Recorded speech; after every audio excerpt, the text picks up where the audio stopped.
In the year 2017, in the vibrant city of Tianfu, Jiang Cheng experienced a remarkable rebirth.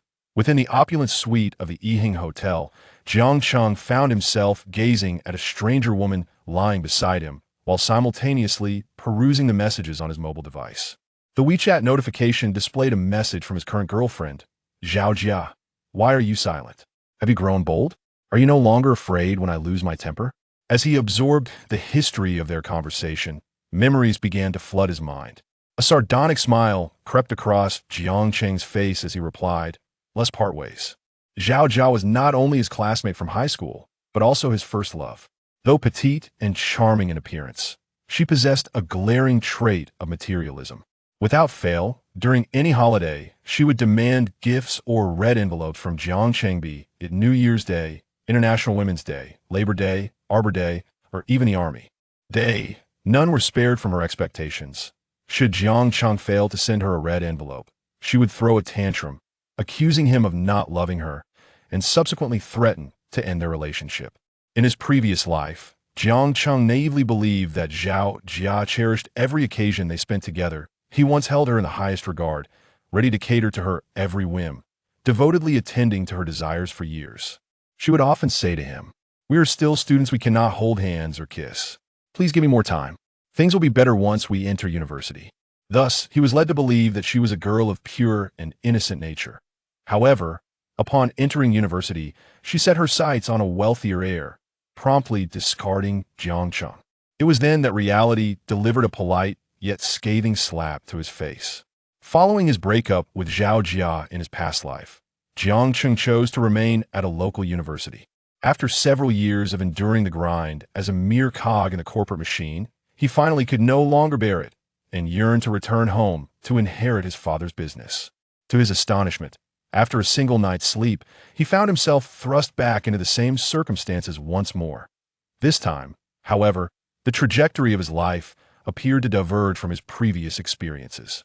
Unlike before, when he drunkenly stumbled home, in this new life, he discovered a newfound boldness, leading him to embrace the challenges ahead and to assist the lovely woman beside him in shedding her worries.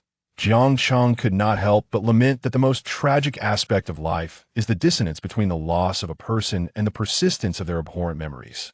Moreover, he mused that perhaps, given another chance, he might ascend to greatness in the gaming realm and he had nearly forgotten to erase those videos of his ex-wife from his computer before his rebirth. At this moment, one cannot help but wonder whether my father, Jiang Jianmin, and my mother, Lian, from my past life, have glimpsed these videos that threaten to obliterate my social standing. After a lengthy sigh, Jiang Cheng gradually came to terms with his current predicament. After all, being reborn is preferable to mere time travel. It affords him the opportunity to amend certain regrets from his previous existence, such as his connection with Zhao Jia. The path he once tread is not one he can revisit. Jiang Cheng understands that, barring unforeseen circumstances, Zhao Jia would soon be requesting another digital red envelope from him. As anticipated, Zhao Jia's message arrived promptly. "You really don't know why I'm upset? Yesterday was the summer solstice." Jiang Cheng chuckled softly before replying, "Please pay attention to the topic I suggested that we break up." Upon reading Jiang Cheng's response, Zhao Jia's astute eyes widened in disbelief. Having been together for nearly a year, whenever she had previously expressed anger and hinted at a breakup, Jiang Cheng would hastily come to apologize. Now, he was genuinely proposing to end their relationship. The prospect of being the one to initiate a breakup left Zhao Jia momentarily stunned, prompting her to call him without delay. "Jiang Cheng, what do you mean?" "The literal meaning, of course. Is it so difficult to comprehend?" Noticing the calmness in Jiang Cheng's voice, devoid of any hint of distress, Zhao Jia began to panic. If they truly parted ways, what would become of her expenses once she started university? This thought sent a wave of anxiety through her. She merely desired a red envelope from Jiang Cheng. She had no intention of genuinely breaking up. Now, caught in a dilemma, she reluctantly softened her tone and inquired, "Why do you want to break up?" "Our personalities are incompatible, and our tastes differ." "In what way are they different? Aren't we quite suited for each other?" Jiang Cheng chuckled lightly. "Where is the similarity? I am attracted to women, while you're attracted to men. Our values are fundamentally misaligned." Zhao Jia was taken aback by this explanation, feeling it was a mere excuse, a mockery of her. Did he think her so naive? Fury welled up within her. Jiang Cheng, I'm giving you one last chance, take me seriously. Zhao Jia, I am serious. It's best to part amicably. Fine, you said it. If we're breaking up, don't you dare regret it.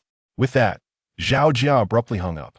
Though she felt an unsettling emptiness, as if she had lost something significant, she was accustomed to Jiang Cheng's unpredictable nature and did not believe he would truly follow through on his words. Jiang Cheng stared at the disconnected call, relieved, and promptly blocked Zhao Jia's number on WeChat.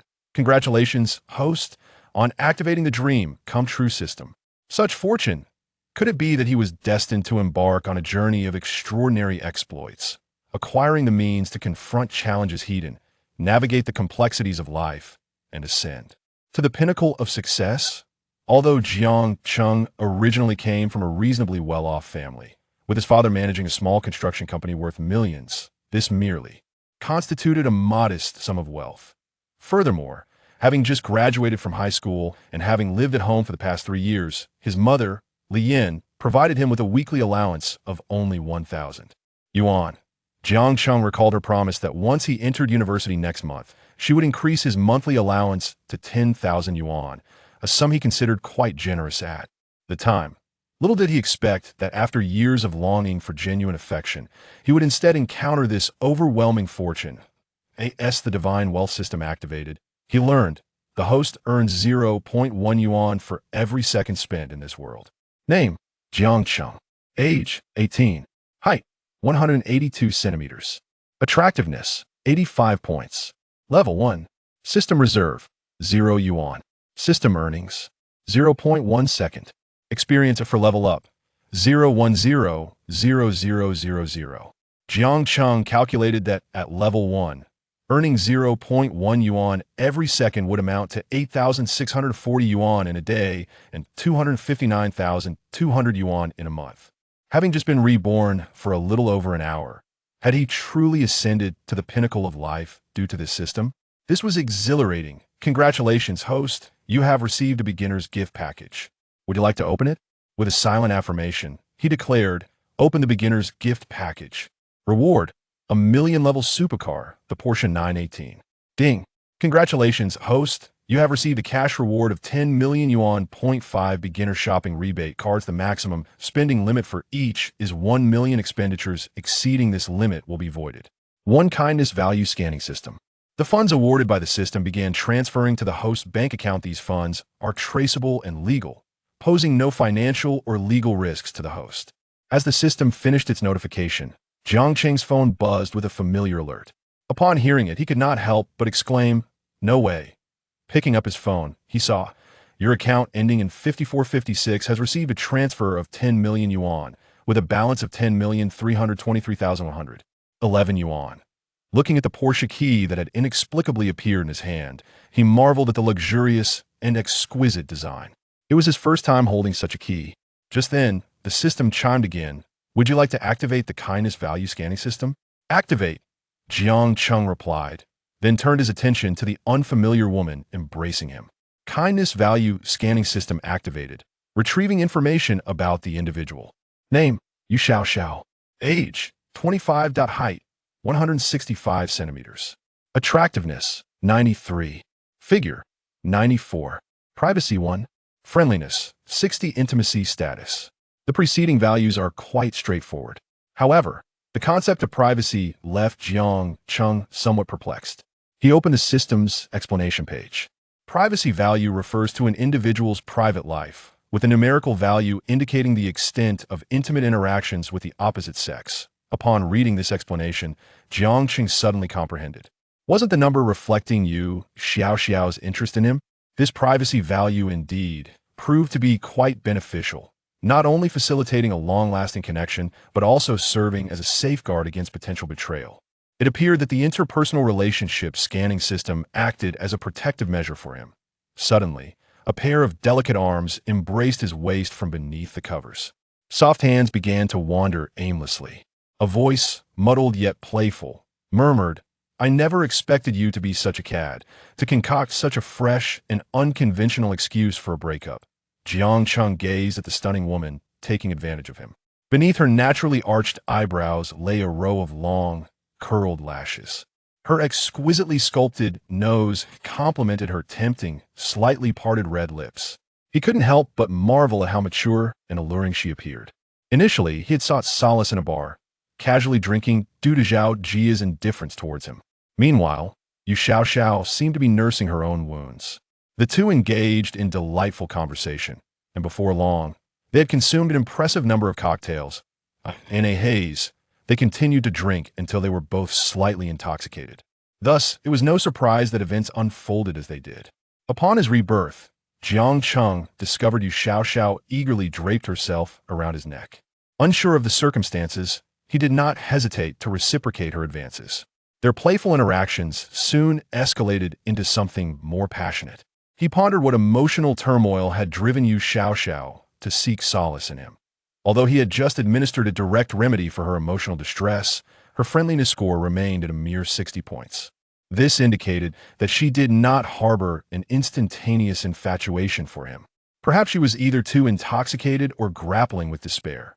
Now, with one hand propping up her chin and a seductive smile gracing her lips, she playfully poked Jiang Cheng's abdomen. "You were just professing your affection for her. While we were drinking, it seems there are no good men in this world." Seeing Yu Xiaoxiao tease him, Jiang Cheng decided against offering an explanation. As he set down his phone, he gently grasped her still fidgeting hand and softly said, "You are intoxicated, let me administer an antidote." Before his rebirth, Jiang Cheng had aspired to be a family doctor, particularly one skilled in administering injections. That to my astonishment, the very first day of my rebirth began with the realization of my desires. Beep. Due to the host's excessive speed, the reward for the host is an unlimited supercar purchase critical card limited to one vehicle. The host is also granted the skill of Dexterous Tongue, with a special note. This skill optimizes and enhances every cell of the host's tongue, rendering it more agile and powerful. Jiang Cheng, upon hearing this, found himself momentarily stunned. He tentatively extended his tongue and began to maneuver it slowly to his amazement. What was once a somewhat rigid tongue had suddenly transformed into an instrument of unparalleled flexibility. It was as if his tongue could effortlessly perform a dance without the slightest strain. As he gazed at Yu Xiaoxiao, who lay sleeping beside him, a grin reminiscent of a small Nike logo crept across his face. The following morning, Jiang Cheng awoke, rubbing his throbbing head, only to discover that the space beside him was utterly vacant. Holding his breath, he listened intently, realizing the room was enveloped in silence. Turning his head, he noticed that beneath his phone resting on the bedside table lay a thick stack of red Huaxia currency. He picked up a note from the table, where elegant characters read, "Thank you for your hospitality. I was quite satisfied last night. Here is your reward." Jiang Cheng couldn't help but chuckle. Did she truly think of him as a gigolo? Yet, as the saying goes, making money is never a disgrace. The thickness of the stack suggested there were at least 5,000 yuan, which was rather generous. In his previous life, he and Yu Xiaoxiao had not engaged in any intimate relations, as he had been reminded of Zhao Jia at the crucial moment, hurriedly pulling up his pants and leaving. However, in this life, upon his rebirth, he had unhesitatingly given Yu Xiaoxiao a shot, followed by 2 more. Exhausted afterward, he had unfortunately dozed off, regrettably without acquiring her contact information. After tidying up, Jiang Cheng vacated the room. Glancing at the 5 initial critical cards and 1 supercar cashback card in his system, I understand the cashback card, but what precisely does the critical card entail? Does it mean that after I make a purchase, I will experience a critical hit? Will it yield more money or experience? Is it akin to obtaining loot in a monster-slaying game? If it could yield experience, that would be splendid. However, if it only produced money, it would be somewhat lackluster. Upon hearing Jiang Cheng's inquiries, the system replied with a cheerful chime. "Host, the consumption critical card indicates that within a specified monetary range, you have the opportunity to receive a multiplier on your expenditure, such as 10-fold or 20-fold. The maximum multiplier for the initial critical card is 50-fold. After weighing his options, Jiang Cheng had arrived at a conclusion. Having grasped the implications of the critical card, he pondered the supercar cashback card. After all, this cashback was an unexpected reward for his excessive speed the previous night, and with that thought, he couldn't help but recall Yu Xiaoxiao's fierce expression from last evening.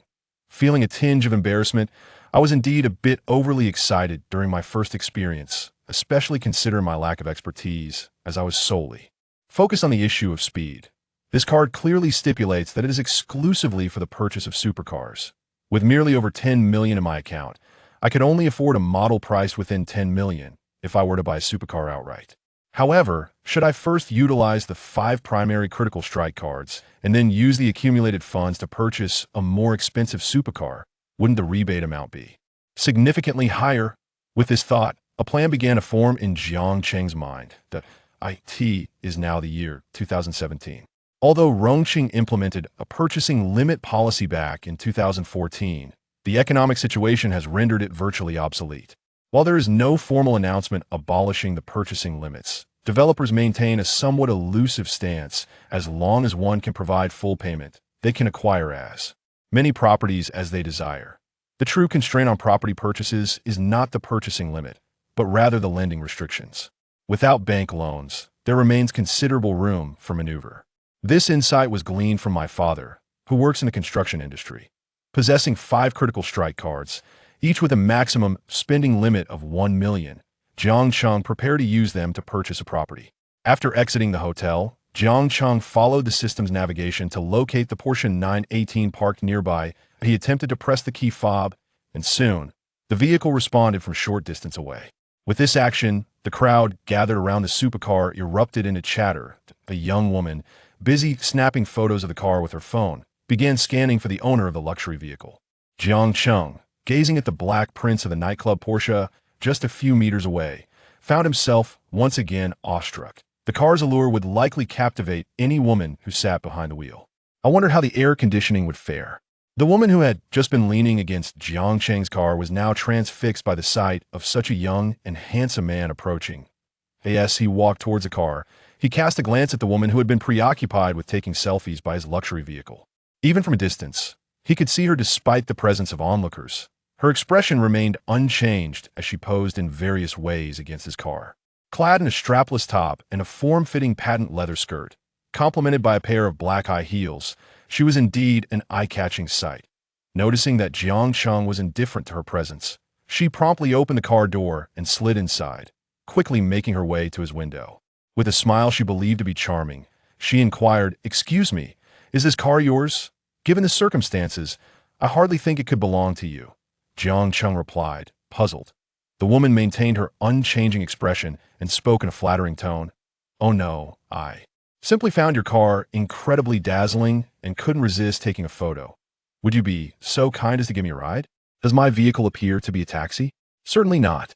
However, you seem exceptionally skilled at plumbing. Might you consider coming to my home to fix my pipes?" Jiang Cheng discreetly activated the friendly value scanning system. Name: Chunliqi. Age: 23.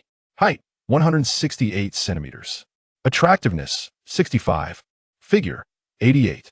Privacy: 28. Friendliness: 90. Intimate status. The privacy score 28 was not particularly surprising, but the friendliness score of 90 was rather excessive, wasn't it? Wasn't she the archetype of a woman who, with wealth, could forge connections and flatter? Observing her privacy score, Jiang Cheng could only think, "Apologies, but I must decline. Such matters are best left to those who might indulge in such pursuits." With a chuckle, Jiang Cheng replied, "Never mind. 28 fellow kindred spirits is a bit too broad. I shall refrain from squeezing in." With that, he revved the engine and sped away, leaving the woman in a state of bewilderment. How did Jiang Cheng know? The woman immediately pulled out a mirror from her bag and muttered, "There's nothing on my face indicating a 28. Nearby." An elderly onlooker, having witnessed Jiang Cheng's rejection, promptly chimed in, "Young lady, allow me to introduce myself. I have 30 years of experience in plumbing. If that handsome fellow can assist, I surely can." Upon hearing this, the woman erupted in indignation. "Pervert, creep. Alas, how can you speak so of me? Dear girl, young people often call for assistance. Why should I be any different? I assure you, I am trustworthy in my trade. Just leave me alone. All right?" The bystanders erupted in laughter at the exchange between the two. "Sir, the plumbing she refers to may not align with your interpretation. How can it not be the same? Rest assured, young lady, whether it be legitimate plumbing or otherwise, I am adept at both." Seeing her attempts to flirt with Jiang Cheng thwarted and being subjected to the lewd comments of the elderly man, her face flushed with anger as she turned to leave. Unbeknownst to Jiang Cheng, the subsequent events unfolded without his awareness. As soon as he settled into the car, the system promptly announced, "Ding! Reward granted for the host's supercar driving skills." Note: considering the host has not yet obtained a driver's license, the system has preemptively resolved this issue for you. All actions are entirely legal and compliant, no need for concern.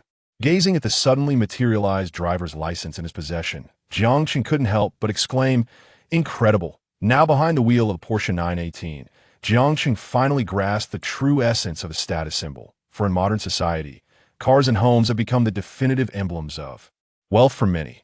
Some may perceive a car merely as a means of transportation, believing there is no need to invest in an expensive one, viewing such purchases as mere ostentation.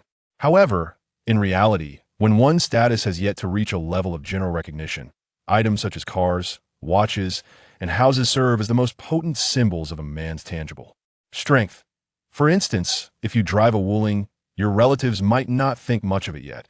If you were to switch to a luxurious Mercedes-Benz, they would regard you as having achieved something noteworthy, as if you have indeed made it. As the saying goes, youthful success is epitomized by driving a BMW, while flying does not require personal effort. Some may invoke the simplicity of Mr. Ma as a counterpoint. However, it is a well-trodden argument Mr. Ma's societal standing does not necessitate such possessions to uphold his image. After all, his visage and name alone embody undeniable strength.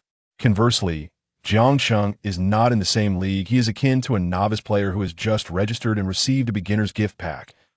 He has yet to ascend even to the rank of unyielding silver. Thus, he still requires such possessions to enhance his self-presentation.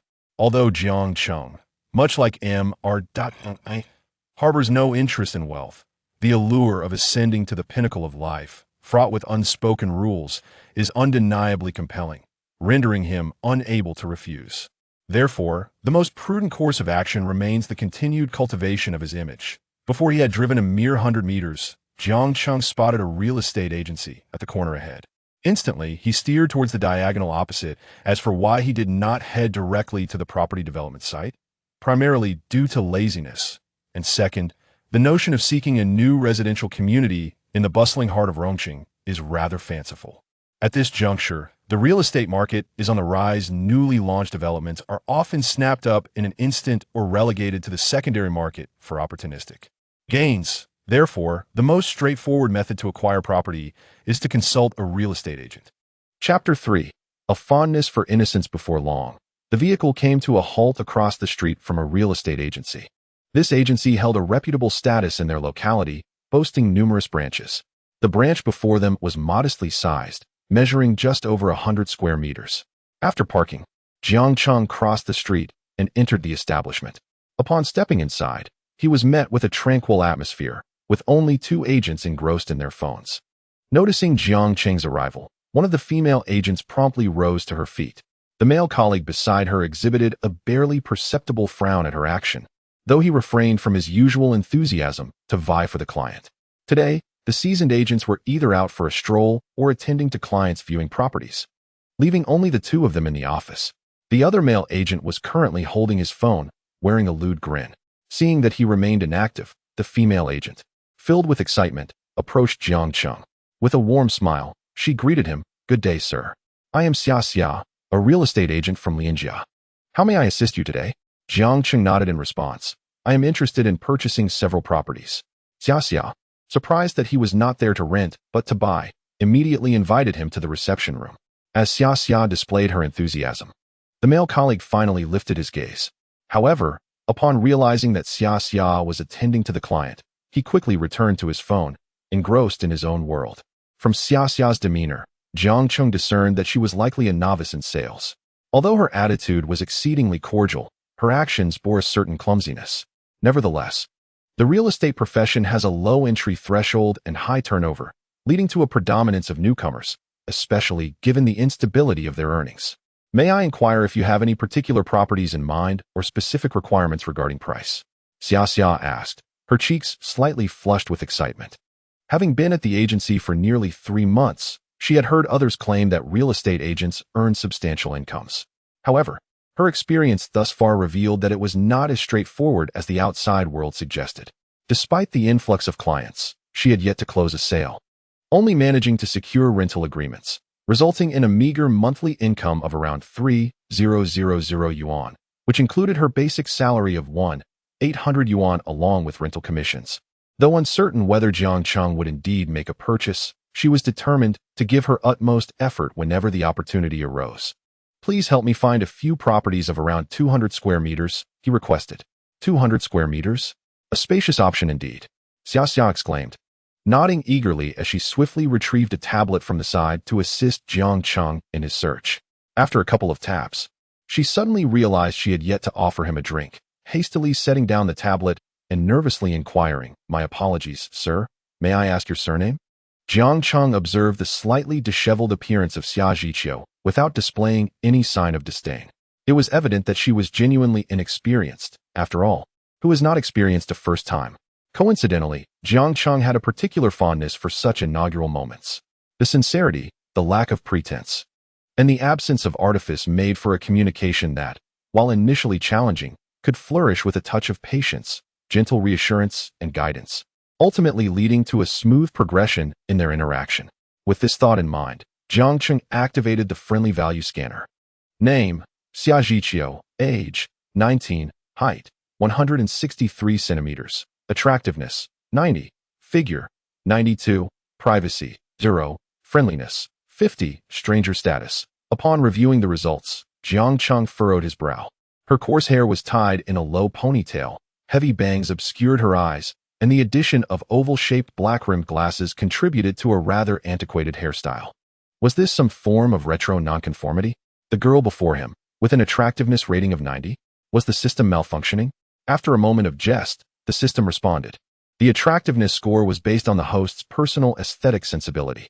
Following this explanation, Jiang Cheng scoffed once more. "I have reason to doubt your understanding of my preferences. I would rate her at most a 70. The system clarified that the assessment was grounded in complex calculations involving facial proportions and other intricate formulas, urging the host to refrain from skepticism. Consider, for instance, if Wu Yinzu were to don a flamboyant hairstyle, his external allure would undoubtedly be obscured." Oh, with such an elucidation, a new perspective emerged. Was it possible that Xia Zhiqiu's hairstyle concealed her true beauty? No wonder he had overlooked her allure upon entering. After all, would anyone recognize a beauty in a guise reminiscent of Sadako?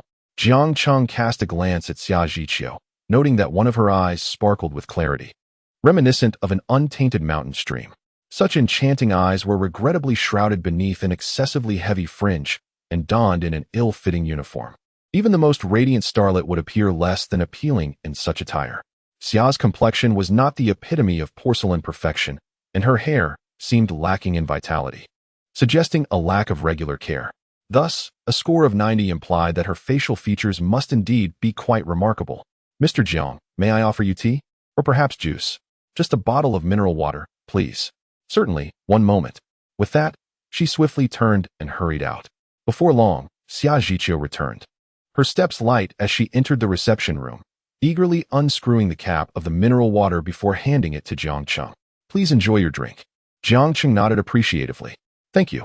You are too kind," she replied, unable to meet his gaze. Her cheeks flushed as she regarded his handsome visage. After taking a deep breath, she immediately picked up the tablet to search.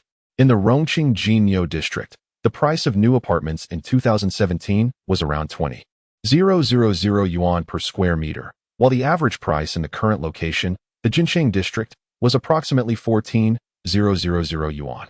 In contrast, the prices in other districts hovered around 9,000 yuan per square meter, and in more remote areas, the prices would be even lower. Of course, these figures pertain to new constructions. Second-hand properties would be slightly less expensive by about 1,000 yuan. "Is there any particular requirement for the area?" Jiang Cheng replied. "Convenience is key. It would be ideal to have a shopping mall nearby. Would you prefer a furnished apartment or a bare shell?" Clearly, Xiao Xiao's inquiries lacked finesse and were somewhat chaotic. However, considering it was her first time, Jiang Cheng exhibited remarkable patience, refraining from bluntly puncturing her disarray. A furnished one. Jiang Cheng's intention in purchasing a property was to capitalize on the benefits of 5 basic critical strike cards. Moreover, The primary aim was to have a place to retreat to occasionally, as it wouldn't do to stay in a hotel every time he stepped out. After all, one must provide a home for the lady, right? Ultimately, whether he bought one or several homes, what did it matter? Utilizing the consumption-critical strike card could potentially yield tens of millions in cash. The thought of it filled him with a thrilling excitement. Upon hearing Jiang Qing's comments, Xiao Xiao refined her search area and selected a few options to present to him. Mr. Jiang, please take a look at these options. Their layouts and locations are quite satisfactory. With commercial streets and office buildings nearby, the design style is modern and fashionable. And these units were originally furnished properties that the owners never occupied before putting them up for sale. Jiang Cheng took the tablet from Xiao Xiao and began to examine the listings. The photographs of these properties clearly indicated they were furnished by the real estate company during the launch. Generally, the quality of such furnished apartments can vary greatly. But compared to the hassle of purchasing a bare shell, it seemed more appealing. With 5 critical strike cards in hand, the system offered a maximum amount of 1 million. Therefore, Jiang Qing planned to make a down payment of 1 million on each of the 5 properties, utilizing the cards before settling the remaining balance. Noticing Jiang Qing frowning at the selected properties, Xiao Xiao anxiously inquired, Mr. Jiang, is there something that does not meet your expectations? If you are dissatisfied, I can help you find other options. Chapter 4. A Life of Affluence. Jiang Qing pointed to the listings priced over 1 million and asked, are there any purchase restrictions here? Seeing that Jiang Qing was not dissatisfied, Xiao Xiao breathed a sigh of relief and nodded. There are indeed purchase restrictions. For a first-time buyer, the down payment ratio is 30. For a second property, the down payment ratio rises to 60. Thus, for the 200 square meter apartments you are considering, the down payment for the first property would be around 1 million yuan. However, should you wish to acquire a second property of the same size, the down payment would need to be nearly 2 million yuan. Regarding the issues with these policies, Jiang Qing held no particular objections. What he wished to discuss was the matter of payment, expressing his desire to capitalize on the opportunity of the critical hit card, which necessitated an upfront payment of 1 million before settling the remaining amount post-transaction. Jiang Qing nodded to Xiao Xiao and inquired, I would like to purchase 5 units. Is that feasible here? Upon hearing Jiang Qing's intention to acquire 5 properties at once, Xiao Xiao's eyes widened in astonishment, and she shifted uncomfortably in her seat. Stammering, she asked, are you saying you wish to purchase all 5? Jiang Qing smiled and nodded. Is it possible to arrange? Mr. Jiang, currently there are restrictions on property purchases and loans. Acquiring 5 units may be challenging. Jiang Qing swiftly responded, if 5 units can be arranged, I am prepared to pay in full. At this declaration, Xiao Xiao's astonishment deepened, and her breath became somewhat rapid. Full payment. Although Xiao Xiao harbored doubts, given that Jiang Qing appeared to be around her age, the notion of someone his age possessing 5 million to purchase property was hard to fathom. Despite her internal skepticism, she refrained from voicing it and nodded. I will need to consult with my supervisor regarding this arrangement. Additionally, I will do my utmost to negotiate a better price for you. That sounds acceptable. Please inquire. But if this cannot be facilitated, I shall seek options elsewhere. Xiao Xiao momentarily lost her confidence with this inquiry. As a newcomer, she lacked certainty. However, there are indeed exceptions to the purchasing restrictions. It seems that as long as one qualifies under recognized special circumstances or possesses unique talents, they are exempt from these limitations and can acquire multiple properties. I will give it a try, she resolved. Although she was eager to secure a commission from these properties, her desire did little to bolster her confidence. Do you not need to inspect the properties first? Jiang Qing shook his head. I cannot fathom how long it would take to view so many. Please, contact your supervisor directly. Xiao Xiao, taken aback by Jiang Qing's decisiveness, nodded eagerly, her head bobbing like a chick pecking at grains. It was her first encounter with someone so nonchalant about purchasing a home. His demeanor was reminiscent of a casual visit to a market. 5 units, each 200 square meters, would total an astounding 15 million. Was 10 million now merely pocket change for those in major cities? Jiang Qing, curious, inquired, your accent suggests you are not a local. Am I correct? Xiao Xiao shyly nodded, offering a humble smile tinged with self-doubt. I hail from the Ganzi Tibetan Autonomous Prefecture. Ganzi. With memories from a past life. Jiang Qing recalled a social media sensation from that region, whose skin was as dark as Xiao Xiao's, yet whose eyes sparkled with clarity. In just 7 seconds, he ignited the internet, and his authentic, youthful visage even shifted the aesthetic standards for male celebrities of that era. which had predominantly favored a slender, pale appearance. Although the scenery in that place is beautiful, it feels as if it is completely isolated from the world, surrounded entirely by towering mountains and flowing rivers. With a struggling economy, it is no wonder that Xia, at the tender age of 19, ventured out to work. Jiang Cheng gazed at the old phone in Xia's hand, its screen cracked and damaged from a fall. If I were to purchase this house, how much commission would you receive? Xia was momentarily taken aback by Jiang Cheng's question, yet she responded candidly. If you decide to buy this property, our agency's commission structure is as follows. You would need to pay us 2% of the transaction price, while the seller is required to pay 1%. Thus, the total agency fee would amount to 90,000. Jiang Cheng nodded, acknowledging her explanation. And what about you? How much would the referring agent receive? Uncertain as to why Jiang Cheng inquired about this, Xiao wondered if he felt she might be earning too much. Although she had not been in this field for long, she had witnessed some clients negotiating the agency fees. Some agents, in a bid to sell a property, even promised to refund half of their commission to the clients. Xia fidgeted nervously with her hands. If the deal goes through and it is a full cash transaction, I would approximately earn 15,000 in commission. Upon hearing this figure, Jiang Cheng raised an eyebrow. How many houses does your office sell in a month? Last month, we sold 5 houses, but they were all handled by the more experienced employees, primarily smaller units, ranging from 70 to 100 square meters. After speaking, Xia seemed to feel it was inappropriate to boast, adding, though I have yet to sell a property myself, I truly appreciate your choosing me today. I will exert my utmost efforts to facilitate this transaction. Noticing her stammering and evident nervousness, Jiang Cheng chuckled lightly. Be bold and discuss this with your boss. Look, if you can negotiate the deal, I will grant you an additional 15,000 for each house sold. Xia's eyes widened in astonishment. Are you serious? Why? Struggling with her self-confidence, she found it hard to believe that someone like Jiang Cheng, whom she considered exceptionally handsome, would take notice of her. She felt rather plain and unremarkable in comparison. I understand your doubts. Rest assured, I am not interested in you at this moment. However, today marks a particularly special day in my life, and my spirits are high. I wish to share this joy with someone, so let us make this a prosperous occasion. For the affluent, a sum of 750,000 is merely a trifle. Yet for most families earning 40 to 50,000 annually, it represents a significant fortune. Despite their similar ages, Jiang Cheng noticed that even the average families of his peers exuded positivity and optimism. This was the first time he encountered someone like Xia, a girl emerging from the mountains.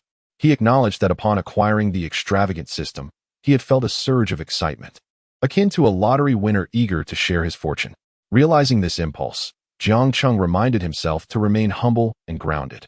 Upon hearing Jiang Cheng's words, Xiao Xia was instantly moved to the brink of tears. After arriving in the bustling metropolis, she became acutely aware of the stark disparities that exist between individuals, especially during her inaugural train journey to Rongqing. She vividly recalled donning a slightly worn cotton coat, with her provisions consisting solely of homemade flatbreads and a thermos long devoid of its insulating capabilities. In stark contrast, the child seated opposite her was adorned in brand new attire. Indulging in a Kentucky Fried Chicken burger and sipping on bubble tea, a delicacy she had not tasted in over a decade. It was the first time she felt the chasm that separated people, realizing how insignificant she was in this vast city. Her lack of formal education rendered her nearly incapable of securing a decent job. After several months of working as a dishwasher, the compassionate proprietress of the restaurant, moved by her plight, facilitated her introduction to a position at a real estate agency. In her quest to save money, her meals were restricted to the most economical options, and she even refrained from indulging in the youth's favorite bubble tea. Her frugal lifestyle often attracted disdainful glances and ridicule from her colleagues. Yet, unexpectedly, Jiang Cheng, a complete stranger, extended a helping hand during their first encounter. Although Xiao Xia yearned to decline his offer, the weight of her poverty left her speechless. Having been beaten down by destitution, why would she reject the opportunity for wealth that could elevate her status? Biting her lower lip, she expressed her heartfelt gratitude to Jiang Cheng. Mr. Jiang, thank you. I will do my utmost. Please have a seat. I will contact the manager and the property owners immediately. Seeing Xiao Xia's fervor, Jiang Cheng merely gestured for her to expedite the process and returned to his phone. She promptly turned and hurried toward the manager's office. After reporting the situation, the manager, initially taken aback, quickly regained composure and fetched his phone to assist Xiao Xia in reaching out to the property owners. Meanwhile, a male agent, having overheard the commotion, was engulfed in profound regret. He had not anticipated that his momentary lapse in diligence would allow another to seize the opportunity. In a fit of remorse, he slapped his own face several times. It is worth noting that even for properties worth hundreds of thousands, most individuals still require loans, let alone the 15 million at stake. Covering his throbbing face, he stared at his phone, cursing under his breath. He had spent 100 yuan for that photograph, which now seemed less valuable than a mere abalone, making him want to shatter his phone in frustration. Had he been proactive in attending to Jiang Cheng, perhaps that substantial commission would have been his. With a few tens of thousands at stake, why would he still need to gaze at it through a screen? Chapter 5. Securing 5 properties. Observing the manager's keen interest in the deal, it was conceivable that these properties might indeed be sold shortly.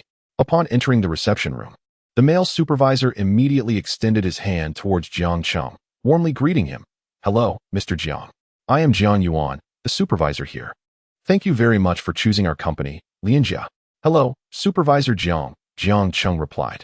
Noticing only a bottle of water on the reception desk, Jiang Yuan cast an annoyed glance at Xiao Xia and reproachfully said, "Why haven't you prepared tea for Mr. Jiang? Is this how you entertain guests?"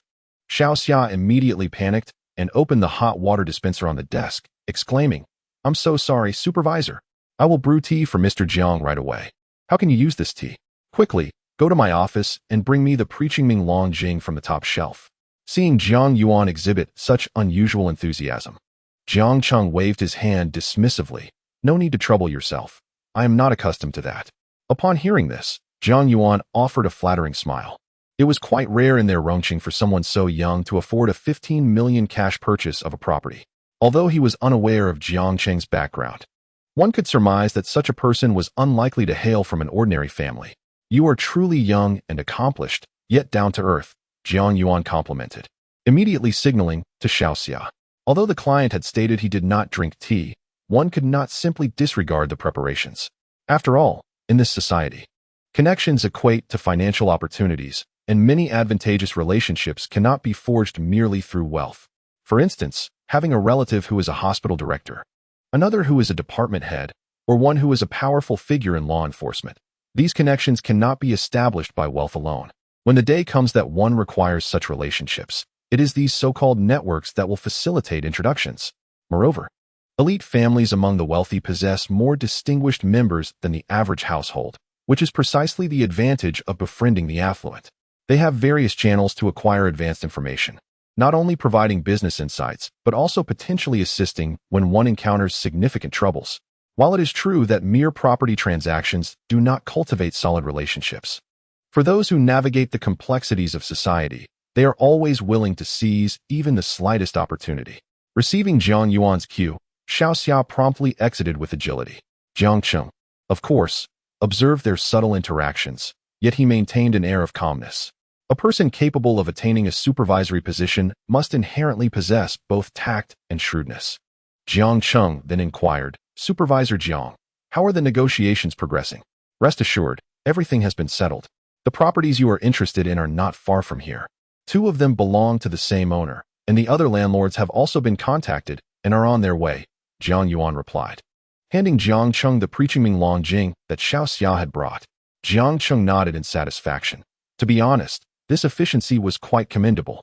Jiang Yuan, while presenting the tea, inquired flatteringly, "Mr. Jiang, are you a local resident?" Jiang Cheng simply nodded in response. "Alas, what a coincidence, I too share this fate.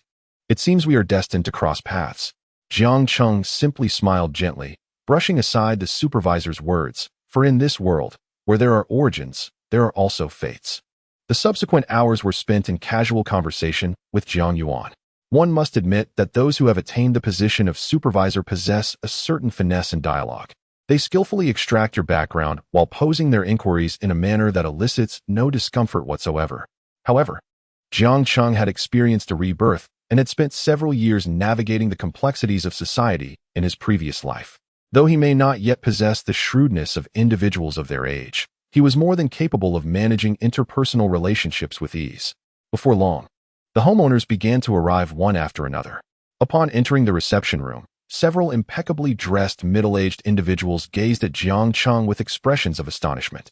The young man before them appeared even younger than they had anticipated, almost akin to their own children in their early 20s. Nevertheless, the number of discreetly affluent individuals in this era is rather abundant. The group warmly engaged in pleasantries with Jiang Cheng. After finalizing the details, they prepared to head to the housing authority to complete the necessary paperwork. Ultimately, Jiang Cheng signed 5 transfer contracts with the 4 homeowners, the total property price amounting to $15 million. In accordance with industry standards, Jiang Cheng paid a 2% commission fee, $300,000, while the original homeowners each bore 1%, totaling $150,000. As it was still early, the group took a vehicle to the nearby housing authority to settle the taxes and other formalities. Under the guidance of the male supervisor's connections, the process proceeded remarkably smoothly, encountering no hindrances whatsoever. Although some expressed confusion regarding Jiang Cheng's requirement to pay $1 million upfront before advancing to the next step, none voiced any objections. After just over an hour, the 5 properties were successfully transferred, and Jiang Cheng would soon receive the property certificates once the remaining procedures were completed. As Jiang Cheng initiated the transfer, he also utilized a basic critical hit card, triggering a series of system notifications. Ding! Basic critical hit card successfully activated. Congratulations to the host for achieving a critical multiplier of 15 times. Critical amount, $15 million. Ding! Basic critical hit card successfully activated. Congratulations to the host for achieving a critical multiplier of 10 times. Critical amount, $10 million. Ding! Basic critical hit card successfully activated. Congratulations to the host for achieving a critical multiplier of 40 times. Critical amount, $40 million. Ding! Basic critical hit card successfully activated. Congratulations to the host for achieving a critical multiplier of 10 times. Critical amount, $10 million. Ding! Basic critical hit card successfully activated. Congratulations to the host for achieving a critical multiplier of 10 times. Critical amount, $10 million. Chapter 6. Encountering you is my fortune. Congratulations to the host for leveling up once more. The host earns 0.08 yuan for every second of existence in this world. Name, Jiang Cheng.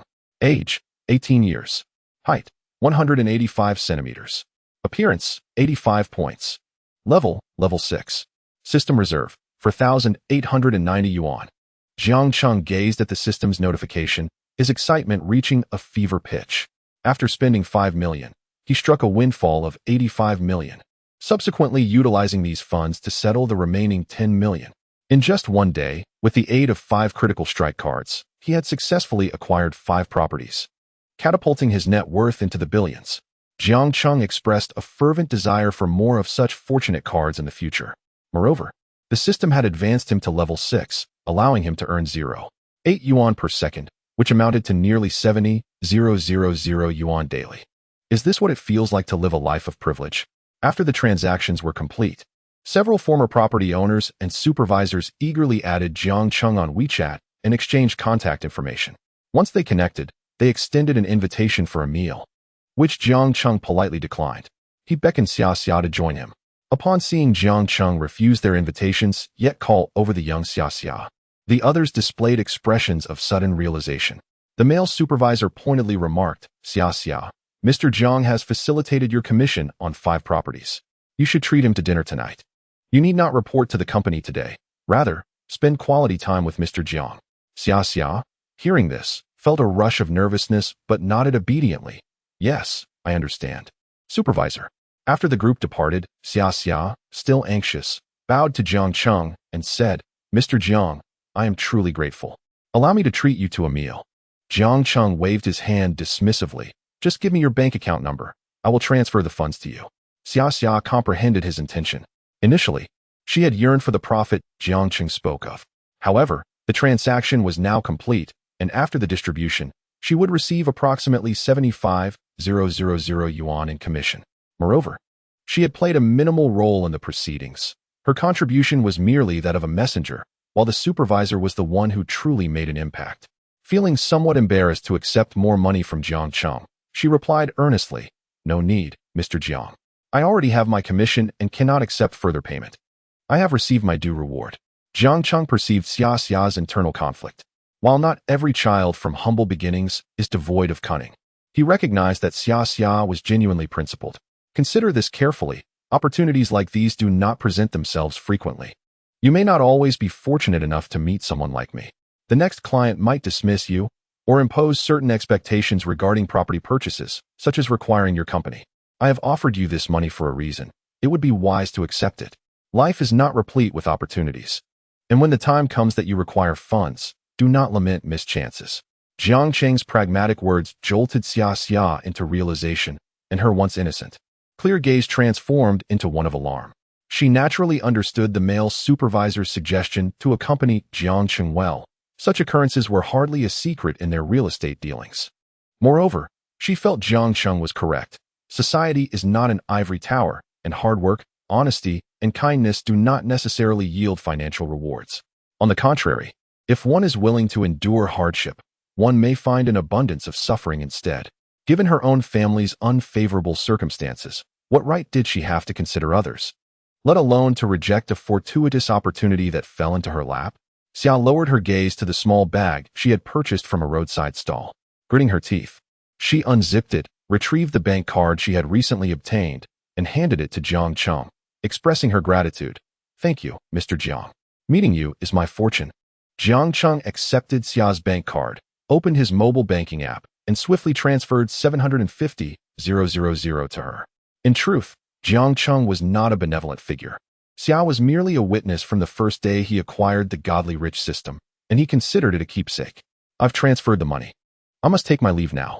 I hope you encounter even more good fortune in Rongqing in the future. As Xia received her bank card, the impact of suddenly acquiring 750,000, coupled with a commission from 5 houses, left her astounded. She now possessed 150,000. This overwhelming revelation rendered her momentarily disoriented. Watching Jiang Cheng's departing figure, Xia summoned her courage and called out, Mr. Jiang, may I have your contact information? Noticing Jiang Cheng's gaze upon her, Xia's cheeks flushed as she lowered her head.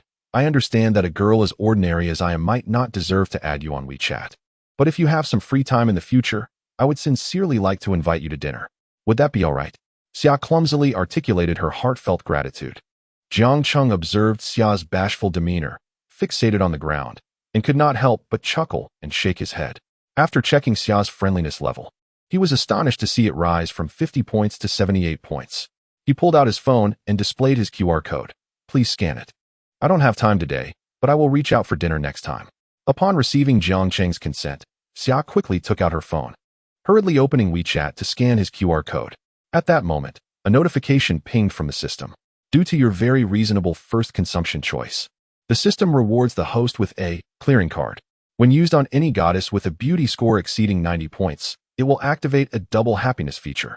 The card will calculate cashback based on the frequency of use and the recipient's satisfaction, with a limit of 1 use per card. Jiang Cheng stared at the card, suddenly suspecting the system was playing tricks on him. Was this really what he thought it was? He hoped he had not misunderstood. However, given the monetary allure, he decided to find an opportunity to utilize this card properly. Half an hour later, Jiang Cheng parked his car in the parking garage of a mall near his home. After all, acquiring a car out of the blue could lead to complications, especially if his parents discovered it. Such matters could not be easily explained away. Upon returning home to the Yujing community, Jiang Cheng found his mother, Li Yin, emerging from the kitchen with a beautifully arranged platter of sliced fruit. As he stepped inside, she scrutinized him from head to toe and remarked, "Oh, I thought I wouldn't see you again. You do remember to come home, don't you?" Sensing the subtle reproach in Li Yan's tone, Jiang Cheng eagerly seized a piece of watermelon, taking a generous bite.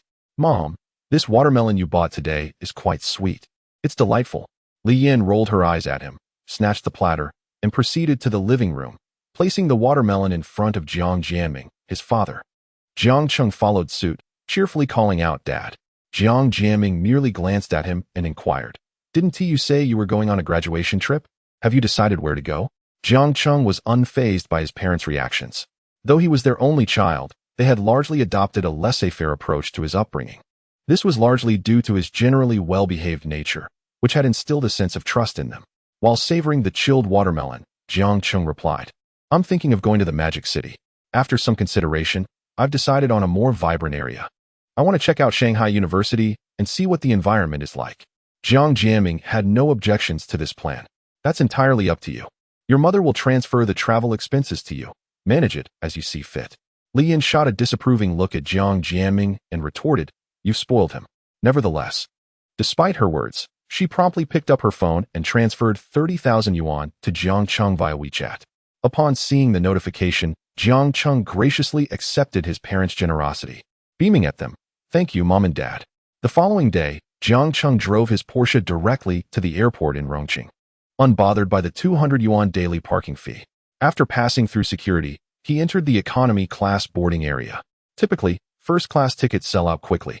But today was an anomaly. There were no first-class seats available, only those in economy. Thus, he had no choice but to purchase an economy ticket. Not that he looked down on it. As a notable figure once stated, while both first-class and economy passengers reach the same destination, those in first class are more likely to encounter various business opportunities.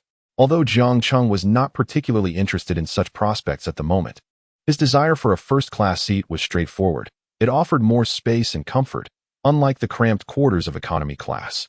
At 6 feet tall, he found the confined space of economy class quite uncomfortable, especially in the aisle seat where he struggled to stretch his legs. While Jiang Cheng sighed in exasperation, a girl suddenly stood before him. The sound of a melodious and enchanting voice floated down from above. "Are you Jiang Cheng?" Upon hearing this, Jiang Cheng lifted his gaze, and to his surprise, it was Zhou Ying. Zhou Ying, a classmate from high school, was renowned as the beauty of their cohort. Jiang Cheng was taken aback that she recognized him. Despite being classmates for 3 years, they had scarcely exchanged a word. The reason was simple. Throughout high school, Jiang Cheng had devoted himself entirely to Zhao Jia, adhering to the principles of male decorum. Although Zhou Ying's beauty was striking, in his youthful innocence, Jiang Cheng had deemed Zhao Jia the most beautiful. However, he was no longer the same Jiang Cheng of those days. Zhao Jia, though attractive, paled in comparison to Zhou Ying. Today, Zhou Ying donned a short white top paired with milk-colored trousers and simple athletic shoes. While her attire was quite ordinary, the fitted jeans accentuated her tall figure and fair, elongated legs exquisitely. The combination of her impressive curves and a waist as slender as a willow branch created a striking contrast that left Jiang Cheng momentarily dizzy, almost yearning to be enveloped in her alluring embrace. Noticing Jiang Cheng's gaze, Zhou Ying slightly parted her pearly white teeth and gently bit her rosy lips. This innocent demeanor, combined with her fair skin, delicate features, and subtly curled dark brown hair, emanated an aura of goddess-like charm. Observing Jiang Cheng still seated, Zhou Ying awkwardly gestured to the seat beside him, saying, "I'll sit right next to you." "Such a coincidence," Jiang Cheng remarked.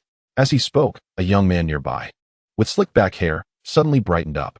He immediately stood, performing a somewhat ostentatious motion to smooth his hair, and addressed Zhou Ying. "It is indeed my honor to accompany such a beautiful lady. Please, take a seat." This exaggerated and slightly greasy gesture rendered Zhou Ying's expression both awkward and stiff.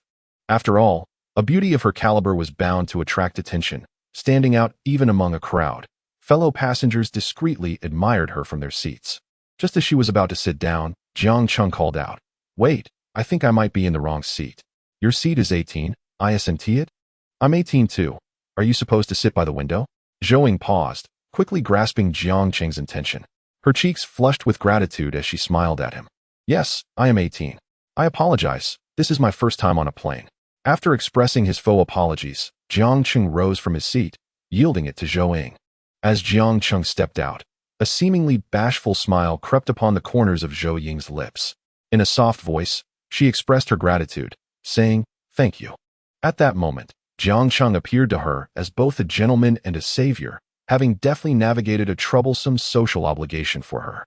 Observing the enchanting woman now seated with Jiang Cheng, a nearby young man's expression soured visibly. He voiced his discontent. "Hey, brother, that seat should belong to the beautiful lady, right? It's not permissible to swap seats on the plane. Am I not being clear enough? There's no need to explain our affairs to you." After being rebuffed by Jiang Cheng, the young man's demeanor darkened further. However, noticing that Jiang Cheng and Zhou Ying seemed to know each other, he reconsidered and fell silent. Clearing his throat, he persisted in his attempts to engage Zhou Ying.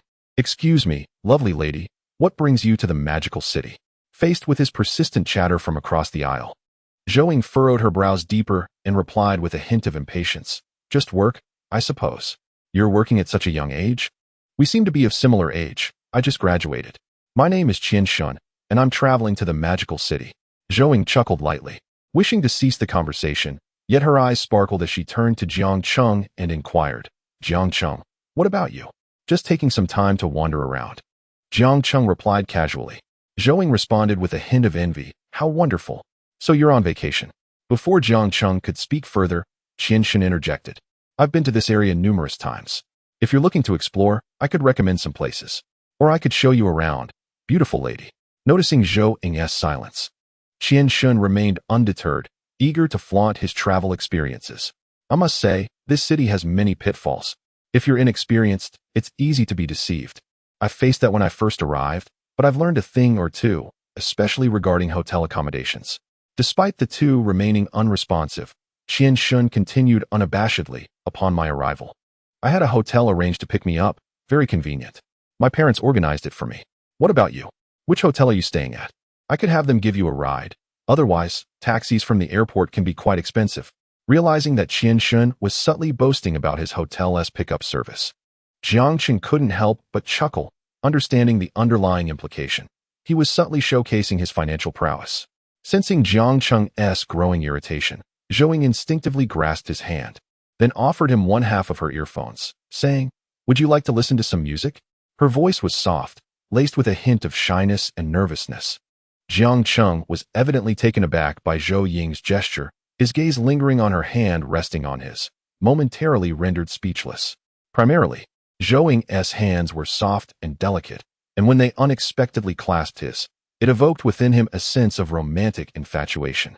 Noticing Jiang Cheng's gaze fixated on her hands, Zhou Ying's cheeks flushed with a subtle hue of crimson. Feeling somewhat embarrassed, she swiftly withdrew her hand.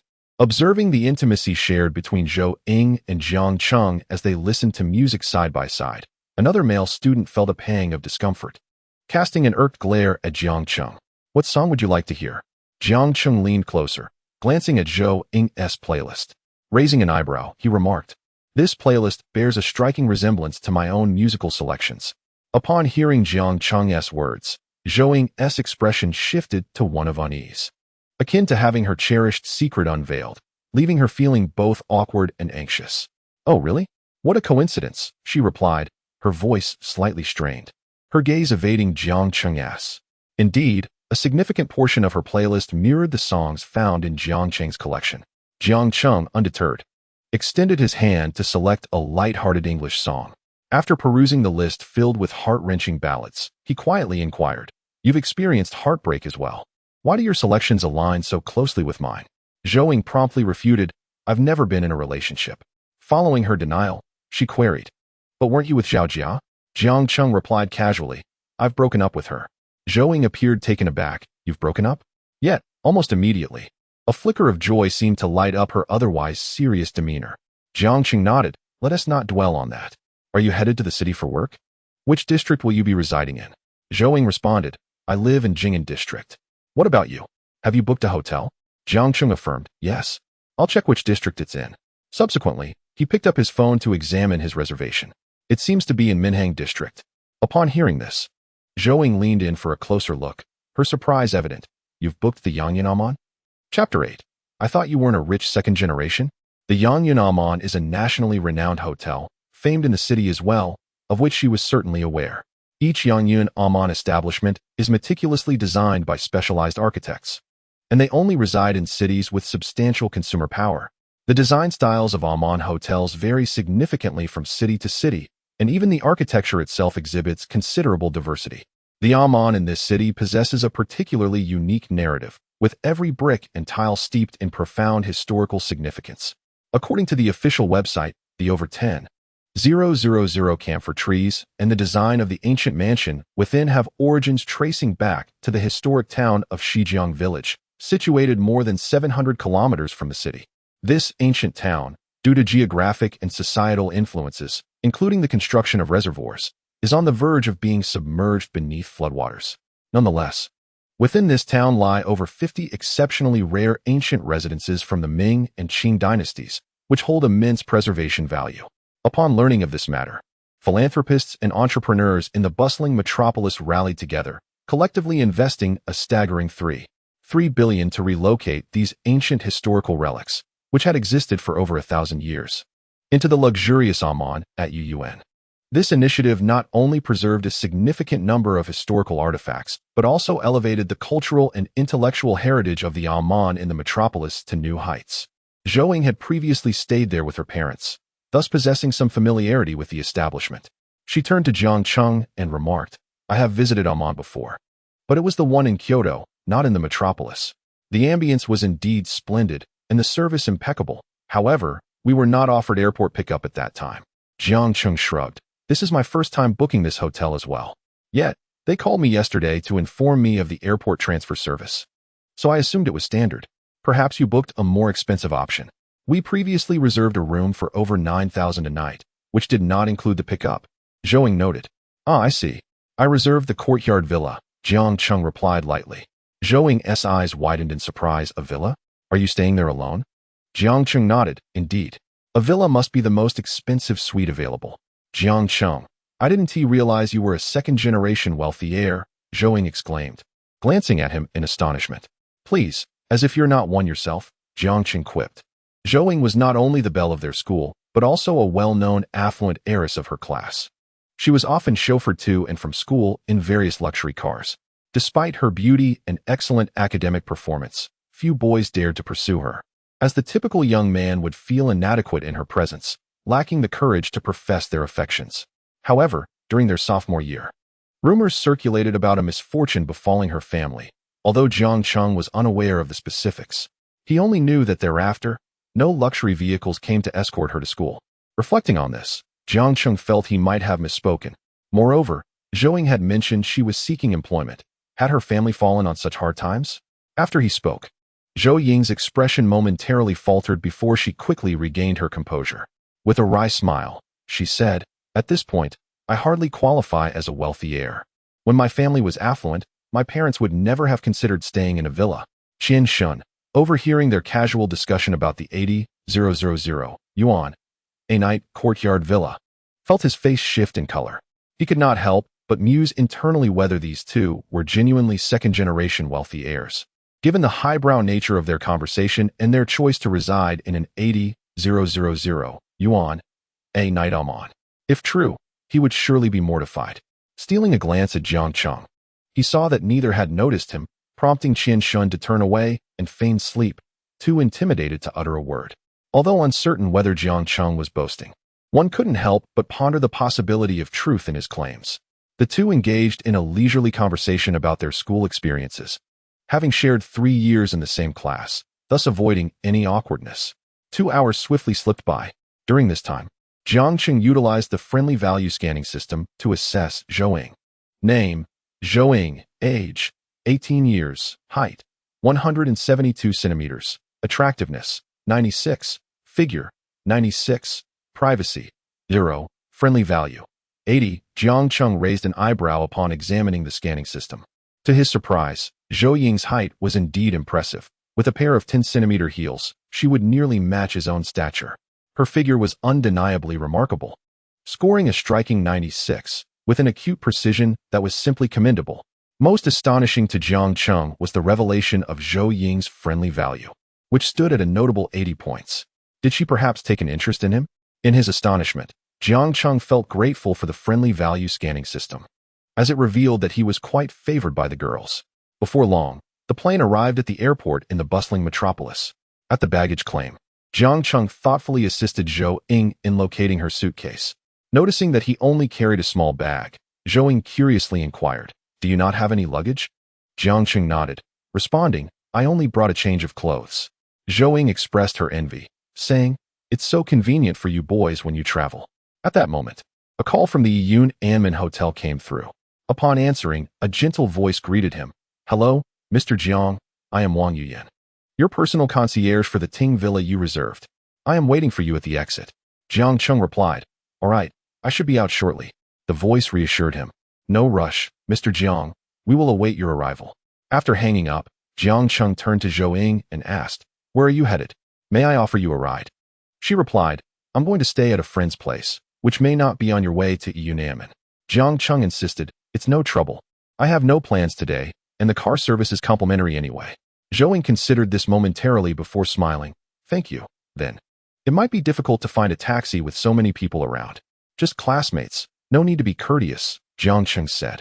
Zhou Ying, not reading into it further, simply thought Jiang Cheng was quite a decent person. Despite his recent breakup with Zhao Jia, separation did not preclude the possibility of reconciliation. Moreover, having shared a classroom for 3 years, Zhou Ying had never perceived any particular interest from Jiang Cheng toward her. Had it not been for their coinciding flight, she felt he might not have engaged with her at all. Her impression of Jiang Cheng stemmed from his sunny disposition, as he was known to be an amiable and attractive boy, tall and handsome, with a talent for basketball. Not only does she maintain amicable relationships with numerous boys, but she is also quite popular among girls. During the tender age of blossoming emotions, Zhou Ying even harbored a fleeting secret crush on Jiang Cheng for a period of time. This explains the striking similarity between the songs on her playlist and those of Jiang Cheng. Each day after school, she would check his updates, silently noting the songs he was listening to at that moment. Chapter 9. The private butler manager. As they approached the exit, they noticed a few individuals holding up welcome signs emblazoned with Jiang Cheng's name. Jiang Cheng led Zhou Ying toward them. A cursory glance revealed 2 young women of markedly different appearances. One, though quite delicate in her features, possessed a beauty rating of only about 65, while the other was considerably taller. Although she did not rival Zhou Ying's stunning score of 96, her appearance was still striking enough to stand out in a crowd. Jiang Cheng treated them equally, addressing both with a friendly demeanor. Hello, I am Jiang Cheng. Good day, Mr. Jiang. My name is Wang Yuyan, and I am the private butler manager for your reserved Ting Villa. This is my colleague, Huang Ling. The more attractive of the 2 girls respectfully bowed to Jiang Cheng. Each villa at Yunnan is thoughtfully accompanied by a dedicated private butler manager, and seeing that the more appealing of the 2 was assigned to him brought a sense of satisfaction to Jiang Cheng. He had long heard that wealth not only attracts good people, but also makes beautiful women commonplace. He found this to be true. After all, an 80,000 yuan per night villa is hardly comparable to a 200 yuan budget room, and it would be unreasonable to expect anything less than quality service. Thus, one might understand why encounters with beautiful women are rare. Indeed, one gets what one pays for. Jiang Cheng subtly assessed Wang Yuyan, who was clad in a tailored black suit. The classic attire accentuated her curvaceous figure beautifully, particularly her long, fair legs adorned in black stockings, which ignited the imagination. However, he quickly averted his gaze, for Jiang Cheng was a good man, and Zhou Ying stood beside him. Though he appreciated beauty, a good man does not stare openly at others. Indeed, Zhou Ying noticed Jiang Cheng's unwavering focus on her and felt her fondness for him deepen. At that moment, she believed him to be a young man who did not place excessive importance on appearances, especially given his wealth and unwavering loyalty. Meanwhile, Qian Shun lurked discreetly behind Jiang Cheng. Although he had ceased speaking to them upon learning of Jiang Cheng's reservation for the 80,000 yuan villa, he remained skeptical without first-hand evidence. After all, Jiang Cheng appeared remarkably youthful and his attire was unassuming. Should he discover Jiang Cheng's boastfulness, he would undoubtedly seize the opportunity to mock him. However, fate did not grant him that opportunity. As he watched Wang Yuyan assist Jiang Cheng and Zhou Ying with their luggage into the Rolls-Royce awaiting them, his complexion drained of color, and he swiftly concealed himself behind a pillar at the entrance, fearful of being discovered by Jiang Cheng. He had not anticipated the truth of Jiang Cheng's words. According to the information he had gathered, only guests who reserved the courtyard villa at the Amman could enjoy complimentary Rolls-Royce airport pickup. Should one book a different type of accommodation, yet desire the Amman pickup service, an additional cost of 8,000 yuan would be required to access the luxurious phantom service. Though he had hidden away in fright, the reality was that Jiang Cheng had long since dismissed him from his thoughts, unconcerned with the actions of an inconsequential bystander. At that moment, seated in the Rolls-Royce, Jiang Cheng turned to Zhou Ying and inquired, "By the way, what is your friend's address?" "It's this one," Zhou Ying replied, handing over her phone. "Manager Wang, please take her to this address." "Certainly, Mr. Jiang," Manager Wang responded promptly. Jiang Cheng was a valued guest at their villa, having booked a week-long stay with a hefty fee of 560,000 yuan, which naturally included transportation services. After delivering Zhou Ying to her destination, she took out her phone and said to Jiang Cheng, "Thank you, Jiang Cheng. Let us add each other on WeChat. I'd like to treat you to a meal sometime. Zhou Ying's initiative to connect was met with Jiang Cheng's agreeable response. Sure, I believe I have you already. After scanning Jiang Cheng's QR code, Zhou Ying smiled and nodded. Yes, we added each other in the class group, but we never actually chatted. Indeed. Let us catch up when we have time. You head on up now. I'll take my leave. Upon returning to the Amman, it was already past 4 in the afternoon.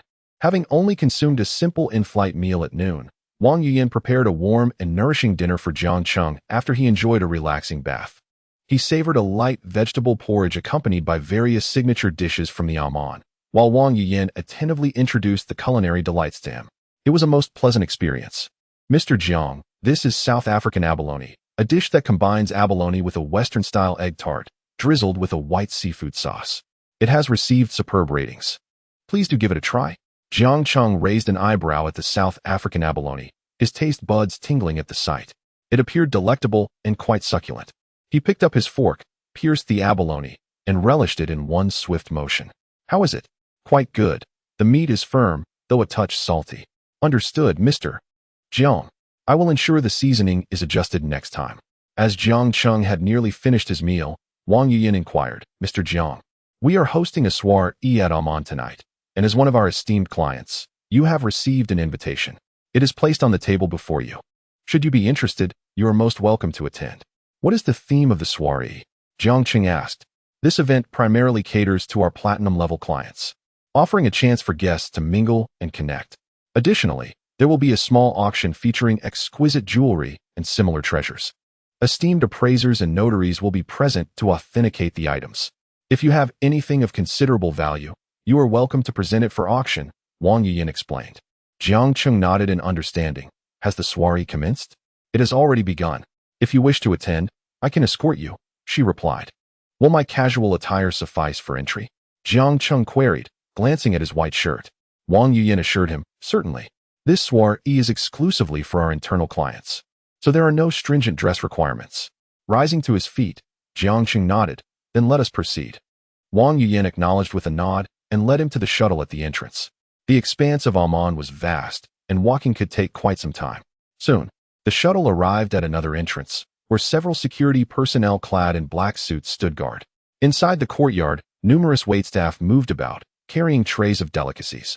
With utmost respect, Wang Yuyin addressed Jiang Cheng, this way, please. She then presented the gilded invitation to the security personnel. This is Mr. Jiang Cheng, a distinguished guest with our titanium card from the Garden Pavilion. Without a glance at the invitation, the security officer bowed and extended his hand. Good evening, Mr. Jiang. Please, enter. Jiang Cheng nodded towards Wang Yuyin. Thank you, Manager Wang. You are most welcome. Enjoy your evening, she replied.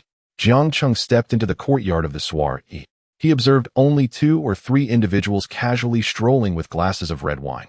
On either side of the courtyard, long tables draped in white tablecloths were laden with a cornucopia of culinary delights: king crab legs, lobster sashimi, salmon belly, steaks, and salads. As he ventured further, he heard the host's voice calling out bids through a microphone. Entering the grand hall, he beheld a magnificent crystal chandelier, its soft illumination casting a warm glow throughout the space. At the center of the stage stood a female host clad in a red gown, energetically calling bids for a green jade plaque. 5 million once. 5 million twice. 5 million thrice. Sold. Congratulations to this lady. At that moment, all attention was directed towards the auction item on stage, leaving Jiang Cheng unnoticed amidst the crowd. Jiang Cheng discreetly surveyed his surroundings, finding a casual seat in the back row after a brief glance around.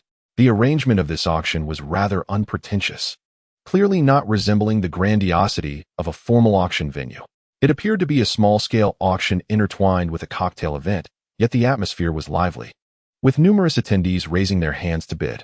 After several rounds of bidding, Jiang Cheng began to feel a tinge of boredom, primarily due to the absence of items that piqued his interest.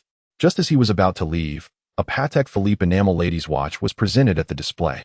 The female auctioneer introduced the piece, stating, "This exquisite enamel watch is a private collection from the esteemed horologist, Mizzen.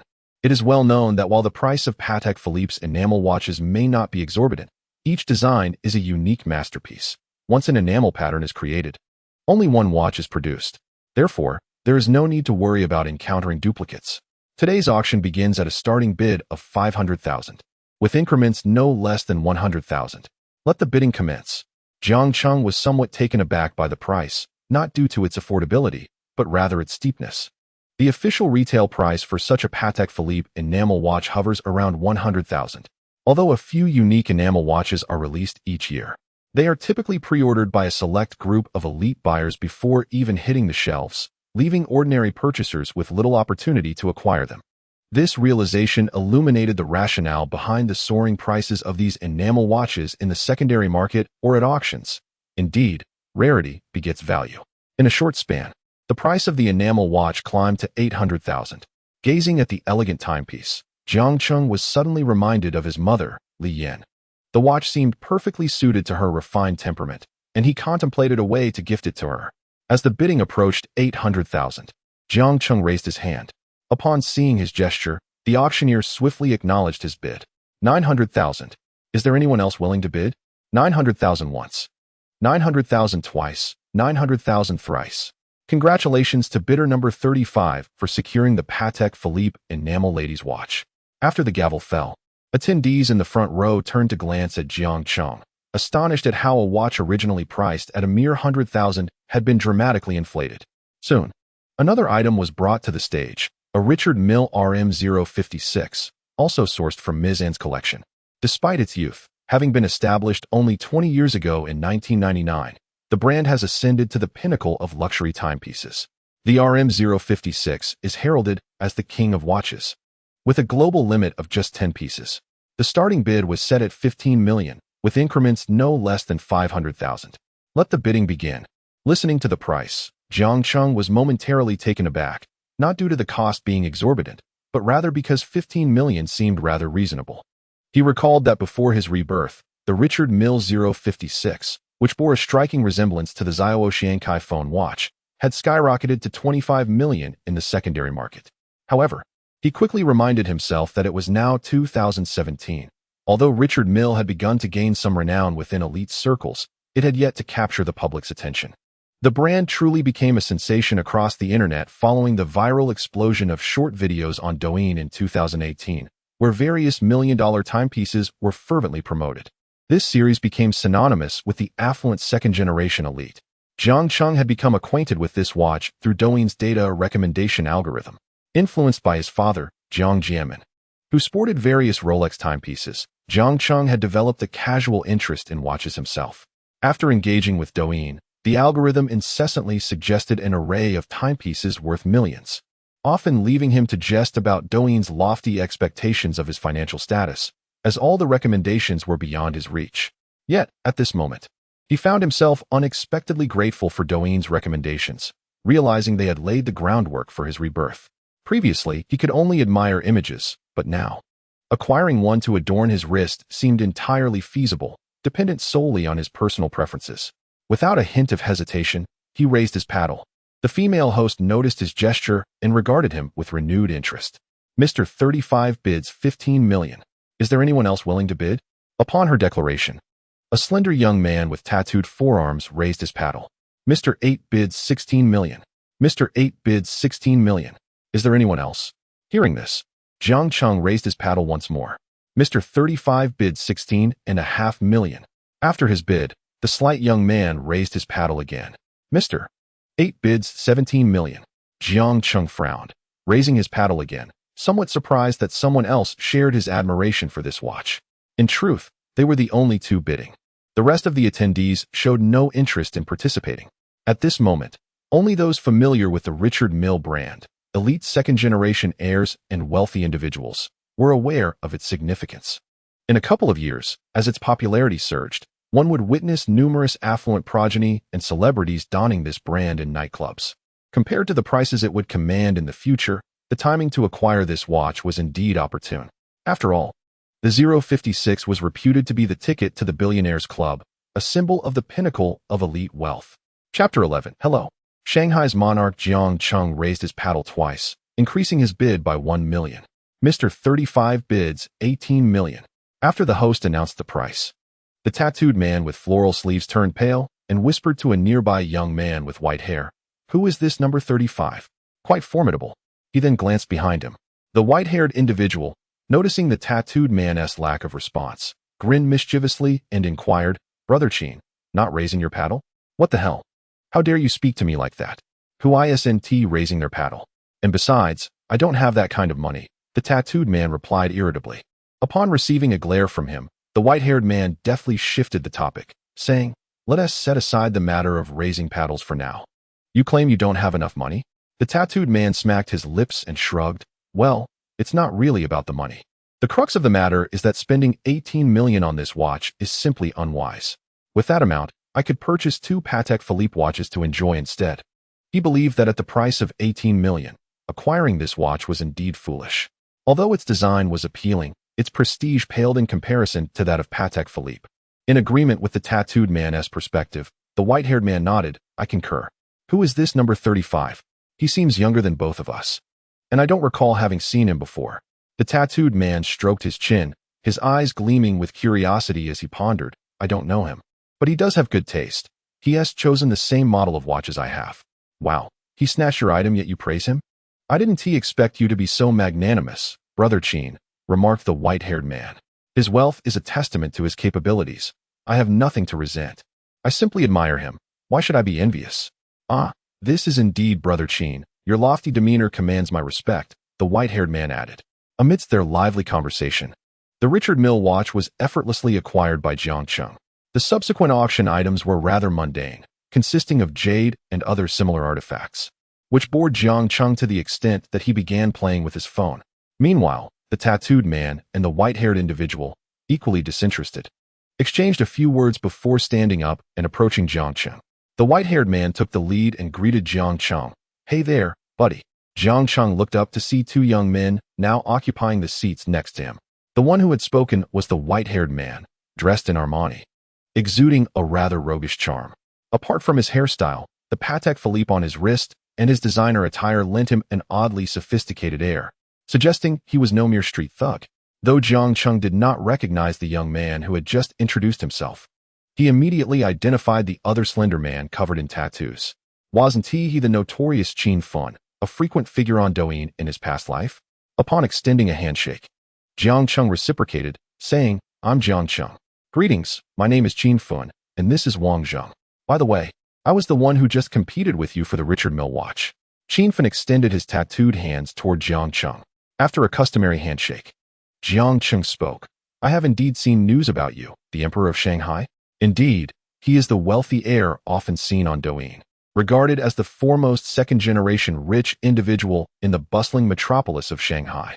In this city where every inch of land is precious, the mention of rich second generation often conjures the image of Wang Tsongtsong.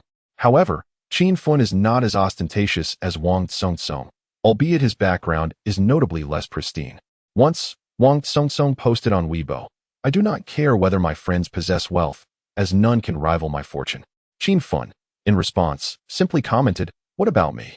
On that occasion, Wang Tsongtsong unusually chose not to reply, leaving one to wonder whether it was due to disdain or some other reason. Nonetheless, he and Wang Tsongtsong have crossed paths before, even being photographed together while enjoying hot pot. Qin Fun's notoriety largely stems from a strikingly pretentious photograph that circulated in the news, showcasing him nonchalantly seated in a damaged 30 million yuan Ferrari. Engrossed in his phone amidst the rain, he calmly tweeted, "I remain unfazed by it all." While many ordinary people perceive him as possessing a formidable background, Jiang Cheng is aware that their family's rise was merely a result of dubious dealings. However, despite the unsavory origins of their wealth, by his generation, they have begun to rehabilitate their image.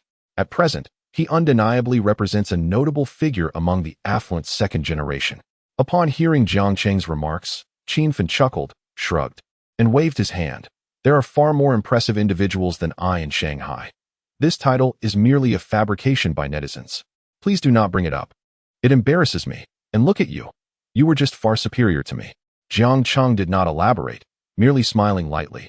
"I just happen to fancy that watch." "You also have an affinity for luxury watches?" Qin Fun inquired with keen interest. Jiang Cheng shook his head, speaking candidly. "I wouldn't say I have a particular fondness. I've never purchased one before. This is my first, driven merely by a desire for novelty." Upon hearing this, both Wang Zheng and Qin Fun exchanged glances. subsequently scrutinizing Jiang Cheng once more.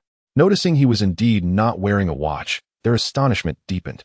Buying a watch worth over 10 million yuan as your first purchase is quite astonishing. Truth be told, I know a fair number of individuals in Shanghai's circles. Yet your face is unfamiliar. Wang Zheng remarked. I just arrived in Shanghai yesterday. No wonder. I thought such a figure would be known to both you and Qin. It appears you are not from this circle? With the mystery resolved, Wang Zheng continued to inquire. Are you here to develop your career in Shanghai? Jiang Cheng shook his head, expressing his intention to attend university here, stating he came to take a look first. Upon hearing his words, the two individuals could not help but exclaim in astonishment. Is it true that you are only 18? That is quite remarkable. Both were involuntarily taken aback, particularly by Jiang Cheng's display of financial capability at such a young age. Though their own families were reasonably well off, they certainly did not possess such liquidity at 18. Their monthly allowances barely reached several tens of thousands, let alone being able to produce over 20 million at once for a watch. Just an ordinary family. Jiang Cheng humbly remarked. With your background, you call yourself ordinary? Then what does that make us, scavengers? Wang Zheng replied with a hearty laugh. All right, enough of the pretense. I doubt there's much left to capture. That watch is likely the highlight of the evening. How about we take a look at your watch? Qinfen proposed, genuinely intrigued by the timepiece. Jiang Cheng shrugged and casually nodded, sure. With that, the three made their way to the notary office, where Jiang Cheng completed the auction certification and confirmation forms before transferring the funds directly to their account. At that moment, a notification from the system chimed. Ding. Congratulations, host. You have leveled up again. The host earns 1 yuan for every second of existence in this world. Name, Jiang Cheng. Age, 18 years. Height, 182 centimeters. Attractiveness, 85 points. Level, 7. System reserve funds, 367, 280 yuan, withdrawable at any time. System, 1 yuan per second. Experience for upgrade, 23, 905, 000. Earning 1 yuan every second translates to 60 yuan per minute, 3, 600 yuan per hour, and a staggering 86, 400 yuan per day, culminating in an annual income exceeding 92 million. This means that even if Jiang Cheng were to do nothing and merely lounge about, he would still surpass 99 of the population. Yet, Jiang Cheng was not satisfied. While 30 million might seem substantial to an average person, it was merely a drop in the ocean for those born into affluence. Take the current housing market as an example. In Rongqing, a single room demands upwards of several hundred thousand, while a villa starts at a minimum of 50 million. Though 50 million might secure a villa in Rongqing, it would only afford a modest apartment of several hundred square meters in the property-scarce metropolis of Shanghai. To purchase a villa there, one would need at least 1 to 200 million. For instance, properties in the prestigious Thompson Riviera range from several million to over 100 million. Furthermore, consider the Richard Mille RM056 priced at 18 million, while a Patek Philippe astronomical tourbillon fetches over 17 million. Although the watch Jiang Cheng recently acquired appears quite opulent, it merely serves as a stepping stone. In stark contrast, the luxurious yachts and private jets owned by figures such as Ma Yun require substantial accomplishments to attain. Hence, Jiang Cheng feels he cannot yet consider himself a true affluent individual. Rather, he occupies a modest corner of the wealthy echelon, still categorized as a mere silver-tier participant in this world.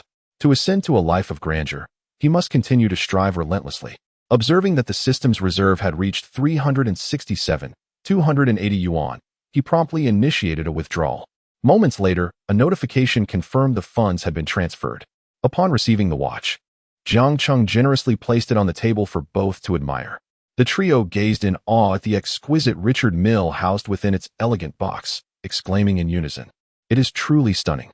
The entire strap, crafted from sapphire, adorned a vibrant blue dial where the hands moved with precision, revealing countless intricate gears akin to a wild engine brimming with primal allure.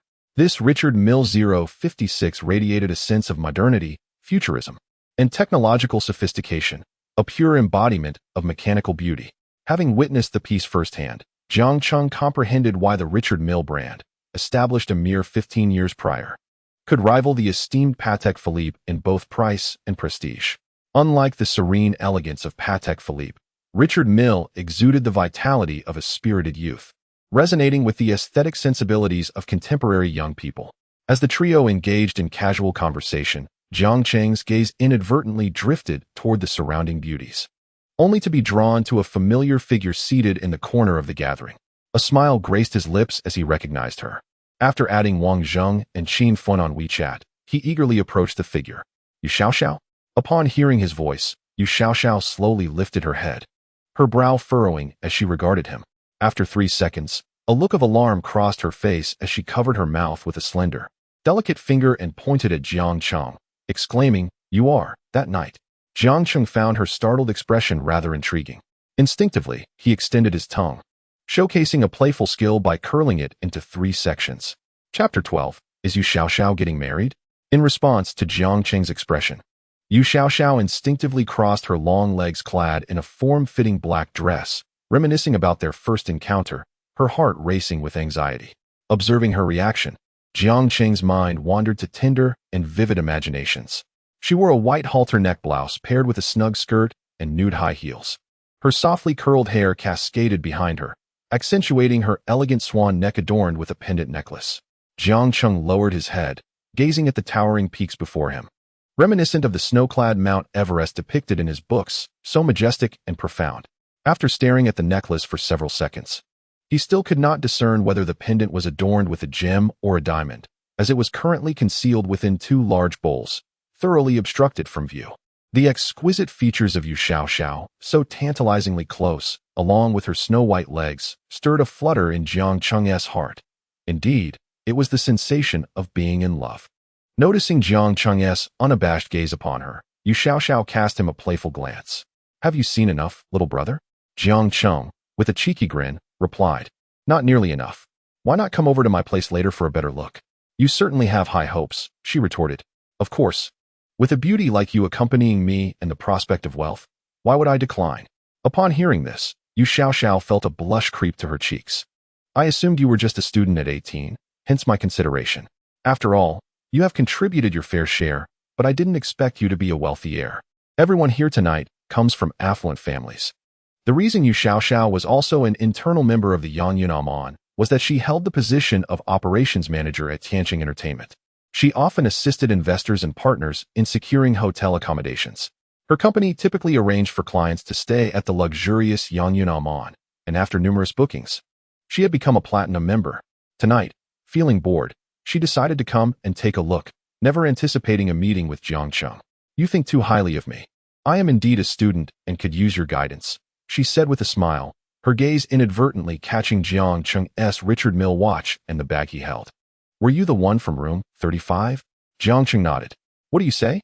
The cocktail party is winding down, and I've booked a courtyard villa here. Shall we go have a cup of tea to sober up?" Jiang Cheng nodded again, reiterating, "The cocktail party is nearly over. I've reserved a courtyard villa here.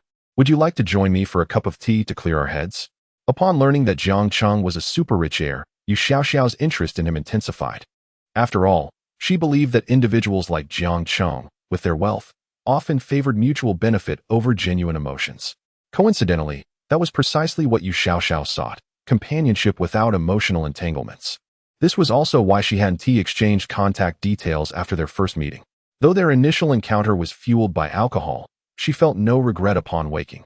Contemplating this, Yu Xiao cast a flirtatious glance at Jiang Cheng and generously proposed, "All right then, since we've had our fill of drinks, shall we leave now?" Chapter 13. A new skill emerges as Jiang Cheng observed Yu Xiao's demeanor towards him. He felt a twinge of confusion. According to the system's prompt, Yu Xiao's privacy value is 1, and Jiang Cheng understands that this value signifies himself. He should be her first man. She ought not to be the type of girl who is indiscriminate. Furthermore, Yu Xiao's friendliness score is merely 65, which is lower than Zhou Ying's. Frankly, this friendliness score is far from sufficient to foster intimacy between a man and a woman. However, at this moment, Yu Xiao has already wrapped her arms around Jiang Cheng's. And as a decent man, he naturally cannot refuse a woman who takes the initiative. The two walked intimately out of the banquet hall towards the villa that Jiang Cheng had reserved. Upon arriving at the villa, Yu Xiao, after a brief tour, remarked, "This is my first visit to the villa. It certainly lives up to its price of 800 a night, exuding an antique charm. Even the chairs are made of agarwood." Nearby, Wang Yuyan, noticing the striking beauty Jiang Cheng had brought along, discreetly excused herself, recognizing that Jiang Cheng had no other requests. At this point, only the two of them remained in the room. Jiang Cheng retrieved a bottle of red wine and two elegant glasses from the wine cabinet. After uncorking the bottle, he filled the glasses and handed one to Yu Xiaoxiao. Yu Xiaoxiao looked at the glass he offered with a teasing smile, saying, "You little rascal, are you trying to get me drunk again?" Jiang Cheng chuckled in response. "I recall your tolerance is even better than mine. You certainly drank more than I did last time." Gently swirling her glass, Yu Xiaoxiao began to drink heartily, her demeanor suggesting a desire to intoxicate herself. Jiang Cheng sensed her mood but refrained from inquiring about it. Soon, they settled onto the outdoor chairs of the villa, enjoying the moonlight while sipping wine and chatting. Before long, the bottle of wine had been nearly emptied between them. Jiang Cheng was somewhat surprised by his own capacity. Previously, 2 glasses would have been his limit, yet he remained lucid this time. Could it be that his tolerance had improved after his rebirth? Observing Yu Xiaoxiao, her cheeks flushed and visibly tipsy, Jiang Cheng decided it was time to intervene. Setting down his glass, he moved closer to her, leaning in to whisper, "You're drunk. Let me carry you back to your room for some rest." Feeling the warm breath near her ear, Yu Xiaoxiao shivered slightly. Her hazy gaze meeting Jiang Cheng's as she smiled and asked, "Really resting?" Captivated by her expressive eyes and alluring lips, Jiang Cheng's heart raced. This felt unmistakably like the thrill of romance. However, he thought it best to administer an antidote to her inebriation before allowing her to rest. Just one injection? She recalled that the last time, it took multiple doses for her to feel somewhat better afterward. Jiang Cheng, amused by her words, answered her with action. He leaned in and pressed his lips against her tempting red ones, slowly beginning to invade her territory.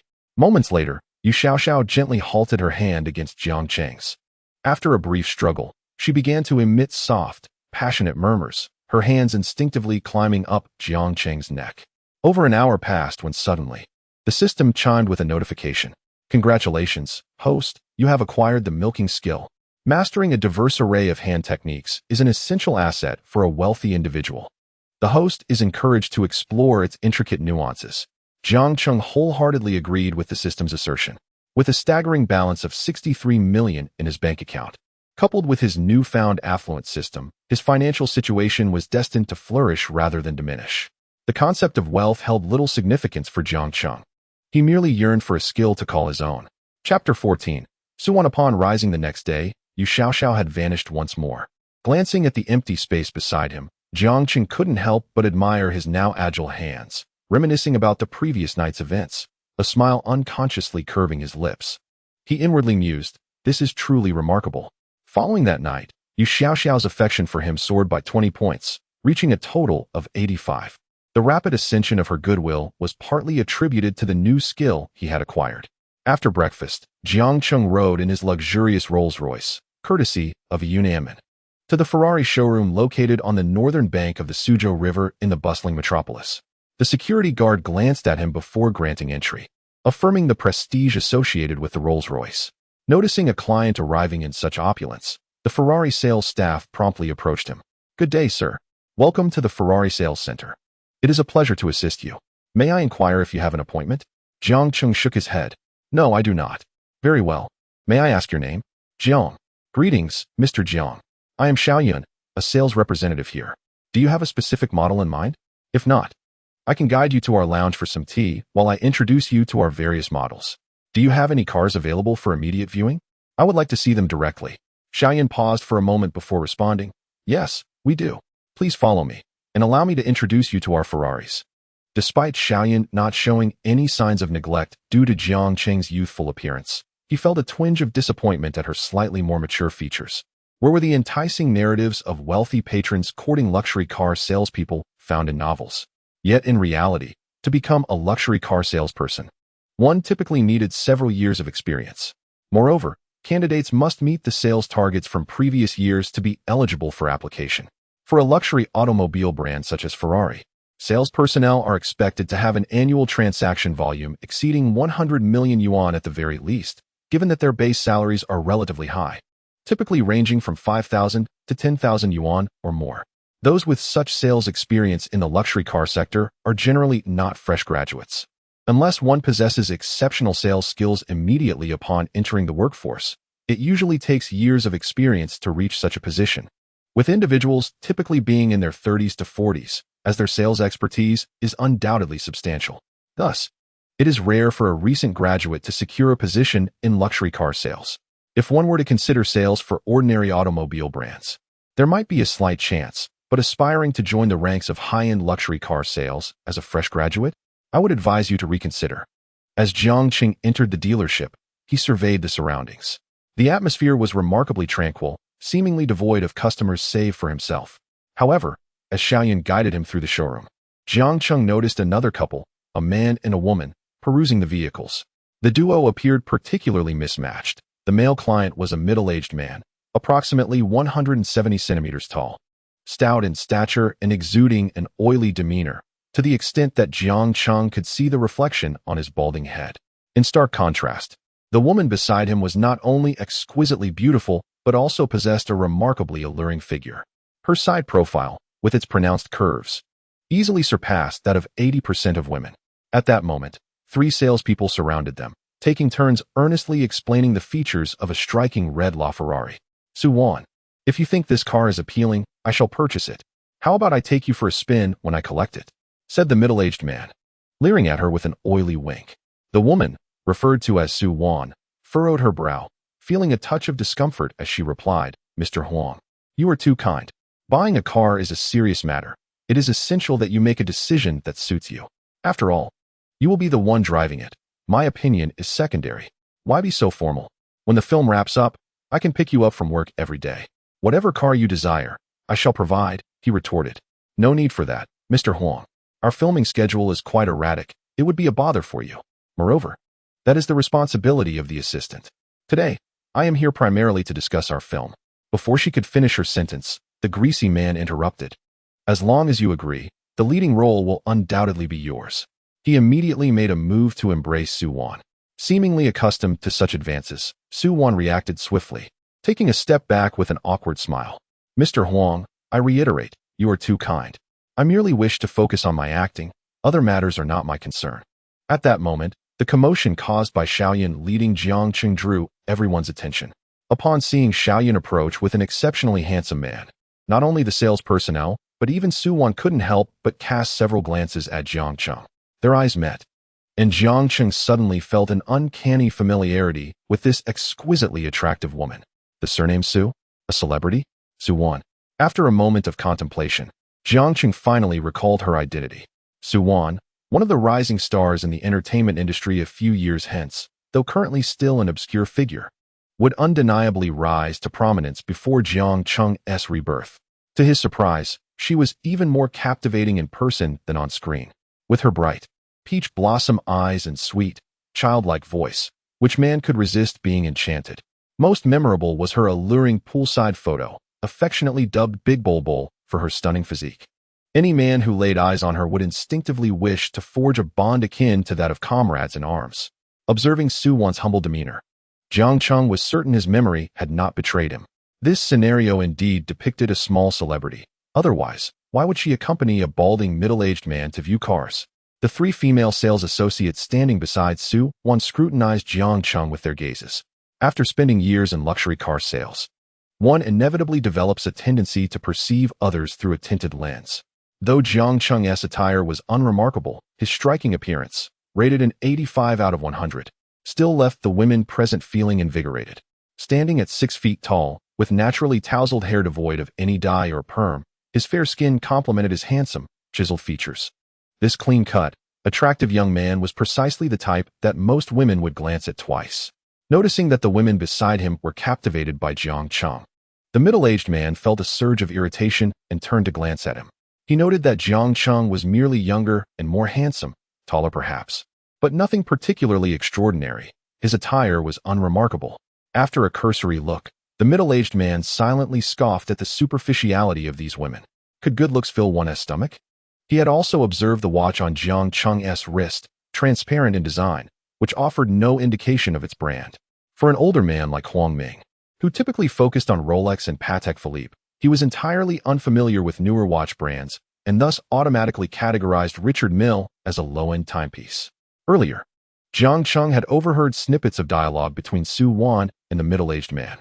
It appeared that the latter had leveraged certain advantages to secure Su Wan's compliance regarding unspecified matters, an understanding that lingered unspoken between them. Jiang Cheng refrained from casting any more glances at Su Wan or Huang Ming. Instead, he immersed himself in exploring the displays within the showroom, guided by Xiaoyan's introductions. Marking his inaugural visit to Ferrari, Xiaoyan meticulously narrated the history and philosophy of Ferrari to Jiang Cheng. At that moment, she stood before a massive wall of automotive molds, pointing to their most iconic Ferrari model and inquired, "Is this your first visit to the Ferrari showroom?" With enthusiasm, she gestured towards the grand display of molds, all meticulously replicated from their originals. "Behold this model, our flagship hypercar, the LaFerrari, which, alongside the McLaren P1 and Porsche 918, is regarded as one of the three legendary supercars. Since its unveiling in 2013, it has become a coveted collector's item." This was Jiang Cheng's first close encounter with such high-end vehicle molds and leather samples, and he found it utterly fascinating. As Xiaoyan continued her exposition, his attention became wholly captivated by the striking red LaFerrari before him. To speak candidly, such hypercars epitomize the quintessential toy that every man yearns to possess. Admittedly, although hypercars may lack practicality, the sight of one roaring past on the street stirred a sense of longing within Jiang Cheng. Despite already owning a 918, the prospect of adding another to his collection felt enticing, particularly since this opportunity was offered through a complimentary system. The LaFerrari was undoubtedly the priciest model among their offerings, and with his hypercar voucher allowing for the purchase of only one vehicle, acquiring the LaFerrari would indeed be a worthwhile endeavor. Although Jiang Cheng had never purchased a LaFerrari, he had heard that acquiring such a vehicle came with certain prerequisites, though he was unaware of the specifics. He approached the matter without hesitation, embodying the confidence that comes with financial stability. He was no longer the bashful youth who would blush at fleeting remarks. After all, it is only the insecure who feel discomfort and indignation when confronted with minor missteps. At that moment, Jiang Cheng radiated youthful ambition and self-assurance. Embracing the mindset of inquiry, he directly asked, "I have heard that purchasing your LaFerrari requires certain conditions?" Xiaoyan maintained her poised smile, responding, "Indeed. Only 499 units of the LaFerrari were produced globally, including the hardtop version, and production ceased in 2016. What remains in the showroom are a limited number of display vehicles or leftover allocations. The purchasing requirements are quite stringent. First, a capital verification is necessary, with liquid assets of at least 100 million, and secondly, one must be an existing Ferrari customer, owning at least 3 Ferrari models, with no history of reselling limited edition vehicles to qualify for an application." Upon hearing Xiaoyan's explanation, Jiang Cheng let out a sigh of regret. "So, it seems I do not qualify to make a purchase?" Xiaoyan was momentarily taken aback by the expression of disappointment on Jiang Cheng's face. The guide price for the LaFerrari reached an astounding 22.5 million. The figure of over 20 million merely accounted for the chassis price.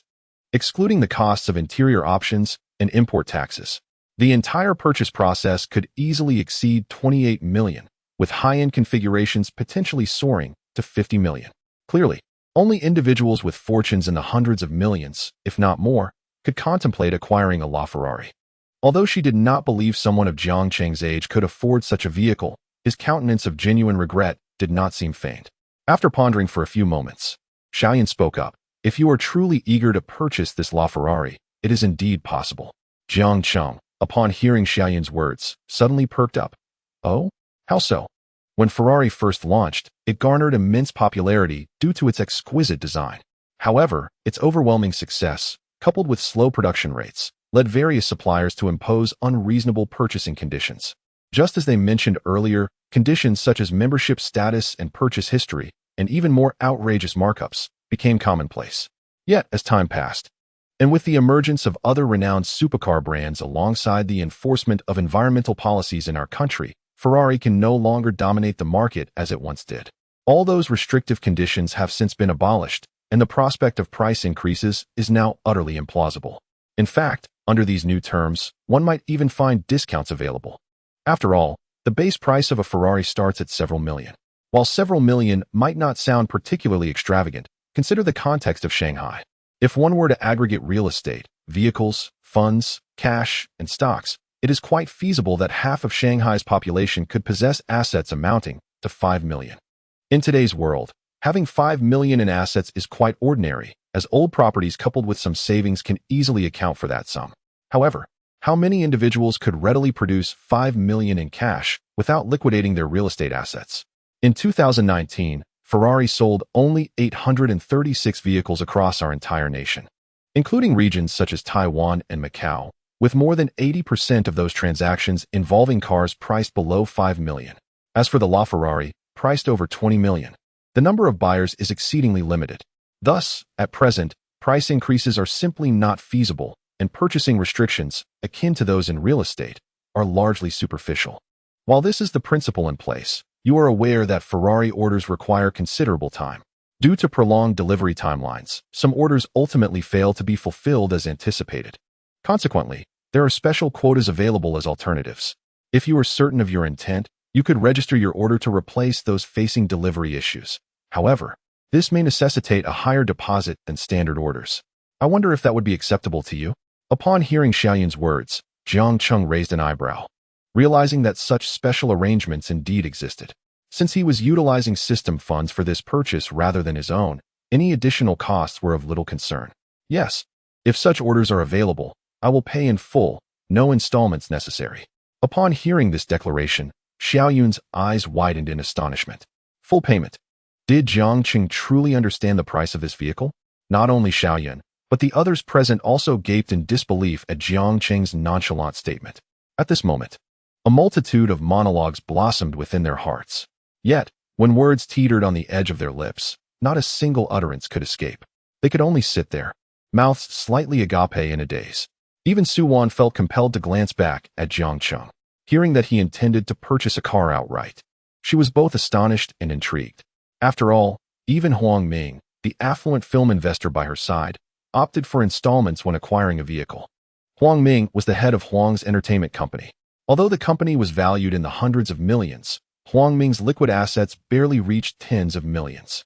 Furthermore, his film investments were typically modest productions, rarely exceeding 5 million. If one were to suggest that Huang Ming buy a LaFerrari, he would undoubtedly shy away. In other words, he simply could not afford it.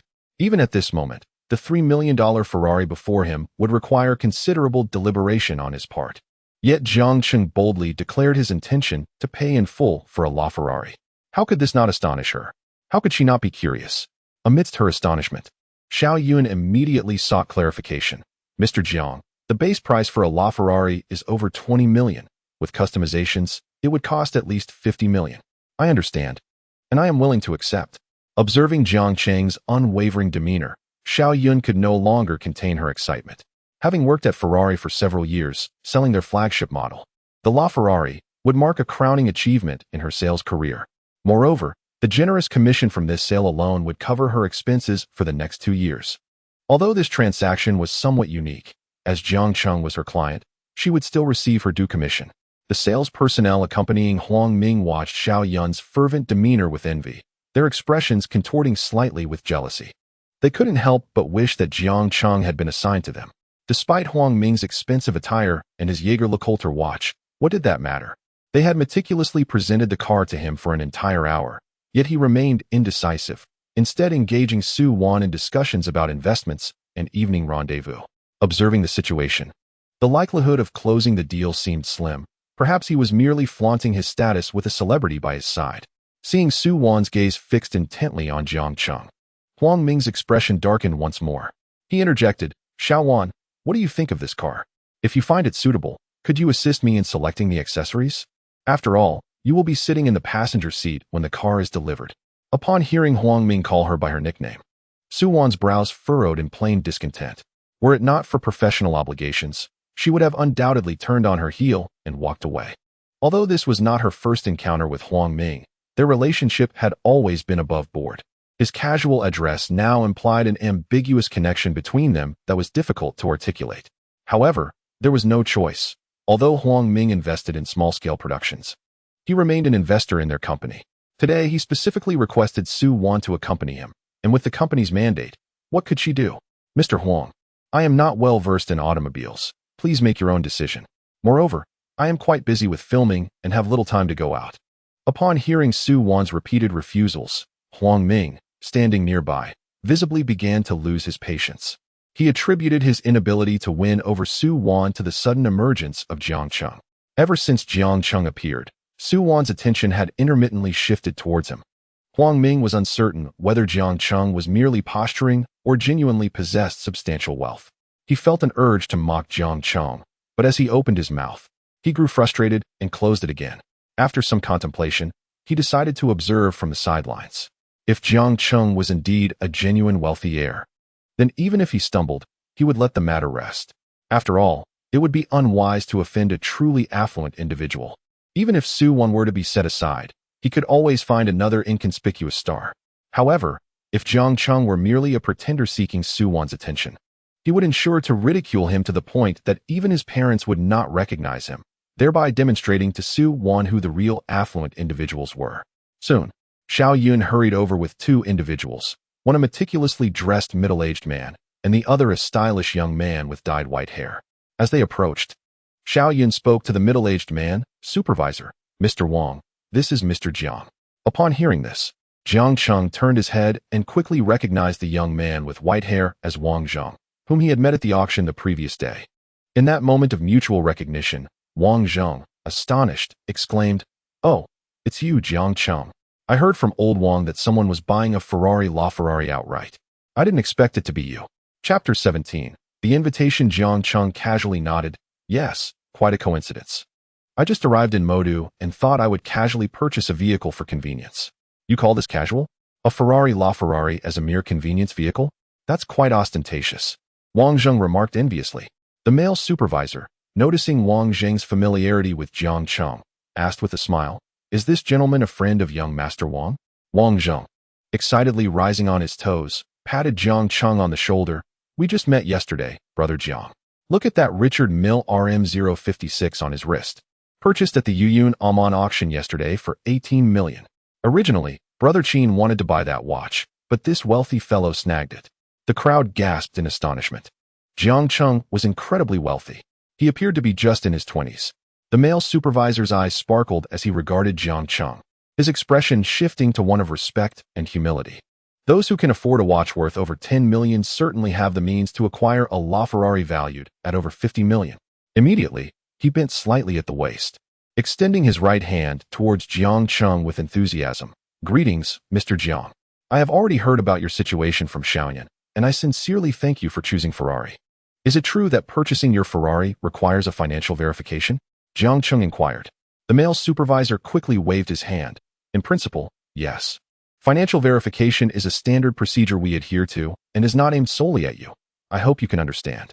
However, young Master Wang mentioned that since you can afford a watch worth over 10 million, acquiring a LaFerrari should pose no issue. Originally, the LaFerrari required a pre-order, but coincidentally, young Master Wang had recently commissioned one from us and subsequently requested our assistance in reselling it, allowing us to transfer this opportunity to you." Jiang Cheng glanced at Wang Zheng. Judging by the supervisor's attitude towards him, it seemed Wang Zheng was no ordinary individual. After all, purchasing a LaFerrari typically necessitates certain prerequisites, meaning Wang Zheng must own at least 5 Ferraris registered in his name. Curiously, Jiang Cheng asked Wang Zheng, "Aren't you interested in the LaFerrari you commissioned?" Wang Zheng chuckled heartily. "I was initially spurred by old Qin's influence, which led me to impulsively order this LaFerrari.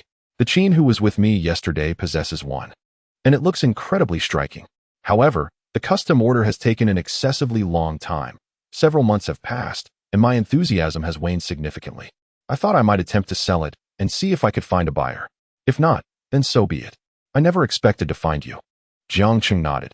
"How much longer until the car is ready?" Upon hearing this, the male supervisor promptly replied, "Young Master Jiang, it should be ready for you in approximately 2 months. Typically, a custom order requires a wait of at least 6 months. But if you take over young Master Wang's car, you can have it in 2 months." After a brief discussion, they reached an agreement. Jiang Cheng's primary objective was to obtain a supercar with a significant performance upgrade. Simply purchasing any supercar would not suffice at such a price. Consequently, he ultimately decided to acquire Wang Zheng's supercar. Seeing that Jiang Cheng was genuinely interested in taking over his vehicle, Wang Zheng joyfully remarked, "Thank you, my friend. To be honest, Finding someone to take over my car has not been easy. While it is indeed stunning, the price is exceedingly steep. I spent over 20 million just on the interior customization. Such an expense tends to deter most potential buyers. Jiang Cheng understood the implication of Wang Zheng's words. With that kind of money, one could easily purchase a house. Spending over 20 million on an interior is certainly beyond the means of most. The color and interior you selected align perfectly with my aesthetic.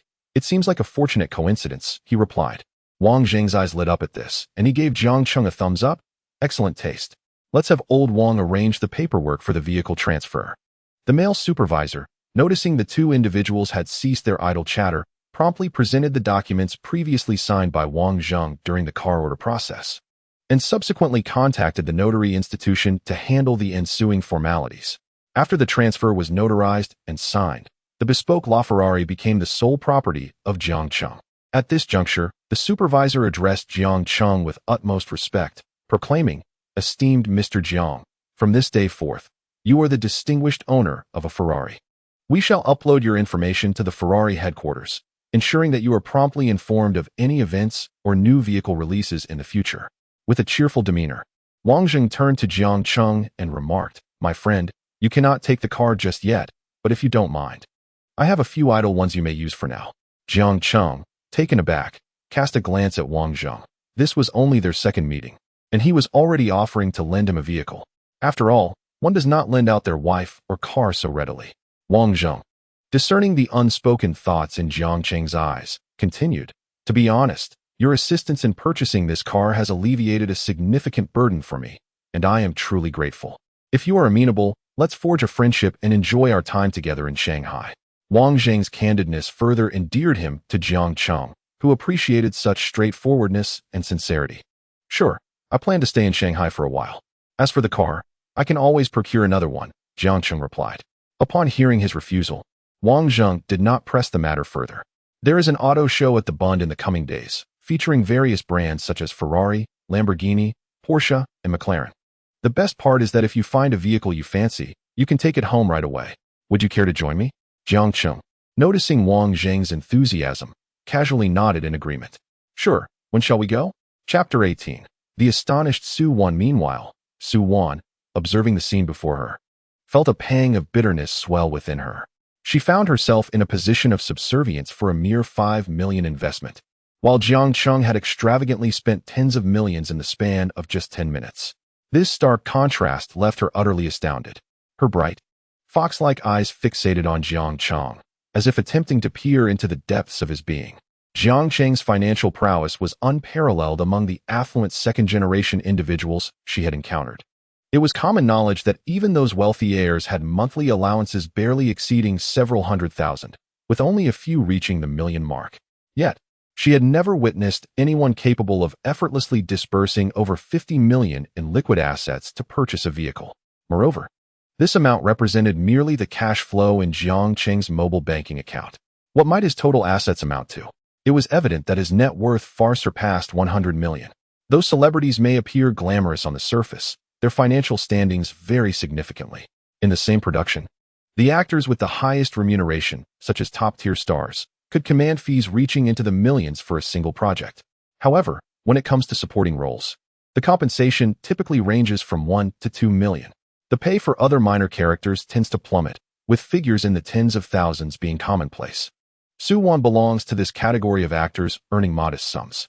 Once these payments are received, she must share them with her agency, rendering the sum of over 50 million a staggering amount for her current circumstances. Furthermore, every popular star has their season of prominence. Once that period passes, they are often supplanted by newcomers.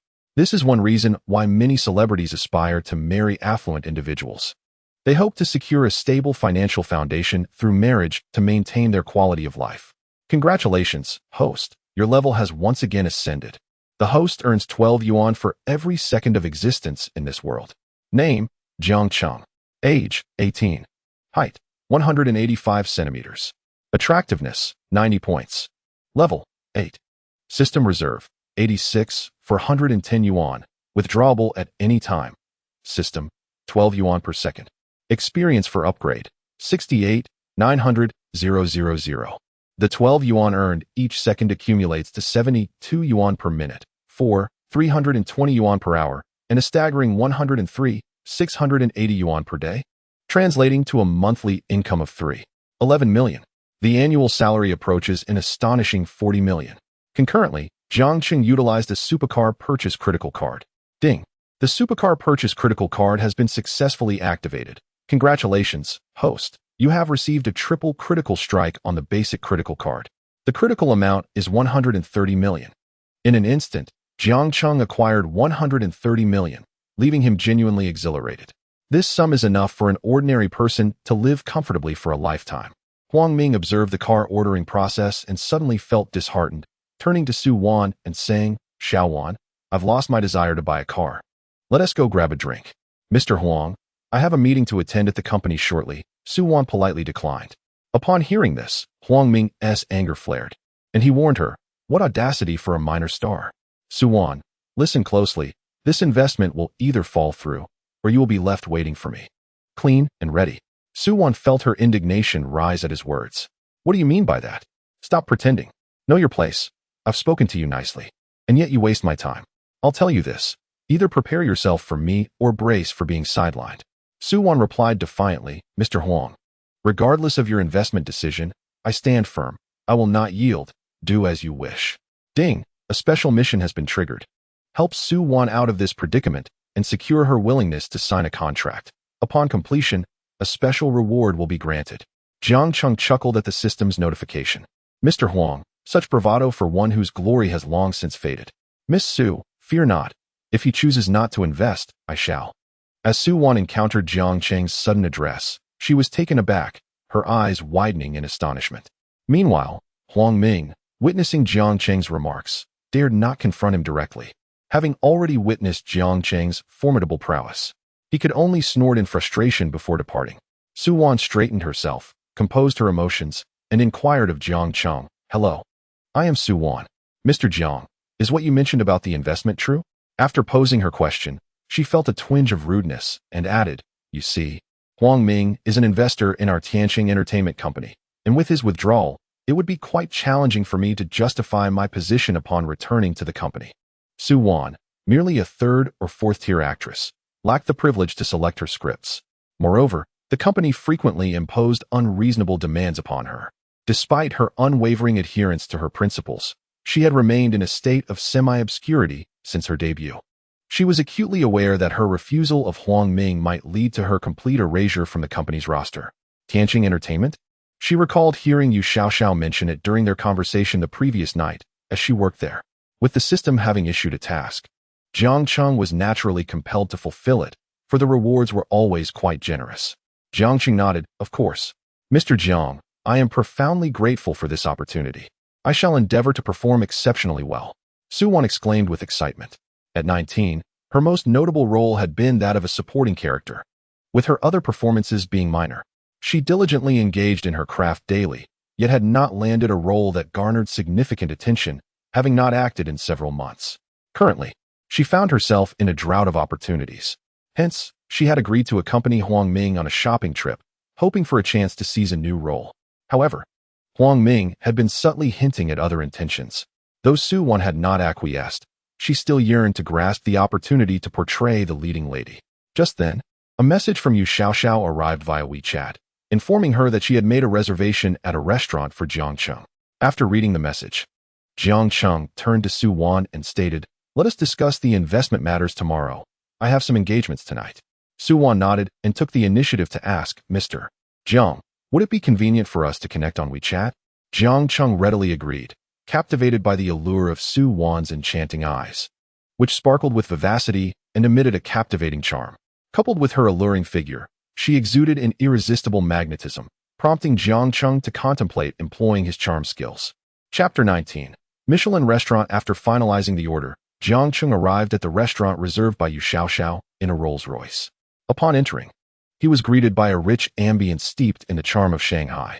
The deep green wallpaper, antique phonograph, and vintage ceiling fan created an enchanting atmosphere, while a stage adorned with a qipao-clad beauty serenaded the guests with classic Shanghai tunes. Jiangqing nodded in approval. Indeed, it was worthy of its Michelin star. brimming with character. Yu Xiaoxiao opted for a cozy private room instead of a booth outside. As Jiang Cheng entered the suite, he found Yu Xiaoxiao engrossed in selecting dishes on her tablet. Upon seeing him, she shyly rose to her feet and beckoned him. Jiang Cheng, come sit here. Clad in an elegant knee-length Chanel dress, she radiated grace and poise, her skin as fair as snow, exuding a captivating beauty. Jiang Cheng approached her side, wrapping his arm around her slender, alluring waist. Leaning close, his lips brushed against her delicate ear as he whispered teasingly, "Why the change of attire?" Provoked by his playful gesture, Yu Xiaoxiao's cheeks flushed a deeper shade of crimson. She gently pushed him away, her voice tinged with embarrassment. "Isn't it normal to change clothes? I haven't even mentioned your outfit, which you practically tore apart." Recalling the exhilarating events of the previous night, Jiang Cheng smirked mischievously. "That's entirely your fault. You posed quite the challenge, insisting on rigorous execution." Before Yu Xiaoxiao could respond, Jiang Cheng silenced her with a kiss. 10 minutes later, Yu Xiaoxiao, her face still aflame, pushed him away and, after adjusting her attire, returned to her seat. "It won't be proper if others come in now." Jiang Cheng, unperturbed, knew their evening was still young. Yu Xiaoxiao handed her tablet to him and enthusiastically began to describe the dishes. "The crab roe rice here is truly one of a kind in the city, topped generously with crab fat. This dish has even received a Michelin recommendation, so you must savor it tonight." She continued with a list of delicacies, including the marinated fish slices and the scallion roasted fish head. After she had selected 4 dishes, Jiang Cheng nodded in agreement. "That should suffice. You should order a few more. You'll soon realize that while the food is delectable, the portions are rather modest." He casually added 3 more recommended dishes to the order. "By the way, do you know Suwan? I recall you mentioning that you are also with Tianqing Entertainment." Yu Xiaoxiao looked at him, puzzled. "Suwan? She's an artist under our label. What's the matter?" Jiang Cheng recounted the situation briefly, including his interest in signing Suwan.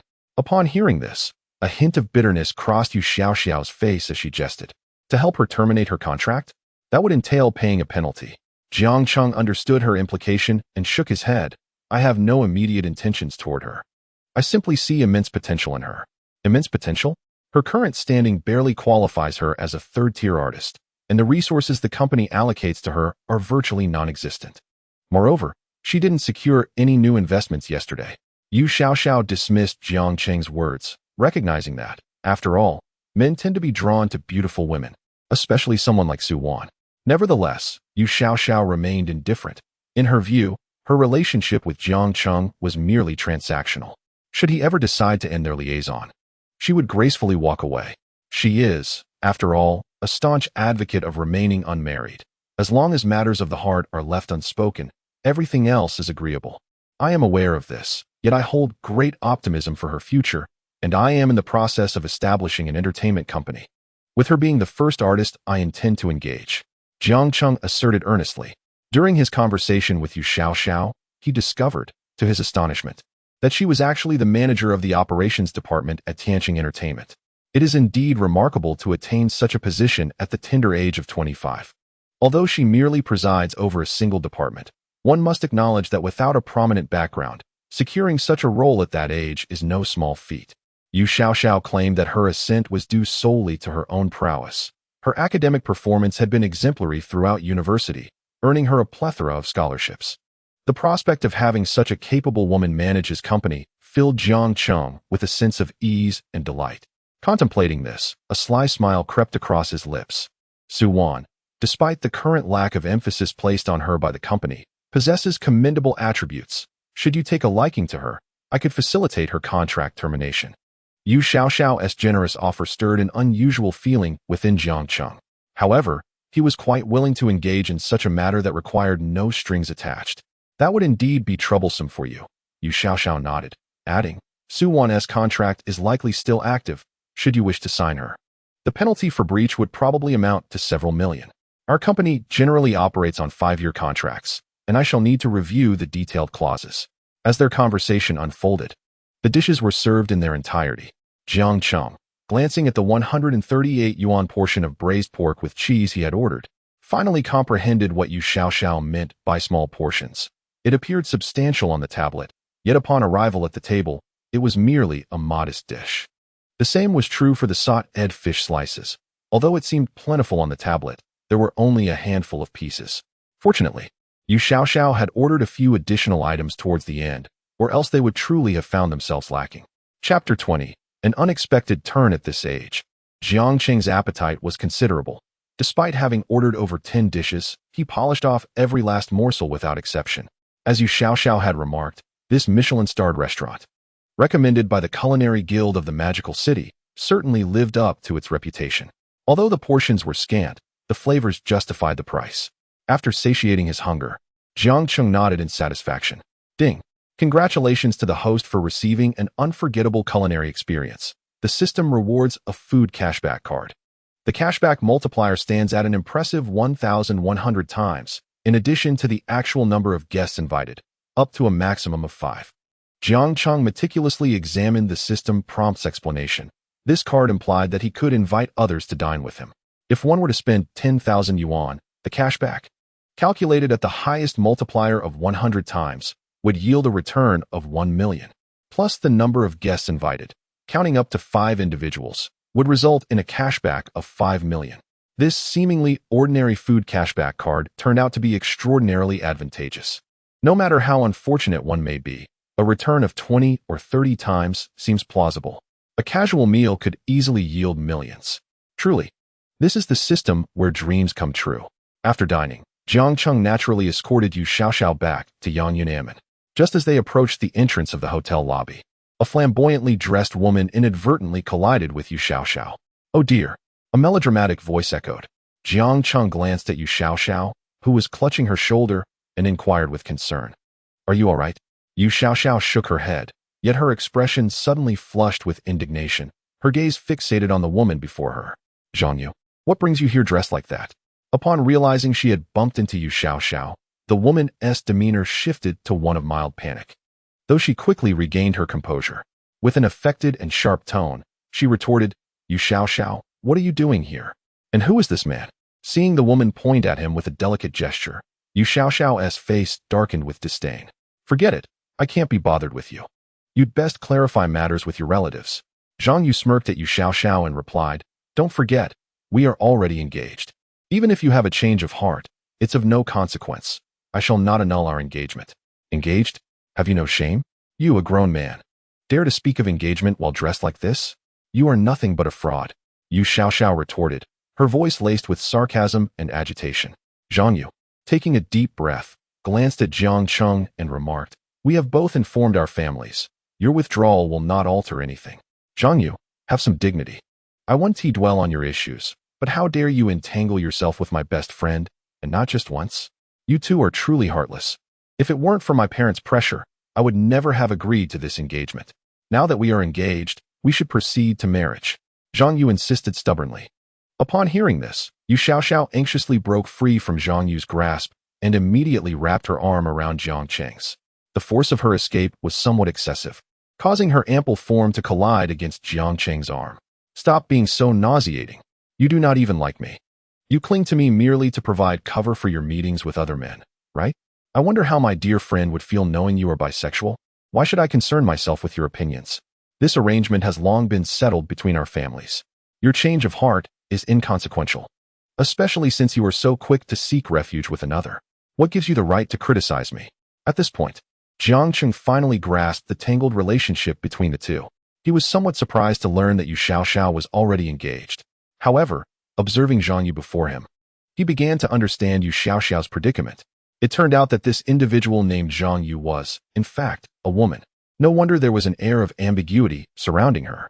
If Yu Xiaoxiao had not spoken, one might find it quite challenging to discern that the woman before him was, in fact, a man in disguise. The contemporary art of makeup is truly astonishing. However, upon closer inspection, certain clues become apparent, particularly one of the male characteristics, the prominence of an Adam's apple on the neck, along with the fact that the size of his high heels was considerably larger than that of an average woman. After scrutinizing the situation, Jiang Qing began to comprehend the headlines he had previously encountered about individuals who, after a night of passion, suddenly discovered their partner was a man. Beneath the heavy makeup and wig, it was indeed difficult to tell. It turned out that Yu Xiaoxiao's fiancé was not only effeminate, but had also betrayed her. And to complicate matters further, he was bisexual. Such revelations were overwhelmingly substantial. At this moment, Zhang Yu began to tug at Yu Xiaoxiao, cursing and causing a scene, drawing the attention of an increasingly curious crowd nearby. Chapter 20. Physical Attributes. Brother, now that you understand our relationship, I advise you to leave. She is my fiancée. Just then, a melodious, youthful voice chimed in once more. Ding dong. Host, you are now faced with a choice. Option 1. Heed Zhang Yu's advice and depart, receiving a Ninja Turtle outfit as a reward. Option 2. Deliver 2 resounding slaps to Zhang Yu, awakening him, and you will gain 5 points in physical attributes and a bad luck card. Jiang Cheng, taken aback by the sudden appearance of these options, found himself momentarily stunned. The first choice was one he dismissed outright, while the second option offered an intriguing reward of attribute points. Upon reviewing the explanation of physical attributes, which pertain to strength, speed, constitution, vision, hearing, recovery abilities, and resilience, Jiang Cheng realized the potential benefits were quite alluring. This system was rather enticing. The prospect of enhancing his physical constitution, coupled with the reward from the home purchase system, a clearing card, could significantly elevate his capabilities. Without hesitation, he chose the second option. Instantly, he felt a warm surge coursing through his body, filling him with newfound strength. A sense of exhilaration washed over him. This was nothing short of miraculous. While others toiled daily to achieve sculpted abs and enhanced physiques through rigorous exercise and supplements, it seemed he had already made remarkable strides. His hearing had also improved dramatically, allowing him to detect even the faintest sounds of running water from the nearby women's restroom. Jiang Cheng flexed his robust arms, casting a playful glance at Zhang Yu before executing a swift double slap. The resounding impact sent Zhang Yu crashing to the ground. The close proximity of his movements inadvertently brushed against Yu Xiaoxiao, causing her to blush with embarrassment. Overwhelmed by the electric sensation, she hurriedly released Jiang Cheng's arm as Zhang Yu lay sprawled on the floor. He rose to his feet in a fit of rage, covering his face. And before he could utter a word, Jiang Cheng shook his hand and remarked, "TSK, your audacity is truly remarkable. Despite your own faults, you still have the gall to say such things. My hand has been bruised from colliding with your face." Yu Xiaoxiao was momentarily taken aback by the unfolding scene. She had not anticipated Jiang Cheng's sudden outburst. "You actually hit me. Woe is me. I shall not let this slide," Zhang Yu exclaimed, clutching his reddened cheek. His expression a mixture of indignation and fury as he glared at Jiang Cheng. With that, he clenched his fragile fists and charged toward Jiang Cheng with a distinctive pigeon-toed gait. Seeing Zhang Yu rushing toward Jiang Cheng, Yu Xiaoxiao's admiration for Jiang Cheng surged, prompting her to grasp his arm tightly in an attempt to pull him closer to her side. In her heart, she found Jiang Cheng exceedingly handsome for having knocked Zhang Yu to the ground for her sake. However, simultaneously, she feared that Jiang Cheng's intervention on her behalf might lead to trouble. At that moment, Jiang Cheng reacted swiftly, extending his leg and delivering a powerful kick that sent Zhang Yu sprawling. Zhang Yu, realizing he was no match for Jiang Cheng, clutched his pained chest and collapsed to the ground, too humiliated and hurt to rise again. He felt an unprecedented sense of disgrace and agony from Jiang Cheng's forceful strike. As Zhang Yu lay there, he glared at the hotel staff, who merely stood by without intervening, his frustration boiling over. "Where are the security guards? Did you not see the assault? What is your hotel doing? I am a guest here. I've been attacked. Help! Help!" Zhang Yu's cries prompted the hotel staff to react. Given that Jiang Cheng had checked into the opulent villa costing 80,000 a night, the front desk personnel were already familiar with him.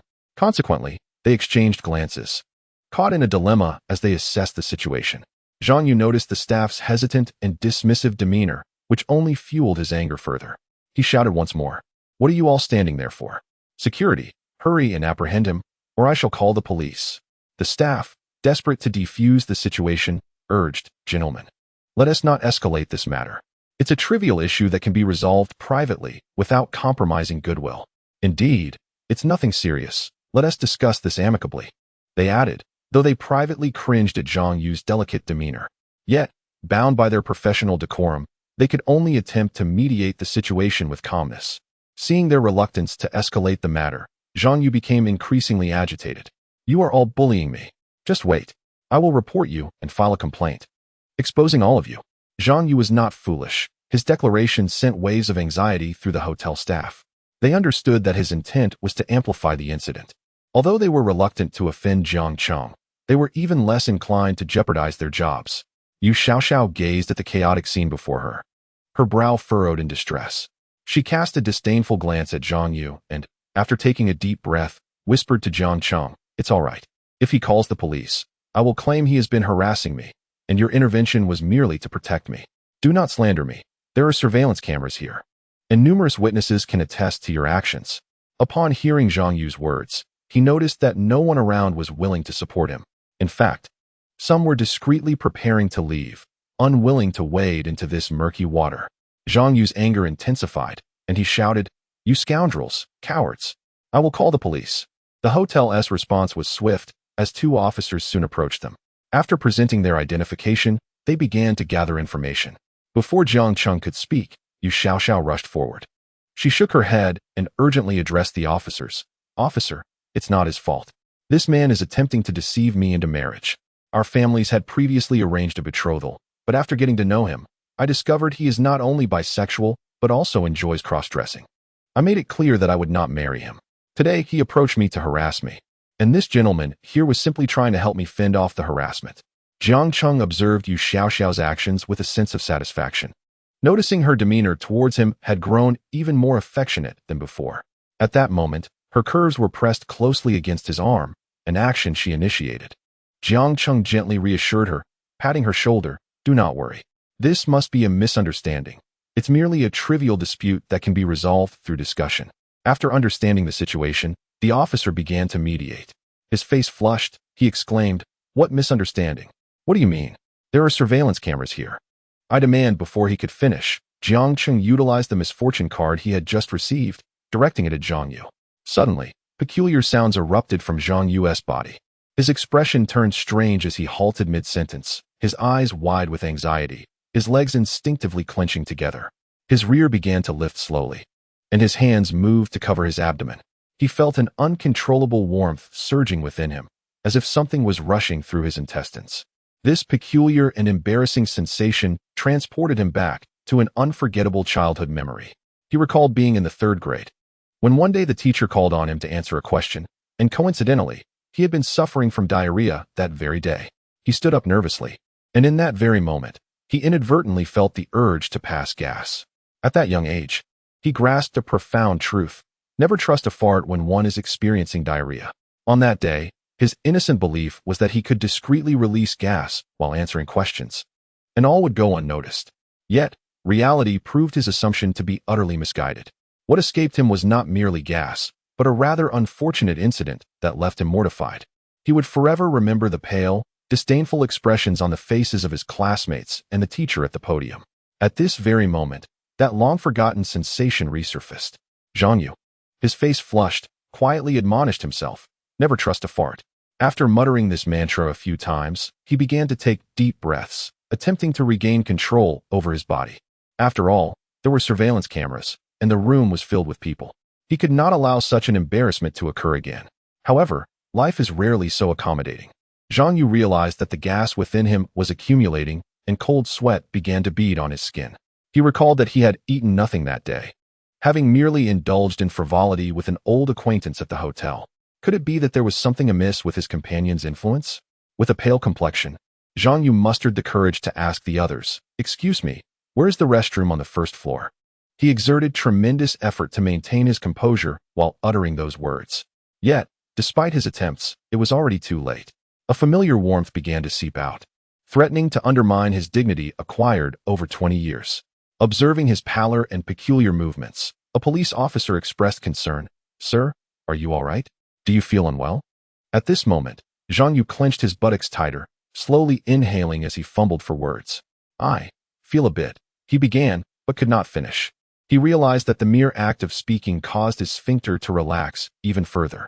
What had initially been a mere trickle now transformed into a more significant leakage, accompanied by an ominous feeling of impending disaster. Zhang Yu understood that, despite his utmost efforts to maintain control, he could only postpone the inevitable.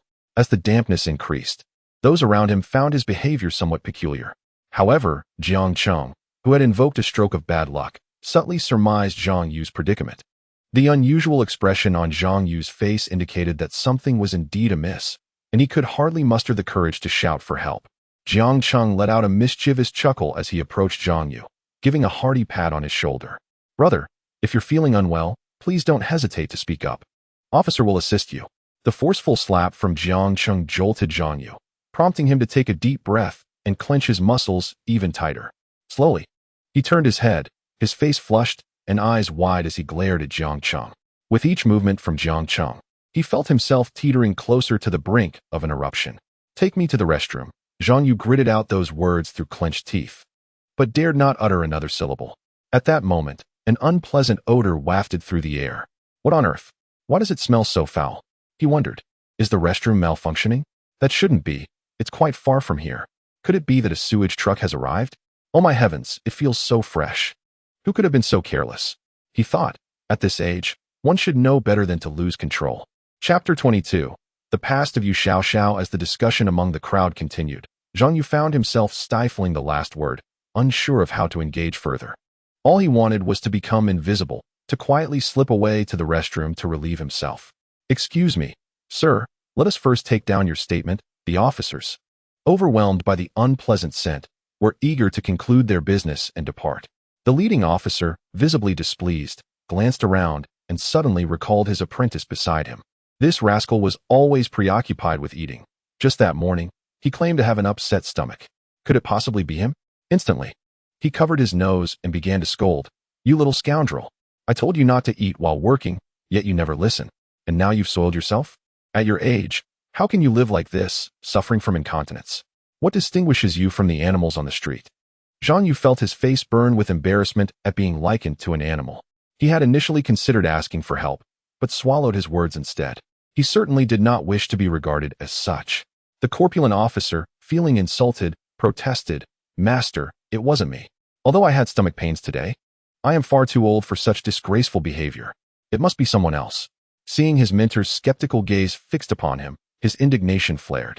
"I swear, whoever has soiled themselves is a miserable wretch. It certainly isn't me." He paused mid-sentence, a peculiar expression crossing his face as he scrutinized his mentor. Having accompanied him on patrol for several years, he noticed the increasing age of his mentor. The moment he caught the whiff of foulness, he began to suspect it might be from himself. The urgency to lay blame on him could only stem from one reason. The excrement might very well belong to his elder. Thus, to divert attention, the blame had been shifted to his shoulders. After all, the master is aging, and it is quite understandable that he occasionally struggles to control his bodily functions.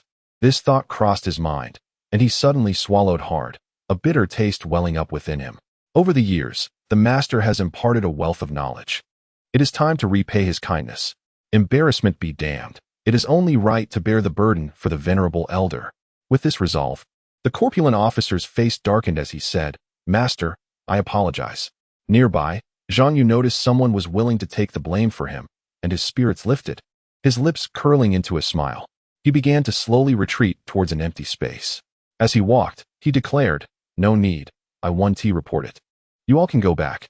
Jiang Cheng, witnessing this, immediately covered his nose and interjected, "No, the foul odor is emanating from our direction. It can't be." As he spoke, Jiang Cheng cast a meaningful glance at Zhang Yu, who was then stepping back with a sense of triumph. Feeling the gaze of everyone in the hotel upon him, Zhang Yu grew anxious and hastened his departure. However, just a few steps into his escape, he could no longer contain himself. A torrent of flatulence erupted uncontrollably. The patrons in the hotel stared in horror as a cacophony of thunderous sounds erupted from Zhang Yu. Jiang Cheng, quick-witted, swiftly pulled Yu Xiaoxiao back to a distance of 10 meters, while the rest remained frozen in shock, gazing at the yellow liquid trickling from Zhang Yu. After the initial fright, patrons began to cover their noses and scatter, retching in disgust. The hotel was filled with the sounds of gagging. "My goodness, I might truly perish. At this age, I still have diarrhea. How can one be unable to control their bowels?" A crowd of onlookers, their faces pale, retched while casting disdainful glances at Zhang Yu. At this moment, Zhang Yu could no longer concern himself with maintaining his dignity, nor with reporting the incident. He clutched his writhing stomach and frantically searched for a restroom. 20 minutes later, the scene was finally recorded. Jiang Cheng and Yu Xiaoxiao had also arrived at the Ting Villa. Upon returning to the hotel room, Yu Xiaoxiao displayed an unusual tenderness toward Jiang Cheng. Her delicate hand affectionately brushed against his thigh as she softly inquired, "Dear brother, let me check if you're all right. Are you hurt?" Seeing Yu Xiaoxiao adopt a seductive demeanor, Jiang Cheng managed a mischievous smile. "How could I possibly be injured? Such a worthless opponent could never harm me." "That may be. But despite your prowess, it's still better for your sister to examine you for reassurance," Yu Xiaoxiao replied. Her tone tinged with a hint of disappointment as she noticed Jiang Cheng's indifference. "Do you find me unworthy? I am aware that I do not deserve you." Seeing the despondency in Yu Xiaoxiao's voice, Jiang Cheng lost the inclination to tease her further.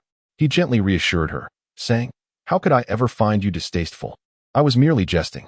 Upon hearing Jiang Cheng's words, Yu Xiaoxiao's eyes sparkled with a glimmer of hope, yet soon her demeanor sank back into despondency. She lowered her head and lamented, "Are you not surprised that my fiancé is actually someone like this?" Jiang Cheng nodded, acknowledging, "I must admit, it is rather surprising." In truth, her engagement to Zhang Yu had been arranged by their grandparents during their childhood. Her grandfather had insisted that she marry him before his passing. Although she harbored no affection for Zhang Yu, she ultimately acquiesced to this union to grant her grandfather peace in his final moments. Relieved by Jiang Cheng's measured reaction, Yu Xiaoxiao felt a weight lift from her shoulders. Despite this being only their second encounter, she felt compelled to unveil this deeply held secret. In her grandfather's era, promises held immense significance. Thus, regardless of her resistance, she could not defy her grandfather's fervent wishes. In his last days, he had coerced her into the marriage, threatening that he would pass away with unfulfilled desires otherwise. Succumbing to familial pressure, she reluctantly entered into an engagement with Zhang Yu. However, upon meeting him, the observant Yu Xiaoxiao discovered that Zhang Yu was, in fact, bisexual. Chapter 23. The annoying younger brother Zhang Yu's home and room were adorned with an abundance of pink items. To ensure her discretion, they mutually signed an agreement. They would not physically engage with one another nor interfere in each other's lives. Initially, Yu Xiaoxiao accepted this arrangement with enthusiasm, as it would not only ease her grandfather's worries but also liberate her from her feelings for Zhang Yu. Truly a win-win situation. To conceal his same-sex inclinations from their relatives and friends, Zhang Yu used Yu Xiaoxiao as a facade, compelling her to participate in his various charades. As time passed, Yu Xiaoxiao noticed Zhang Yu becoming increasingly self-absorbed, until she ultimately discovered that he was indeed bisexual, having become involved with her close friend. Overwhelmed by this revelation, she could not bear it any longer, prompting her decision to break off the engagement. Upon hearing Yu Xiaoxiao's tale, Jiang Cheng felt a profound sense of sympathy. It is indeed a vast world filled with unexpected occurrences. He gently stroked her hair in consolation, expressing, "You have truly endured quite an ordeal, encountering such absurdities. Jiang Cheng, do you truly not mind? I mean, are you willing to maintain such a relationship with me?" Noticing Jiang Cheng's astonishment, Yu Xiaoxiao hurriedly clarified, "Please do not misunderstand. I am not suggesting I wish to be your girlfriend. I simply desire someone to occasionally share my time with. Besides, I have no intention of marrying in the future, and you are my first man. Rest assured, should we be together, I shall not intrude upon your private life."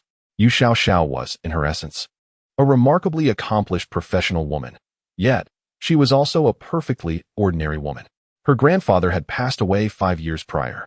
As a modern woman, she yearned deeply for a love that was genuinely her own. Jiang Cheng is her first man. Although her affection for him is not yet profoundly deep, she finds this relationship infinitely more relaxed than a conventional romance. Disillusioned with familial and romantic love, Yu Xiaoxiao simply yearns for a casual relationship, and by chance, she encounters Jiang Cheng. Upon hearing her words, Jiang Cheng is filled with unexpected delight. What does he have to complain about in a world where casual encounters exist amidst exorbitant bridal prices? Moreover, he recalls that he possesses an unused unblocking card. Unable to restrain a smile, he notes that Yu Xiaoxiao's friendliness towards him has nearly reached 90 points.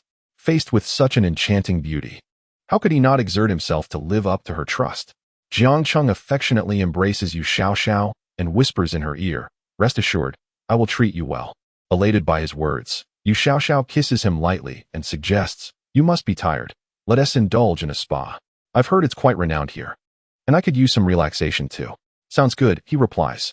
Observing Jiang Cheng's eager expression, Yu Xiaoxiao swiftly makes her way to the designated female spa area.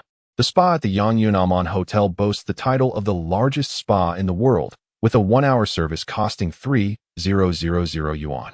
Jiang Cheng promptly books 2 hours of treatment, recognizing the need for a thorough unwind after a long journey. After soaking in the hot spring and enjoying the spa, Jiang Cheng finds himself reclining on the opulent bed crafted from golden silk Nanmu wood in the villa. The ultra-soft imported mattress lulls him to a deep slumber almost immediately, enveloping him in a sense of inexplicable comfort. Upon awakening, he pulls back the covers to behold Yu Xiaoxiao's exquisite face, reminiscent of a blooming peach blossom. Jiang Cheng, captivated by her natural allure, feels a surge of urgency. He gathers Yu Xiaoxiao into his arms, her softness overwhelming him. Unable to restrain himself any longer, he presses his lips fervently against hers, engaging in an impassioned kiss that lasts for over 2 hours. After such an intense encounter, Jiang Cheng lets out a satisfied sigh and rises to head towards the bathroom. Glancing in the mirror, he accesses the system interface. The notification reads, "Ding. Unblocking card successfully activated." Given the partner's satisfaction rating of 100 points, the host's frequency count is 500 times. In total, the host is rewarded with 250 million. Jiang Cheng feels a wave of joy wash over him upon seeing the system's notification, grateful for his earlier exertions that led to such a lucrative outcome. Minutes later, he emerges from the bathroom to find Yu Xiaoxiao peacefully asleep, exhausted from the day's events. Jiang Cheng settled himself beside the sofa, observing the blanket draped over Yu Xiaoxiao, which had slightly slipped, revealing her delicate shoulders. Her hair cascaded like a waterfall, tousled and flowing over her alabaster skin, framing a flawless, exquisite face. With a soft sigh, Jiang Cheng leaned down, gently kissing Yu Xiaoxiao's smooth shoulder. In the villa's room, 3 cleaning staff were diligently tidying and replacing the toiletries. At the edge of the grand bed, a young woman was assisting a middle-aged woman in her 30s with changing the bed linens. The middle-aged woman, noticing the rumpled sheets, remarked to the younger girl, "TSK, the youth of today certainly have stamina." The young woman blushed at these words. "Sister Zhang, keep your voice down. We don't want the guests to overhear. What is there to fear? It's far enough away that they can't hear," she replied, then called out to another middle-aged woman, "Hey, Lao Chen, come here and see how your husband compares. Is he anything like this?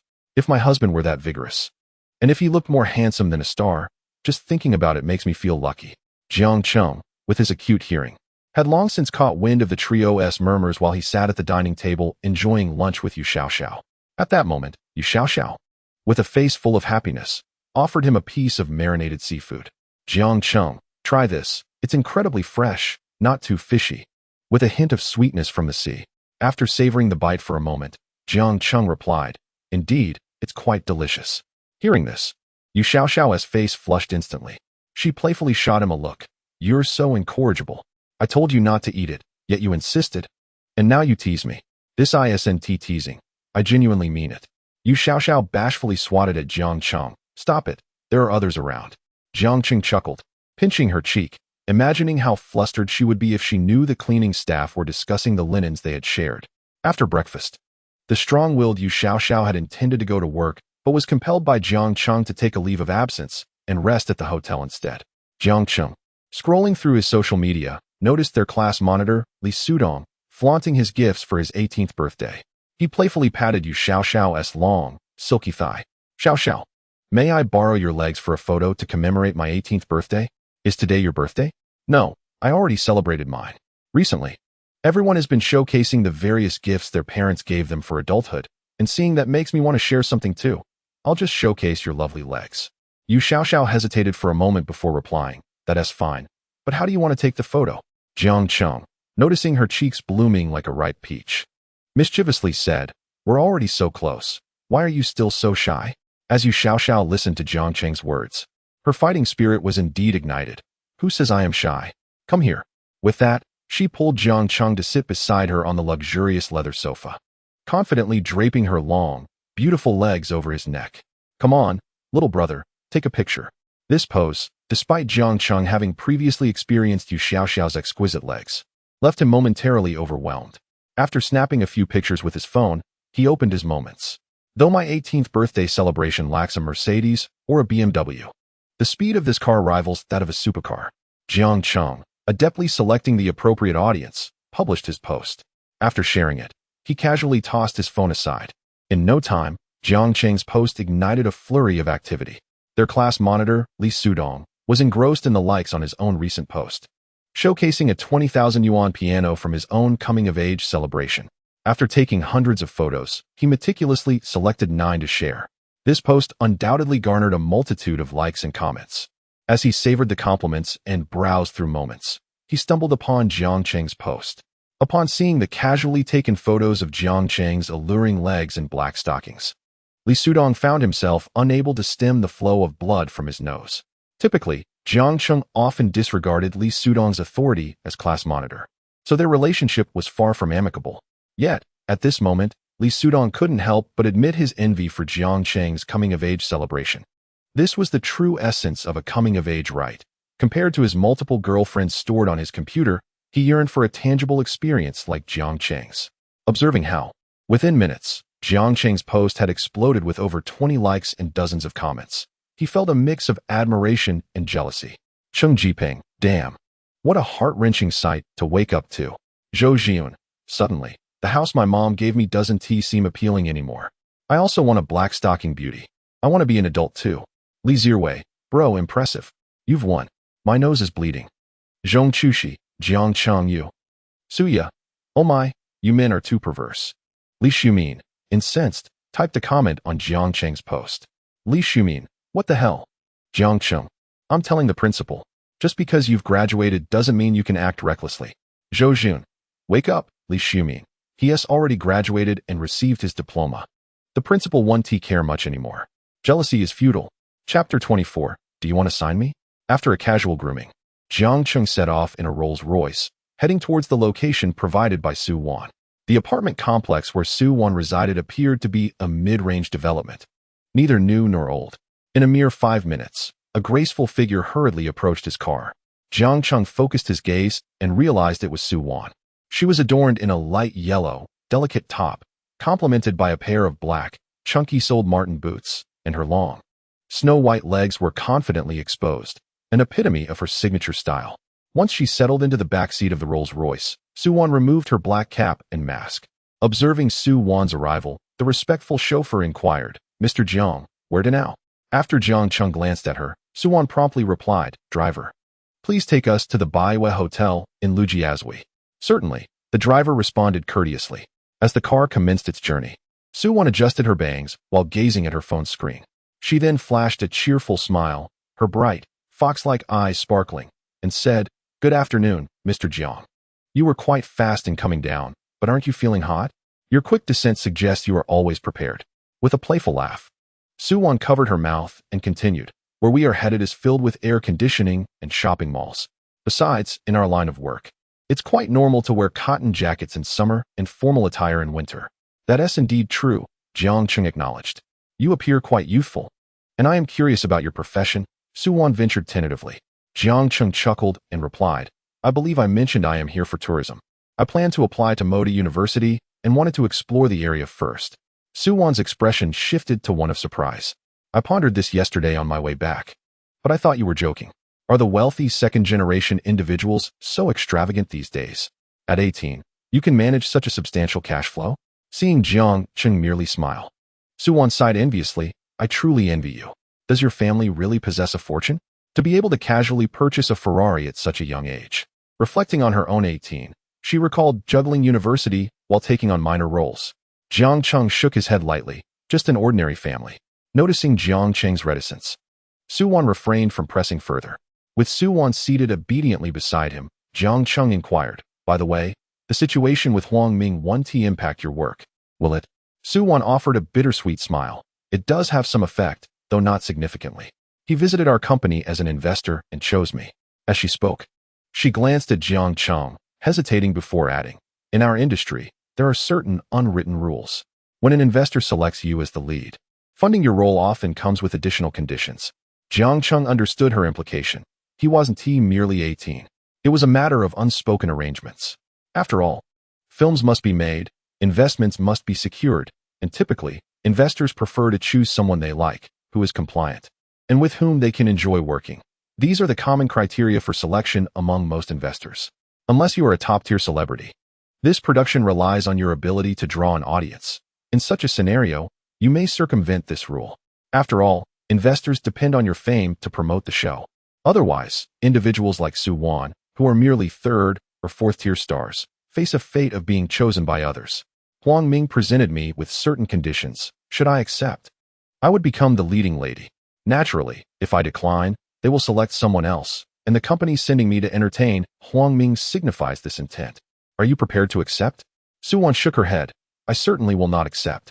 After so many years in the industry, had I accepted earlier, I wouldn't still be a mere third-tier celebrity.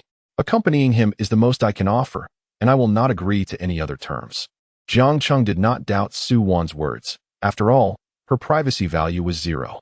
It seemed Hwang Ming had likely made similar propositions to many female stars. Soo-won nodded. Indeed, if I refuse, there will surely be others willing to accept. Have you never considered accepting? Upon hearing this, Soo-won glanced at Jiang Chung and replied candidly. Of course, I have considered it. Even my agent has encouraged me, as this script is genuinely promising and could potentially be a significant hit. However, I do not wish to ascend by merely relying on opportunism. Jiang Chung did not engage with her statement. Her words subtly indicated that she would not yield to the unspoken rules he represented. Nonetheless, his primary motivation for investing in Soo-won was not to exploit her, but rather to reward her, as he recognized himself as a rather superficial individual. Is your production a major investment? Soo-won shook her head. Not at all. If it were a substantial investment, I wouldn't be in the running for the leading role. It is merely a small web drama. A web drama? Jiang Cheng's mind conjured images of poorly produced online series, and his interest waned significantly. Noticing Jiang Cheng's sudden disinterest, Soo-won quickly interjected. Small productions have their advantages, lower costs, quick returns, and most importantly, minimal risk of loss. The storyline of this drama is genuinely commendable. I have already read the script and believe it possesses great potential. Seeing Jiang Chung remain silent, Soo-won grew anxious. Mr. Jiang, if possible, please assist me. I truly need this opportunity. Very well. Since you have articulated your request so clearly, I shall relent. Are you serious? You truly agree? Of course, I am serious. If you don't believe me, I can show you. Soo-won hurriedly waved her hands. That is not what I meant. I am simply a bit taken aback. This is our second meeting. Do you not think it is too swift? I find it quite acceptable. At this moment, Soo-won's face radiated excitement, her breath quickening. You are the investor. Your word is paramount. Relax. Do not breathe so heavily. If I were to invest in this web drama to secure your role as the lead, it would be contingent upon you becoming an artist under my company. Upon hearing this, Soo-won did not relax. Instead, her breathing became even more rapid. You wish to sign me? She was merely an actress of faded charm, neither particularly hot nor cold. Why would Jiang Chung choose to sign her? Jiang Chung nodded. Indeed, I will sign you as my actress, and I shall invest in you. Mr. Jiang, my contract has yet to expire. Are you aware of that? Soo-won inquired, her captivating fox-like eyes scrutinizing him. I am aware, he replied.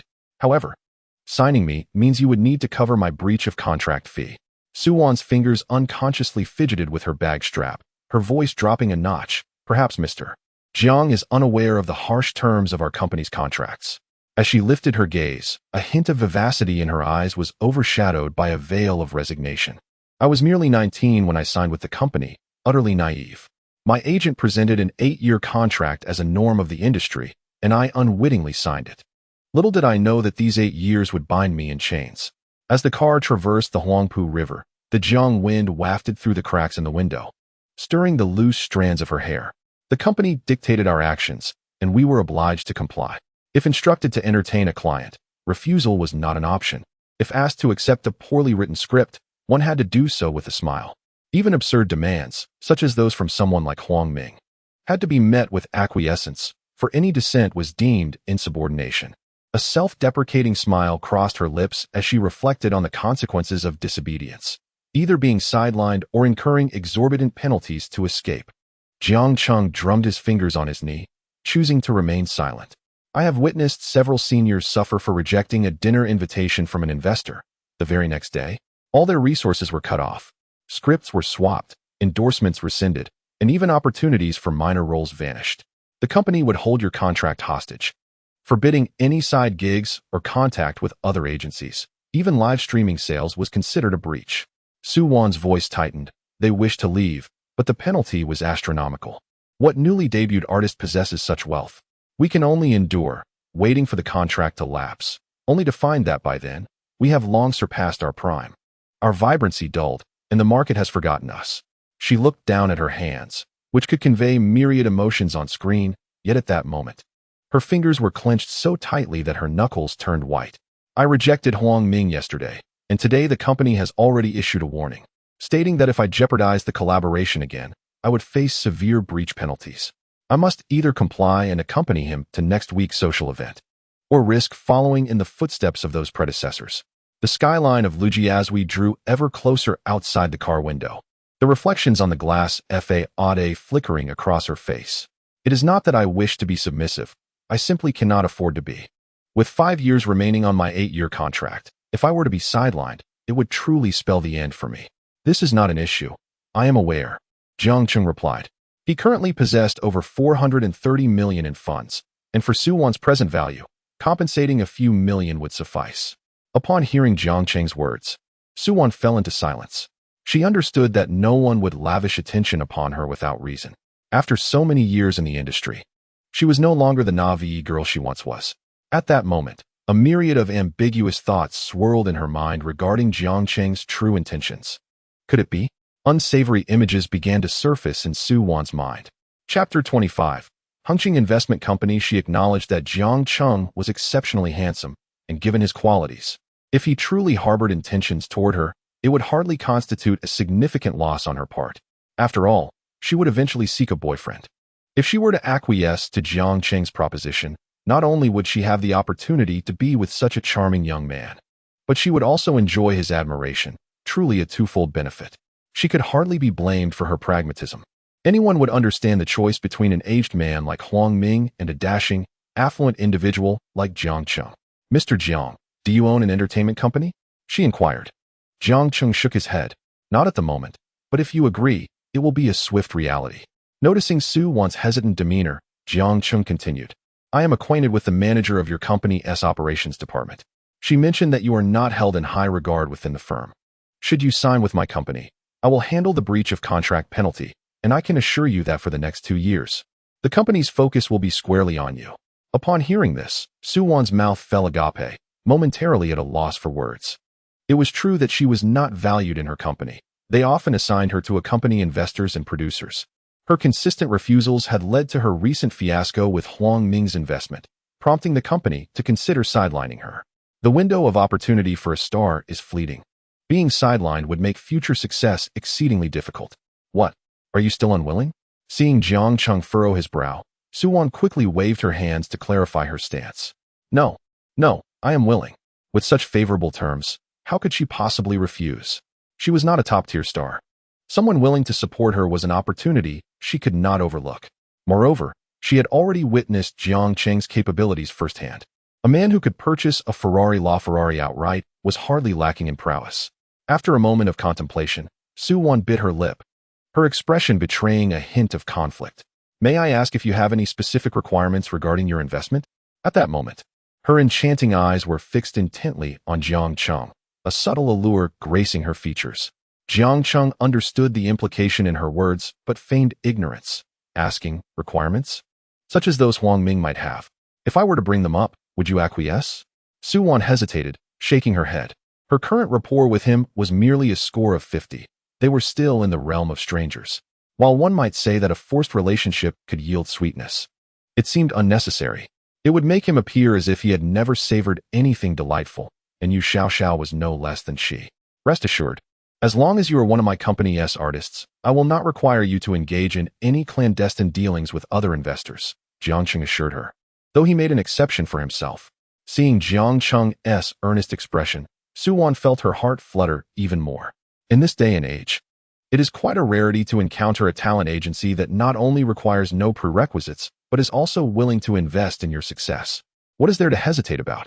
Su Wan, my friendliness score is 10. Suddenly, Su Wan's friendliness score soared to 60 points, officially placing Jiang Cheng within the realm of ordinary friends. She licked her lips and eagerly inquired, so, when do you plan to sign me? I will have Xiao Xiao assist with this matter.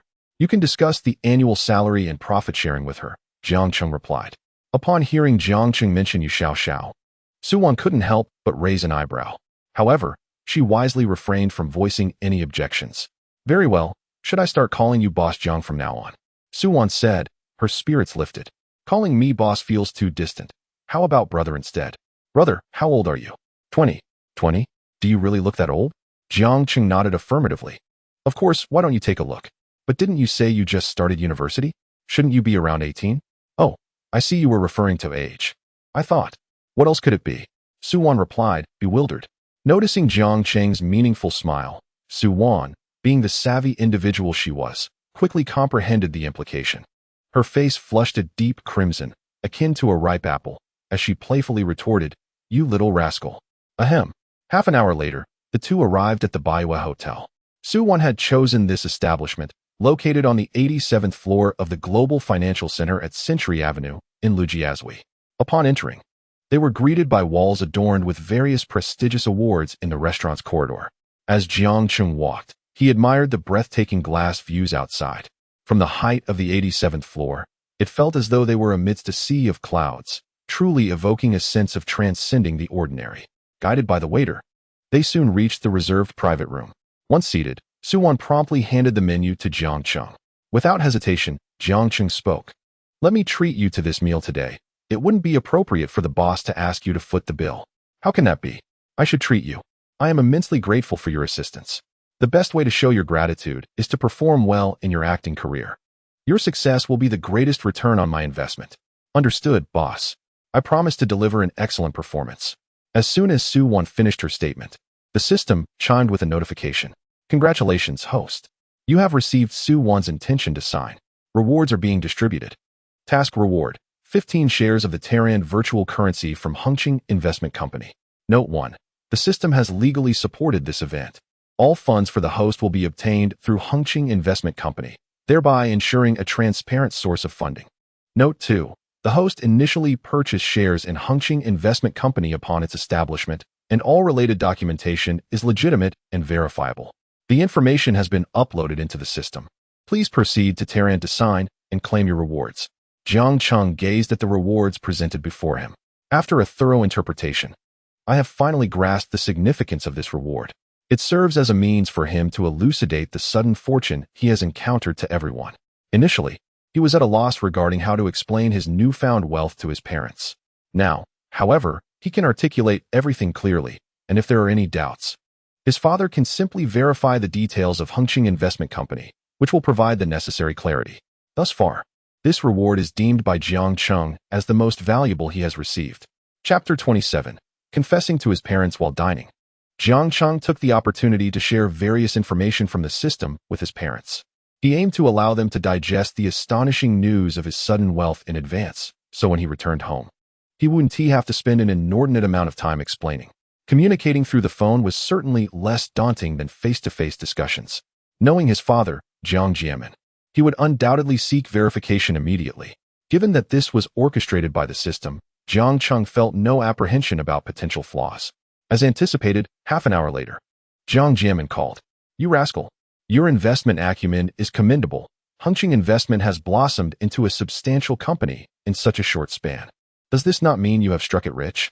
There was an unmistakable pride in his voice. I didn't expect it myself, Jiang Cheng replied nonchalantly. Well, how much is your share this month? Approximately 600,000, he stated conservatively. Upon hearing this, Li Yan's astonished voice came through the phone. 600,000. Old Jiang, you must be proud. Your son has built his fortune from scratch without relying on family connections. After years of hard work, it seems he will easily surpass you. Jiang Jianmin, overhearing Li Yan's teasing, cleared his throat and shot her a look that conveyed, don't say such things.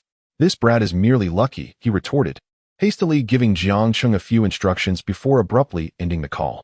After the conversation, Jiang Cheng felt that there was something peculiar about his parents' words. Yet he could not quite pinpoint what it was. Later, he began chatting with his mother on WeChat. Li Yan, overflowing with excitement, recounted Jiang Jianmin's earlier reactions in a torrent of words. After reading her messages, Jiang Cheng cheerfully responded, By the way, is there anything you would like as a gift? I can bring something back for you. Knowing her son was now capable of earning money, Li Yin felt no hesitation in her request. There's a Patek Philippe store in the Magic City, but I believe purchasing requires an appointment. Could you see if you can obtain one for me? I would prefer something not too ostentatious. If it's not possible, then it's all right. I don't have anything else in mind. Jiang Cheng was aware that Li Yin owned a few Patek Philippe watches, though he had not paid much attention to the specifics. She would occasionally wear them when going out with friends. Nevertheless, Patek Philippe is renowned as the king of watches across the globe. The process of purchasing is indeed cumbersome. Without an appointment, one can merely gaze upon the exquisite timepieces, unable to procure any in-stock watches. Unless fortune smiles upon you, the likelihood remains that only entry-level watches can be acquired. However, I successfully secured an elegant enamel wristwatch for Li Yin at the auction yesterday. Should I fail to make a purchase, there is no cause for concern. Yet, the enamel watch feels somewhat lacking, as its value as a collectible is acceptable, but its retail price is rather low. Well then, I shall head over shortly. Upon uttering these words, the system promptly notified me with a chime. The reservation for Patek Philippe has been successfully arranged for the host. Please proceed directly. Astonished, I marveled at the system's remarkable service. Although the cuisine at the Baiwa Hotel, chosen by Su Wan, was commendable, it failed to yield any rewards from the gourmet card this time. Perhaps the flavors were not sufficiently extraordinary? Moreover, the bill amounted to just over 5,000, with only Su Wan in attendance. Consequently, I refrained from utilizing the gourmet cashback card. Having been in the bustling metropolis for 3 days now, I had yet to embark on a formal exploration, arriving with merely a change of clothes. With my wallet now quite full, it was only natural to indulge in some shopping. Would you accompany me for a stroll? Given my invitation, Su Wan readily agreed. For I was, after all, her benefactor. Certainly, dear benefactor, where would you like to venture? Her tone was light and cheerful, revealing her buoyant spirits. Let us go shopping. I arrived with little to offer. 20 minutes later, we arrived at the entrance of the Patek Philippe boutique, transported by a private car. Upon realizing this was our destination, Su Wan's eyes widened in bewilderment. Could this truly be the shopping experience of the affluent? She had anticipated a visit to the prestigious Hang Lung or the newly expanded International Finance Center, where luxury brands abound.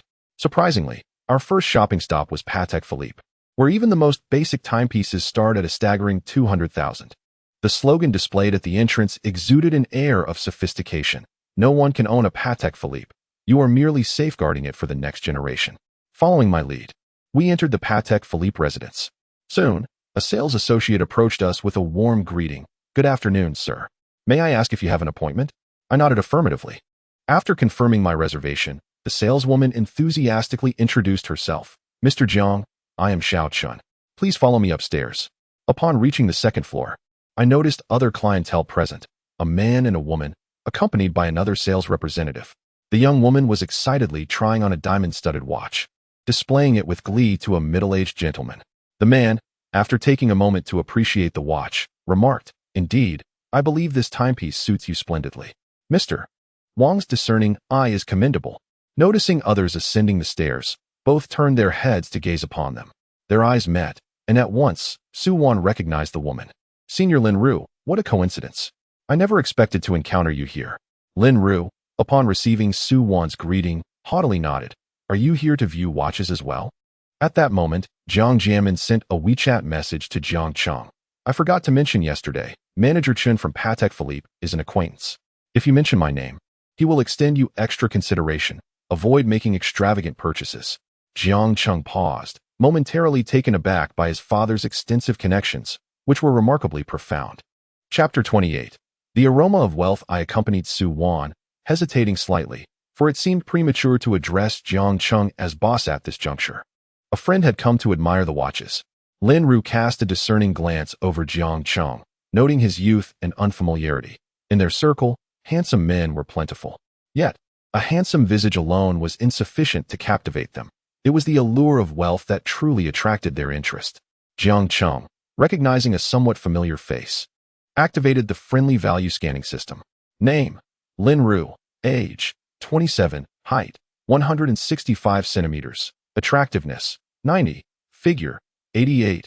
Privacy: 78. Friendliness: 20. Stranger status. At that moment, Jiang Cheng finally recalled who she was, a second-tier actress. However, upon noticing her privacy rating, his interest swiftly waned. Conversely, the middle-aged man beside Lin Ru scrutinized Su Wan with newfound intrigue.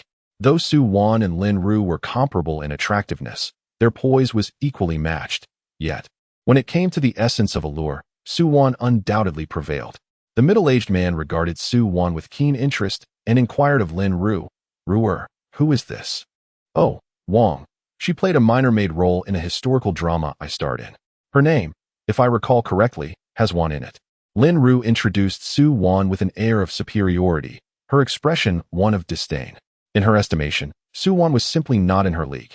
As Lin Ru starred in leading roles, often positioned as the second female lead, it was common for producers to accompany her in such outings.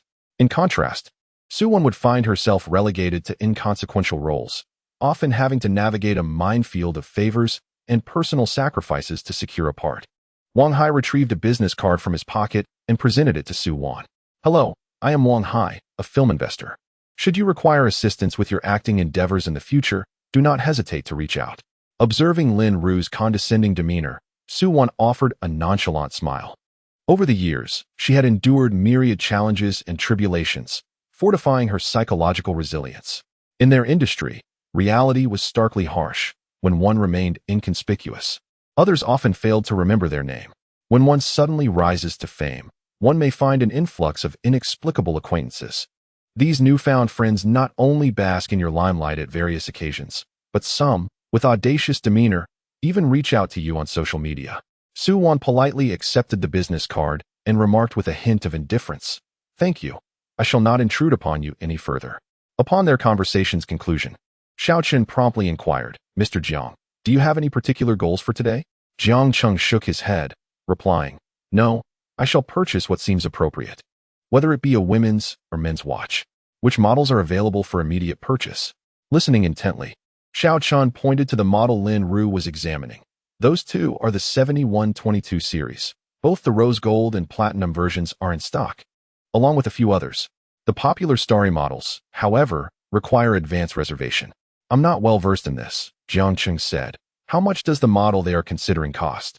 "The public price for the 7122 series women's watch is 380,000. If purchased now, it can be acquired at this price point." Upon hearing such a figure, Jiang Cheng instantly lost his desire to even look further. "For a gift from my mother, I ought to select something of higher quality. A 300,000 watch is hardly impressive amongst Patek Philippe." He shook his head. "Please check for women's watches starting at $1 million. Do not present me with anything less."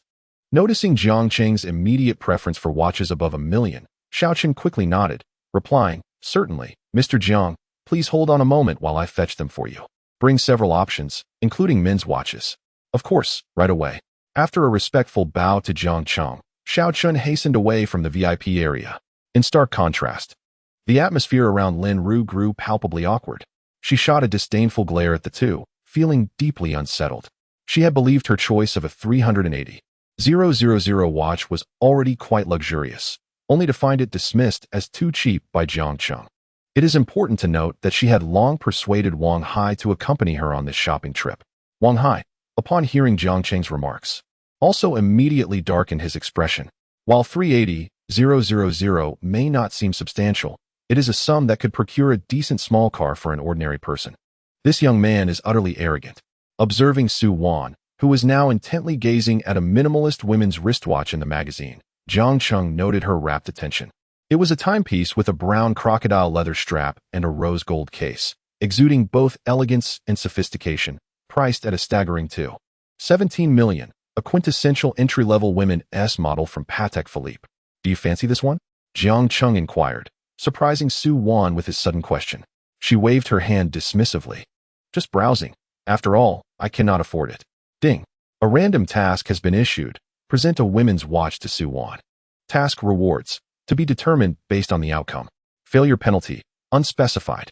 Jiang Cheng regarded the system's notification with surprise. Although uncertain of the rewards, he felt that compliance would surely be prudent. "If you like it, I will gift it to you," Jiang Cheng said generously. "No, thank you. I will buy it myself once I start earning," Su Wan politely declined. Lin Ru, standing nearby, rolled her eyes. In her opinion, Su Wan, a third or fourth tier star, could hardly earn 380,000 yuan a year, even with a dozen minor roles.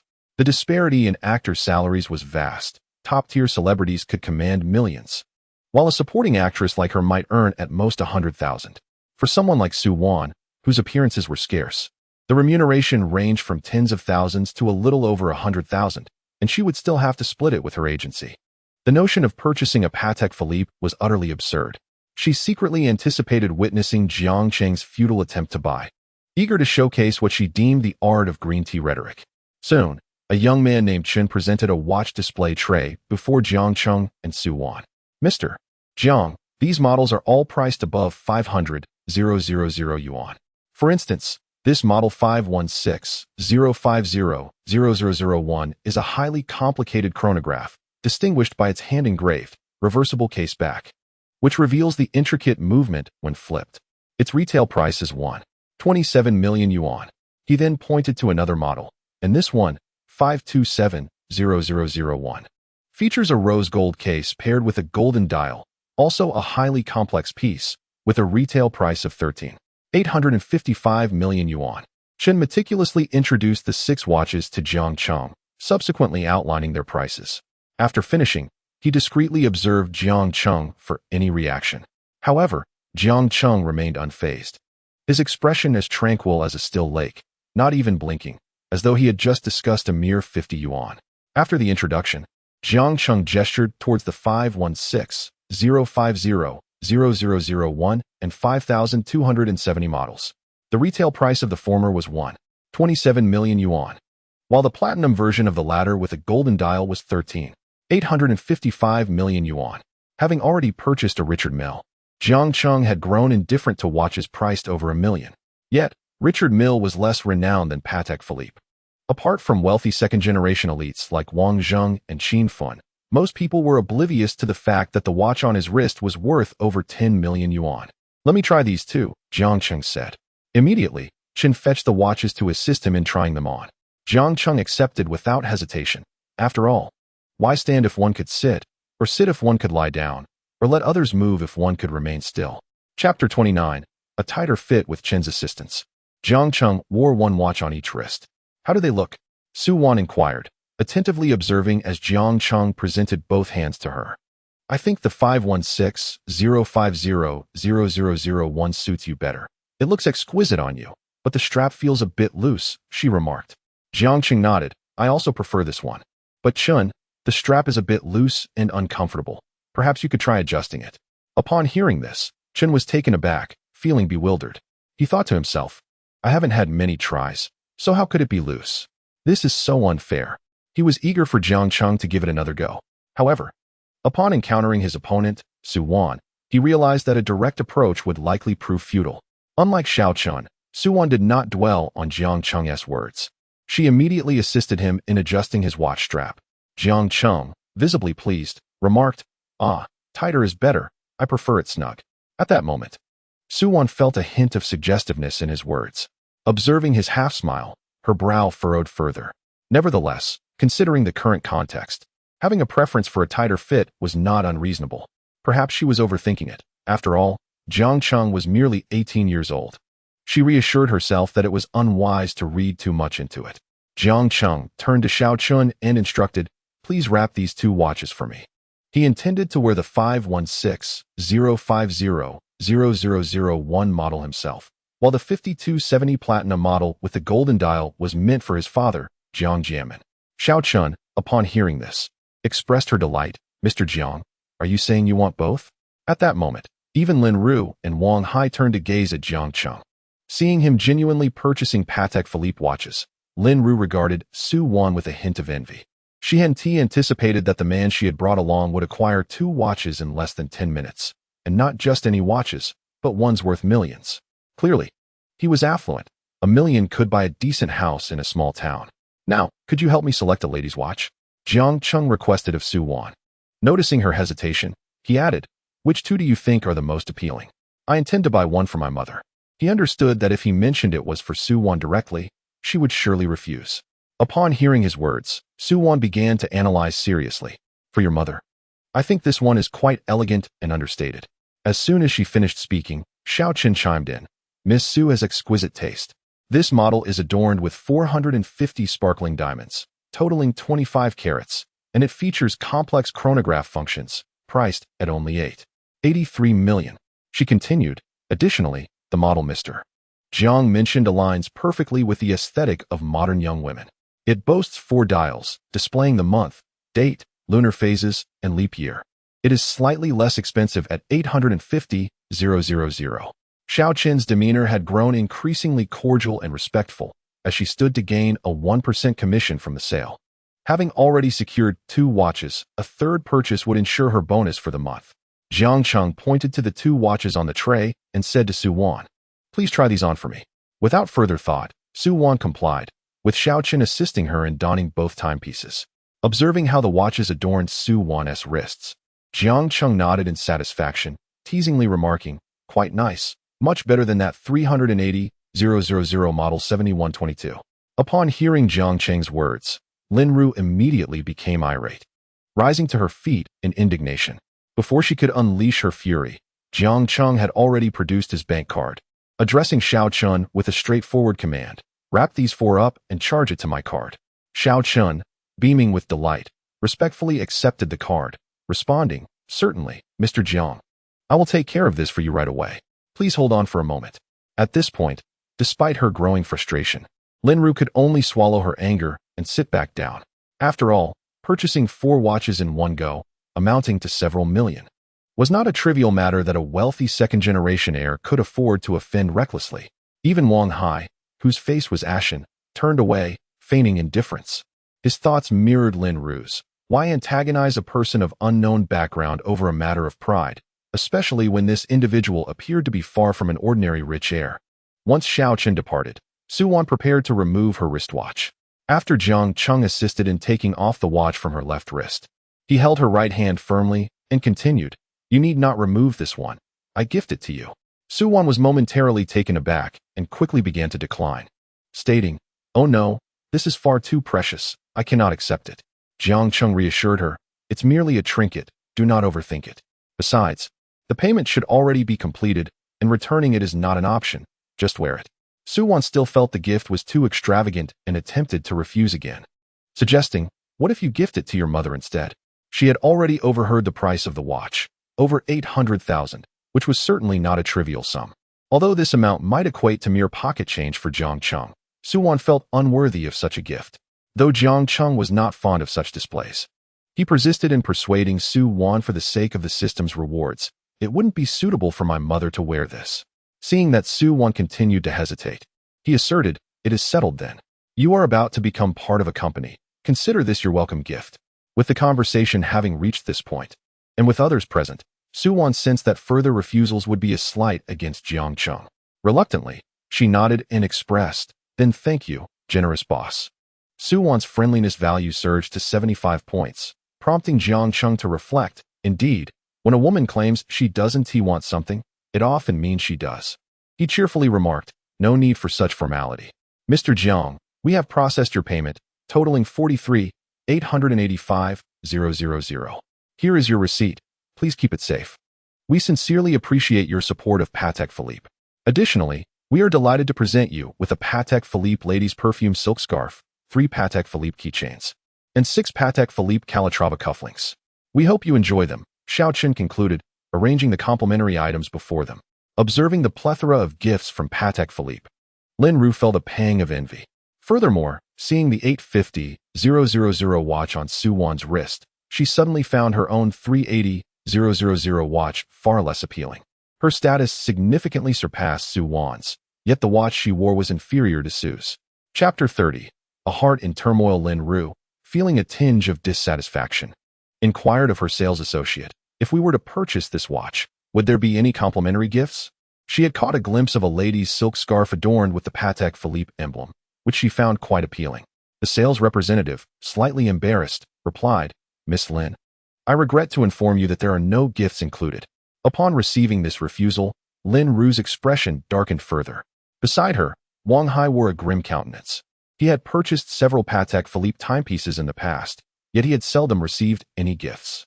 Patek Philippe watches were exceedingly expensive, with even the most modest priced at several hundred thousand.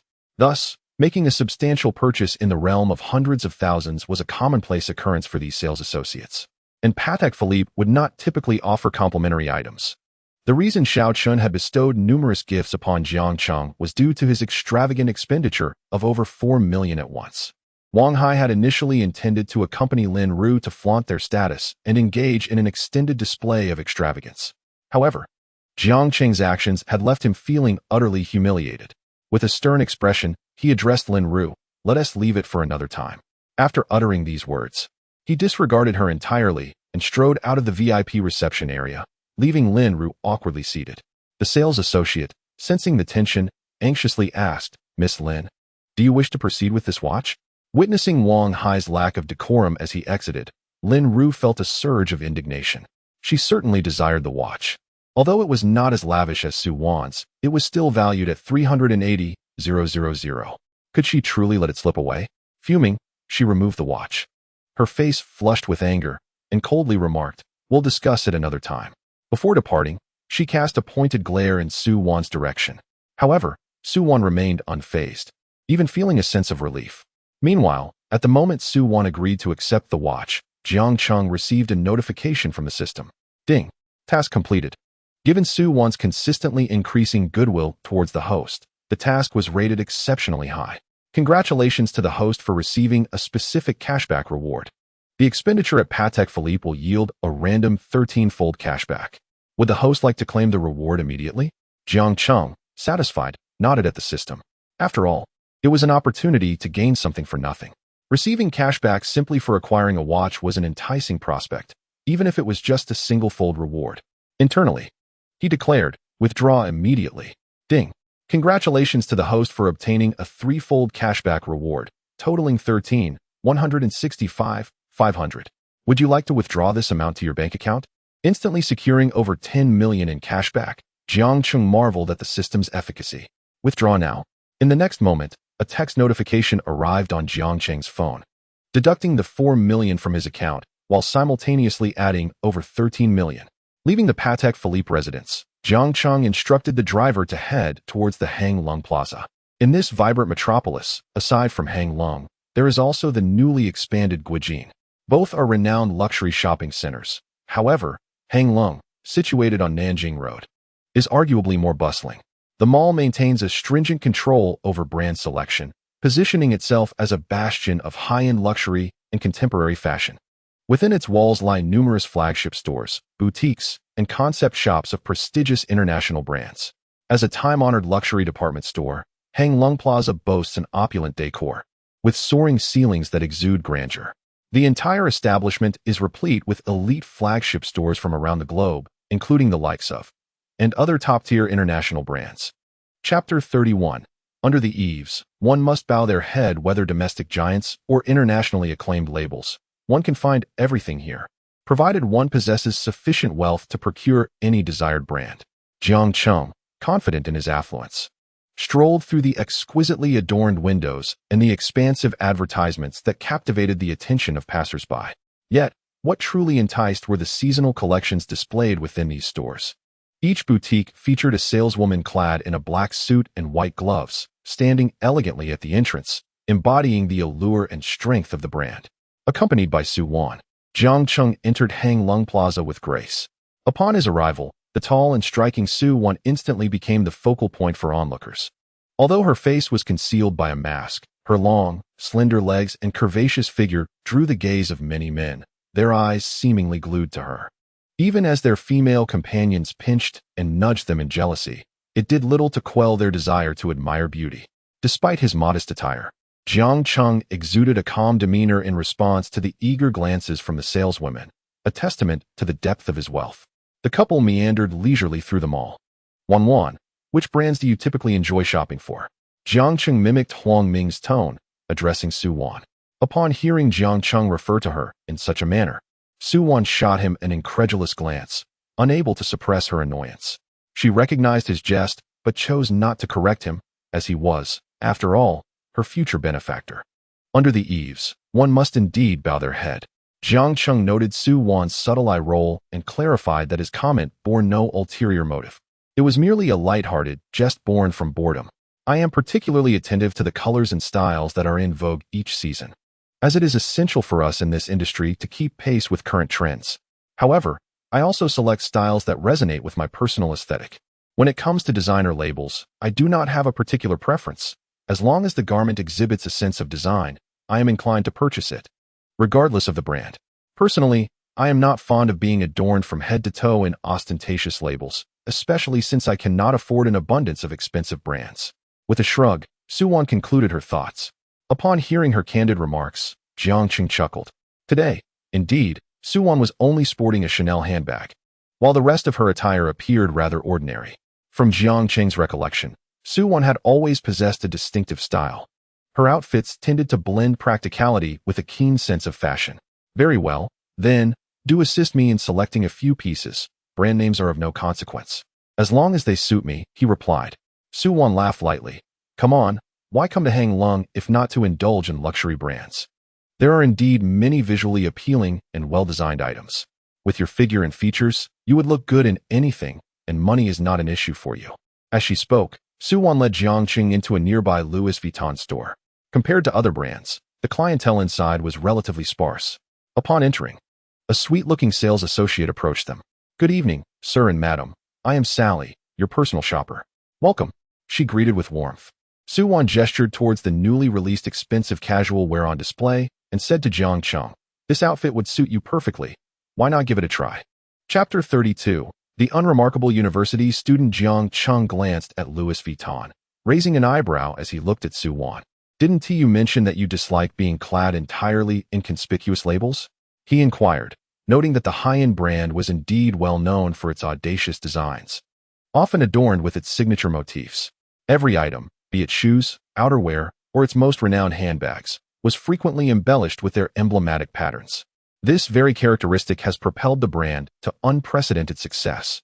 Nowadays, when the average person thinks of luxury labels, it is likely that Louis Vuitton is the first that springs to mind, to the extent that even Hermès has had to adapt by prominently displaying its brand design. After all, if a brand is too understated, who would recognize that one is carrying an Hermès bag worth hundreds of thousands to $1 million?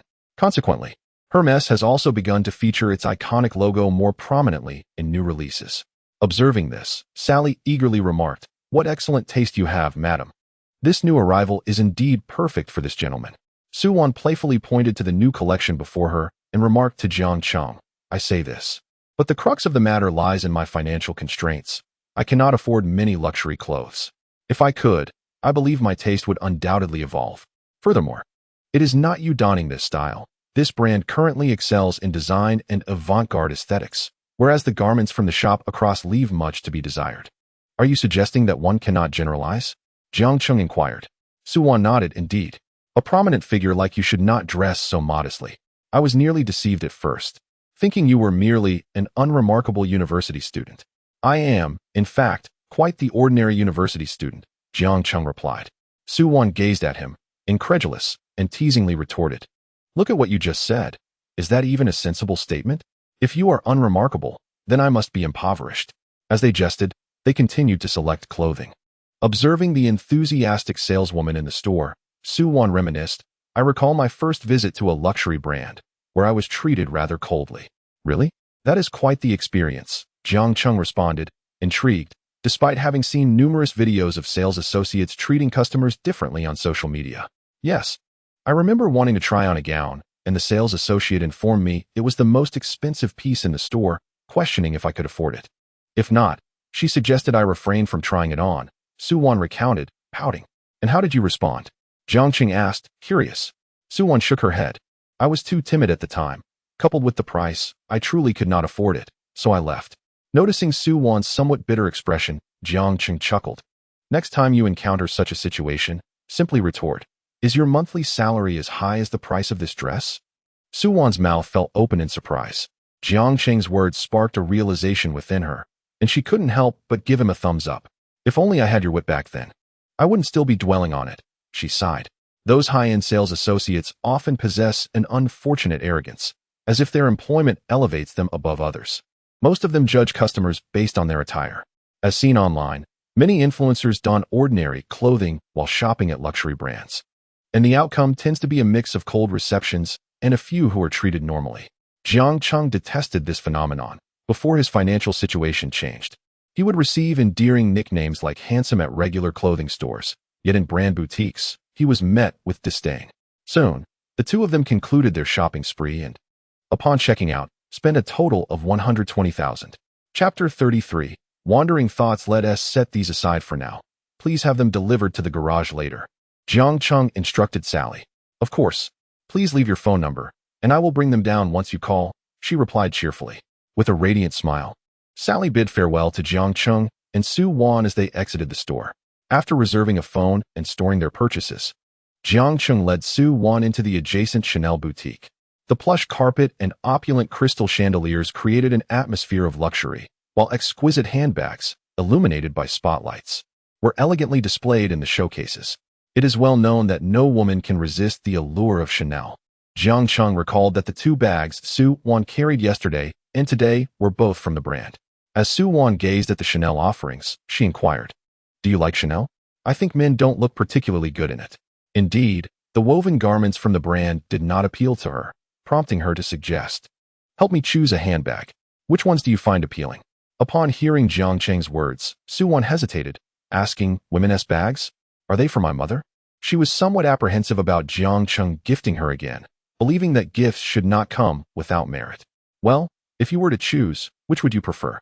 Jiang Cheng asked. Su Wan quickly shook her head, replying, "I don't need to choose. I already have enough bags. If I have a play, I'll reward myself with a new one. You don't need to buy me anything." Observing Su Wan's cautious demeanor, Jiang Cheng couldn't help but smile, recognizing her genuine reluctance to accept his gifts. Regardless of whether her feelings were sincere or merely a polite refusal, she presented herself that way. Feeling Jiang Cheng's gaze upon her, Su Wan's heart fluttered unexpectedly. Shyly, she asked, "Why are you looking at me?" "Because you're beautiful," he replied, before adding, "All right. Then help me select two more sophisticated bags for my mother." Su Wan shot him a playful glare, then readily nodded, "That sounds good." Ultimately, Su Wan selected two bags, and Jiang Cheng added one more. During checkout, he discovered their total expenditure exceeded 92,000. After completing their shopping, Jiang Cheng chose not to linger, deciding to escort Su Wan back to her apartment since the day was still young. Upon arriving at the foot of her apartment building, Su Wan cautiously suggested, "How about coming up for a drink?" "Water?" Jiang Cheng replied. Su Wan's beautiful eyes sparkled as she said, "Wine would be fine. It's almost dinner time." At this moment, Su Wan's kindness level stood at a mere 75, barely reaching the threshold of close friendship, let alone the stage of a secret crush. Jiang Cheng understood her inquiry was merely to gauge his feelings. He thought it best to maintain decorum, reminding himself that a gentleman ought to uphold standards and protect himself. Should he indulge too much, it might invite unwanted attention from other women. Su Wan, amused by Jiang Cheng's self-importance, couldn't help but chuckle, "You really are quite vain." Opening the trunk, Jiang Cheng retrieved one of the Chanel bags and handed it directly to her before sliding into the back seat of the Rolls-Royce. "I'm off. Rest early. Thank you for accompanying me today."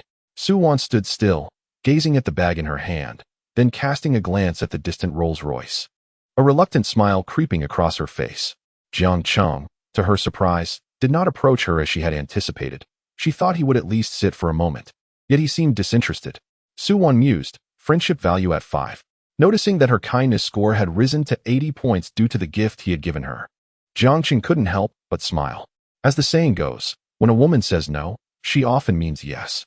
When gifting a girl, one should refrain from asking if she desires it or likes it. Simply present the gift and let it be. An 80-point friendship value had already entered the realm of secret admiration. With a little more effort, transitioning to an intimate relationship was merely a matter of time. Once intimacy was achieved, how far could they be from engaging in more intimate exchanges? After all, encountering a woman of such caliber was a rare fortune. Cherish it while you can. Upon returning to Yang Yunamen, the private butler Wang Yuyan had prepared a bath for Jiang Cheng, meticulously measuring the water temperature. With her long, lustrous black hair cascading down her back, and clad in a fitted black professional dress that accentuated her curves, she greeted Jiang Cheng with a warm smile, saying, "Mr. Jiang, welcome home. The bathwater is ready. Do you wish to bathe now?" Jiang Cheng regarded Wang Yuyan, contemplating that although she might not rival the captivating Yu Xiaoxiao or the fashionable Su Wan, She would certainly be considered a campus beauty in any ordinary school.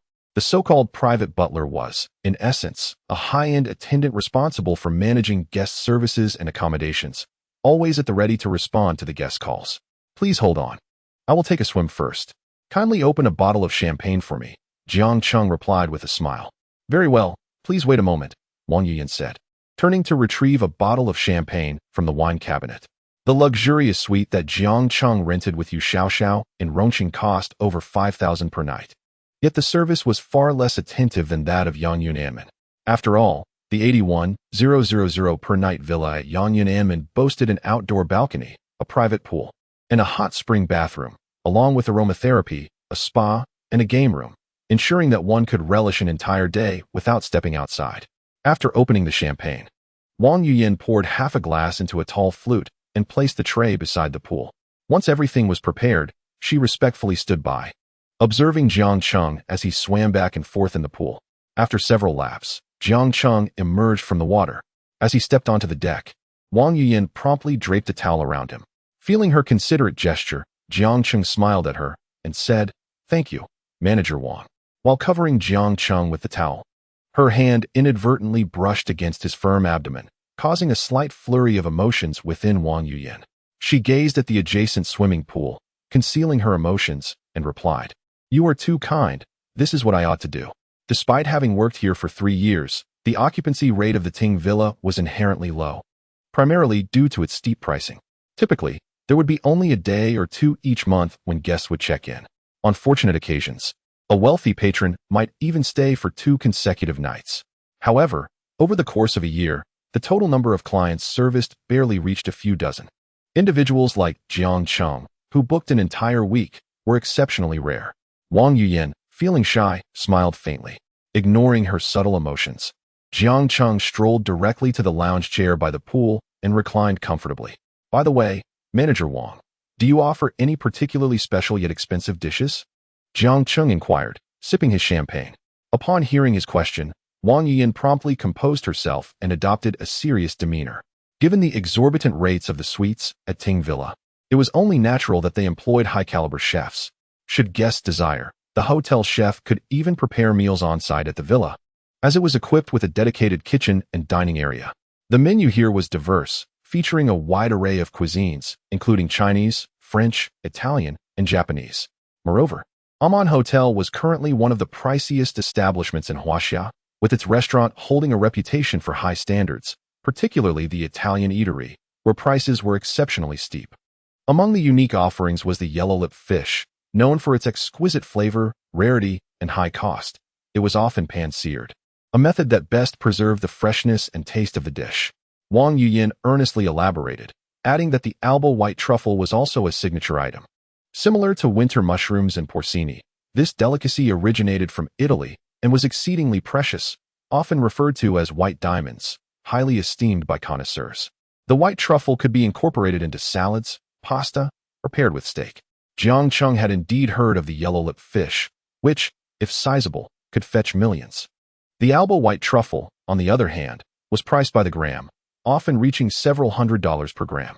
Jiang Chung contemplated this, seemingly finding a fitting opportunity to utilize his gourmet cashback card. He nodded, uttering a sound of assent before requesting, "Manager Wang, could you assist me with a massage?" Wang Yuyan, glancing at the faint outline of his 8-pack abs, felt a wave of nervousness wash over her as she swallowed hard. "Certainly, Mr. Jiang," she replied.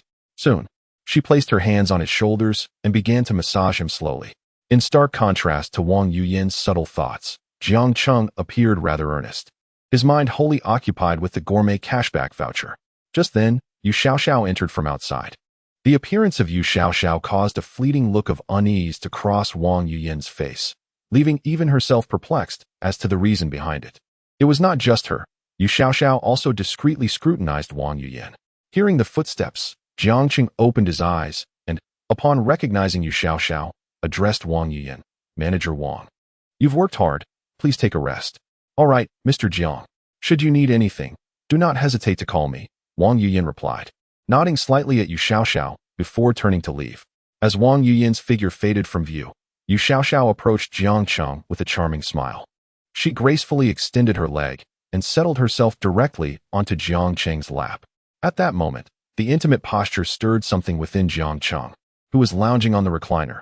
Xiao Xiao, how about we engage in a little exploratory endeavor first? Over an hour later, Yu Xiaoxiao wrapped herself in a bathrobe from beside the recliner and reclined once more in Jiang Cheng's embrace. Jiang Cheng caressed Yu Xiaoxiao's smooth skin and inquired, Xiao Xiao, if I were to establish an entertainment company, would you be willing to assist me?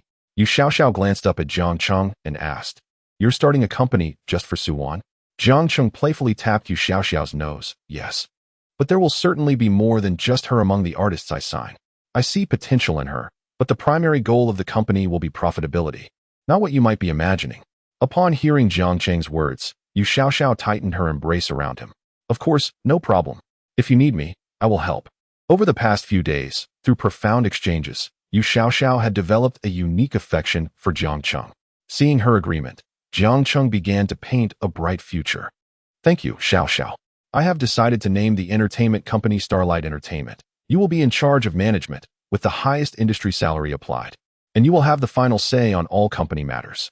Yu Xiaoxiao looked at Jiang Cheng in astonishment. Realizing this meant she was transitioning from a manager of the operations department to the general manager. One must admit, Jiang Cheng's grand vision was remarkably persuasive. At this moment, Yu Xiaoxiao felt utterly moved. Jiang Cheng, you are truly kind to me. Yes, over the next few days, I will begin the registration process for the company. The selection of the location and various matters will be entrusted to you. I have faith in you. Establishing a company is indeed a tedious and troublesome affair. Having a professional to manage it while she plays a more relaxed role sounds appealing, doesn't it? Rest assured, I will excel in this, Yu Xiaoxiao assured him. Jiang Cheng, captivated by Yu Xiaoxiao's alluring red lips, could not resist drawing her closer. As a sophisticated professional, Yu Xiaoxiao possessed a remarkable aptitude for learning. She swiftly grasped the concepts Jiang Cheng imparted to her. 20 minutes later, after rinsing her mouth with a bottle of mineral water, Yu Xiaoxiao playfully shot a glance at Jiang Cheng. You rascal. Jiang Cheng chuckled mischievously. You seem to have had your fill while I'm still hungry. After casting a fleeting glance at Jiang Cheng, Yu Xiaoxiao tidied her hair. As she gazed upon Jiang Cheng's handsome and exuberant visage, she couldn't help but reach out to caress his cheek, saying, Good husband, please drive a bit slower. That won't do. Speed is what excites. Soon, I shall take you to the esteemed Gao, he replied. The following noon, Jiang Cheng received a message from Wang Zheng, who regrettably informed him of a sudden commitment that would prevent his attendance. Jiang Cheng, indifferent to the change, arrived at the auto show in a luxurious Rolls-Royce, courtesy of Yan Yunanman. It was around 2 in the afternoon. The throngs of people gathered at the entrance illustrated the event's immense popularity. As an international exhibition, it attracted a continuous stream of visitors. While not everyone could afford a car, it certainly did not deter onlookers from attending, sampling the atmosphere, and indulging in the spectacle. Whether it be luxury vehicles, attractive sales representatives, or glamorous car models, after all, admiring was free. Wang Zheng had already procured tickets for Jiang Cheng the night before. Presenting his ticket confirmation, he swiftly gained entry. As he observed the promotional banners within, he couldn't help but mutter to himself, Truly, this is the auto show of the Magic City. Just as Wang Zheng had mentioned, globally renowned automobile manufacturers were in attendance. The exhibition featured not only Ferrari, Lamborghini, McLaren, and Porsche, but even the relatively obscure Pagani made an appearance. Jiang Cheng strolled leisurely through the venue, his senses dazzled by the array of high-end vehicles, the premium Audi, the Audi 7, the latest McLaren, and the BMW 8 Thunder Edition. While these models boasted impressive performance, their price tags still fell short of Jiang Cheng's expectations. For instance, though the BMW 8 Thunder Edition was a standard 4-seat comfort sports car with a remarkable acceleration time of just 3.2 seconds to 100 km/h, its price of 2 million yuan was a deterrent for him. It was simply too affordable. Shaking his head, Jiang Cheng departed the Mercedes-Benz and BMW displays and made his way toward the bustling Ferrari section. Even though he had just purchased a LaFerrari the day prior, he saw no harm in browsing the available models. Upon nearing the Ferrari display, he spotted a few familiar faces: Jiang Yun, Su Ye, Ma Xiaoli, and Cheng Jiping. They were gathered around a striking car model clad in a form-fitting, seductive black dress, unmistakably the alluring Zhou Ying. Jiang Cheng was taken aback to discover that Zhou Ying's role in the Magic City was that of a Ferrari model. He stood rooted in place, furrowing his brow as he scrutinized her from head to toe. The first thing that captured his attention was her long, slender legs, adorned with black high heels crafted from soft goat suede, perfectly accentuating her figure. Moving upward, he beheld a simple black off-shoulder dress, with a backless design revealing approximately 1/3 of her shoulder. The snug fit of the dress accentuated her curvaceous form in a particularly enticing manner. Her cherubic cheeks, reminiscent of an angelic visage, paired with a devilishly alluring figure, evoke an involuntary admiration for the existence of such perfection in the world. As one's gaze ascends, it lingers upon the gentle rise and fall of her bosom. Such ample proportions. To speak candidly, Zhou Ying's physique, when contrasted with other models, is relatively modest. Yet, her beauty shines with an undeniable brilliance. Unlike other models who flaunt their backs, chests, and legs, almost to the point of bearing all, Zhou Ying, in her conservatively elegant attire, manages to stand out amidst a sea of sultry women. However, at this moment, the once haughty and imperious glint in Zhou Ying's eyes has been replaced by an air of timidity and self-doubt, particularly in the presence of familiar classmates. As Jiang Cheng approached, he overheard Li Sudong addressing Zhou Ying. "Zhou Ying, shall we go together? I can give you a ride after work." No sooner had Li Sudong spoken than Suya interjected with a slightly acerbic tone. "Oh, come on, Sudong. Just look at Zhou Ying now. Her status has changed. She's a model, after all. Let's not disturb her. Besides, she turned down your invitation for the graduation trip, didn't she? A young lady of her standing wouldn't deign to associate with us. Why would you even invite her?" Noticing Zhou Ying's unmistakable discomfort, Jiang Cheng interjected. "What a coincidence. Have I somehow traveled back to Rongqing? Why is everyone here?" His words prompted a collective turn of heads. "Jiang Cheng, what brings you here?" Suya, her previously sharp demeanor softened, exclaimed in surprise.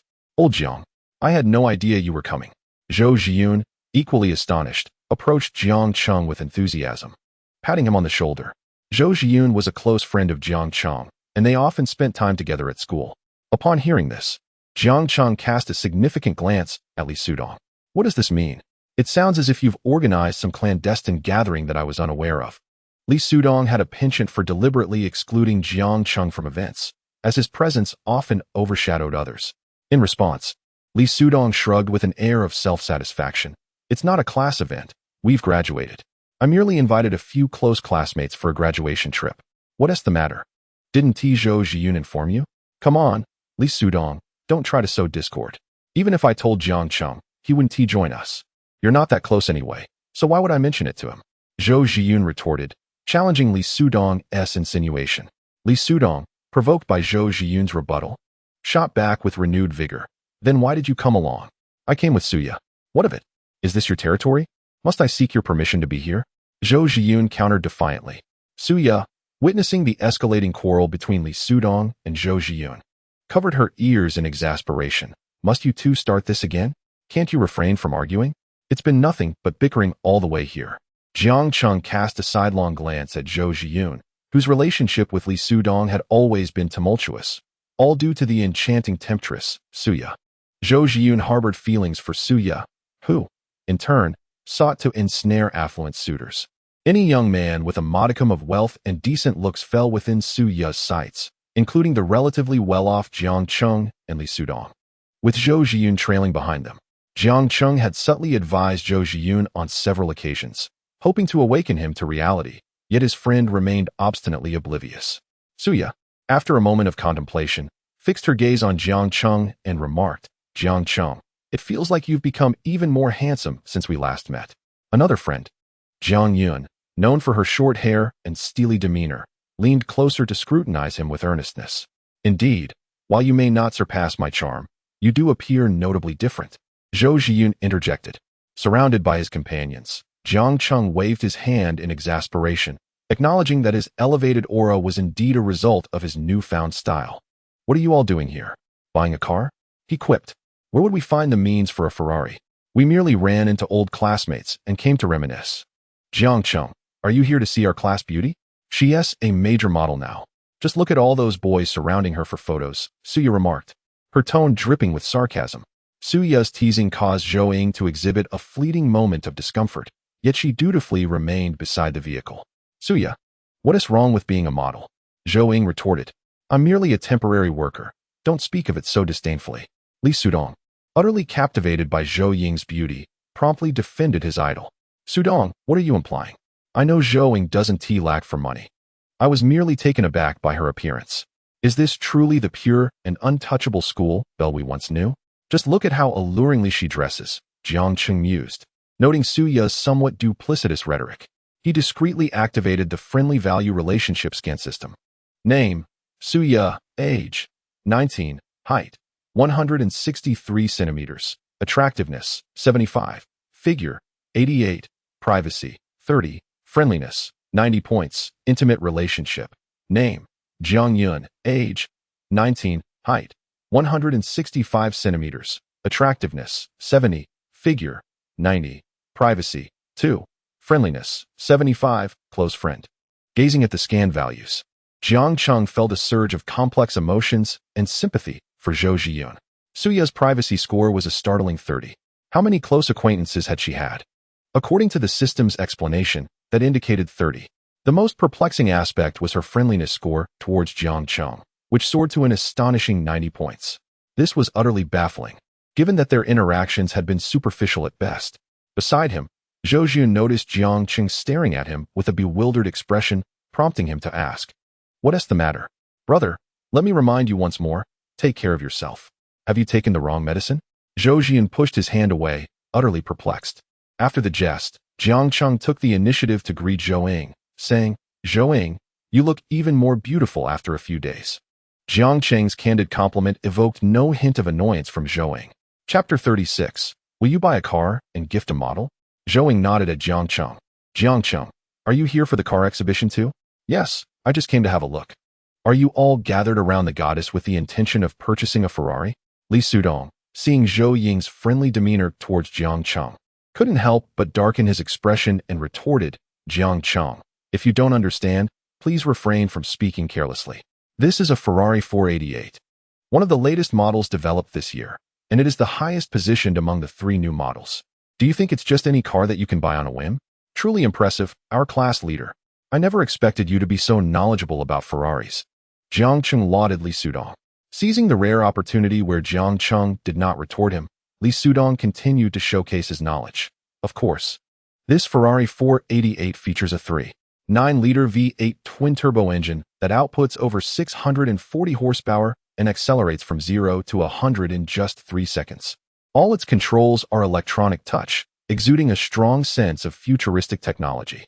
Moreover, the interior is outfitted with premium options, with the entire vehicle, including customizations and post-tax pricing, totaling 5 million. Quite impressive, isn't it? Indeed, it is remarkable. I commend your diligence in researching despite not intending to purchase, Jiang Cheng teased. Zhou Ying, noticing the increasing chaos around, glanced toward the supervisor's direction and hesitantly addressed them. "I apologize, everyone. I'm currently working. Can we reconnect later? It's not appropriate to linger here." Seeing the goddess in difficulty, and recalling Jiang Cheng's earlier quip, Li Sudong immediately tried to impress, saying, "Zhou Ying, I actually came to the car exhibition to scout for a suitable car to potentially purchase, especially since I will soon be entering university. And my exam results were quite stellar, scoring 625 points. My parents have decided to reward me with a car. Could you help me with information about this vehicle? If it suits my needs, I might just buy it. I'm not particularly well versed in that. If you want to know about the car's performance, you might want to ask the sales representatives over there." Zhou Ying replied with an awkward smile. "Isn't it the same to ask you? We are old classmates. I'm more familiar with you," Li Sudong insisted stubbornly. Jiang Cheng scoffed, unhesitatingly exposing Li Sudong's ulterior motives. "Li Sudong, didn't you just provide a rather detailed introduction? You seem to have memorized it all. What more is there to understand? If it fits, just buy it. What era are we in that you still seek excuses for conversation? Jiang Cheng, what I discuss with Zhou Ying is none of your concern. Buying a car is a significant matter. It's not like a few bucks that one shouldn't inquire further. Why don't you just buy one yourself?" "All right, Zhou. If I were to purchase this car, would a model be included?" Zhou Ying chuckled in response. "Jiang Cheng, I didn't expect you to be so humorous." "I speak the truth," he replied. Observing Jiang Cheng teasing Zhou Ying, Li Sudong's expression grew increasingly grim as he said, "Jiang Cheng, could you refrain from showing off? It's disrupting Zhou Ying's work." Upon hearing Li Sudong's words, The male supervisor from Ferrari approached with a stern demeanor. He had been observing the group of students chatting nearby, quickly discerning that they were not potential clients. Their presence was merely a distraction to sales. Zhou, what is going on with all this chatting during work hours? I'm paying you to work, not to socialize, the supervisor reprimanded.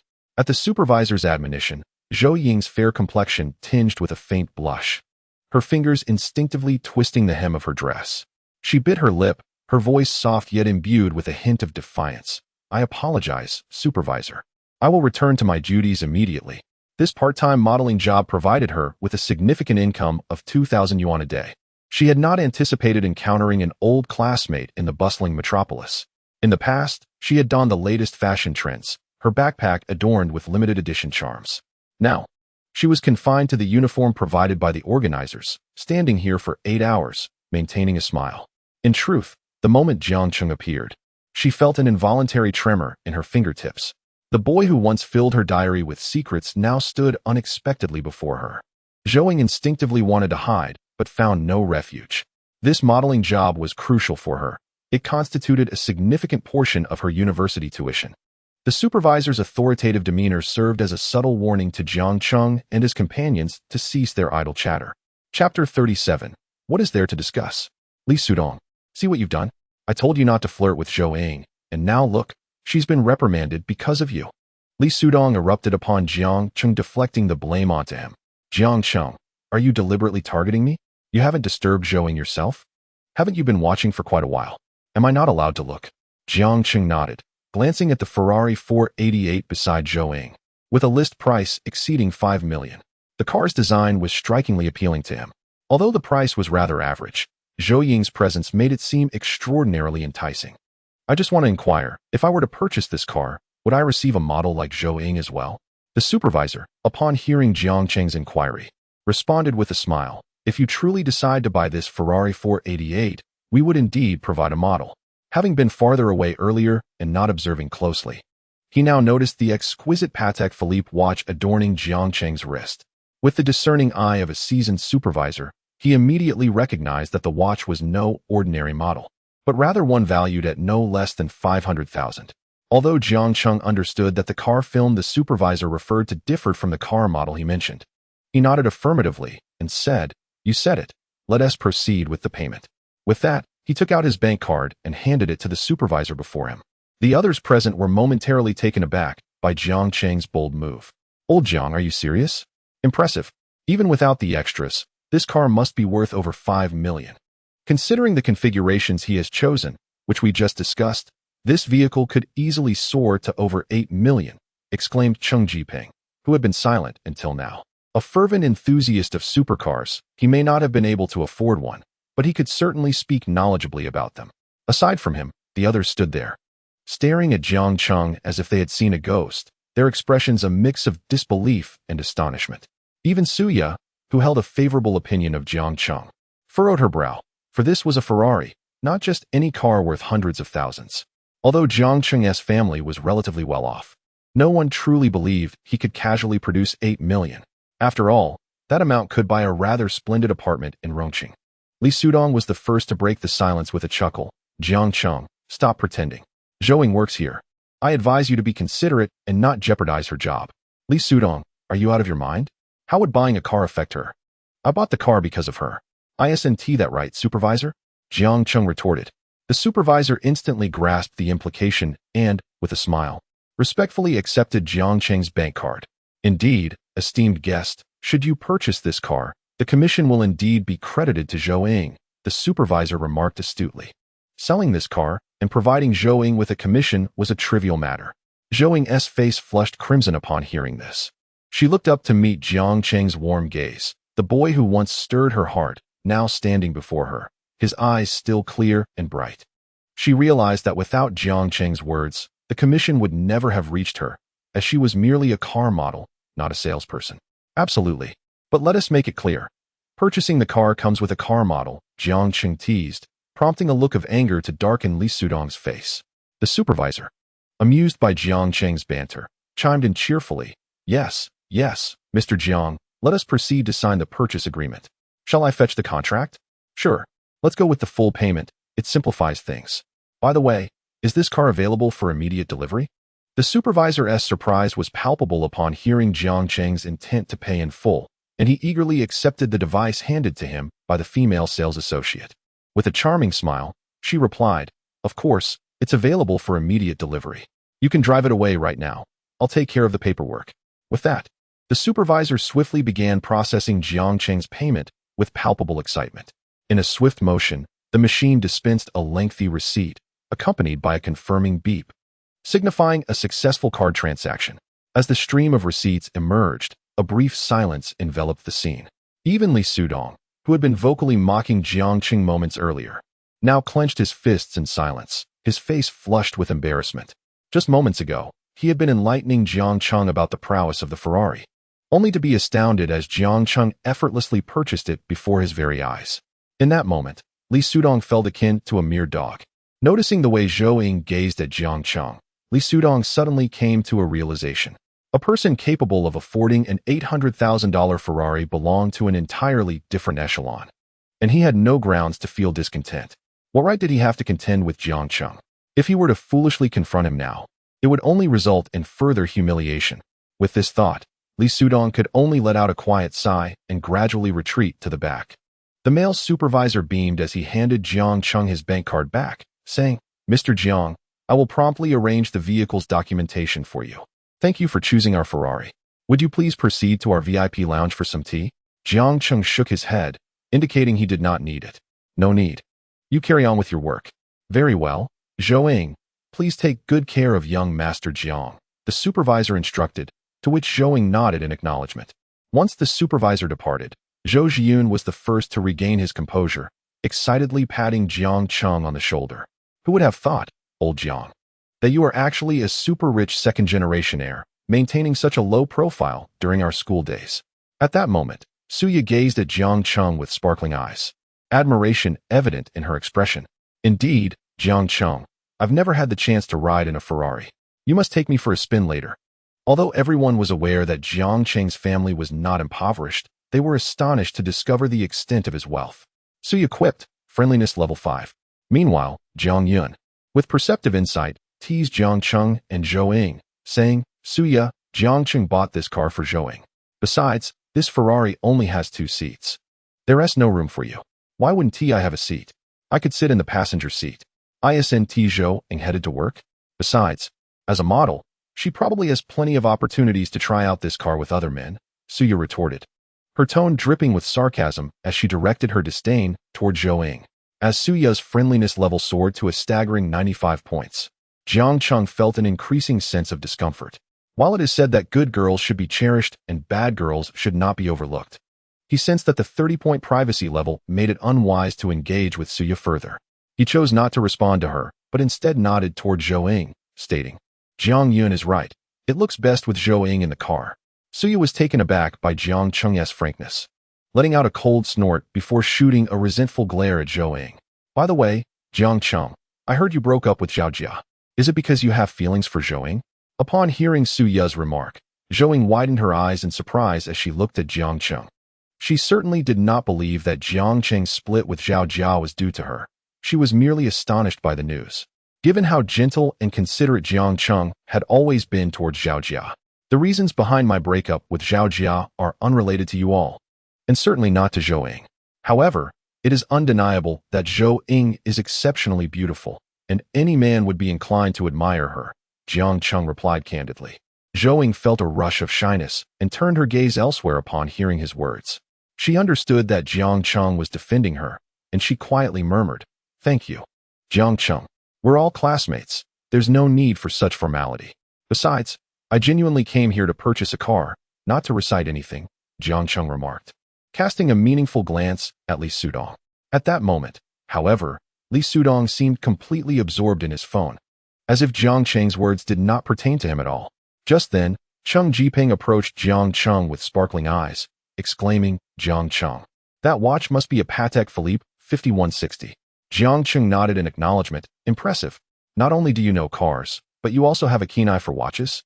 Cheng Jiping, now even more animated, continued, "I spotted it earlier, but wasn't sure. However, considering you bought an 800,000 Ferrari, the over $1 million Patek Philippe must surely be authentic."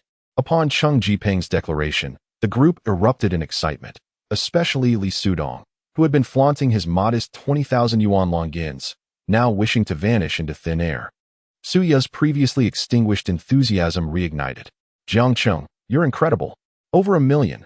One could buy a house with that. You must be the most outstanding in our class. Zhou Zhiyun chimed in with playful banter. It's amusing to think you used to cry poverty when treating us at school. Turns out, you were just putting on an act. Jiang Cheng is actually a super-rich second generation. Jiang Cheng felt quite wronged by Zhou Zhiyun's comment. Although his family's circumstances were decent, they did not reach the level of the affluent. A monthly allowance of 4,000 yuan was certainly better than that of an average household, but paled in comparison to the true wealthy heirs. All right, I'll lay my cards on the table. Since graduation, and given my decent performance in the college entrance exams, my parents decided to reward me. I had no choice but to accept. Jiang Cheng echoed Li Sudong's earlier pretentiousness. Although Li Sudong felt a twinge of irritation, he recognized his own limitations and refrained from confronting Jiang Cheng directly, merely scoffing. It's getting late. We should prepare to go for dinner. If we tarry, we'll hit traffic. Upon hearing this, Suya immediately invited Jiang Cheng. Jiang Cheng, why not join us for dinner? Afterward, we can go shopping. Jiang Cheng shook his head. No, I already have plans for tonight. Let us gather again when I have more time.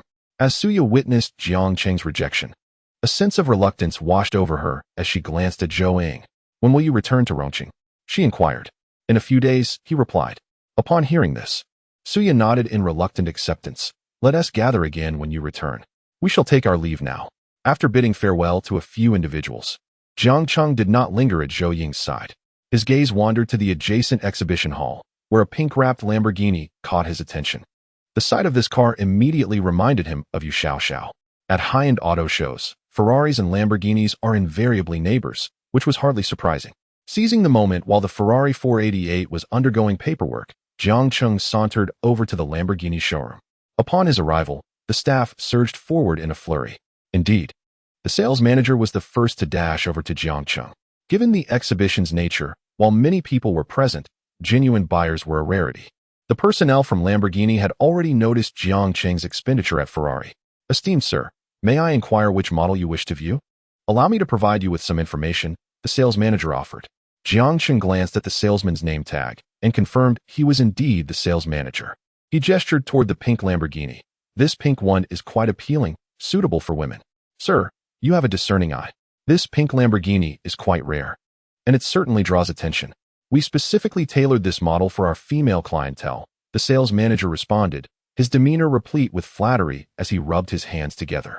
Moreover, its advanced safety braking system encompasses lane keeping, night vision capabilities, deviation warnings, and lane change assistance, along with vibrant ambient lighting that is exceptionally favored by our female customers. Noting that the sales manager was eager to continue, Jiang Cheng raised his hand. All right, what is the price of this vehicle? The sales manager, visibly exhilarated by the inquiry, responded, given the high specifications of this car, the total price amounts to 9.5 million.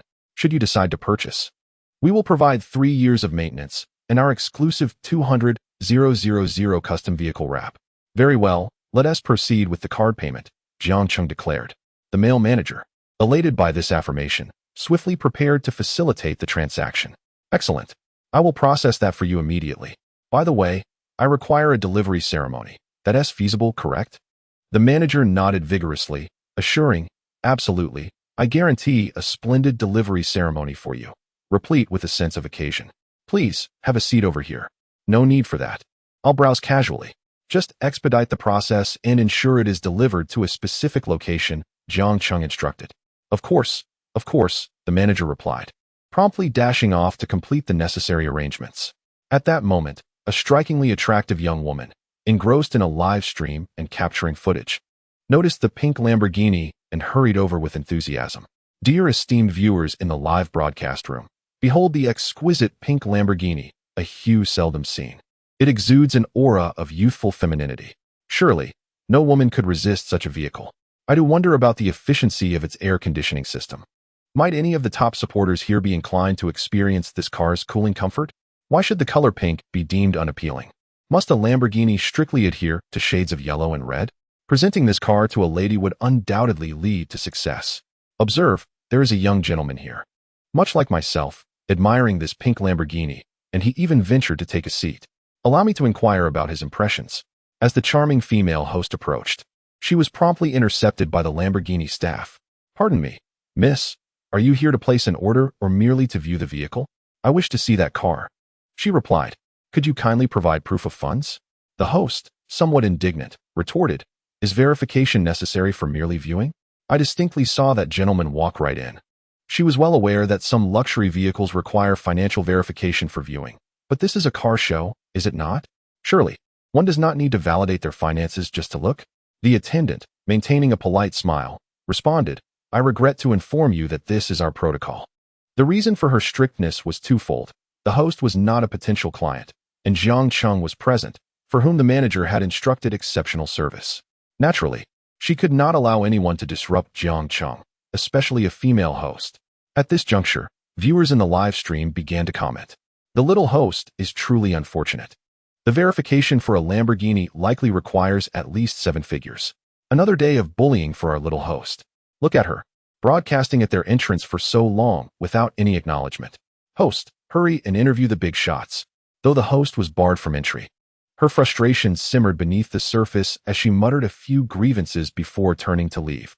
Meanwhile, Jiang Cheng's acquisition of yet another Lamborghini did not go unnoticed by the Ferrari representatives. Standing diligently beside the vehicle, Zhou Ying observed Jiang Cheng's repeated swiping of his card with astonishment. The Lamborghini's base price is no less than 5 to 6 million, and with added features, it can easily surpass 10 million. Zhou Ying was taken aback by the sheer wealth Jiang Cheng possessed. In less than half an hour, he had expended 20 million? Even considering her family's previous affluence, Zhou Ying's household, though replete with luxury cars, could never afford to spend as extravagantly as Jiang Cheng. Moreover, her family had declared bankruptcy, leaving her unable to live freely. To evade creditors, they frequently relocated, and she was compelled to work part-time after graduating high school to fund her university education. The necessity of her current employment was unavoidable. After all, the remuneration for car modeling is substantial. With only 2 months until university, she must earn additional living expenses. Lacking both credentials and particular skills, Zhou Ying finds it challenging to secure a well-paying job. After spending over 2 hours, Jiang Cheng successfully completed all the necessary procedures. Since he intended to use the license plate of Yu Xiaoxiao, he paid little mind to it. At this moment, the male supervisor from Ferrari handed Jiang Cheng the car keys and relevant documents, then cautiously inquired, Mr. Jiang, how do you plan to handle the license plate? His inquiry stemmed from a valid concern. Although Ferrari could assist Jiang Cheng in acquiring a license plate, he was not a resident of the Magic City and, therefore, could not possess a local plate. However, there were indeed some exceptionally rare plates that could be obtained through special means. At that moment, the dream fulfillment system emitted a notification. Ding! The system randomly awarded the host a license plate, Hu 111. The plate had been randomly selected from the vehicle management office, and personnel were currently dispatched to assist with the registration. Jiang Cheng, upon seeing the notification, smiled and replied, someone will come over shortly to install and handle the license plate. Just mount it when they arrive. The male supervisor was momentarily taken aback by Jiang Cheng's words. After several seconds of contemplation, he cautiously responded, I understand now. But before he could finish his sentence, several uniformed personnel approached Jiang Cheng, respectfully bowing as they announced, Mr. Jiang, your license plate has been prepared.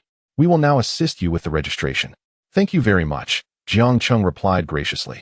You are too kind. As the personnel presented the Hu 111 plate, the Ferrari staff were once again struck dumb with astonishment. It was indeed a local license plate from the Magic City.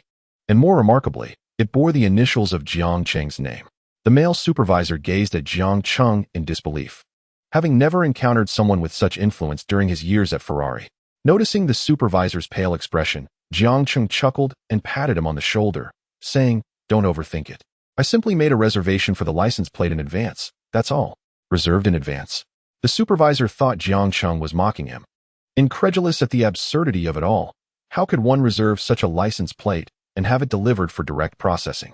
Although a myriad of complaints swirled in his mind, he dared not show any skepticism on his face. Indeed, Mr. Jiang, your luck is remarkable. Even your selected license plate holds such significance. I am truly impressed. Nearby, Zhou Ying's inner monologue mirrored that of the supervisor. Who exactly was Jiang Cheng? Why did he possess such extraordinary influence? Zhou Ying's gaze toward Jiang Cheng now held a hint of curiosity. In less than 10 minutes, the license plate was affixed. As Zhou Ying noticed Jiang Cheng was nearly finished with the formalities, she approached him and said, Jiang Cheng, I am very grateful for your help today. Would you allow me to treat you to a meal? Just as Jiang Cheng was about to agree, Zhou Zhiyun's call came through. Jiang Cheng, I've just experienced a breakup. Are you free to join me for a drink? A breakup? Where are you? After hanging up the phone, Jiang Cheng turned to Zhou Ying and remarked, It seems that Zhou Zhiyun has suffered a heartbreak and wants me to accompany him for a drink. Tomorrow, I shall treat you to dinner. He added, he appears to have an affection for Suya. Jiang Cheng shook his head in resignation. I am not entirely aware of the situation, but let us go and take a look. All right, I will treat you to dinner another time, Zhou Ying replied. Agreed. It's settled then. Chapter 40. The beautiful designated driver Jiang Cheng skillfully maneuvered the newly arrived Ferrari 488 towards the address provided by Zhou Zhiyun. After more than half an hour, he parked not far from an inconspicuous hot pot restaurant by the roadside. As he approached the establishment, he noticed Zhou Zhiyun already seated. Having ordered the food but not yet touched his chopsticks, he sat in a corner, gloomily sipping from a bottle of Budweiser. Observing Zhou Zhiyun's despondent demeanor, Jiang Cheng walked over and gently tapped his shoulder, asking, What's the matter? It's only 5 o'clock, and you've already started drinking? Zhou Zhiyun lifted his head, took a deep breath in frustration, and began to voice his grievances. That fellow Li Sudong has been provocatively taunting me ever since he left the auto show. You know how it is. When he insults me, I cannot back down. We've been going back and forth with our jabs, but Suya, today she has been consistently siding with him. After taking another swig from his bottle, Zhou Zhiyun continued, I could tolerate that, but the worst part is that those two, for some inexplicable reason, went to the restroom together during dinner. I watched them exchanging glances, and the atmosphere was decidedly off. So, I decided to discreetly follow them. As I suspected, I found them embracing and kissing in a path beside the restroom. It was utterly revolting. Damn it. I've just realized that I've truly been a lovesick fool, a mere backup. Seeing Zhou Zhiyun's eyes redden with emotion, Jiang Cheng comforted him with a pat on the shoulder. Try to think differently.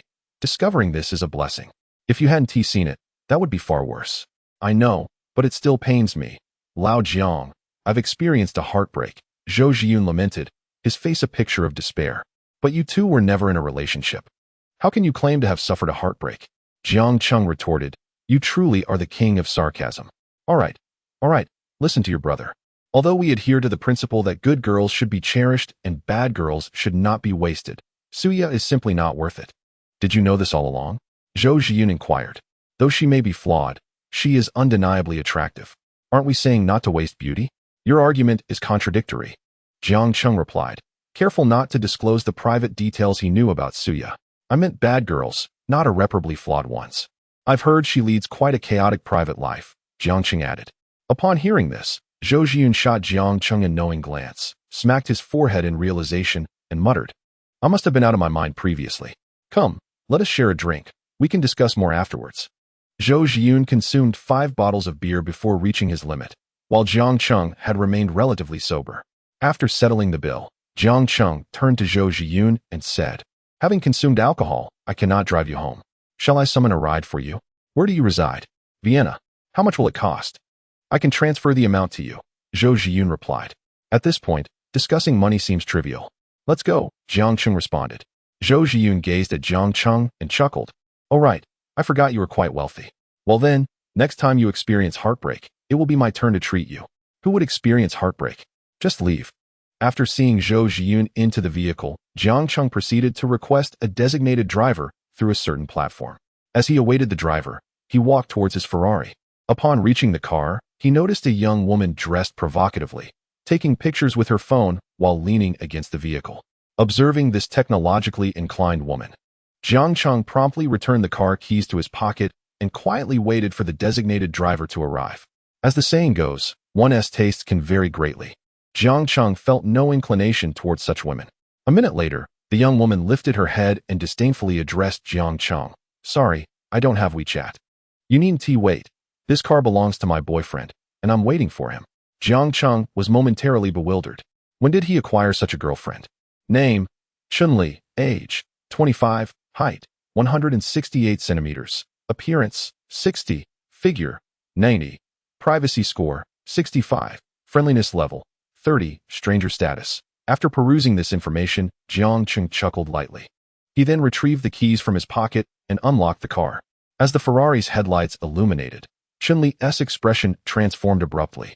Her previously stiff visage softened into a beaming smile as she said, "I knew it. You resemble my boyfriend so much." Chun-Li, friendliness level 30. Chun-Li, friendliness level 30. Is that so? I find you bear no resemblance to my girlfriend whatsoever. Despite the technological enhancements making her appearance passable, Jiang Cheng had no appreciation for the overly popularized aesthetic. Furthermore, upon realizing he was the owner of the Ferrari, Chun-Li's friendliness score surged by an astonishing 60 points. Initially, her friendliness score was a mere 30, but now it had skyrocketed to 90. Such resilience of character was truly remarkable. One might ponder if a stunning beauty with a score of 90 in appearance and 0 in privacy would evoke different feelings in Jiang Cheng. Perhaps he might consider embarking on a spontaneous friendship. After all, in this day and age, a hint of materialism can be understood. However, with a privacy score of only 65 and a face that resembled a snake spirit, Jiang Cheng could only respond, "I truly must decline." Handsome, you certainly have a sense of humor. Driving this car, you must be able to handle a Ferrari with one hand, right? Chun-Li remarked, showcasing her alluring figure as she spoke. Apologies, but I am not familiar with that. Allow me to enlighten you. Regarding the Ferrari, a high-performance rear-wheel drive vehicle, anyone claiming they can drive it single-handedly is likely without one. Listening to Jiang Cheng's straightforward remarks, Chun-Li felt a hint of awkwardness and chuckled in agreement. You certainly possess a wealth of knowledge, young man. However, I excel at playing PUBG. I have more than a dozen strategies for securing chicken dinners. Would you care to join me? Regrettably, I prefer playing Honor of Kings. That is not what I meant. How about we exchange WeChat contacts?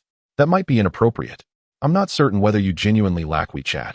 However, since meeting you, I find myself without it as well.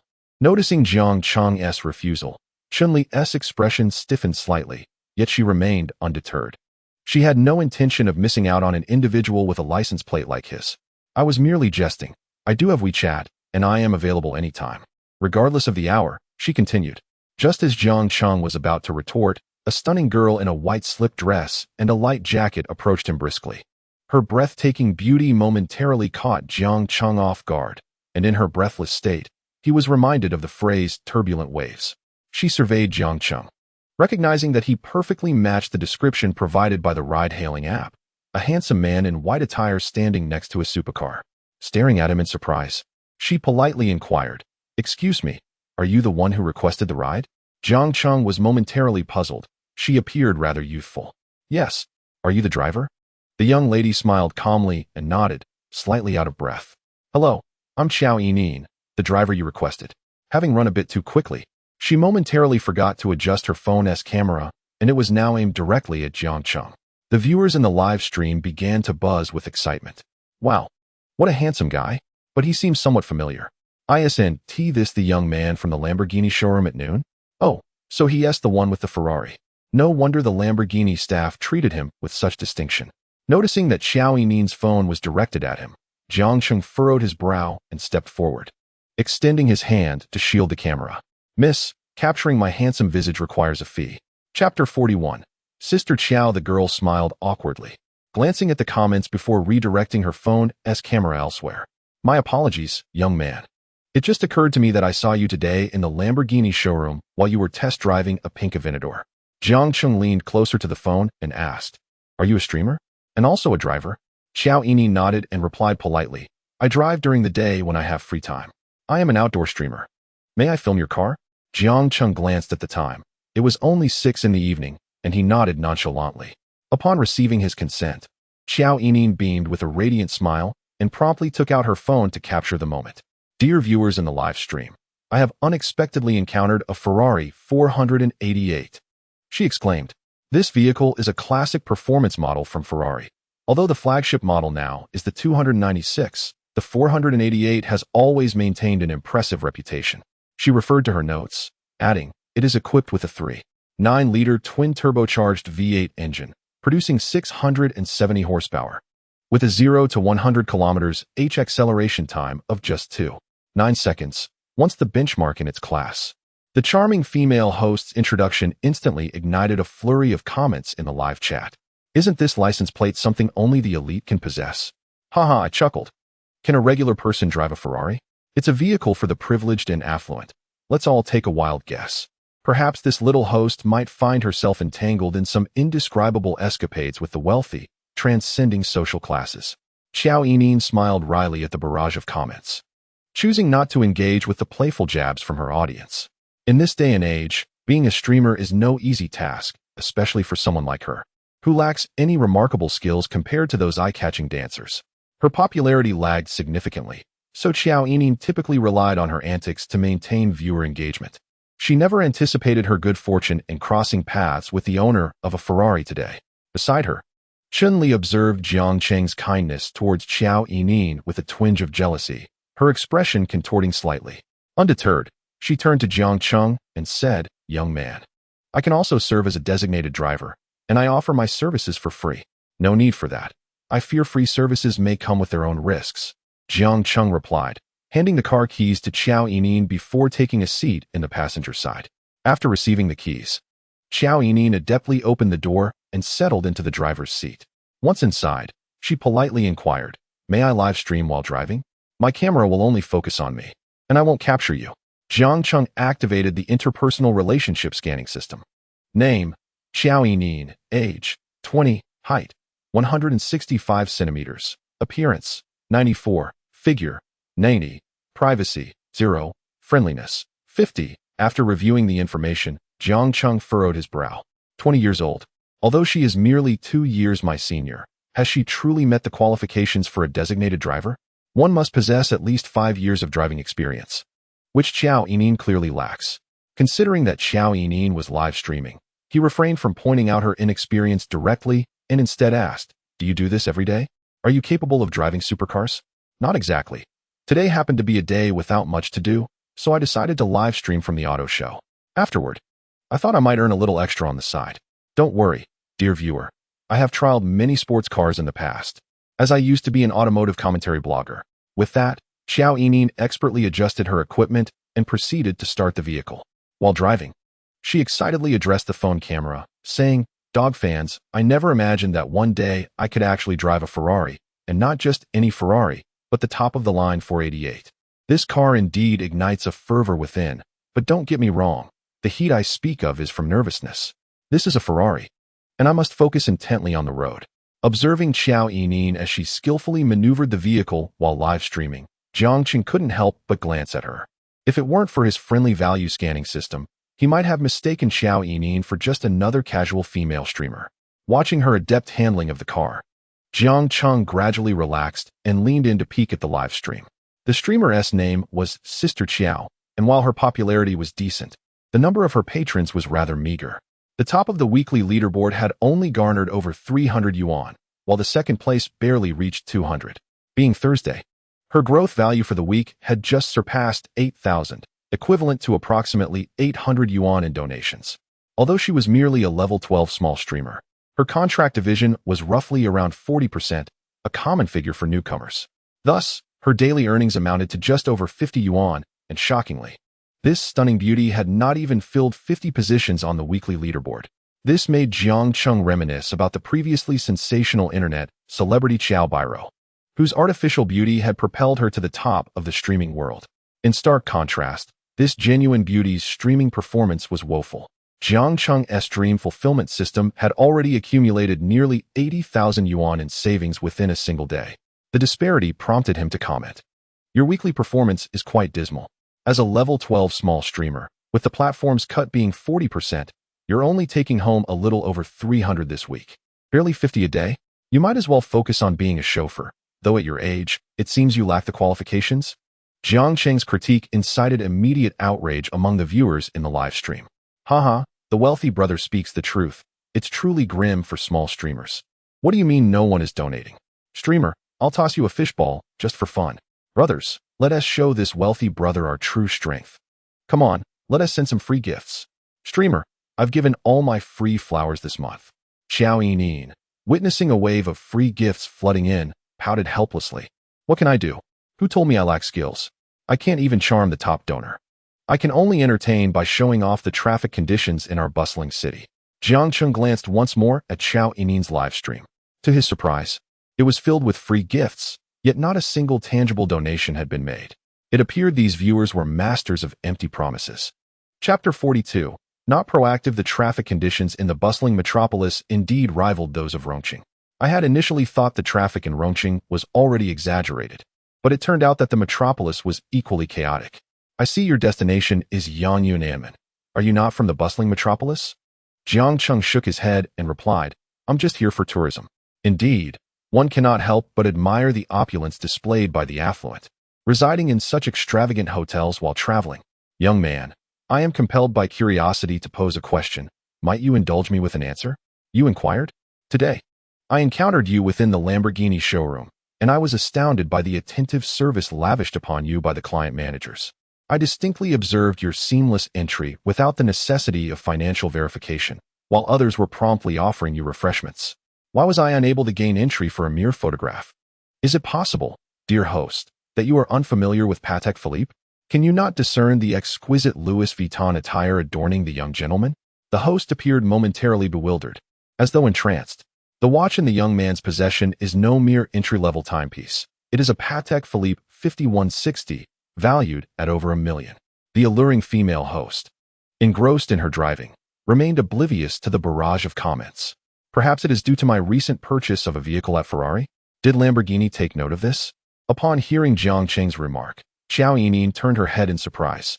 Could it be the 488? Indeed, you have already provided a thorough introduction to this fresh model. You are the second to take the wheel.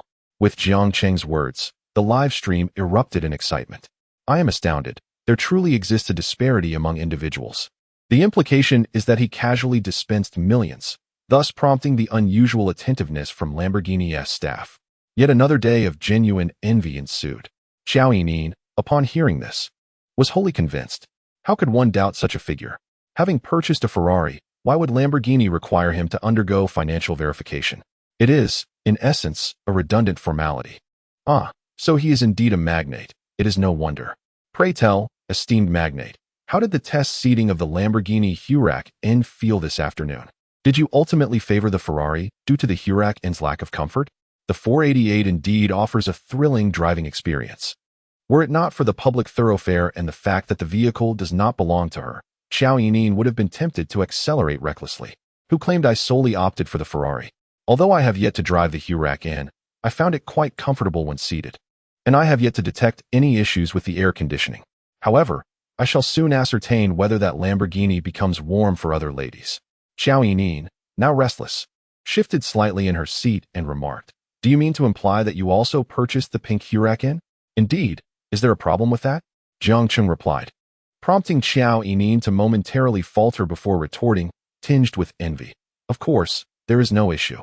Fellow viewers, observe the stark contrast between the wealthy and myself.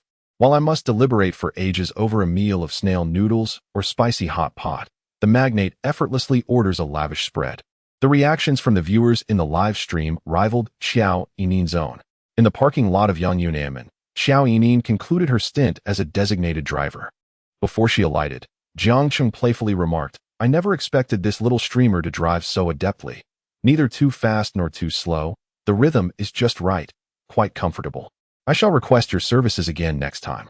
At that moment, Xiao Yinin's face visibly flushed crimson, although she appeared quite uninhibited during her live streams. Such confidence waned in the presence of a strikingly handsome man like Jiang Cheng, who jested about her driving speed.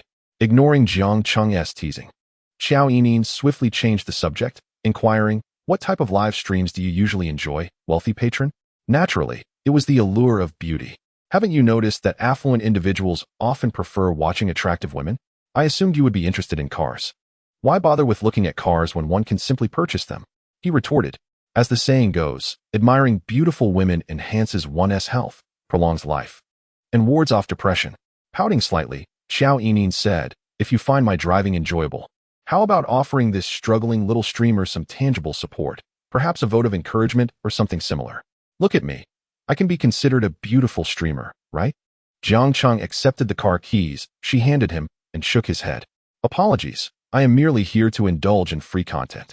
As Jiang Cheng turned to leave, Xiao Yining was momentarily bewildered. Hey, we are right at the hotel entrance. Aren't you going to buy me a drink? Hearing this, Jiang Chung chuckled, recognizing the familiar routine. Why do beautiful women always ask for his water? The hotel water isn't clean. Perhaps I shall treat you to milk instead. Viewers in the live stream, observing Jiang Chang's indifferent departure, were left in a state of confusion. Just moments ago, he and Xiao Yining had engaged in lively conversation in the car, only for him to suddenly turn his back on her. What just happened? Is our streamer not attractive enough? The wealthy patron is a freeloader? Do I still have the right to reward the streamer? If even the affluent are freeloaders, I've at least tipped 10 yuan. That stings. Xiao Yining stood frozen for several seconds, trying to comprehend her surroundings. Where was she? What had transpired? Was she truly so lacking in charm? She had expected Jiang Chung to at least add her on WeChat. It was understandable for her to think so, as his demeanor in the car had been relatively pleasant, even slightly flirtatious. To her dismay, he had swiftly changed his tune, revealing himself to be a cad. Xiao Yining thought, friendliness level, 10. Jiang Chung, noticing the rising friendliness level, couldn't help but chuckle. He was indeed correct. The principle of a good man is not to take the initiative, but to neither reject. Moreover, he had a feeling that with this little streamer's enticing charm, he could invite her to enjoy a modest meal of spicy skewers worth 6 yuan next time. Just then, Jiang Chung received a message on WeChat from Wang Zheng. He expressed his desire to arrange a table tonight at Yanyan Amon, inviting Jiang Chung to grace the occasion. Upon reading the message, Jiang Chung did not decline. Should he pursue his studies in the bustling metropolis, engaging in essential social activities would undoubtedly be imperative. In order to thrive within this society, solitude is not a viable option. As the saying goes, more friends, more pathways, albeit somewhat ungracious, it reflects reality. Fortunately, being at Yanyan Amon, he could also utilize the unused gourmet cashback card. Jiang Chung called Wang Zheng to inform him of his stay at Yanyan Amon, inviting him to come directly. Upon Jiang Cheng's return, Wang Yuyin greeted him respectfully, saying, Mr. Jiang, welcome home. Manager Wang, I am hosting friends shortly. Please have the chef prepare the finest dishes. There will be 5 of us, including myself. Please include the fish bladders of the yellow lip fish and the albo white truffle, along with the illusory sundae. And for the rest, I trust your judgment. Wang Yuyin was momentarily stunned upon hearing Jiang Chung order 2 fish bladders, known as fish glue. The yellow lip fish, also referred to as the little whiskered money fish, is an endemic species in China, found in the southern river estuaries, growing up to 150 centimeters, and categorized as a large fish within its family. Its fish bladders are highly esteemed and have previously fetched around 3 million yuan. Quickly regaining her composure, Wang Yuyin nodded, certainly, Mr. Jiang. Currently, the price for the yellow lip fish bladders at our hotel exceeds 1 million. For your order, it would be approximately 500,000 yuan. Would you find that acceptable? 500,000 posed no issue at all. Had he not feared appearing ostentatious, he would have ordered 10. Yet, even when indulging, expenditure must remain reasonable. Truly relishing life is the hallmark of a true magnate. Given his present circumstances, even extravagant spending would suffice to ensure his comfort. Jiang Chung smiled and nodded. That is agreeable. You may proceed. If it is insufficient, feel free to add more. Absolutely sufficient. I shall begin preparations at once. Half an hour later, Wang Yuyin arrived at Jiang Cheng's villa with 3 chefs and several waitstaff, wheeling in carts laden with fresh ingredients. Wiping the sweat from her brow, she inquired, Mr. Jiang, shall we commence preparations now? Seeing the vibrant array of fresh produce on the carts, Jiang Cheng nodded in satisfaction. Yes, let us begin. Wang Zheng had just sent a message, indicating that they were nearing the entrance of Yanyan Amon. 10 minutes later, Jiang Cheng instructed Wang Yuyin to greet Wang Zheng and his companion at the entrance. As the private steward stepped out to welcome them, Wang Zheng and another young man clad in high-end attire maintained a composed demeanor. In contrast, the 2 girls accompanying them appeared utterly unworldly. As they stepped into the resplendent lobby of Yanyan Amon, utterly awestruck by the opulence surrounding them, leading them to the villa where Jiang Cheng was situated, Wang Yuyin observed as their eyes widened in astonishment. The panoramic open-air terrace, the swimming pool, and the hot spring area, complemented by a natural stream flowing at the entrance, stood in stark contrast to the hotels they were accustomed to. Internally, both girls couldn't help but exclaim, "This is indeed the presidential suite of Yanyan Amon." It was truly an eye-opener. Just as they were engulfed in their amazement, Jiang Cheng emerged from within, greeting them with a warm smile. Welcome, welcome. Wang Zheng cheerfully approached Jiang Cheng, casually draping an arm around his shoulder. Apologies, my friend. I was supposed to treat you to a meal, but I didn't anticipate bringing so many along to mooch off you. What's the fuss? A meal is a meal, whether you pay or I do. Please, everyone. Come inside, Jiang Cheng replied, bestowing Wang Zheng with a sense of dignity, instantly warming the atmosphere. Come, let me introduce you. This is my brother Chen Hao, the young master from the Chen family, known for their coal business, shipping goods via train daily. And these two are my companions. Wang Zheng gestured to Jiang Cheng. The implications of Wang Zheng's introduction were clear. Among the three, only Chen Hao belonged to the same social circle and echelon. The names of the two unnamed companions seemed inconsequential, likely mere acquaintances brought along for the meal. Chen Hao extended his hand towards Jiang Cheng. I've heard a lot about you from old Wang these past few days. It's a pleasure to meet you. Jiang Cheng reciprocated the handshake, taking a moment to observe Chen Hao, adorned with a string of jade beads around his neck and fashionable shoes on his feet. His attire was refreshingly distinctive, especially for a young man, as few had an affinity for jade. Chen Hao continued, I heard from old Wang that you purchased his LaFerrari? Jiang Cheng nodded. It's all about fate. Haha, such opportunities are rare. Had you bought it later, this guy would have had to pick it up himself. And then he'd be short on cash, forced to sell it at a discount. Quite a loss. Frankly, old Wang owes you a debt of gratitude, Chen Hao remarked. Wang Zheng interjected quickly. Hey, don't say that. Who sells a car right after picking it up? Are you cursing me? Jiang Cheng and I are simply fated. As the three chatted, they strolled further inside. Jiang Cheng glanced at the two fashionable young women. Noting they both possessed a beauty that surpassed the ordinary, each rated around 80 points in attractiveness. Their amiability towards Jiang Cheng was at 60 points. Categorizing them as casual acquaintances, a commendably high score for a first meeting. Upon entering, Jiang Cheng invited them. I've heard from manager Wang that the cuisine here is quite distinctive. Let us all give it a try. Chen Hao nodded in agreement. The culinary offerings at Amman are indeed of high caliber. I've yet to experience their live cooking. Thanks to you, Jiang Gu. How long have you been in Shanghai? Jiang Cheng waved his hand dismissively at the two of them, saying, There's no need to call me brother. You both should be older than I am. Just call me by my name. Today marks the 4th day, I believe. Jiang Cheng truly found it unbearable when older men incessantly referred to him as brother. Moreover, Wang Zheng and Chen Hao were not children from ordinary families. Such address was merely a form of polite banter typical of first encounters. Should one feign affluence too earnestly, it could jeopardize the budding friendship. All right, let us dispense with these formalities, Wang Zheng chimed in, his demeanor rather carefree. Jiang Cheng appreciated this laid-back nature, finding it more enjoyable than dealing with someone overly introspective. Wang Zheng then inquired, Did you spot any desirable cars at the auto show? I strolled around and purchased both a Ferrari 488 and a Lamborghini Huracan. Jiang Cheng replied casually. Oh, acquiring 2 vehicles at once. You must be quite the tycoon.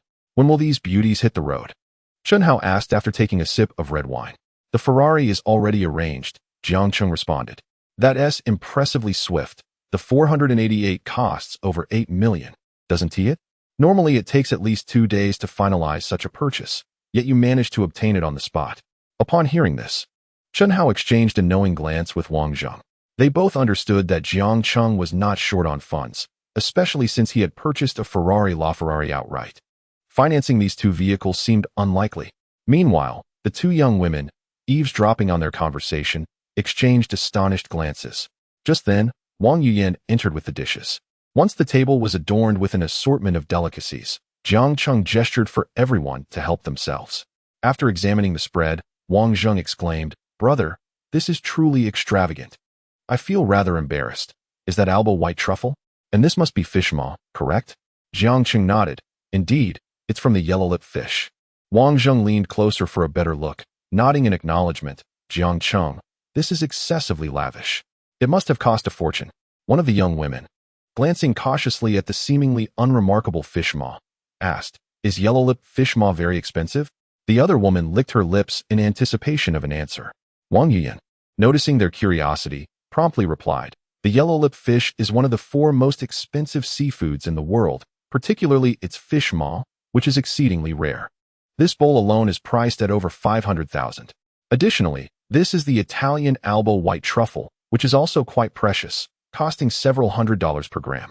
After hearing Wang Yiyan's explanation, the eyes of the two women widened in astonishment. The crux of the matter was that Jiang Cheng sensed their friendliness towards him had suddenly increased by 20 points. The meal had nearly consumed over 1 million. In their hometown, that amount could have purchased a spacious apartment of several hundred square meters, yet now they were about to indulge in such an extravagant feast. Upon contemplating this, the two women simultaneously felt a pang of vanity and heartache. However, the situation was as it was, and they resolved to transform their sorrow into appetite, discreetly indulging in the exquisite delicacies before them, which they had never tasted before. Throughout the meal, the two girls persistently snapped photographs, a behavior that caused Wang Zheng to wear a somewhat exasperated expression. After a light-hearted interlude, Wang Zheng turned to Jiang Cheng and said, "Old Jiang, thank you for tonight's generous hospitality. How about we venture to the bund for a drink later?" Jiang Cheng glanced at the time. It was nearly 10 in the evening, and having already consumed some alcohol earlier, he yearned only for a restful slumber. He politely declined, saying, "To be frank, I've already had a drink with my classmates, and I'm feeling a bit tired now. Let us save the revelry for another time." Wang Zheng did not press the matter further and responded with a smile. "Then I shall make arrangements for a grand feast tomorrow night, so we can truly enjoy ourselves." After Jiang Cheng treated Wang Zheng to an extravagant meal, Wang Zheng promptly insisted on reciprocating the gesture. Jiang Cheng admired this spirit of mutual respect. After all, true friendship thrives on reciprocity. Such a selfless attitude is indeed the proper way to cultivate friendships. After bidding farewell to Wang Zheng and the others, Jiang Cheng luxuriated in a warm bath and then reclined on his genuine leather sofa while scrolling through his phone. At that moment, Wang Yiyan entered, holding the bill for their dinner. "Mr. Jiang, here is the bill for tonight's meal. Please take a look." Jiang Cheng accepted the bill and noted the total expenditure of 1.58 million. After reviewing it, he retrieved his bank card from the cabinet and handed it to Wang Yiyan. "Please proceed with the payment." "Certainly, please hold on." After successfully processing the transaction, Wang Yiyan exited, leaving Jiang Cheng to enjoy his private space. This evening, Yu Xiaoxiao did not seek out Jiang Cheng. One must admit that Yu Xiaoxiao is an exceptionally considerate woman. She does not intrude when Jiang Cheng does not reach out to her, nor does she engage in unnecessary inquiries. Reclining in bed, Jiang Cheng reviewed the payment notification from earlier. "Ding. Congratulations, host. You have successfully utilized the gourmet cashback card. The total expenditure for this transaction is 1.58 million. Congratulations, host, on receiving a 20-fold cashback. The cashback multiplier will be multiplied by the number of diners, resulting in a final cashback amount. The total cashback amounts to 15.8 billion. Would you like to transfer this amount to your bank card?" Seeing this astonishing figure, Jiang Cheng felt a surge of delight and promptly clicked to withdraw the funds. He had not anticipated that inviting a few individuals to dinner would yield over 100 million in cashback. This meal was indeed exceedingly worthwhile. Chapter 44. The little streamer. After idly browsing his social media for a while, Jiang Cheng opened Douyu Live and searched for Xiao Mei's livestream. After all, a beauty rated at 94 points is not an everyday sight. Although he hadn't added her on WeChat, watching her livestream might just lead to future collaborations. Upon entering the live broadcast room, Jiang Cheng observed Xiao Yining pacing within, seemingly preparing for her stream. At that moment, he heard a notification from the system. "Ding. The host's live account is excessively impoverished. The system grants the host 300,000 fish fin coins." Hearing this prompt, Jiang Cheng couldn't help but chuckle. This dream-fulfilling system truly possessed an extraordinary knack for generating wealth at any given moment. Upon the infusion of 300,000 fish fin coins, his formerly level 10 account inexplicably surged to level 65. Meanwhile, Xiao Yining sat at her desk, somewhat disheartened. The backdrop of her stream revealed that she inhabited a rather small bedroom. Jiang Cheng casually typed a question. "Are you not venturing out for some excitement tonight?" Noticing the entrance of an unfamiliar high-level account, Xiao Yining perked up. She glanced over and replied, "Welcome, Dihai Shenzhen brother. Tonight, we have a guild task, so I won't be going out." Occasionally, her stream did attract a decent amount of attention, especially during her outings for novelty. But she lacked the backing of affluent patrons who would shower her with rewards. Most of her supporters were merely casual viewers. The gifts she received were predominantly modest, with little in the way of substantial contributions. Furthermore, Xiao Yining had no particular strategies to captivate the wealthy audience. Since she had previously declined a meetup request from a top donor who had gifted her 20,000 yuan, her stream had struggled to gain traction. After all, who would support a female streamer who was unwilling to meet in person? Presently, her stream maintained a considerable level of engagement, though the majority of her audience consisted of ordinary viewers. Why is this little streamer facing such hardship? Why is the weekly ranking so dismal? She mused, glancing at the scattered comments. With a resigned smile, she responded to Jiang Cheng's inquiry, because my viewers just love to see me lose, humph. Just then, a few viewers began to stir the pot. Little streamer, how many children have you had? Xiao Yining leaned in to read the comment and replied, how many children? 19. You must be my 20th. All right, I'll start you off with a mute package. Upon hearing her words, Jiang Cheng erupted in laughter. Xiao Yining, as she herself admitted, neither sought to please her top supporters nor offered sweet nothings, which explained her inability to retain viewers. Unlike other female streamers who shower their audience with affection, she bluntly referred to them as dogs and even teased her viewers, leaving one to wonder who could blame her for not thriving. However, Xiao Yining's straightforward nature resonated with Jiang Cheng. At that moment, someone connected to her stream. Xiao Yining glanced at the connection request and reluctantly clicked to accept. On the other end appeared a female streamer clad in a deep spaghetti-strap nightgown, introducing herself as by Luo Xiaomei.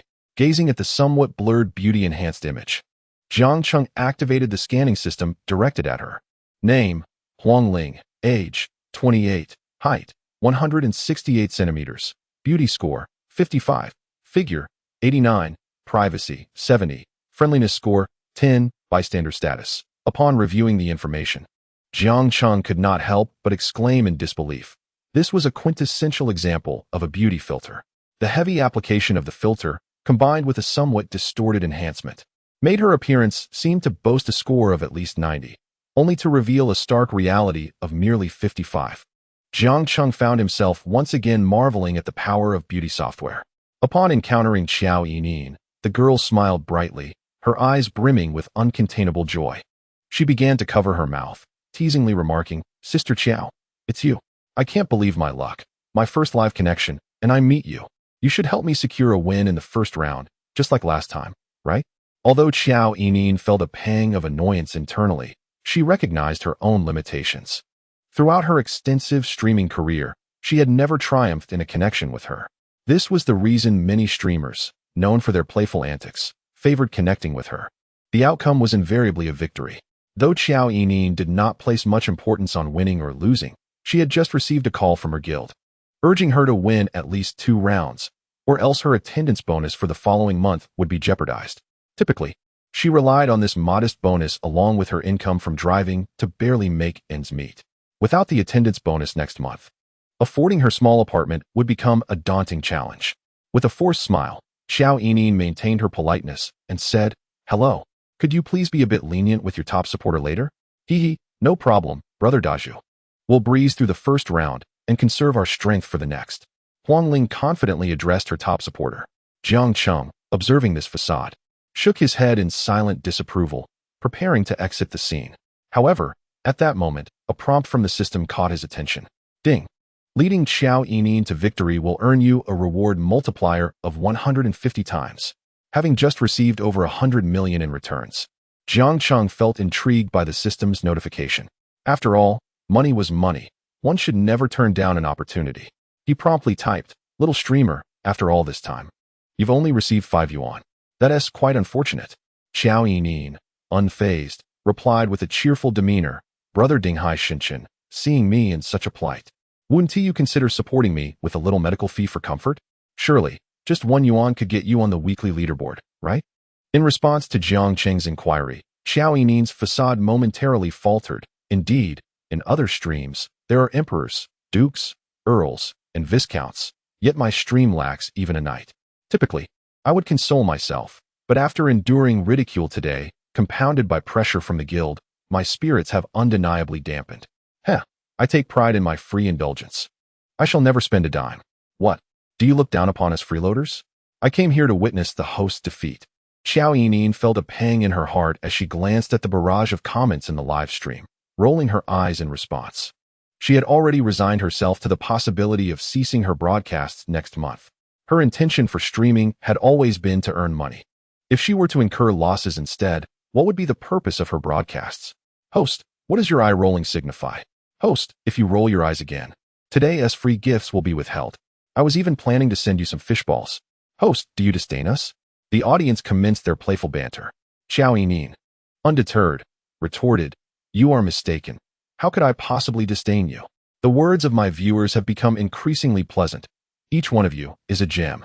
Upon hearing this, Jiang Cheng promptly gifted 5 chickens. The 5 chickens amounted to precisely 1 yuan. Xiao Yining managed a wry smile, yet she stood up to express her gratitude. Thank you, Brother Dinghai Shenzhen, for the medical expenses.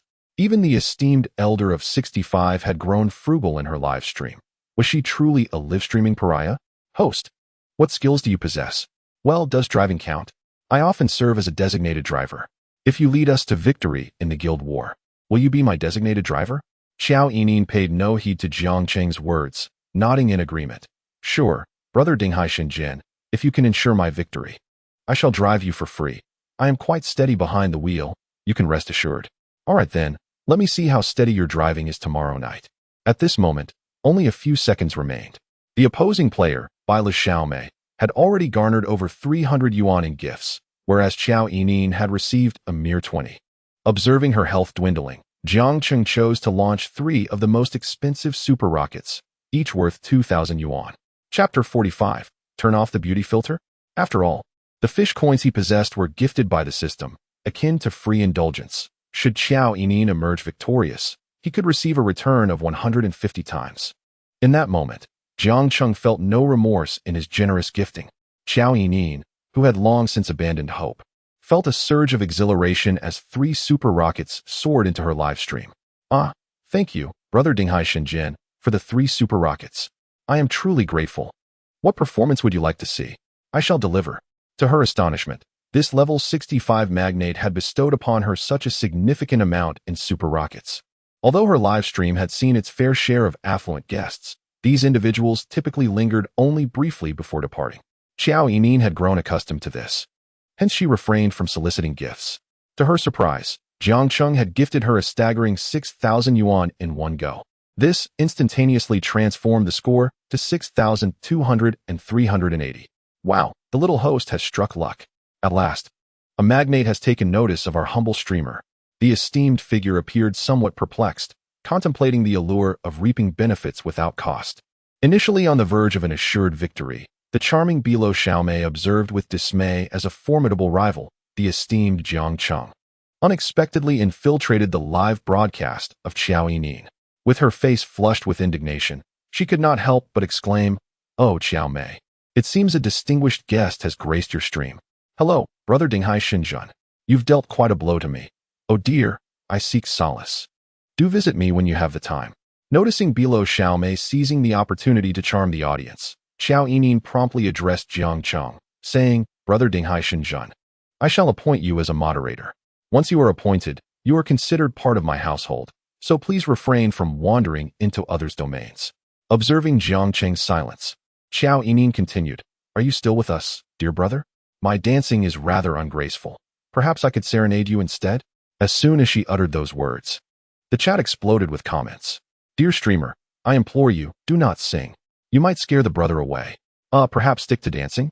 Amused by the barrage of critiques, Jiang Cheng chuckled, "Feel free to do as you wish." "Very well, dear brother. Then I shall sing You Are My Good Brother." "Oh, how could I be so fortunate to have such a wonderful brother?" Without a hint of restraint or concern for her pitch, Xiao Yining began to sing, eager to win favor. After all, she had already received a generous donation of 6,000. What need had she for modesty? Other female streamers often resorted to deep squats for a mere 0.66 yuan from their benefactors. She was, indeed, delivering a genuine performance worthy of 3 super rockets. Had Jiang Cheng requested her to perform squats at that moment, she would undoubtedly have complied. Wow, Xiaomei has taken to singing such songs. Something is amiss with Xiaomei. She has transformed into a devoted admirer. Despite the chat's mockery, Xiao Yining remained blissfully focused on her song. Her excitement stemmed from a long-standing rivalry. She had grown weary of Bilo Xiaomei's taunts following her victories, and now, It was her turn to triumph. Meanwhile, Bilo Xiaomei was quite vexed. The seemingly unassailable situation had been shattered by the unexpected appearance of a wealthy patron. Noticing Jiang Cheng's indifference, she turned to her top supporter, Brother de Zhu, and whimsically implored, Brother de Zhu, I beseech you to secure victory in the first round. If we falter in the next round, I shall be eliminated. Woe is me. Brother de Zhu reassured her with a message, no problem. Input your choice for the first round whenever you wish. It's a best-of-3 scenario, so fear not. Ah, how dependable Brother de Zhu is. I know he will never let us down. Kisses. Soon, the second round commenced. Just as in the previous round, Jiang Cheng unleashed 2 super rockets, swiftly followed by Da Zhu's impressive 3. Without hesitation, Jiang Cheng responded with 3 super rockets of his own. Witnessing Jiang Cheng's escalation, Da Zhu, fueled with determination, added 5 more to the fray. Goodness, are we going this hard in the first round? It was astonishing to witness such a grand display of super rockets in the live stream of a smaller broadcaster. Looks like I've developed an infatuation with the streamer. She might just be whisked away. Without a doubt, following Jiang Cheng's 20 spectacular rocket launches, De Zhu quietly logged off. Xiao Yining cheerfully remarked to Bai Luo, I apologize, but I must admit defeat. I never expected to win against you in the first round. Ha ha ha. Although Bai Luo had been taken aback by Xiao Yining's unexpected victory, she still smiled and replied, You are truly fortunate, Xiao. With a wealthy patron like the Grandmaster of the Sea, how could you not succeed? Dear brother, do make time to see me. I can dance for you. And my driving skills are exceptionally steady, ensuring I won't tire throughout the day. After sharing some suggestive comments with Jiang Cheng, Bai Luo quickly picked up her phone to console De Zhu. After all, De Zhu had generously gifted her 15 rockets today. Despite the loss, she still came out ahead. Once she finished her tasks, she promptly entered Xiao Yining's livestream with her secondary account, as genuine affluent supporters were a rare find. After disconnecting, Xiao Yining immediately turned to Jiang Cheng and expressed her gratitude. Thank you, Grandmaster of the Sea. It has been ages since I received such an abundance of rockets, 20 in total. I truly don't know how to express my appreciation. Pray tell, what would you like to see me do? 20 rockets amounted to a staggering 40,000 yuan, from which she would earn over 10,000. Thanks to Jiang Cheng's overwhelming generosity, Xiao Yining's livestream experienced a surge of viewers, reaching over 10,000. I wish to see you turn off the beautification filter, he responded. With a beauty score of 94, the filter that thinned her face and smoothed her skin did not enhance her natural allure. Rather, it detracted from her innate beauty. Were it not for Jiang Cheng being aware that her livestream was titled Xiaomei, he might have struggled to recognize her at first glance. This scenario resembled that of certain celebrities whose natural beauty is obscured under the heavy filters employed in internet celebrity sales streams. Wow, brother, you are impressive, exclaimed a viewer. Host, turn it off. Let us see your true beauty. They feared that if the filter were removed, the affluent supporter might vanish. This must be a test. The boss is simply showing off, they mused. Xiao Yining was somewhat bewildered by Jiang Cheng's request. In this day and age, who could livestream without beautification? However, given his substantial contributions, she felt compelled to comply, lest she risk losing his support. Oh dear, Grandmaster of the Sea, I fear I may frighten you, she said, as she reluctantly followed his instructions and disabled the beautification filter. Without the smoothing effects and enlarged eyes, Xiao Yining gazed at her unadorned reflection in the camera, suddenly feeling a pang of self-doubt. Just as she braced herself for a barrage of critical comments, the viewers' responses unexpectedly surged with enthusiasm. Wow, she's stunning, exclaimed one. How had I never noticed how beautiful this host is before? I'm following her without hesitation. The boss made a wise bet this time. Others chimed in, Miss, please refrain from using the beautification filter in the future. It can mislead. Xiao Yining was astounded to find that not only had she avoided criticism, but she had also garnered a significant influx of fans and positive feedback. Instantly filled with joy, she turned to Jiang Cheng and exclaimed, Brother Dinghai Shenzhen, I implore you for one more round. If I win this round, I can continue broadcasting next month. Please, I beg you.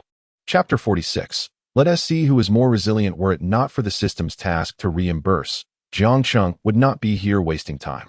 Considering the monetary incentives, he typed, let us begin swiftly. Upon receiving confirmation, Xiao Yining immediately nodded with delight. Right away. It is worth noting that those who directly shower super rockets are genuine big shots. Perhaps she would indeed triumph in the second round. Soon, The connection for the second round commenced, and Xiao Yining was once again paired with a young lady. On the other end was a little girl clad in a magical girl outfit. With a sweet, lisping voice, she greeted, "Hello, sister. I am the delightful Xiao Tian, and I am thrilled to connect with you. Sister, your top supporter is quite impressive, launching 20 super rockets, which has left us thoroughly envious." Before Xiao Yining could respond, Xiao Tian continued, "Hello, brother Dinghai Shenzhen, I am Xiao Tian. Your super rockets have struck a chord in my heart. Do visit me sometime. I possess numerous talents and can don various costumes, engage in playful banter, sing, and dance, mastering it all to ensure your satisfaction." Seeing the other broadcaster openly vying for her big brother's attention, Xiao Yining could not help but feel disdain internally. However, despite her contempt, she refrained from voicing her thoughts. After all, they were both broadcasters, and brother Dinghai Shenzhen was free to go wherever he pleased. What could she do about it? Moreover, broadcasters indeed rely on the generosity of their supporters for their livelihoods, and vying for attention was not entirely unjustifiable. Genuine big shots are rare to find in this day and age. After a few forced chuckles, Xiao Yining spoke. "Xiao Tian, shall we begin directly? Shall we not have a performance first?" The little lady inquired. "No, I am tone deaf. The only performance I can offer is complying with brother Dinghai Shenzhen's request to turn off the beauty filter." Once Xiao Yining finished her statement, Xiao Tian was rendered speechless. She hadn't anticipated that Xiao Yining's big brother would have such a request. Many broadcasters rely heavily on beauty filters to maintain their appeal on camera. Now, Xiao Tian dared not speak further. If she turned off her filter, her looks would pale in comparison to Xiao Yining's. With a forced smile, she reluctantly stated, "All right then, let us begin." Haha, is Xiao Tian afraid? What a clever tactic from the big brother. I am eager to see what Xiao Tian looks like without her beauty filter. Compared to the other broadcaster, Xiao Tian's filter seems excessively generous. Wow, how did I not notice such an exquisite broadcaster before? Her physique and looks are both remarkable. Do you think brother Dinghai Shenzhen is foolish? If he is spending money, he certainly seeks something of genuine quality. Xiao Tian, observing the barrage of comments, felt her expression stiffen with indignation. Yet she had no choice but to feign a cheerful demeanor and sweetly address her top supporter in the live stream. "Brother Yijihua, we have begun. Please ensure Xiao Tian doesn't get beaten up." A branch of flowers has already learned that a prominent figure has arrived in the form of Qiao Mei. Observing that Jiang Cheng had previously spent 50,000 in the last round, one might assume that he would not be as formidable this time. Additionally, Xiao Tian had just discreetly sent him a message, suggesting a rendezvous at a hotel this Sunday.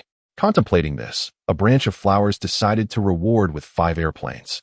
And with other minor contributions, Xiao Tian amassed approximately 1,000 in total.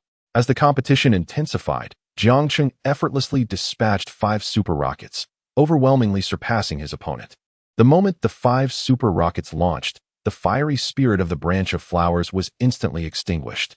Having already spent 50,000 in the first round, it seemed futile to trail behind him. Even if victory were achieved, the profit would be negligible. If the scenario unfolded similarly to the previous round, with both parties reaching over 50,000, what would be the purpose? Wouldn't it be more gratifying to indulge that 50,000 at a private club instead of here? Following Jiang Cheng's 5 super rockets, the branch of flowers conceded, urging Xiao Tian to withdraw. Although Xiao Tian felt a pang of disappointment, he did not dare to press the issue, as Jiang Cheng was his esteemed leader. Undoubtedly, Jiang Cheng was poised for victory in the second round. In the ensuing contests, due to Jiang Cheng's super rockets soaring into the sky as if they were without cost, no oblivious challengers emerged to confront him. After all, in this day and age, the archetype of a reckless leader exists solely in novels. The affluent individuals in reality tend to be rather sensible and restrained.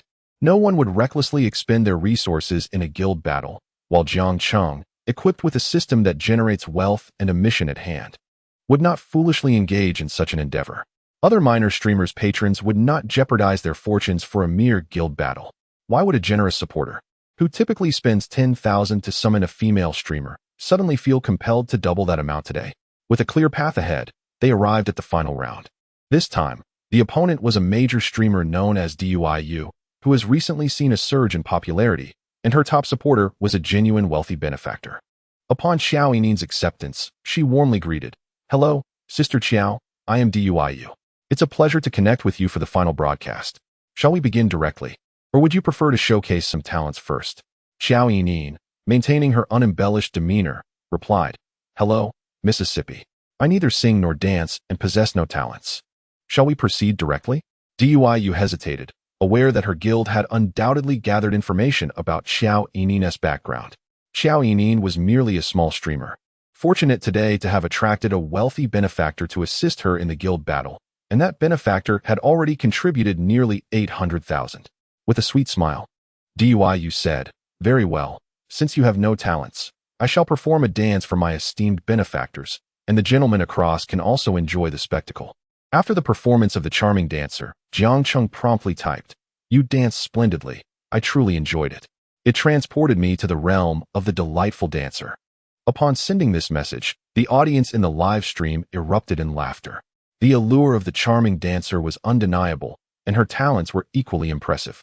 In contrast, Xiao Mei, possessing little more than her looks, seemed fortunate to have reached the finals. As a mere small streamer, her lack of skill suggested that even the esteemed Dinghai Xinjun was perhaps caught up in a fleeting whim.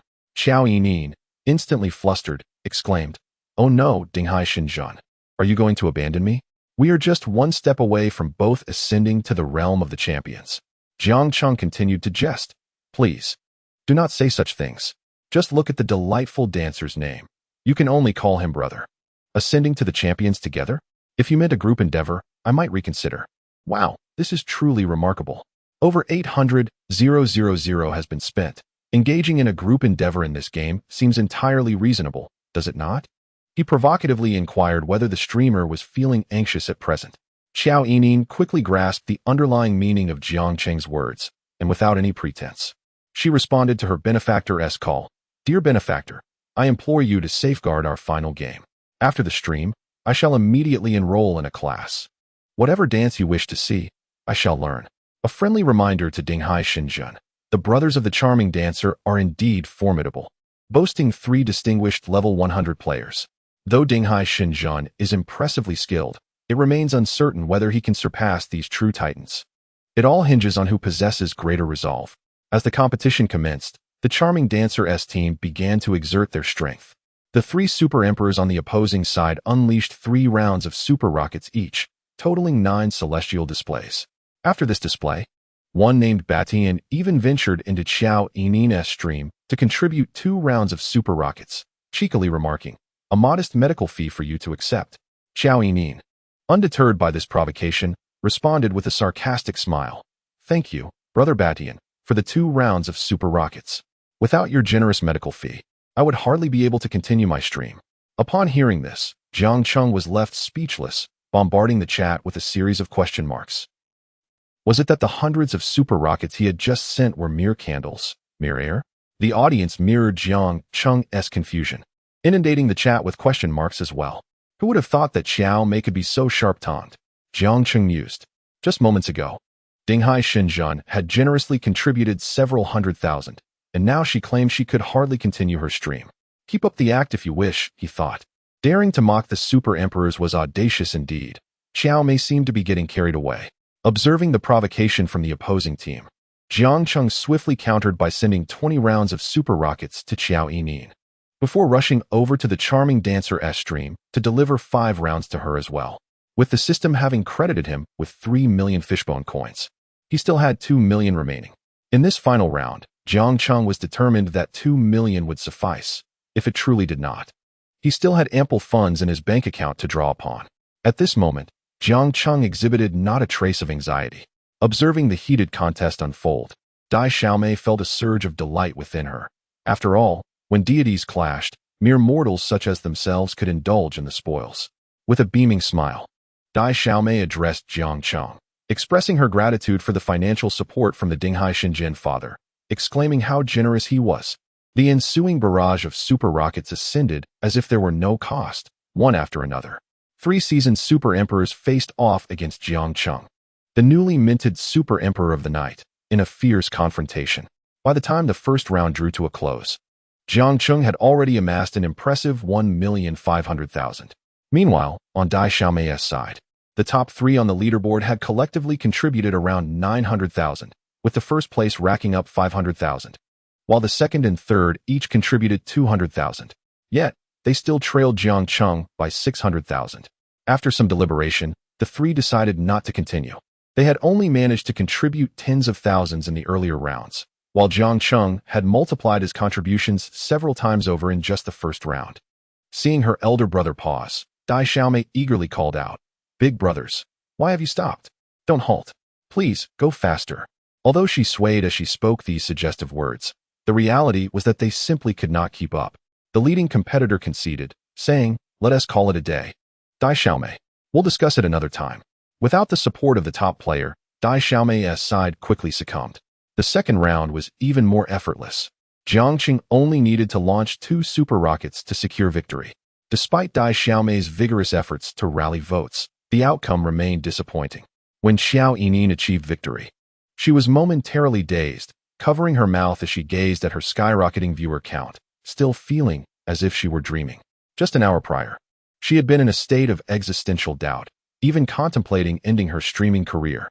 To her astonishment, she had now clinched the championship of the guild battle, garnering over 50,000 new followers, more than 1,000 of whom were verified.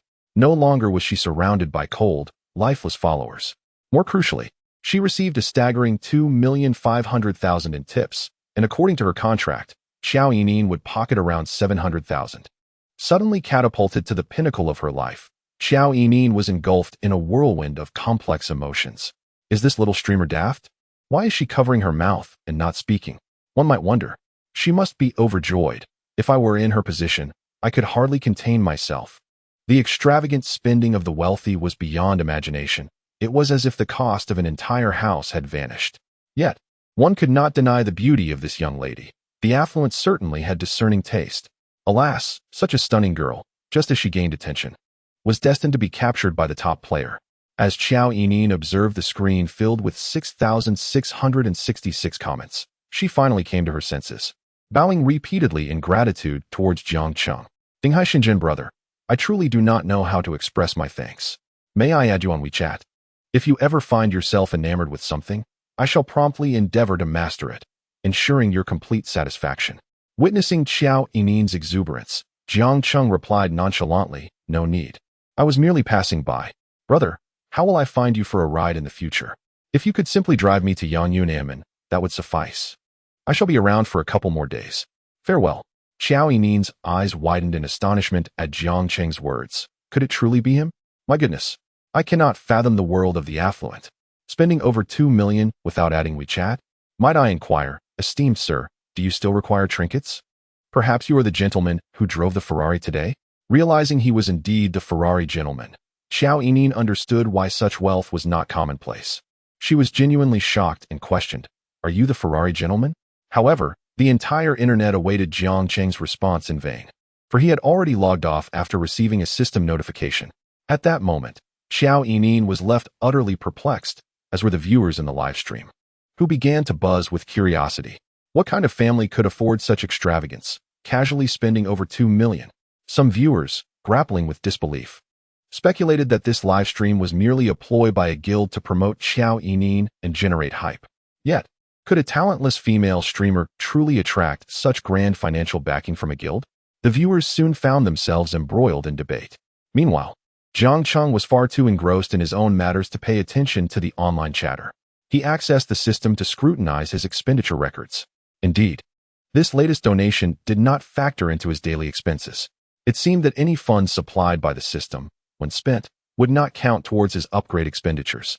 After donating over 2,500,000 to Xiao Yining, Jiang Cheng noted that he still had 49,000 fish fin coins remaining in his back-end account.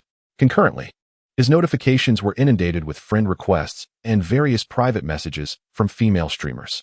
Perusing through the messages, he found one from Xiao Yining, who was, unsurprisingly, requesting to add him on WeChat. Jiang Cheng promptly sent his WeChat details. Earlier, he had utilized the friendliness value system to reassess Xiao Yining. Discovering her friendliness towards him had surged to an impressive 85 points. Naturally, he felt no need to be modest with someone of her striking beauty, rated at 94 points. Chapter 48. All good girls, congratulations, host. You have successfully led streamer Xiao made a victory in the guild battle. given the high level of satisfaction expressed by the streamer. The system rewards you with a super critical hit of 100 times. Congratulations, host. You have received a 100 times critical hit cashback, totaling 230 million. Would you like to withdraw it immediately? Jiang Cheng gazed at the staggering sum of 230 million presented by the system and promptly clicked to withdraw it. Although he remained oblivious to the intricate workings behind such extraordinary gains, an exhilarating thrill coursed through him. He never imagined that he could amass over 200 million in a single night. In that moment, he truly felt that money was astonishingly easy to acquire. After indulging in the thrill of flaunting wealth online and relishing the joy of spending, he found it utterly absurd to also receive cashback. The following day, awakening naturally, Jiang Cheng noticed a friend request from Xiao Yinin and couldn't he help but smile as he accepted it. After all, when a beautiful woman takes the initiative, what reason could he possibly have to decline? Moments later, Xiao Yinin sent him a private message. Dear Grandmaster of the Divine Sea, do you require a chauffeur today? I am at your service 24/7. After sending the message, she fixated her gaze on their chat interface. Ever since discovering that Jiang Cheng was the charming owner of a Ferrari, she had been unable to sleep. She was baffled as to why such an attractive man would suddenly take an interest in her and generously reward her with over 2 million. Reading her message, Jiang Cheng pondered for a moment. Indeed, he would need Xiao Yinin's driving services that evening. He had already arranged to meet Wang Zheng for a gathering, and a night out at the bar would inevitably involve alcohol. Driving under the influence was certainly ill-advised, so for the sake of his safety, he promptly sent her the time he would need her services. Having already spent over 2 million, it seemed only reasonable to have a driver. By 8 o'clock that evening, after a casual tidying up, Jiang Cheng arrived at the underground parking lot of Amman. To his surprise, he found Xiao Yinin waiting beside his car, her long legs standing straight as she focused on her phone. Jiang Cheng raised an eyebrow in surprise, then whistled playfully and remarked, "Oh, you arrived so early? Didn't I suggest you enjoy a drink first before seeking me out?" Upon hearing his voice, Xiao Yinin quickly lifted her head.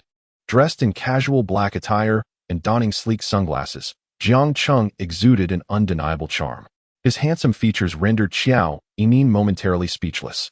She confessed to being captivated by good looks, and Jiang Cheng was undoubtedly the most striking and well-built man she had ever encountered. Thanks to the system's enhancements, his attractiveness had soared to an impressive score of over 90. With a slight blush, Xiao Yinin replied, "You helped me so much last night. How could I allow you to drive yourself? I am here to be your chauffeur." Tonight, she was adorned in a daring outfit.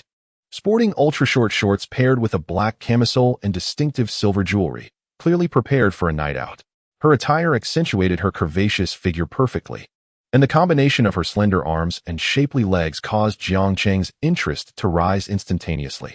Steadying his nerves, Jiang Cheng settled into the driver's seat and glanced at Xiao Yinin. "Come on, get in the car." With the directive from the esteemed figure, Xiao Yinin complied without hesitation. The foreboding gray Ferrari 488, once it hit the streets, drew numerous gazes, its thunderous roar akin to a sonic explosion. Under the enchanting luminescence of Shanghai's vibrant nightscape, the silver-gray supercar appeared particularly dazzling. "Which bar are we headed to?" Xiao Yinin inquired with a hint of eagerness, as she had not visited a bar in quite some time. "Wow, but the largest and liveliest bar in Shanghai is said to be the one opened by that star, the Little Cheetah. I've heard it's a blast, filled with handsome men and beautiful women, not to mention countless internet celebrities. I even heard Principal Wang frequents the place." Noticing the longing in Xiao Yinin's expression, Jiang Cheng chuckled, "You seem quite informed? I learned about it while surfing the internet. I've yet to experience it myself, but I'm looking forward to it," he replied. Upon arrival, the entrance was already flanked by an array of luxury cars. A multitude of fashionably dressed young people posed in various stances for photographs outside the bar. Several influencers were even live-streaming videos right at the entrance. Observing the lively atmosphere, Jiang Cheng mused that perhaps opening a bar of his own wouldn't be such a bad idea, somewhere to help young ladies unwind and engage in charitable acts. The moment the young women spotted Jiang Cheng emerging from the Ferrari, their eyes sparkled with intrigue. "Who is this handsome guy? I don't think I've seen him here before. His attire is so stylish, and he's wearing a Patek Philippe. My goodness, look at that brand new ensemble. He must be from a wealthy family." Regardless of their identities, his striking looks left them mesmerized. Without a moment's hesitation, they surged toward him, seemingly disregarding Xiao Yinin at his side. Hey there, handsome. I'm Hailey. Can we exchange WeChat? Brother, I want to add you too. I'm readily available. Is this your first time here? I can show you around. Even Xiao Yining was rendered speechless, while the onlooking young men expressed their envy. Wow, what a stark contrast. Such privileges for the affluent. I've come here numerous times, and it's always me approaching those influencer girls. If you drove a car of this caliber, you could do the same. Just look at the stunning girl in the passenger seat. We can only admire from afar. Before long, Jiang Cheng found himself encircled by 5 or 6 women, gradually making his way toward the entrance. His gaze inadvertently wandered twice. Oh dear, I'm so sorry. I accidentally bumped into you. It's all right, no harm done. It's quite pleasant, really. Ladies, might you allow me to enter first? Jiang Cheng replied with a wry smile. Bemused by the attention, after walking a few paces, Jiang Cheng realized that the collars of the girls around him were plunging lower with each passing moment. Should this continue, he feared he might lose control. In Chapter 49, the most popular bar in Magic City, Xiao Yining felt a twinge of discomfort as she witnessed so many girls flocking to Jiang Cheng. It would be impossible for her to genuinely develop feelings for him in such a short time.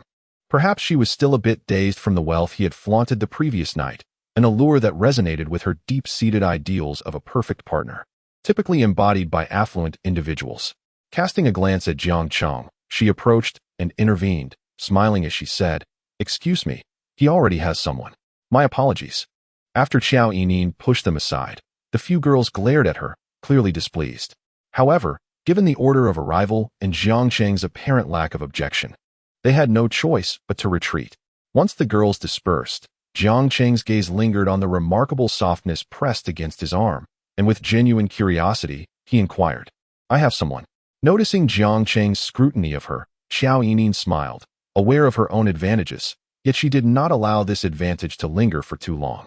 Releasing herself from his arm, she added, "Seeing that you couldn't resist them, I thought I'd lend a hand." Jiang Cheng appreciated Xiao Yining's modest yet materialistic demeanor. After all, he was not lacking in wealth. However, he understood that to win her over swiftly, he must employ a strategy of attraction and distance. The approach was to let her observe him engaging with others, fostering feelings of urgency and jealousy, while also allowing her some space. With a nonchalant smile, Jiang Cheng replied, "Thank you, but there's no need next time. I find their enthusiasm quite agreeable." Without waiting for Xiao Yining's astonished reaction, he simply maneuvered around her and headed towards the entrance. As he broke free from the circle, Wang Zheng and Chun Hao, who had been waiting outside, quickly recognized him.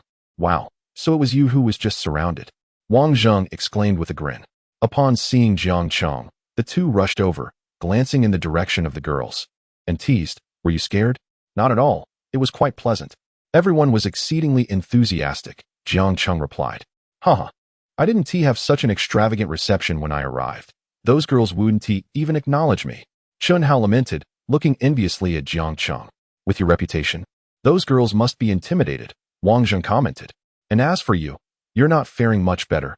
You can only charm the newcomers," Jiang Cheng replied, shaking his head with amusement at their banter. "So these girls prefer strangers, huh? Old Jiang, that Ferrari is yours, I assent it?" Wang Zheng pointed to the vehicle behind them. "Indeed," Jiang Cheng casually acknowledged. "Wow, that license plate is impressive. By the way, I thought you were from Rongqing?" Acquiring such a number plate is no wonder that the young ladies are so exhilarated. The Ferrari exhibition now even accommodates such plates? When I purchased mine, such a license was not included. No, it was self-obtained, a stroke of luck in the draw. Upon hearing this, both Jiang Cheng and his companion could hardly contain their amusement. Wang Zheng cast a glance at Jiang Cheng and the Patek Philippe in his hand, subtly signaling Chun Hao, then remarked, "Do you reckon I believe that? Honestly, acting all high and mighty in front of us. By the way, who is this young lady?" Chun Hao skillfully diverted the conversation, casting a curious glance at Xiao Yining, who stood beside Jiang Cheng. Some inquiries are best left unasked, a notion both understood well. After all, which affluent individual lacks a network of connections? Without such ties, how could one procure a number plate of this caliber? Their interest in befriending Jiang Cheng stemmed from his evident prowess, and the sentiment was mutual. Wealthy individuals significantly rely on their personal networks. "The chauffeur I found will join us. She'll drive later," Jiang Cheng casually mentioned, without elaborating on Xiao Yining. Wang Zheng and Chun Hao exchanged knowing glances, sharing a meaningful smile, before addressing Jiang Cheng, "As expected of you, a martial arts expert. Come, the arrangements inside are set. Let us enjoy the evening together. As the three entered, Xiao Yining obediently followed in Jiang Cheng's wake. Upon entering, they were greeted by an enormous wall adorned with enticing spades. The bar's decor boasted an industrial, minimalist aesthetic. Many patrons had already settled in, enveloped by the deafening thump of bass-heavy music. Stunningly attractive women swayed sensually on the dance floor. The moment Wang Zheng and Chun Hao appeared with Jiang Cheng, several beauties seated in the VIP area promptly rose in unison. Wang Zheng had already informed them that a distinguished guest was arriving and instructed them to entertain Jiang Cheng well. The young women, captivated by Jiang Cheng's striking appearance, immediately put forth their utmost effort. Greet him as young Master Jiang, Wang Zheng commanded. The elegantly dressed ladies responded in harmony. Hello, young Master Jiang. Most of the women displayed expressions of anticipation mingled with shyness. After all, who does not appreciate a handsome man? Jiang Cheng surveyed the group of beauties, each possessing a striking allure, and nodded in satisfaction. Politely, he expressed his gratitude to Wang Zheng and Chun Hao, saying, "Thank you. This arrangement is splendid." Delighted with Jiang Cheng's approval, both men cheerfully replied, "Of course." Just then, the bar sales manager approached them. "Good evening, Wang Xiao, Chen Xiao." In response, Wang Zheng introduced the sales manager. "This is my brother, Jiang Cheng." "Greetings, Jiang Xiao. I am Xiao Li, the sales manager here. Welcome, welcome. Should you have any needs, please do not hesitate to reach out to me. I am at your service at any time." Having frequented this bar for quite some time, Xiao Li has developed a keen perception. From Jiang Cheng's attire and the prestigious watch he possesses, it is evident that he is of the same caliber as Wang Zheng and his companions. At the very least, their financial standings appear comparable. And given Jiang Cheng's elevated position, he certainly deserves to be treated with utmost respect. Although many patrons here don designer brands, some are clad in last season's collections. There are even those whose branded garments and footwear appear quite worn. The aforementioned individuals typically acquire high-end clothing only to reserve it for significant occasions, repeatedly donning the same items until they become too tattered to keep. In contrast, Jiang Cheng's ensemble, adorned with the latest styles, likely amounts to several tens of thousands. Coupled with the million-dollar watch he wears, this is the mark of a true magnate. After all, only genuine scions of wealth would indulge in designer brands daily, never allowing a pair of shoes to be worn for an entire season. Xiao Li, please arrange for 2 sets of the Dashun Long to liven things up. Upon hearing Wang Zheng request 10,000 for the Dashun Long, and for 2 sets no less, Xiao Li's eyes sparkled with delight. With a beaming expression, he respectfully replied, "Certainly, gentlemen. I will promptly arrange the Dashun Long for you. Additionally, our bar will provide an assortment of snacks, fruits, and chilled beer. Please hold on for a moment." Xiao Yining gazed at the consumption cart on the table, secretly astonished by the prices. Truly, this is Shanghai's most vibrant bar. And it is indeed expensive. Each private booth has a minimum consumption requirement, with their current areas starting at 10,000. On weekends, it escalates to a minimum of 40,000. Even the most basic booth has a minimum of 3,000. After Xiao Li departed, Xiao Yining whispered to Jiang Cheng, "Wow, the Dashun Long. I have never seen it, only in videos." Jiang Cheng graciously replied, "Neither have I. Thank you, Wang Gu, for your generosity." Upon hearing Jiang Cheng's words, the other young women immediately chimed in with exclamations of gratitude. "Thank you, Wang Xiao. You are indeed magnanimous." Chapter 49, Effective Pretense? Seeing Jiang Cheng bestow such esteem upon him, Wang Zheng waved his hand dismissively. He was well aware that this was mere politeness, not to be taken literally. Could he truly lack the means to spend 200,000? Wang Zheng remarked. "How can the Dashun Long compare to the Huang Chunyu you treated me to last night? Do you know? That meal was a true display of extravagance, costing over 1 million. At this moment, Wang Zheng intentionally positioned Jiang Cheng in the spotlight, emphasizing the notion that connections are forged with individuals of similar stature. By elevating Jiang Cheng's status, Wang Zheng sought to place them on equal footing, believing that Jiang Cheng's exhibited prowess indicated they were indeed kindred spirits. Individuals of their status typically forge friendships with those of equal standing. Otherwise, associating with those of lesser rank would only invite an incessant demand for assistance, thereby creating unnecessary burdens. Over 1 million. Upon hearing Wang Zheng's words, the women present gasped in astonishment, their gazes toward Jiang Cheng igniting with fervent interest. Their observations suggested that Jiang Cheng and Xiao Yining were not romantically involved. Xiao Yining persistently sought opportunities to engage with him, yet his demeanor remained somewhat aloof. This realization kindled hope within the hearts of the onlookers. In truth, Jiang Cheng had deliberately crafted this atmosphere, aiming to convey to Xiao Yining that he was not in want of her companionship, instilling in her a sense of uncertainty and urgency. After a brief interlude, Xiao Li led a procession of alluring bunny girls into the venue, each balancing a champagne tray adorned with spades atop their heads. Seated amidst the revelry, Jiang Cheng felt a twinge of embarrassment as the audience erupted in cheers and focused attention. However, witnessing the excitement of Wang Zheng and Chun Hao, he managed a smile, refraining from uttering anything that might dampen the mood. After all, this was the quintessential essence of nightlife. As the saying goes, if one cannot flaunt in a nightclub, one might as well sing. As the bunny girls gracefully swayed, they set the tables with an array of colorful spade bottles. The atmosphere surged with gratitude and cheers. The dimly lit ambience infused with the scent of opulence. The vibrant and dazzling spectacle elevated the nightclub's energy to a fever pitch. Amidst this exhilaration, some audacious women began to inch closer to Jiang Cheng. One, clad in a champagne-hued mini dress, approached with a sultry sway. Her alluring gaze fixed upon him as she took a seat beside him. She held a glass in one hand, the other draped suggestively over her curves. Inching closer to Jiang Cheng while lightly brushing against his arm, sweetly toasting him. "Young Master Jiang, I'm Xiao Qing. Allow me to raise a glass to you. It is a pleasure to enjoy this evening in your company." Jiang Cheng felt the remarkable softness of Xiao Qing leaning against his arm, a satisfied nod escaping him. He discreetly activated his friendly value scanning system. Name, Xiao Qing. Age, 22. Height, 168 centimeters. Attractiveness, 85. Figure, 98. Privacy, 5. Friendliness, 70. Close state. Though Xiao Qing's attractiveness rated at 85, one might argue that with makeup, she could easily reach 90. A privacy score of 5 is not particularly high for someone frequently seen in nightlife. The crux of the matter lies in the figure, scoring a remarkable 98 points. Truly, it is rare to find a male who can withstand such allure. Jiang Cheng, observing his hands ensnared in a sea of flesh, shook his head, lamenting his own inability to resist. It was rather inappropriate to place his hands in such a position. There were more suitable spots, ones that could allow for movement.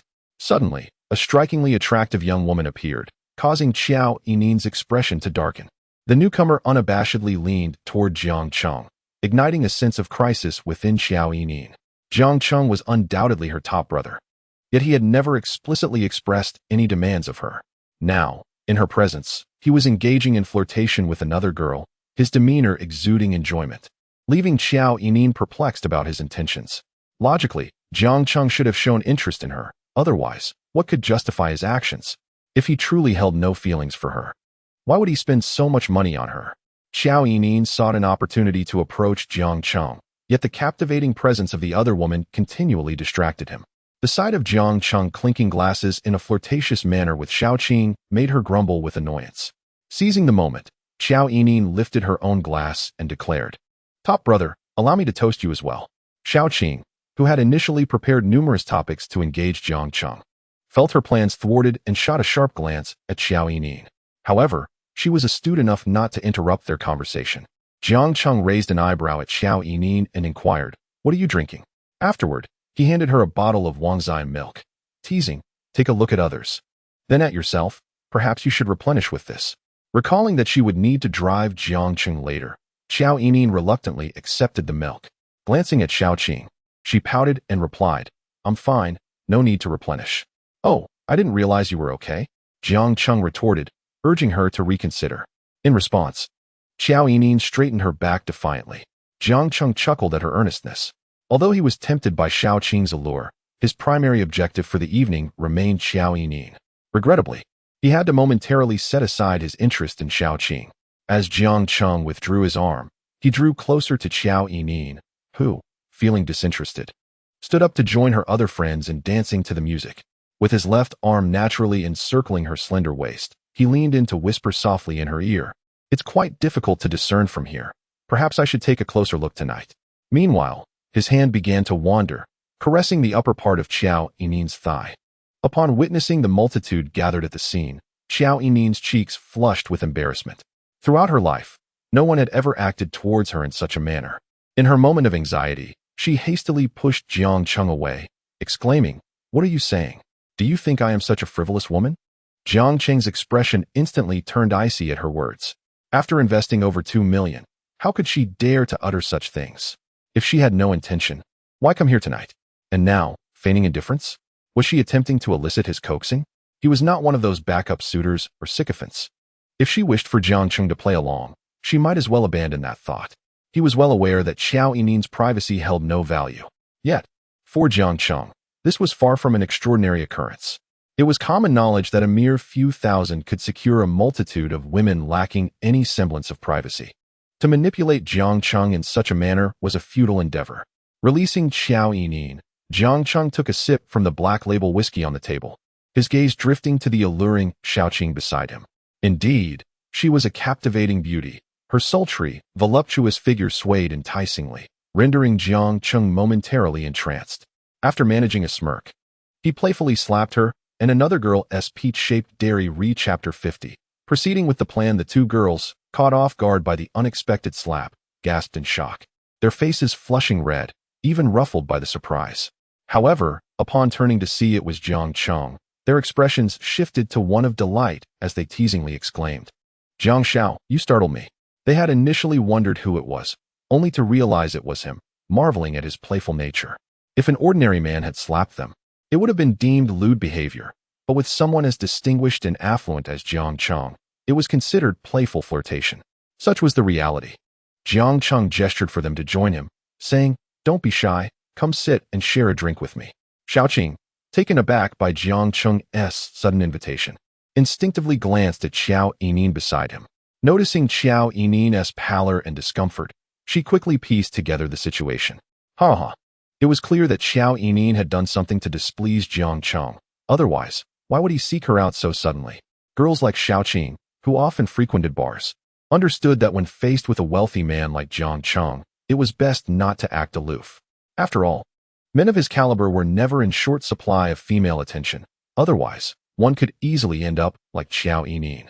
They were all out to earn a living. There was no need to uphold an illusion of chastity. Xiaoqing, with her keen awareness and lack of pretense, immediately pulled her friend to sit on either side of Jiang Cheng. She wore a victorious smile, her lips parting slightly as she nestled against Jiang Cheng's arm, fully aware of how to leverage her physical allure to ensure he felt her distinct presence. Due to the recent revelry, Xiaoqing let down her neatly styled hair. At this moment, her exquisite makeup combined with the flowing waves cascading down her back, along with her captivating figure, radiated an alluring charm.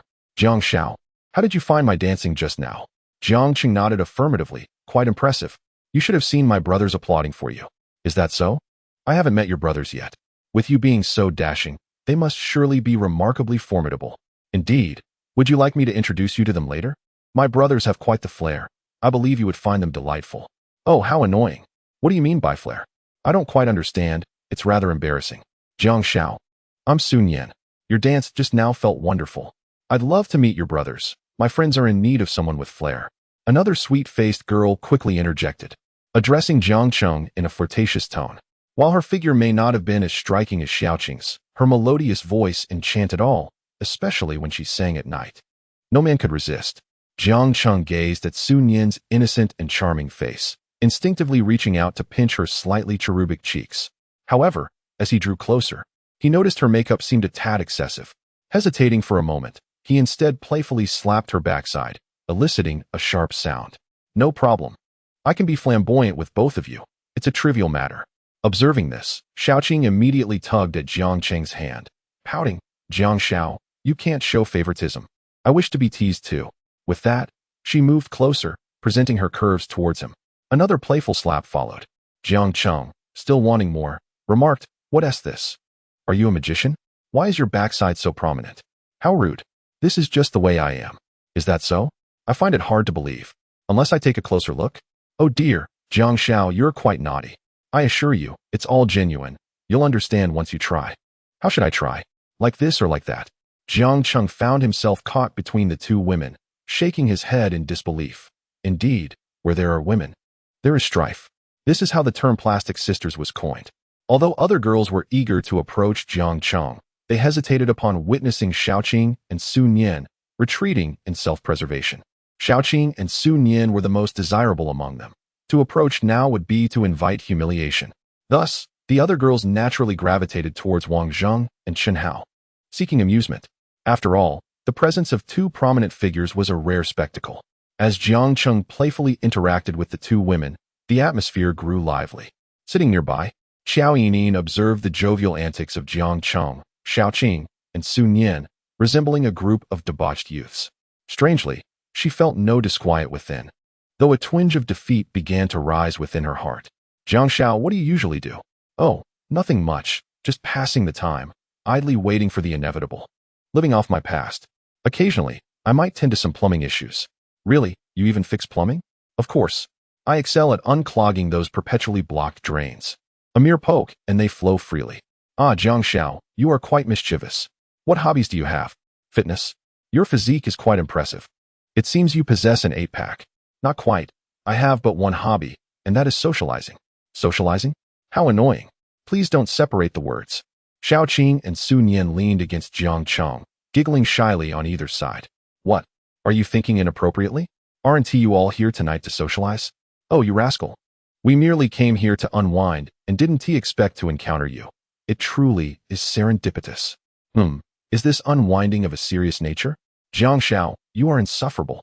Whether it is serious or not depends on you. Wang Zheng and Chen Hao, observing Jiang Cheng's earnest expression, couldn't help but burst into laughter.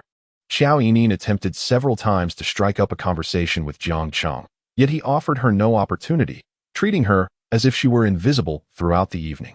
The sting of such neglect gnawed at her, causing her to bite her lip in frustration. She simply did not comprehend. Wasn't her statement about not being a frivolous girl innocuous? Was there anything wrong with that? Though she was not promiscuous, she would still consider it if Jiang Cheng were to propose. She had prepared herself mentally for this evening. At this moment, Xiao Yining felt genuinely vexed. She knew how she should act, yet she found herself at a loss. Why couldn't she afford herself a moment of patience? Xiao Yining, friendliness level 5. Jiang Cheng noticed Xiao Yining's friendliness level suddenly soar to 90 points, and he couldn't help but smile inwardly. 90 points. Doesn't that already reach the threshold of intrigue? Chapter 51. Incomprehension. As time passed, Jiang Cheng continued to disregard Xiao Yining as if she were non-existent. This left her feeling restless throughout the evening. Initially, Jiang Cheng's demeanor towards Xiaoqing was lukewarm. He even had his arm around her. Yet due to a single remark from Xiao Yining, he allowed Xiaoqing and another girl to overshadow her. This stripped away the radiance that rightfully belonged to her, leaving Xiao Yining feeling utterly unbalanced. With each passing moment of Jiang Cheng's indifference, Xiao Yining's discomfort grew, intensifying her anxiety and inner turmoil. Not only was Xiao Yining affected, initially, Xiaoqing felt similarly. She recognized that while her beauty might not surpass Xiao Yining's, she could hold her own after applying makeup. Particularly, she took pride in her most formidable asset, her ample bosom. This weapon of mine is undoubtedly larger than Xiao Yining's. However, no matter how much I endeavored to curry favor with Jiang Cheng, he remained aloof and indifferent. This was undoubtedly a blow to Xiaoqing, who had never faced such setbacks before. Although Xiaoqing typically looked down upon taking the initiative, Jiang Cheng was not an ordinary man, regardless of his wealth. His handsome visage alone was enough to captivate Xiaoqing. The fact that such an exceptional man disregarded her initially caused her considerable distress. Unexpectedly, Jiang Cheng suddenly took an interest in her, embracing her and treating her like a soft fruit, completely reversing the situation, which brought her immense satisfaction. The more jealous Xiao Yining became, the more exhilarated Xiaoqing felt. This exemplifies the peculiar competitive psychology among women. The age-old rivalry and jealousy persist through the ages. Finally, the clock struck 1 in the morning. As the gathering concluded, Xiaoqing and Su Nian reluctantly bid farewell to Jiang Cheng. Initially, she had hoped for a night of intimate connection with him, perhaps even a three-way encounter. To her dismay, they only exchanged WeChat contacts, promising to meet again another time. Although Su Nian felt reluctant, she dared not voice her discontent. In contrast, Xiaoqing's face twisted in anger. While Jiang Cheng was present, she managed to maintain a smile. But once he left, she stormed off, visibly upset. As for Xiao Yining, she cautiously trailed behind Jiang Cheng. In truth, Jiang Cheng felt a pang of reluctance to part with Xiao Qing, yet he had no choice. He sensed that Xiao Yining, with her 90 points of friendliness, would be easily swayed tonight. Given the choice, he ultimately opted for Xiao Yining, as she was the true gem in his eyes. Moreover, he was eager to claim her, as she had yet to be won over. Throughout the journey, Jiang Cheng maintained an air of cool indifference, sitting in the passenger seat engrossed in his phone. This behavior left Xiao Yining at a loss for how to respond. She acknowledged her desire to climb the social ladder with Jiang Cheng, but her rational mind cautioned her that it might be somewhat premature. As they arrived at the underground garage of Yangyan Amon, Xiao Yining handed the car keys to Jiang Cheng. Upon receiving them, he turned away without a backward glance, leaving her feeling frustrated as she watched him depart. Observing Jiang Cheng's retreating figure, she stamped her foot in discontent and followed him. Given Jiang Cheng's behavior today, Xiao Yining felt a sense of uncertainty stirring within her. Walking ahead, Jiang Cheng caught a glimpse of Xiao Yining's delicate, fair feet adorned in high heels trailing behind him, a smirk forming on his lips. Just as he was about to enter the building, Xiao Yining could no longer contain her impatience and hurried after him, gently grasping his hand and resolutely declaring, "It's rather unsafe for me to take a taxi at this hour. May I stay at your place for the night?" Observing the flushed face of Xiao Yining, Jiang Cheng chuckled softly and remarked, "Did you not claim that you are not the type of woman who is easily swayed? I was merely jesting. You may take a cab home." Noticing Jiang Cheng's continued indifference, Xiao Yining's exquisite eyes widened slightly. For reasons unknown, she felt a surge of defiance within her. Although she had her own motives, Jiang Cheng had indeed put her in an awkward position throughout the evening. With a pout, she declared, "I shall not return." As Jiang Cheng regarded her with a scrutinizing gaze, Xiao Yining took a deep breath and boldly strode into the courtyard villa. Despite her uncertainty about whether Jiang Cheng would allow her to stay, she was unperturbed. Her subconscious urged her not to retreat, for doing so would signify defeat. Meanwhile, Wang Yuyan, who was awaiting Jiang Cheng's return, found herself momentarily stunned upon seeing him accompany an unfamiliar woman. Quickly regaining her composure, she dutifully approached Jiang Cheng and bowed. "Mr. Jiang, welcome home. Are you ready for a bath?" After glancing at Xiao Yining, Jiang Cheng nodded in acknowledgement. "I'll take a shower first. There's nothing else. Manager Wang, you may return to your rest." As Jiang Cheng dismissed her, Wang Yuyan cast a fleeting envious glance at Xiao Yining. Jiang Cheng continued to ignore Xiao Yining, striding directly towards the bathroom. Although he was undeniably tempted by her presence, he felt the need to cleanse himself of the lingering scents from earlier. After a quick rinse, he maintained a stoic demeanor as he approached the bed, lying down to peruse his phone. Xiao Yining, resigned, glanced at Jiang Cheng before hastily entering the bathroom as well. There she stood, bare and vulnerable, gazing at her reflection in the mirror, her cheeks flushed and her eyes slightly moist. She repeatedly encouraged herself, not lingering long. She soon opened the bathroom door. With damp hair, she cautiously leaned against the door frame, peering out with an innocent expression at Jiang Cheng, who lay on the bed engrossed in his phone. Jiang Cheng caught a glimpse of Xiao Yining's enchanting visage and her smooth, pale shoulders, and could not help but inwardly sigh, what a captivating vixen she is. It was a mystery how long he had endured the urge to draw her close. Suppressing his impulse, he coldly stated, "There are plenty of rooms. Feel free to choose one."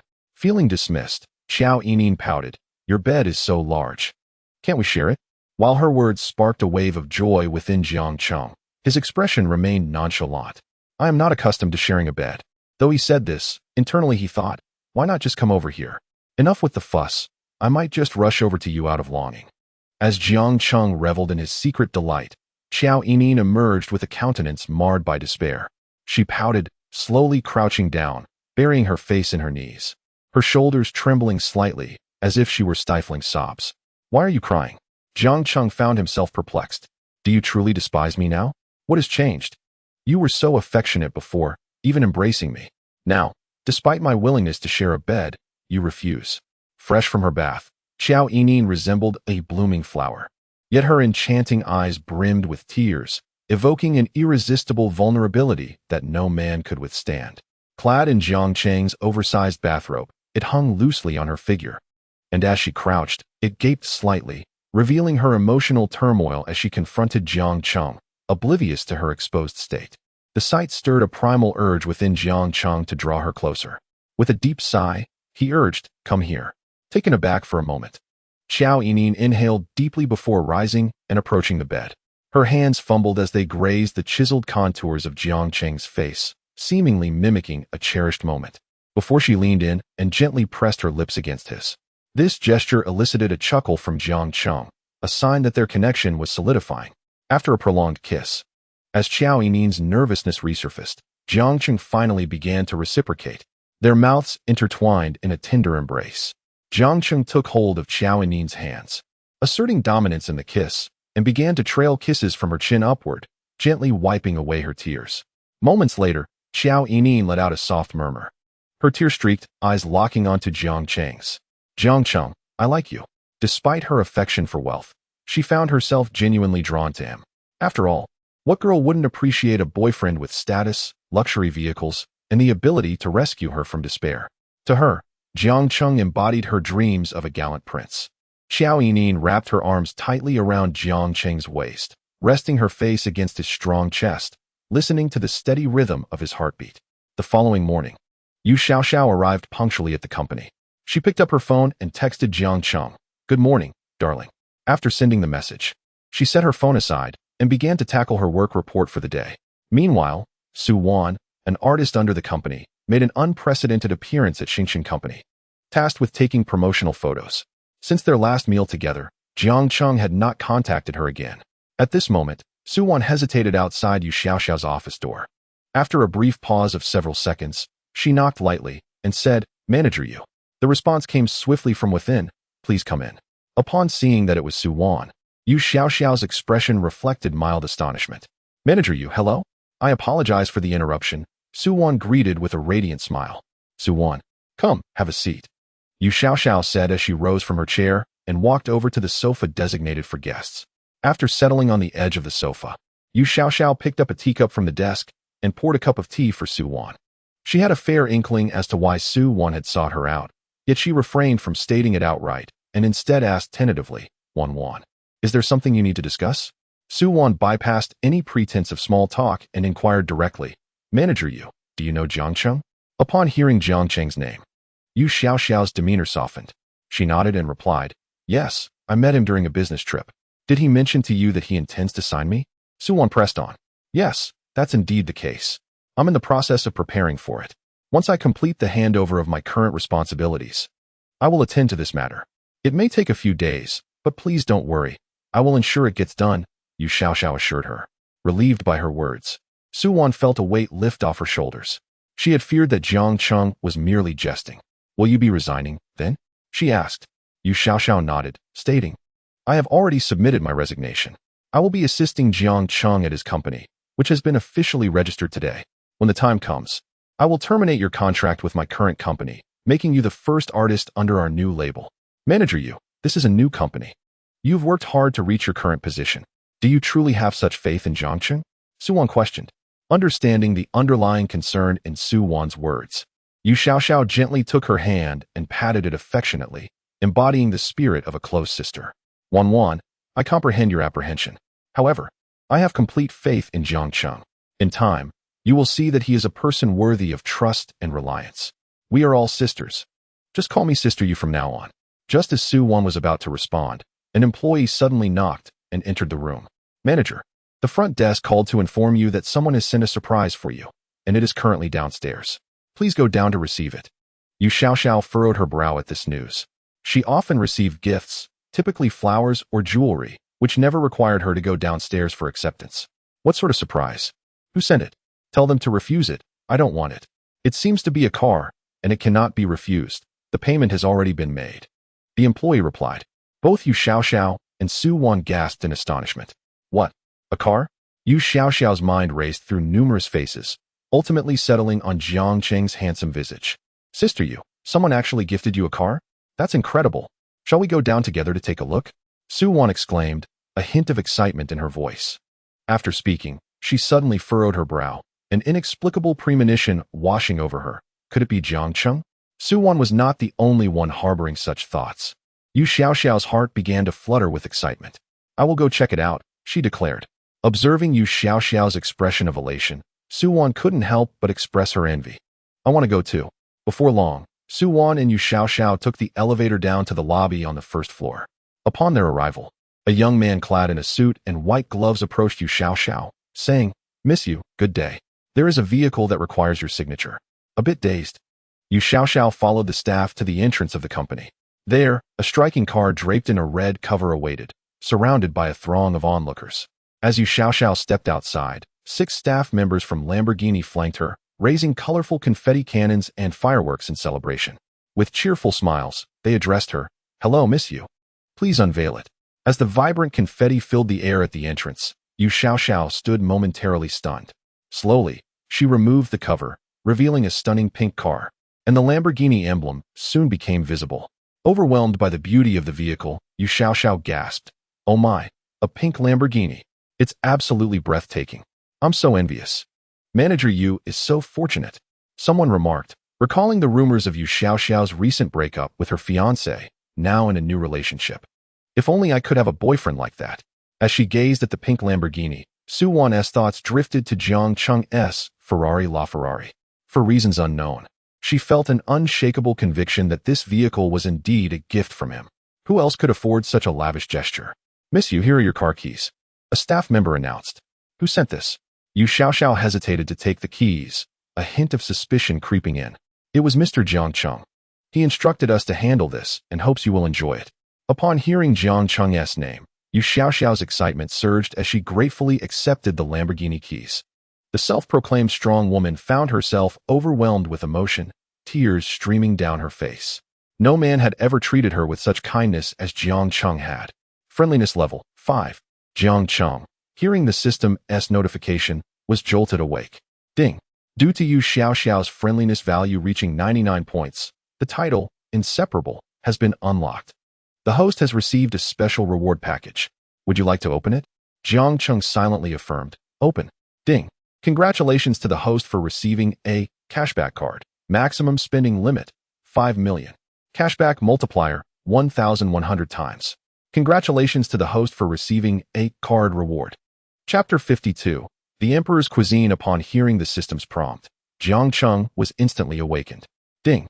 Due to Yu Xiaoxiao's kindness value of 99 points, the title, Inseparable from Life and Death, has been unlocked. The host has received a special reward package. Shall the host open it? Jiang Cheng silently murmured. Open. Ding! Congratulations. The host has obtained a cashback card with a maximum spending amount of 5 million. The cashback multiplier is 1,100 times. Congratulations. The host has also received a Devour card. This card is only applicable to young ladies with a beauty score of 90 points or above. Upon usage, the host will receive 1/10 of the descendant's quantity, multiplied by the satisfaction rating of the user to calculate the final cashback. Jiang Cheng gazed at the system's prompt, a smile creeping onto his face. This system truly knows how to operate. The ingenuity of such rewards is remarkable, and there is a crucial point to note. Although this reward consists of a single card, the system does not impose any restrictions on the number of opposite genders that can be used at once. This implies that if Jiang Cheng were to queue with a female companion and utilize this card, it would still be valid. However, what if one day he were to team up with multiple players? Would the rewards then be doubled? Yet, should he engage in multi-queuing, there may arise an issue of ensuring satisfaction, which could lead to a decline in ratings. Jiang Cheng found himself lost in contemplation as he examined the card. Regardless of whether he queues solo or with others, this reward card could undoubtedly yield him rewards exceeding tens of millions. Ding! Congratulations. The host has acquired a stable boutique investment company. The host is required to invest a minimum of 10 million. Upon investment, the system will assign a gold medal investor and an elite general manager to ensure the stable profitability of the investment company. Note: the investment company must achieve at least a 10 annual return. Jiang Cheng, upon reading the system's message, was unable to contain his excitement and sat up straight. This reward is truly commendable. He glanced towards the bathroom before promptly answering Yu Xiaoxiao's call.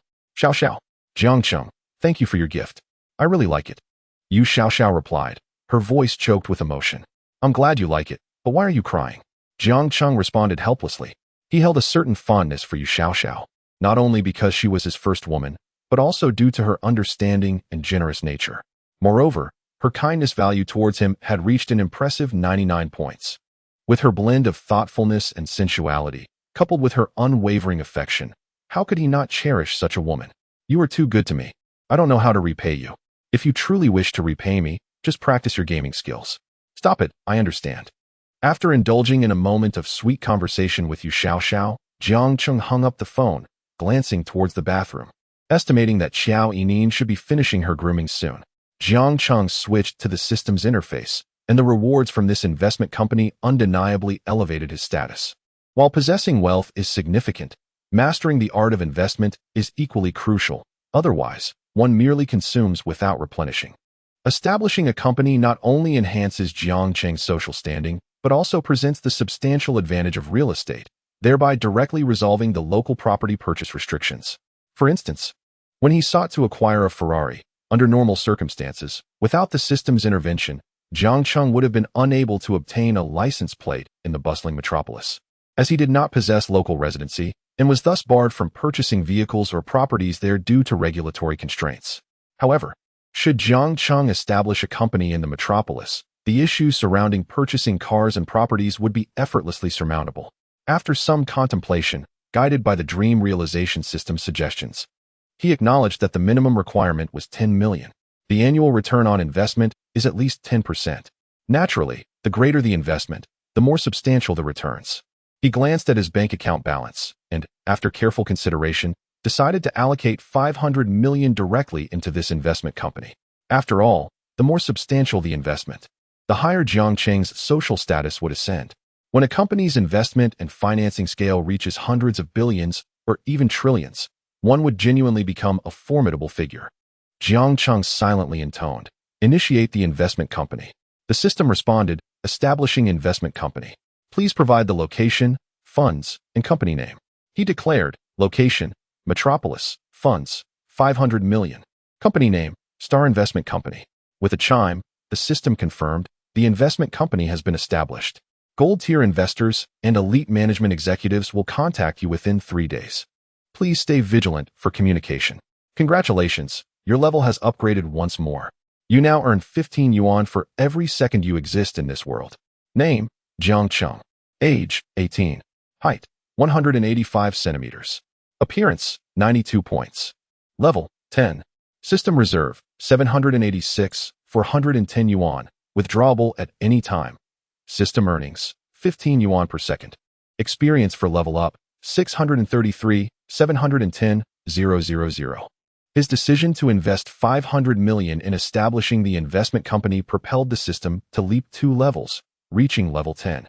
Now he earns 15 yuan every second, 90 yuan every minute, 5, 400 yuan every hour, and a staggering 129, 600 yuan daily, transforming his monthly salary into 388 million.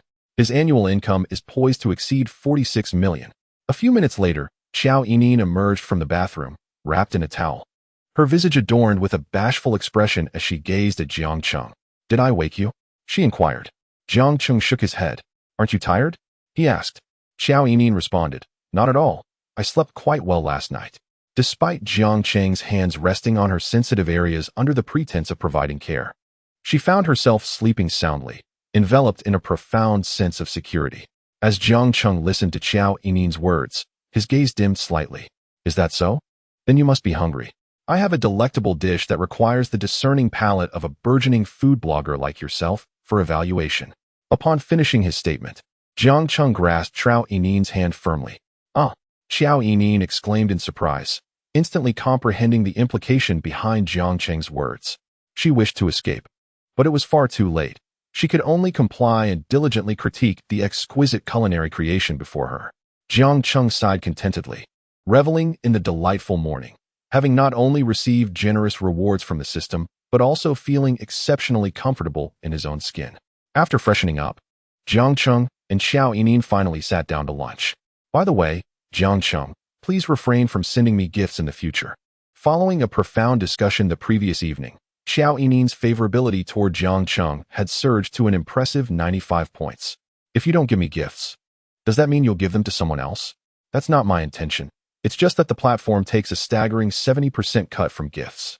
You've gifted me over 2 million, which is simply extravagant. Jiang Cheng did not respond directly. His decision to gift Xiao Yining relied entirely on the system's feedback. After all, having gifted Xiao Yining and received a return of over 200 million last night, it would be foolish to refuse such fortune. Jiang Cheng playfully pinched Xiao Yining's puffed cheeks. What if I just transfer it directly to you? That's not what I meant. It's just that such a sum makes me uneasy. Nearby, Wang Yuyan listened in astonishment at the staggering amount being discussed.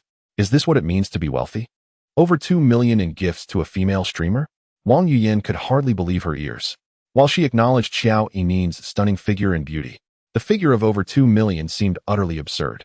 Don't overthink it. It's merely pocket change. Upon hearing Jiang Cheng's casual remark, Xiao Yining hesitantly asked, So, will I still be able to stream in the future? I want to know if you mind my identity as a female streamer. If you do, I won't stream anymore. After all, I am still in school. Jiang Cheng was aware that some female streamers would withdraw from the scene if they caught the attention of a top-tier supporter. However, Xiao Yining was not one of those who performed suggestive dances, nor did her straightforward demeanor lend itself to flirting with wealthy patrons. Thus, streaming was more a matter of choice than obligation. What are you thinking? If you wish to stream, then stream. You're not one of those chaotic female streamers. I trust you. Xiao Yining felt a wave of relief wash over her upon hearing Jiang Cheng's reassurance. With a flirtatious smile, she replied, I've made up my mind. I think I'll focus on food and curiosity-themed streams to see if they yield better results. Yes, pursue what you desire. I won't interfere in your endeavors. But remember, should any other streamers dare to bully you, you must inform me, understood? Xiao Yining nodded in agreement. All right, but honestly, most streamers are quite kind. Only a few are overly materialistic, and my abilities are modest, so I rarely interact with those kinds of streamers. Where do you attend university? At the Shanghai Institute of Technology. Jiang Cheng nodded, appreciating that it was at least different from his own choice of school. I will return in a few days. Upon hearing that Jiang Cheng was going back, Xiao Yining expressed her reluctance, saying, When will you come again? He replied, Perhaps I will return before the semester begins. Xiao Yining felt a pang of sadness, realizing she had not considered this question before. Isn't it a bit difficult to see you later? Jiang Cheng reassured her. Not at all. It only takes a few hours to travel from Tianfu to Shanghai, and I will be here when the semester starts. As I have enrolled in a school in Shanghai as well. Really? That's wonderful, Xiao Yining exclaimed, her eyes sparkling with excitement. Jiang Cheng then recalled something and looked up at Wang Yuyan, who was pouring juice for him, and inquired, Manager Wang, my accommodation fee is due today, correct? Wang Yuyan confirmed, Yes, Mr. Jiang, it is due tomorrow morning. Then please extend my stay for another 2 months, he requested. With a month remaining before his semester starts, he could still occasionally return before settling into his new home. Additionally, he had recently received a cashback card during a promotional event, which had a maximum limit of 5 million. To be honest, 5 million would not secure a substantial property in Shanghai, and resolving the city's property purchase restrictions in the short term seemed unlikely. It was futile to suggest that affluent individuals can easily navigate these restrictions. Jiang Cheng's acquaintances were few, and they were merely casual contacts. He recalled his father's advice, do not rely on others for matters you can resolve yourself. If money can solve a problem, do not waste personal connections, especially when there are no mutual benefits involved. The concept of personal connections is a complex one in China. However, 5 million is a trivial amount. It would be refunded shortly after the purchase. It had only been a few days since he acquired the system, and he would only grow stronger from here on out. There was truly no need to trouble others over such a minor issue. Upon hearing Jiang Cheng's words, both Wang Yuyan and Xiao Yining were left in stunned silence, their minds racing with questions. They could hardly believe their ears. Wang Yuyan licked her dry lips and hesitantly asked, Mr. Jiang, did you say 2 months? You want to extend for another 2 months? Xiao Yining nodded in agreement, looking at Jiang Cheng with disbelief. Yes, Jiang Cheng, did you make a mistake? Aren't you leaving soon? Seeing their astonished expressions, Jiang Cheng calmly replied, Yes. But that shouldn't affect my accommodation extension, right? Chapter 53. Wang Yuyan's thoughts after Jiang Cheng's statement. Both Wang Yuyan and Xiao Yining were momentarily speechless. While it was true that extending his stay wouldn't affect the fee, what rational person would operate in such a manner? He was leaving in a few days.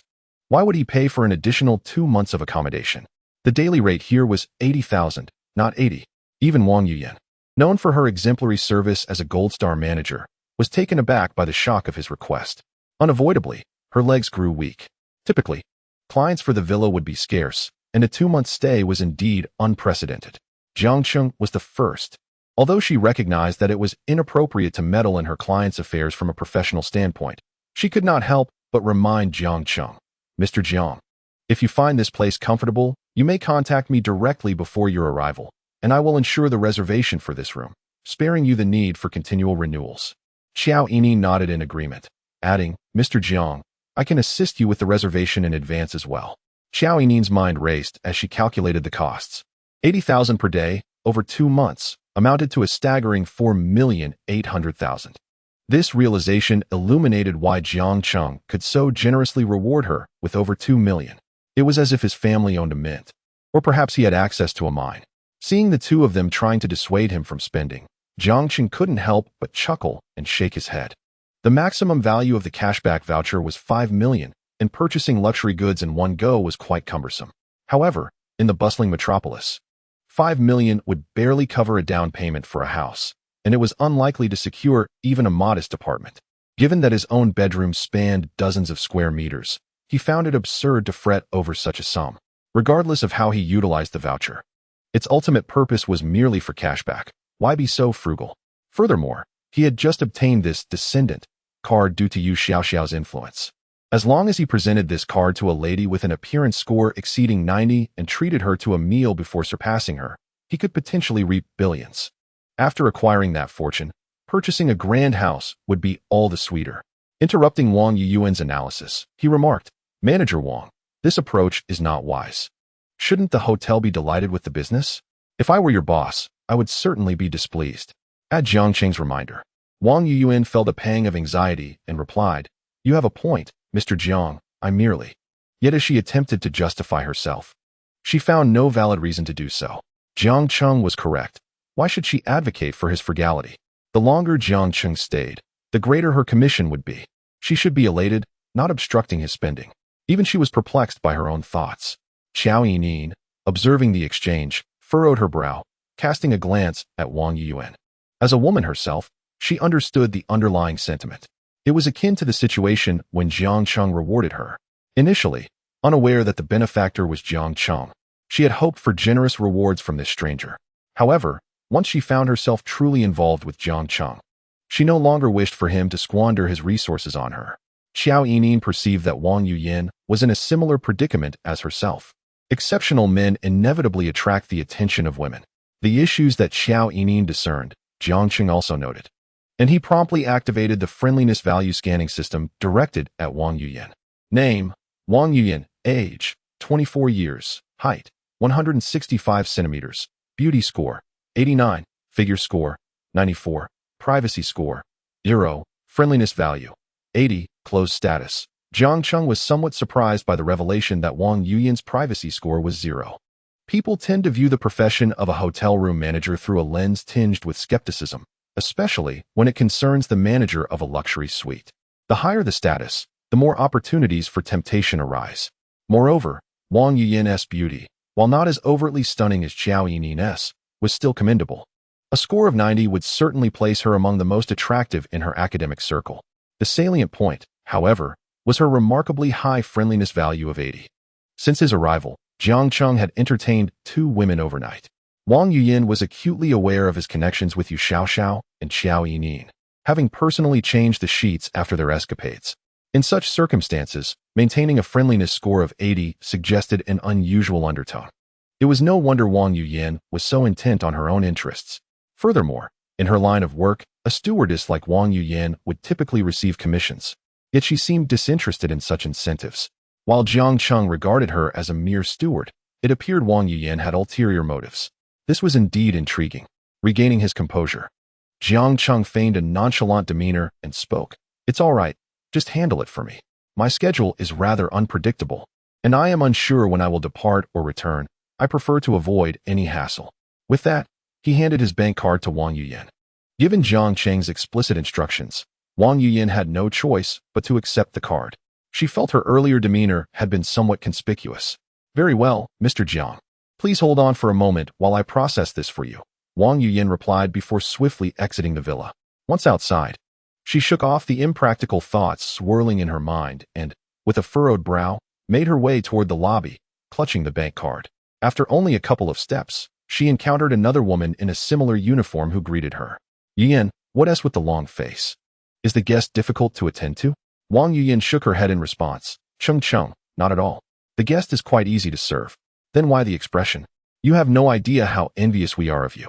I, on the other hand, have had no business today. The guest just checked out. And I was about to return to rest. It seems I will be at the bottom of the list again this month, Chung lamented. In their profession, the greatest fear is the prospect of rest, for rest equates to a lack of income. Sensing Chung Cheng's melancholy, Wang Yuyan promptly encouraged her, urging her to secure more business. I wish I could, Chung replied, but where can I find a wealthy patron? I truly envy you. You've already secured a week's worth of orders this month. Even our manager has been praising you. Clients like yours are rare.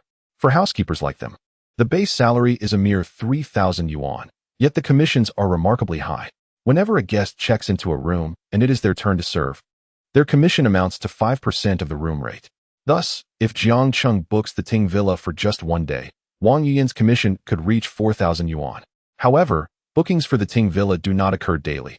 Typically, one might only see 2 or 3 bookings in a month. Occasionally, there may be just 1 or 2 days of occupancy. If fortune smiles, there could be 5 or 6 days, but most often, the rooms remain unoccupied. Therefore, being a distinguished housekeeper is far from easy. Thanks to Jiang Chung, Wang Yuyan's commission this month effortlessly soared to 30,000 yuan. The month has only just begun. Perhaps tomorrow will bring you a significant order, Wang Yuyan reassured her.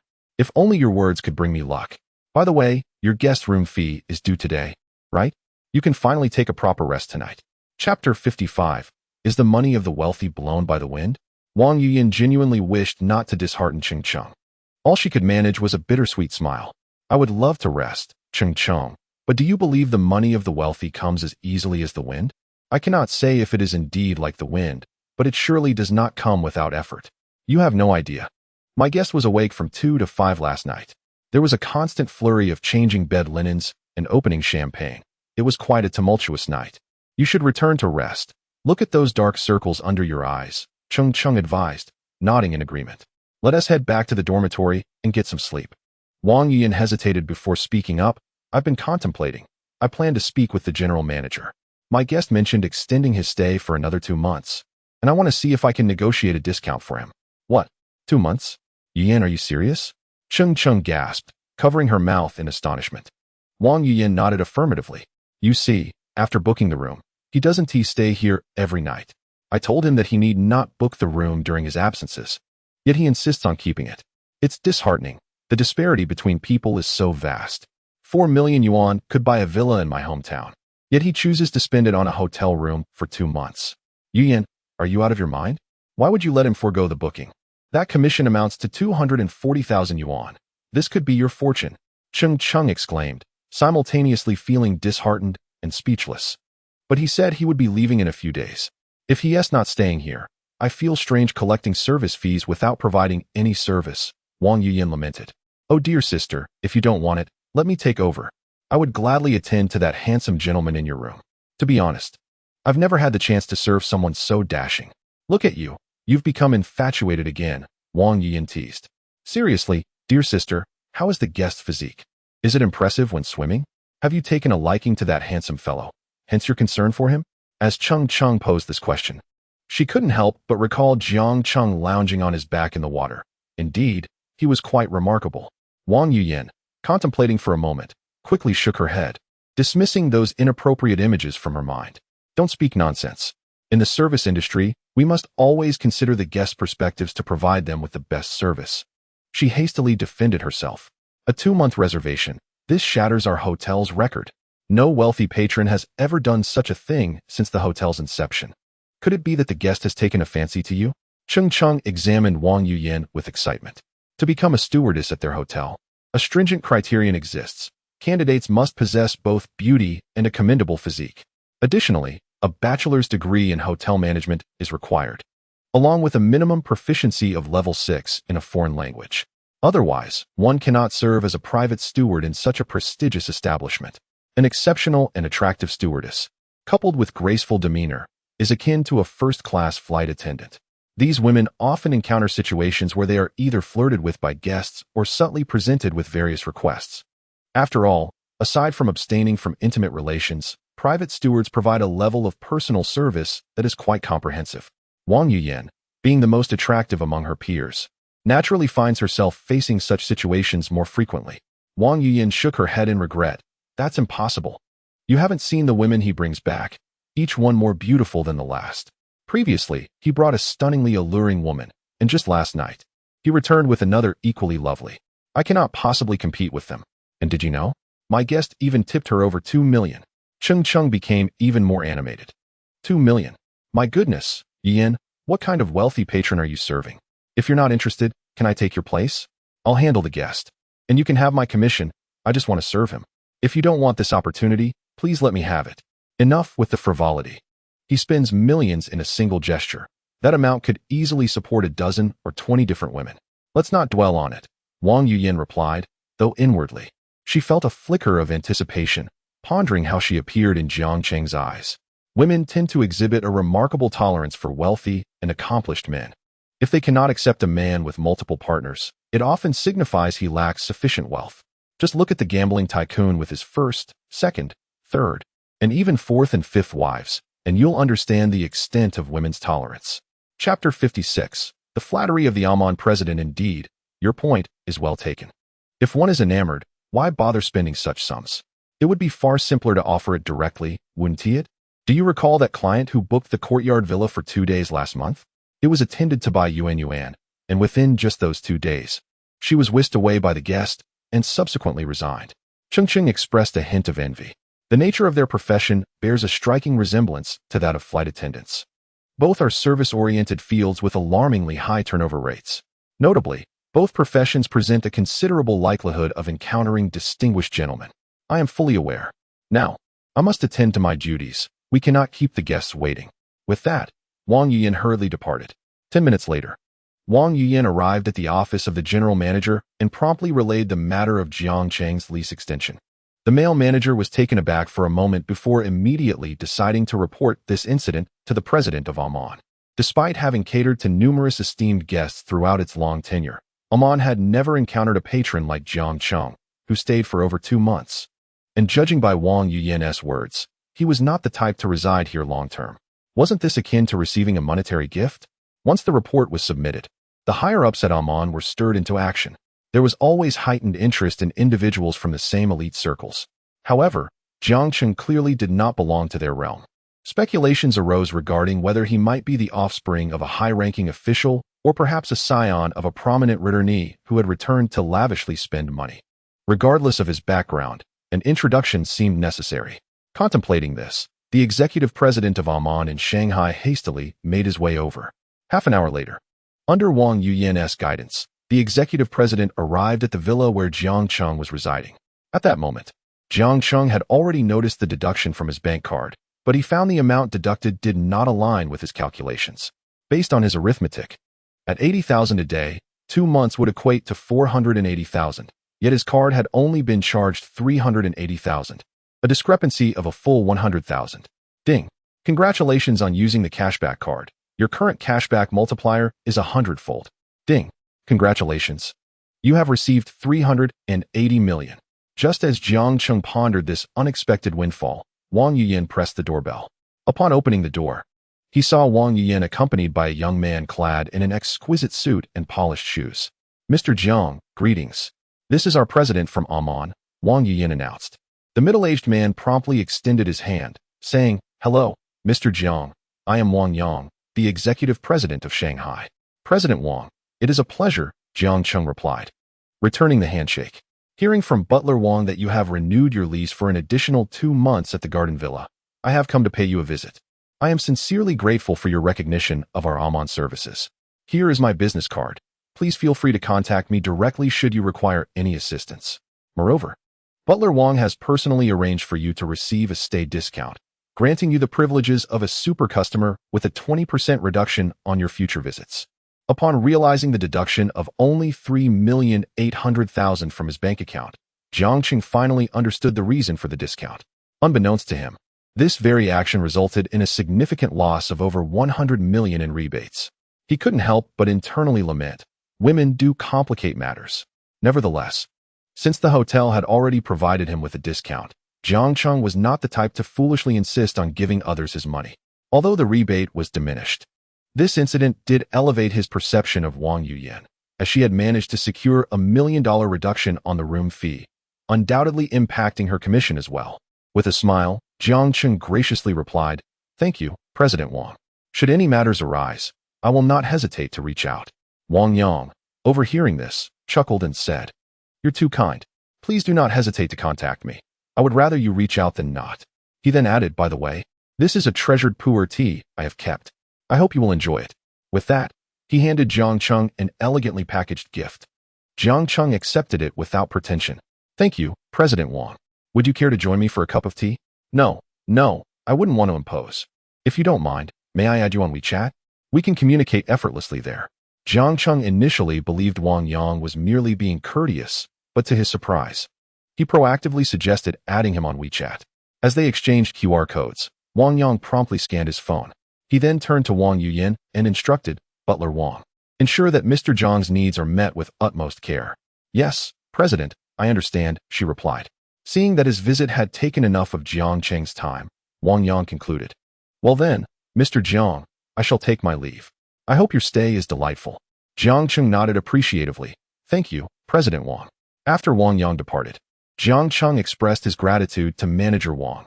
"Thank you for saving me so much on the room fees." He genuinely appreciated Wang Yuyan's well-meaning actions, finding satisfaction in her efforts. Receiving Jiang Cheng's affirmation, Wang Yuyan felt a surge of joy, responding, "You are too kind. This is my duty." With this savings, "Your commission must have taken a hit," Jiang Cheng remarked. "Indeed, it has been reduced, but since you do not stay frequently, it still compensates for me," she replied. Jiang Cheng smiled at Wang Yuyan and expressed his gratitude, saying, "Thank you. I'll treat you to a meal sometime." Wang Yuyan did not take Jiang Cheng's words to heart and respectfully replied, "You are too kind. Your satisfaction is the greatest affirmation for me." Meanwhile, Xiao Yinin, overhearing their conversation, became increasingly certain of Wang Yuyan's sentiments. Although she hesitated to voice any demands to Jiang Cheng, she felt it permissible to assert her claim over Wang Yuyan. Without delay, Xiao Yinin approached Jiang Cheng, wrapping her arm around his, and playfully lamented, "Jiang Cheng, I am reluctant to leave."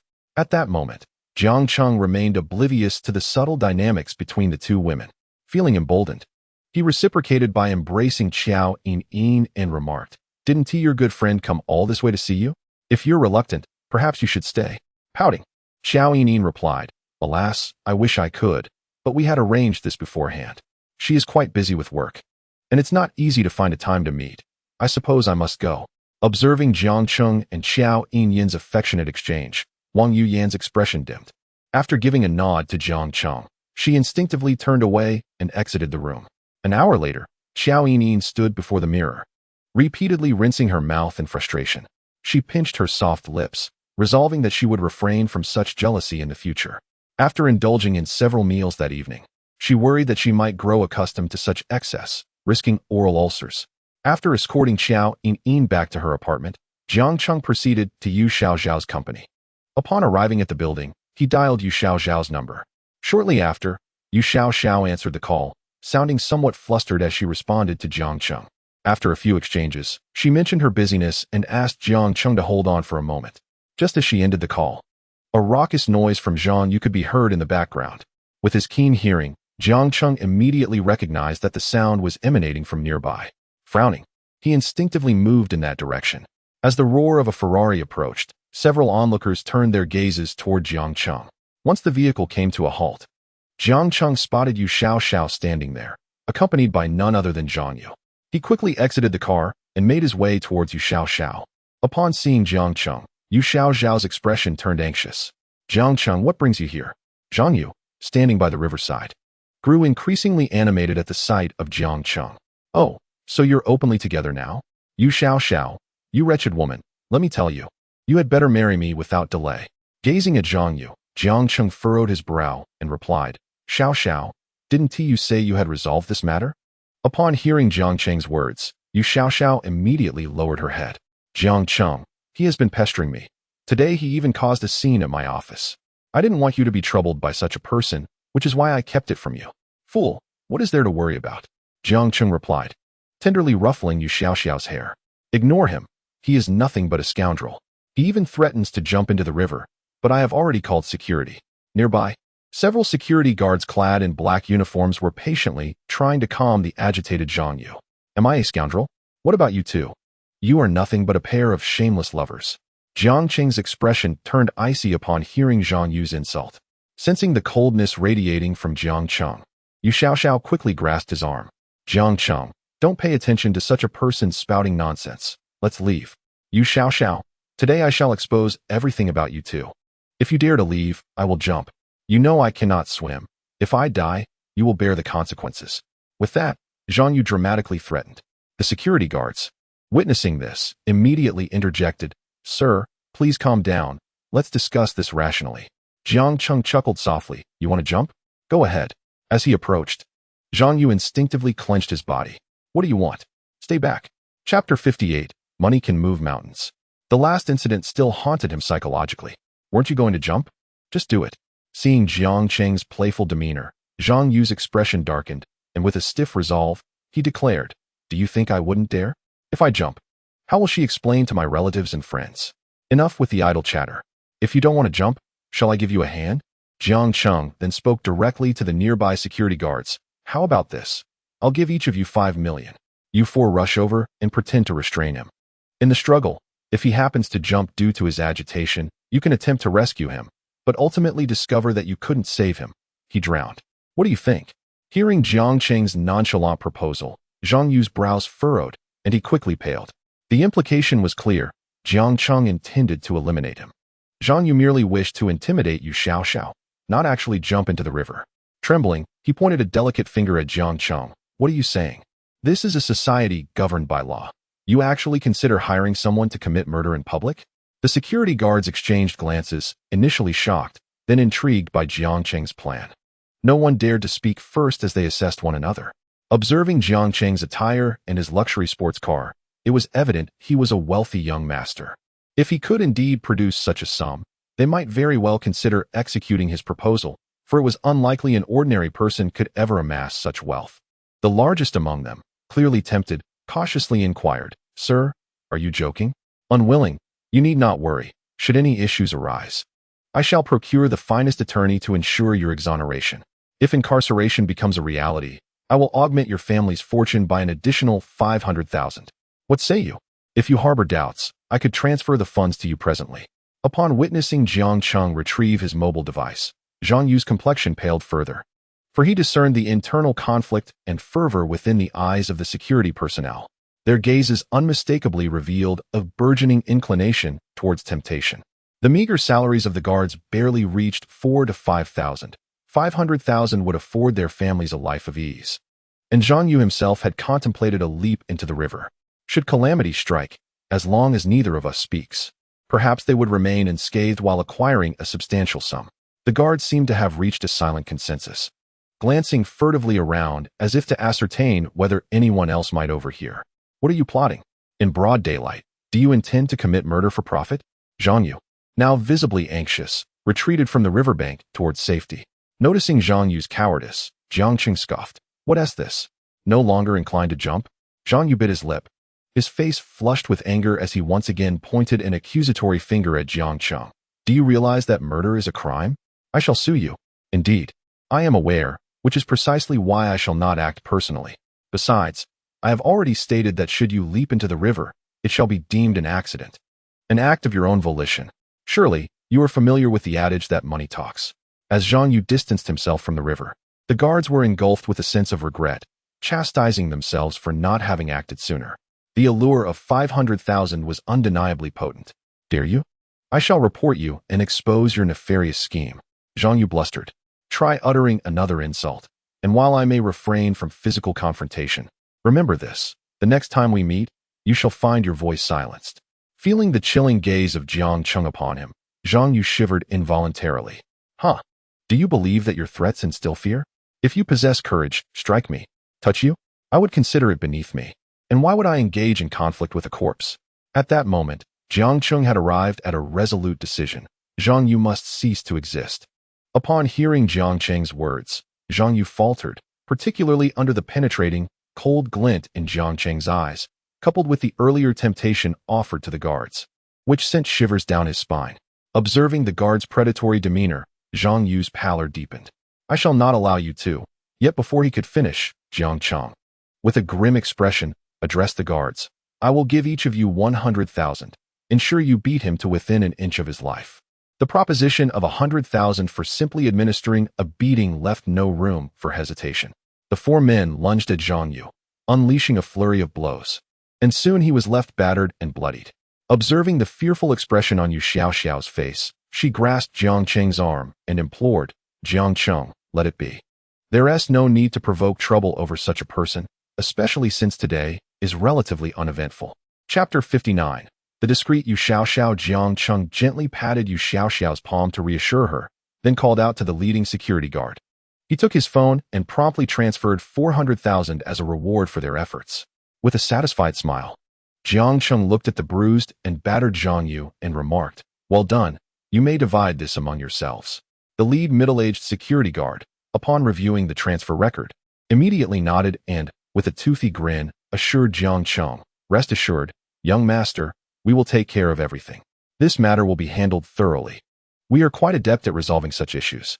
Their company possessed effective strategies for dealing with troublesome individuals, and the guards were quite accustomed to such scenarios. If the matter were to escalate, they would simply state it was an incident of disturbance at the company, which posed little risk. Disregarding Zhang Yu's pitiful lamentations, Jiang Cheng contentedly ushered Yu Xiaoxiao into the car. Xiaoxiao, you must be off work now?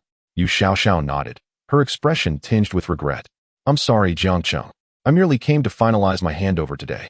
I had everything packed and was ready to leave, but unexpectedly, he showed up. To avoid a scene in the office, I went to the quieter riverside, but alas, he proved to be quite unreasonable, causing you further trouble.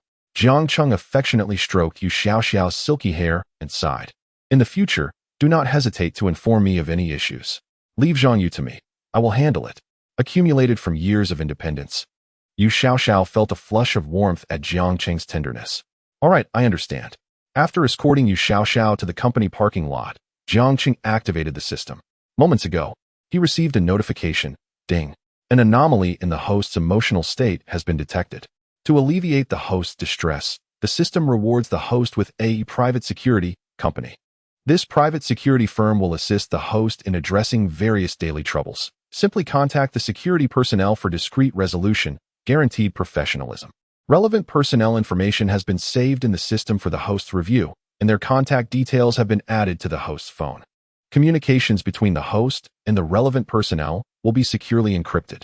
Jiang Cheng beamed at the system's prompt, realizing that it could discern his inner intentions.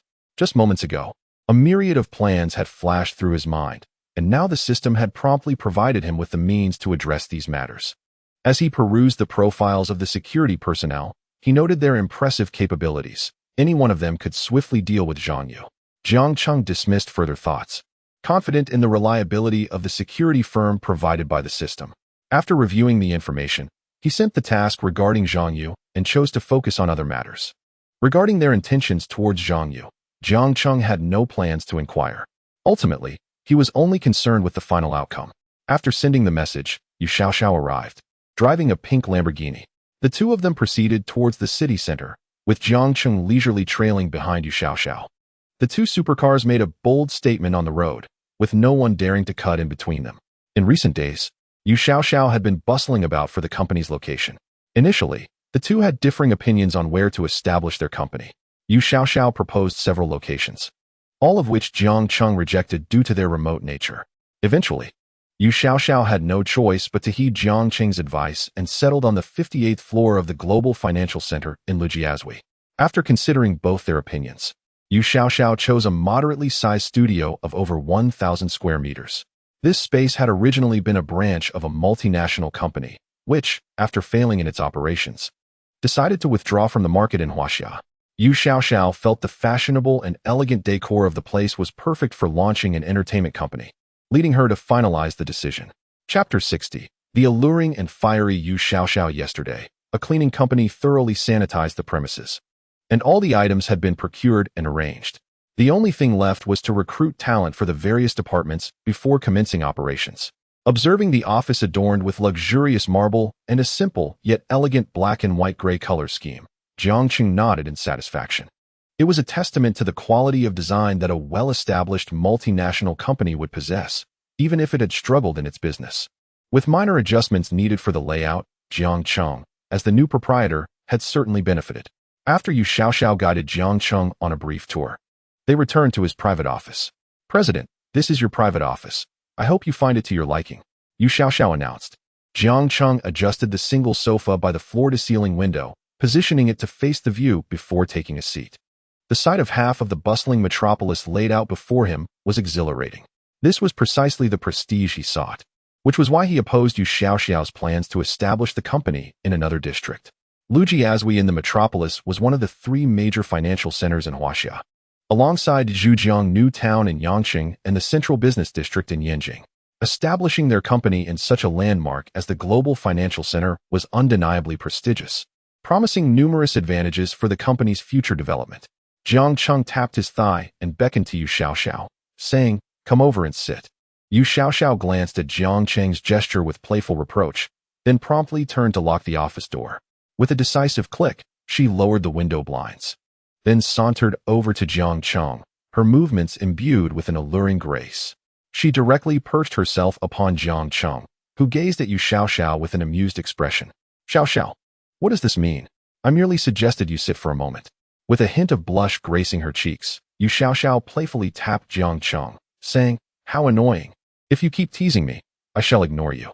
Yet, despite her words, she drew even closer to him. "All right, let me see if you need to switch to a larger size," Jiang Cheng remarked mischievously, eyeing her professional attire. It has a milky scent," he added after inhaling deeply, unable to suppress a sigh of admiration. "How bothersome. This fits me perfectly. If I wore anything larger, it would not look good," Yu Xiaoxiao replied, tilting her neck back shyly. "You are right. It does look splendid now. However, it would be even better if it were slightly larger," he teased. After more than an hour, Yu Xiaoxiao suggested, "Shall we find somewhere to rest?" "Sure. How about heading to a hotel?" Jiang Cheng replied. Upon hearing this, Yu Xiaoxiao's eyes glimmered, and her alluring lips nervously licked themselves as she bashfully proposed, "Let us not go to a hotel. Let's south go to my place instead." Jiang Cheng, having no objections, nodded in agreement. With his affirmation, Yu Xiaoxiao's smile radiated sweetness and bashfulness, as if she were summoning courage with a deep breath. 20 minutes later, they arrived at Yu Xiaoxiao's apartment. Jiang Cheng surveyed the neatly decorated and clean space, nodding appreciatively. It was his first visit to a woman's dwelling, and as rumored, it was indeed fragrant. After Yu Xiaoxiao poured him a glass of water, she shyly remarked, "You sit for a moment while I freshen up. Shall we wash together?" Jiang Cheng suggested, catching her arm. Yu Xiaoxiao playfully pushed him away, saying, "Today, I prefer to wash alone." With that, she promptly turned and entered the bathroom. Observing her unusual demeanor, Jiang Cheng furrowed his brow in confusion. After exploring the apartment, he reclined on her bed, scrolling through his phone. A while later, he heard the bathroom door creak open. Moments later, Yu Xiaoxiao stepped into the room. At the sound, Jiang Cheng looked up, his eyes widening in astonishment. She was fiery, alluring, yet undeniably adorable. He couldn't help but marvel at the allure of an older sister. Chapter 61, A Ceasefire for Today. By 6 o'clock in the evening, after their encounter, Yu Xiaoxiao remained peacefully asleep. Observing her fatigued state, Jiang Cheng refrained from waking her and quietly exited. He sensed that if he stayed the night, he would likely need support to leave the next day. After some contemplation, he decided to depart from Yu Xiaoxiao's home. Upon returning to Yang Yunanmen, he was immediately greeted by Wang Yuyan, who had received the news. Uncertain if it was merely an illusion, Jiang Cheng noticed that Wang Yuyan's neckline seemed slightly lower than usual tonight. Indeed, this observation held true. After being provoked by Qiao Yining that morning, Wang Yuyan's suppressed spirit was ignited. Noticing Jiang Cheng's gaze upon her, she felt a quiet joy within. Yet she maintained her respectful demeanor, addressing him, "Mr. Jiang, welcome home. Would you prefer to dine first or take a bath?" Having meticulously prepared for him earlier, she recognized that after his physical exertion, he required proper nourishment. Jiang Cheng replied, "No need for a bath. Let's eat first." Wang Yuyan felt a pang of disappointment upon hearing his preference against bathing. She had entertained thoughts of possibly assisting him in the bath, having researched various techniques and mentally rehearsed the scenario multiple times. Observing Jiang Cheng's slightly fatigued appearance, she decided to suppress her personal inclinations and promptly arranged for his dinner. Meanwhile, seated at the dining table, Jiang Cheng remained oblivious to her unspoken thoughts. Even if he were aware, he would feign ignorance. One could only remark, "Dear girl, your eagerness is ill-timed." Tonight, a truce was in order.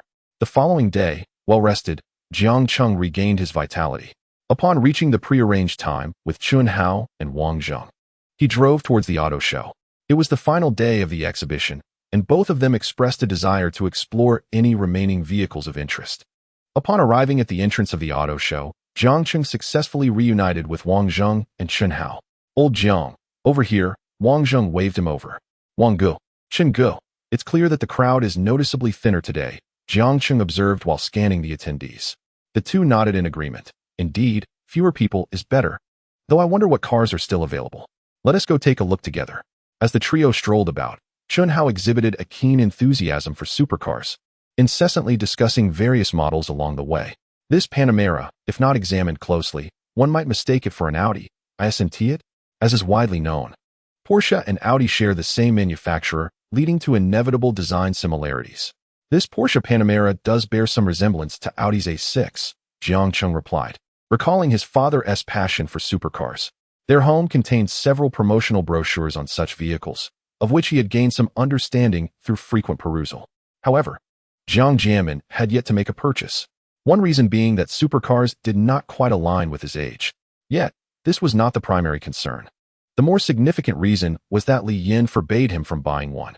Her apprehension stemmed from the belief that Jiang Jianmin driving a supercar would draw undue attention, particularly from young women, given his status as a successful individual complemented by the allure of a supercar. Jiang Cheng gazed at the Porsche Panamera and the Porsche 911 before him, feeling a flicker of temptation. "What is this? Brother Jiang intends to purchase a Porsche? Indeed, it appears quite splendid. The performance of Porsche is undeniably impressive, and in comparison to other brands, it offers a superior cost-performance ratio. Just consider its supercars priced under 1 million, effortlessly outclassing a multitude of other sports cars," Wang Zheng remarked, adding, "Brother Jiang is correct. Take this top-tier model, for instance. It accelerates from 0 to 100 in merely 4 seconds, and the price is just over 800,000. Moreover, the driving experience surpasses that of a Ferrari by a considerable margin." Jiang Cheng nodded in agreement. "Indeed, while driving a Porsche, I felt extraordinarily comfortable. In contrast, the Ferrari feels somewhat constrictive. Brother Jiang, do you own a Porsche? What model?" Chun Hao inquired with keen interest. "The Porsche 918. The 918? Wow, I'm envious. Among the 3 revered supercars, you already possess 2. From this moment onward, you and Brother Wang are both my dear brothers. When will you lend me your Porsche 918 for a thrilling ride? That car achieves 0 to 100 in just 2.6 seconds. I have yet to experience it." "That could be arranged, but I reside in Tianfu, so you'll have to travel there for the thrill," Jiang Cheng replied. Chun Hao nodded. "All right, I'll definitely make the trip. You must let me enjoy it. However, to be candid, while the 918 is exhilarating, I believe the 911 offers a better cost-performance ratio. Priced at over 1 million, achieving 103.7 seconds, the price difference is substantial." Upon hearing this, both men turned their attention to the Porsche 911 on display. Indeed, while the 911 is more affordable, driving it is an absolute joy. Yet, as you know, the one priced at over 1 million requires additional options to purchase. Despite its lower base price, once you factor in the options, the price can multiply significantly. Chun Hao lamented. Wang Zheng nodded in agreement. Their supercars have a high order volume.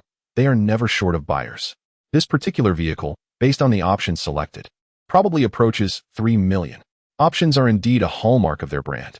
My father has mentioned that securing a Porsche is contingent upon opting for a certain level of customization. The 3 men deliberated over the top-tier version of the 911 for a while, but ultimately hesitated, primarily because the aesthetic of the Porsche 911 seemed more suited to the youth rather than to the age of Jiang Cheng's father. They then strolled over to the neighboring McLaren exhibit. Although the newly released McLaren models were impressive upon analysis, they still felt that Porsche offered a slightly better value. After leaving the McLaren display, they soon arrived at the Ferrari exhibit. There, The attentive staff immediately recognized Jiang Cheng. Their manager quickly approached him. A sycophantic smile gracing his face. "Young Master Jiang, you've arrived. Would you care to join us for a cup of tea?" After being impressed by Jiang Cheng's license plate last time, Jiang Cheng's visage was deeply etched in his mind. After all, such a distinctive license plate was not only acquired by Jiang Cheng, but was also delivered personally, indicating that he was no ordinary individual. The male manager, upon noticing that Wang Zheng and Chun Hao were beside Jiang Cheng, immediately addressed them. "Young Master Wang, young Master Chen, have you come to view the cars today?" "Manager Huang, how is this car exhibition faring?" "Quite well, thanks to young Master Jiang. Please, the three of you come this way." Under the auspices of the male manager's warm welcome, they entered the Ferrari exhibition area. Jiang Cheng glanced over and saw that Zhou Ying was still standing beside the Ferrari. Today, Zhou Ying was adorned in a champagne-colored backless gown, appearing as delicate as an angelic figure. Her exquisite makeup paired with her cool gaze made it difficult for anyone to avert their eyes after a mere glance. At that moment, several young men surrounded her, fervently capturing her image with their phones. Code 928 to 184, 160. If you like, come on in. Chapter 62, Justifiable Defense. Noticing Jiang Cheng's gaze upon Zhou Ying, Chun Hao jestingly remarked, "This time, Ferrari has truly excelled in inviting such a beauty. Her height and legs are simply extraordinary." Wang Zheng nodded, feeling somewhat pressured. He was the shortest among them at around 1.72 meters. Removing the high heels, she must be at least 1.75 meters tall. Although her striking appearance could easily inspire infatuation, her height filled him with trepidation. Chun Hao patted Wang Zheng's shoulder. "Brother Wang, you are indeed a wise man, fully aware of your own stature." Suddenly teased, Wang Zheng retorted to Chun Hao, "Damn it, get lost." Jiang Cheng, observing their playful banter, chuckled and shook his head. As he moved closer, he noticed that Zhou Ying's expression was far from pleasant. A rather sleazy young man was crouched before her, taking photos from below. Zhou Ying's dress was a high-slit design, exposing her legs. Although she wore safety shorts beneath, such behavior made her feel uncomfortable. Had it not been for work, she would have kicked that lewd fellow squarely in the face. With a silent eye roll, Zhou Ying turned and adjusted her pose. Unexpectedly, the young man followed her, crouching again to snap more photos. "Please, do not take photos like that," Zhou Ying said, her voice icy. "Oh, what's with a car model pretending?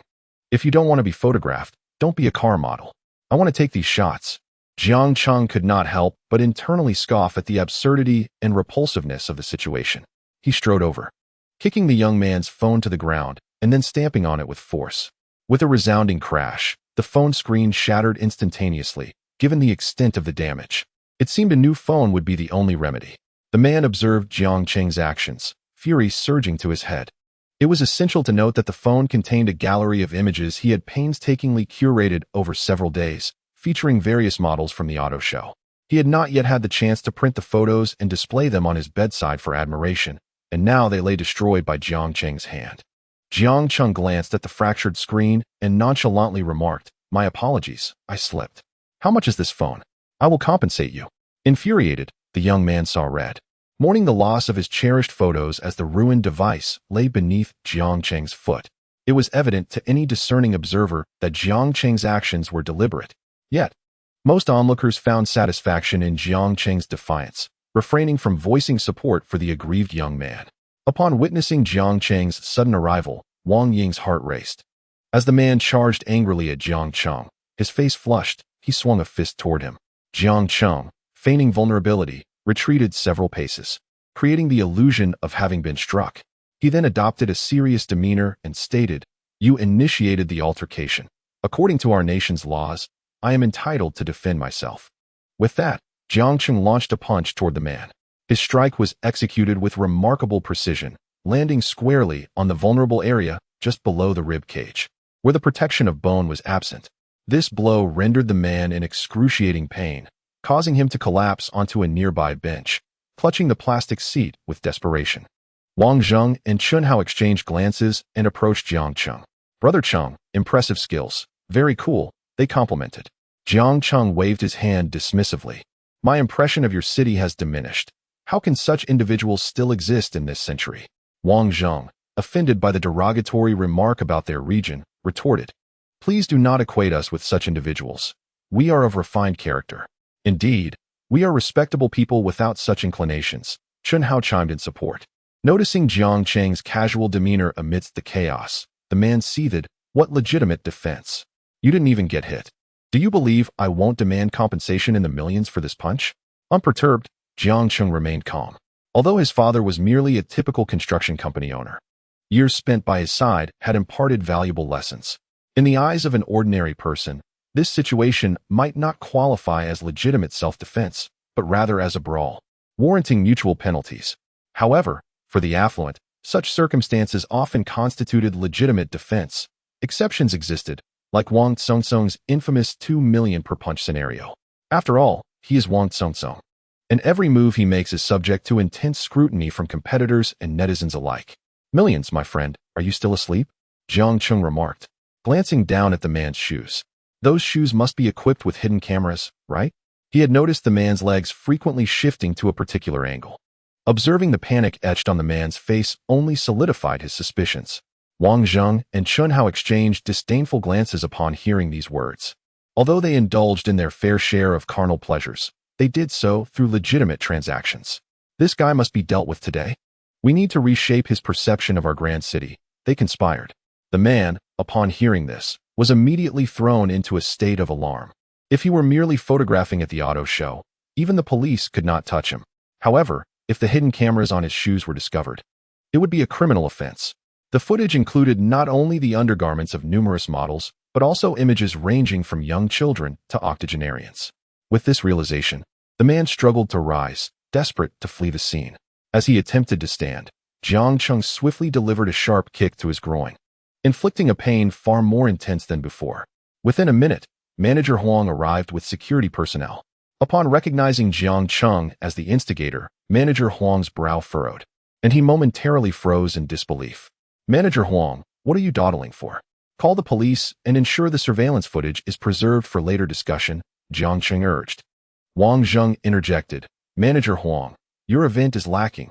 How could you allow someone to sneak in with cameras embedded in their shoes?" Hearing this, Manager Huang's expression shifted to one of panic. Wang Zheng and Chun Hao were both wealthy heirs from the city. Moreover, Jiang Chung had recently ordered a Ferrari 488 from them just yesterday. According to Jiang Cheng's profile, he had also placed an order for a Ferrari LaFerrari at their dealership a couple of days prior. Jiang Chung had become a priority client for their Ferrari service. Although Manager Huang held a significant position at the headquarters, a complaint from Jiang Chung could jeopardize his career. Realizing the potential ramifications, cold sweat began to bead on Manager Huang's forehead. Yes, I apologize profusely for the inconvenience. This is unprecedented for us. It was an oversight on our part. Mr. Jiang, you need not be involved. I will report this to headquarters and summon our Ferrari legal team to address the matter."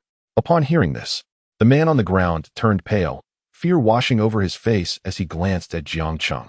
Who was this man to elicit such a response from Manager Huang? If it is true, then Manager Huang's actions were swift. He not only had the individuals surrounding Zhou Ying taking photographs removed, but also dispatched personnel to negotiate the deletion of videos from the phones of those recording. It was only at this moment that Zhou Ying, who had been brought over by Jiang Chung, realized what was happening. She approached Jiang Chung, nervously glancing at him, and inquired, "Jiang Chung, are you all right? Did you sustain any injuries? What's the matter with me?"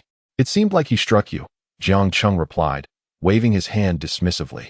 The punch was merely a fade created by him, as he had deliberately missed. "Ah, so you and the young lady are old acquaintances?"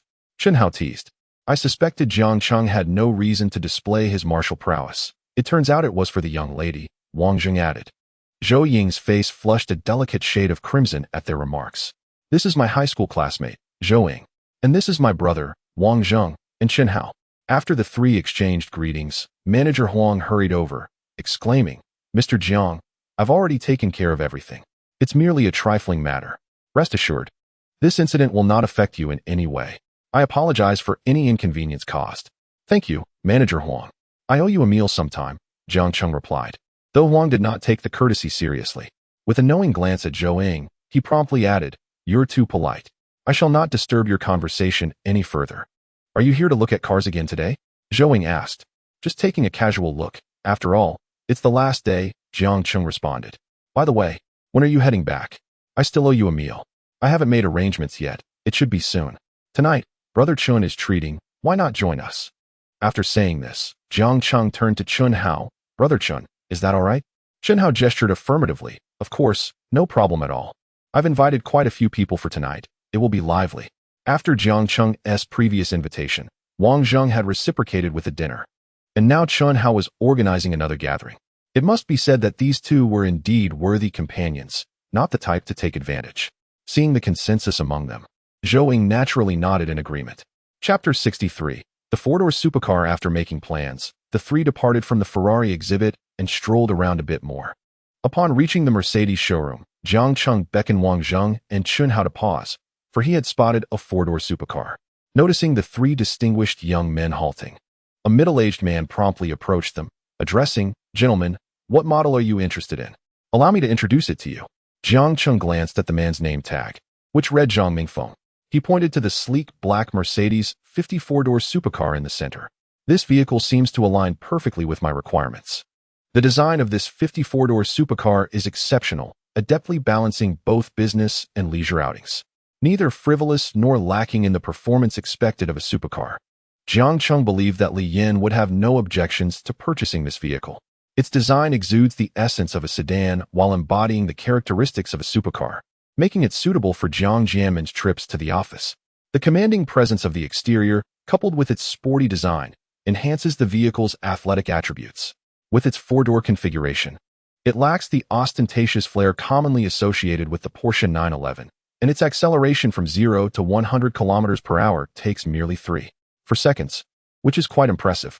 The Mercedes-Benz 50U inquired about boasts exceptional performance, competing favorably with Porsche and even surpassing it.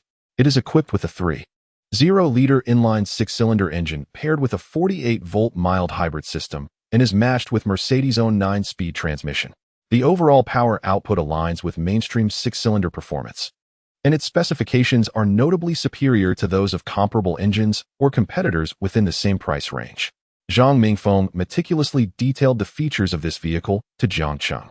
Observing Zhang's enthusiastic exposition, Jiang Cheng swiftly interjected, inquiring about the price. Given that this model is the top-tier configuration, the total cost amounts to 2 million. We will also provide complimentary services. The complimentary items are of little consequence. Do you offer delivery? Can you arrange for it to be sent to Rongqing? Upon hearing Jiang Cheng's request, Zhang Mingfeng's face lit up with excitement. He had indeed made an accurate assessment. The trio's new designer attire was secondary to the luxurious watches adorning their wrists, which signified their affluence. One sported a Rolex Rainbow, while the other two wore Patek Philippe timepieces. It seemed that business was indeed flourishing. We provide nationwide delivery, and we will assist you with local registration, rest assured. Zhang Mingfeng promptly assured him, thumping his chest for emphasis. Jiang Cheng nodded in satisfaction. Very well, let us proceed with the payment. Zhang Mingfeng was momentarily taken aback by Jiang Cheng's nonchalant extravagance, while Wang Zheng and Chun Hao appeared somewhat desensitized to such displays. Jiang Cheng, you aren't purchasing this car as a gift for your father, are you? Jiang Cheng nodded. I believe my mother will have no objections. It's sufficiently understated, right? Do you consider this understated? A four-door supercar with the appearance of a sedan? That is hardly discreet. When you have money, you call the shots. Jiang Cheng chuckled, shaking his head, and addressed Wang Mingfeng. This car is indeed a gift from my father. Could you help me prepare a handover ceremony? I wish to surprise him. Zhang Mingfeng, noticing Jiang Cheng produce his bank card, quickly regained his composure and instinctively swallowed hard. Of course, that is absolutely feasible. I will ensure that it is executed beautifully, with all the ceremonial flair. Nodding in agreement, Jiang Cheng handed over his bank card. Let us proceed with the full payment. Upon hearing the words full payment, Zhang Mingfeng's eyes crinkled into a delighted smile. Truly, he was dealing with a high-flyer who wore a $1 million watch and could afford a vehicle exceeding 2 million without the need for financing. Zhang Mingfeng promptly seized Jiang Cheng's bank card and made his way to the machine, eager to finalize this transaction without delay. It is worth noting that despite the bustling crowds at the auto show over the past few days, the actual number of buyers could be counted on one hand. Moreover, the majority of sales comprised models priced around 500,000. Initially, it was assumed that the final day would see no customers, yet unexpectedly, a substantial order emerged, one for a 2 million yuan vehicle. How could Zhang Mingfeng not be elated? as he returned the payment and bank card to Jiang Cheng. Wang Zheng and Chun Hao exchanged glances. It was known to them that Jiang Cheng had purchased 4 cars within just over a week, with the most extravagant being a $500,000 Ferrari LaFerrari. The car he currently drove was valued at over $8 million. Such opulence truly warranted the term extravagant. Jiang Cheng, I must say, I'm quite astonished. Back when I bought my first supercar, I had to plead with my father for quite some time before he finally relented. I never imagined you would be able to purchase a supercar for your father at your age and pay in full. I'm feeling rather envious, Chun Hao remarked. Can we even compare ourselves to him? Absolutely not. I'm envious too, Wang Zheng chimed in. All right, if you both insist on saying that. I suppose it's time for me to reveal my hand, Jiang Cheng joked. Go ahead, brother Jiang, we're all ears. Chun Hao replied, propping himself up with both hands on the chair, eager to listen. Enough of this melodramatic narrative. By the way, what have you arranged for tonight? I'm a bit famished, Jiang Cheng said, shifting the topic with a hint of exasperation. The two refrained from pressing further. After all, in the realm of friendship, probing too deeply could appear somewhat presumptuous. They opted instead for sincerity in their camaraderie. I've reserved a farmhouse feast featuring pig slaughter cuisine, with black pork sourced from their own farm, guaranteed to be exquisite, Chun Hao announced. Wang Zheng nodded in agreement, adding, their signature dish is indeed the pig slaughter cuisine, with all ingredients produced on their farm. It's entirely organic and pesticide-free, boasting both quality and flavor. It enjoys an excellent reputation in the metropolis, rivaling that of high-end hotels. Well, if both of you vouch for it, it must be remarkable. I'm already looking forward to it. Sometimes, the flavors at a farmhouse feast surpass those of the ostentatious, albeit scant, dishes served at upscale hotels. Not to mention, the prices are no less steep. Jiang Cheng recalled a previous visit to a farmhouse while discussing business with his father, where 10 abalones cost over 1,000 yuan, a single sea base several hundred. And even a plate of shrimp was priced in the thousands. The total easily exceeded 10,000 yuan. Nonetheless, these naturally raised establishments cater to the affluent, and in today's market, the emphasis on organic and natural products invariably translates to a higher price point. After completing the necessary formalities at the Mercedes-Benz showroom, the trio split into 2 groups. Chun Hao and Wang Zheng set off to arrange the evening's festivities, while Jiang Cheng returned to the Ferrari display. As Jiang Cheng observed Zhou still standing beside the car, he inquired, "Are you off work soon?" Zhou glanced at the time, feeling somewhat embarrassed as she replied, "There's still half an hour left. Have you purchased a car at Mercedes?" Although Mercedes and Ferrari were separated by more than 50 meters, Zhou had noticed Jiang Cheng's recent actions. Jiang Cheng nodded, explaining, "I plan to buy a supercar for my father. After surveying the options, everything seemed too ostentatious. So I ultimately settled on Mercedes." "Mercedes' supercar? The 2-door model?" Zhou asked. Jiang Cheng shook his head. "I'm opting for the 4-door version. My mother is concerned that my father might attract too much attention, hence she has always discouraged him from buying a supercar. The 4-door model offers the performance of a supercar while maintaining a more business-like appearance, which is just perfect." Hearing Jiang Cheng's words, Zhou covered her mouth and chuckled softly. "I remember my mother being the same with my father." As if recalling something, her expression shifted to a somewhat peculiar one. "It's almost time to leave. Why not go now? There's hardly anyone around." Zhou nodded. "Let me inform the manager. Please wait a moment." Chapter 64. Can men not eat lollipops? Zhou mentioned her desire to dine with Jiang Cheng to their male manager, who readily agreed, even urging her to finish up quickly and prompting the finance department to expedite her payment. While waiting for her settlement, Zhou turned to Jiang Cheng, saying, "Please hold on for a moment. I need to change my outfit." Jiang Cheng nodded in response, having observed her attire. While her dress was indeed beautiful, it was somewhat impractical for everyday wear. Zhou swiftly returned to the staff office, shedding her alluring dress in favor of a more casual ensemble. She chose a simple fitted white top, paired with relaxed black straight-leg trousers and sports shoes. After changing, she scrutinized her reflection in the mirror, swapping her bold red lipstick for a more subtle grapefruit hue. Satisfied, she neatly folded her gown and placed it into a bag. Grabbing the bag, she briskly made her way back toward Jiang Cheng. 10 minutes later, Zhou approached him. Jiang Cheng admired her delicate, refined features, her eyes shimmering like smoke, framed by slender willow-like brows.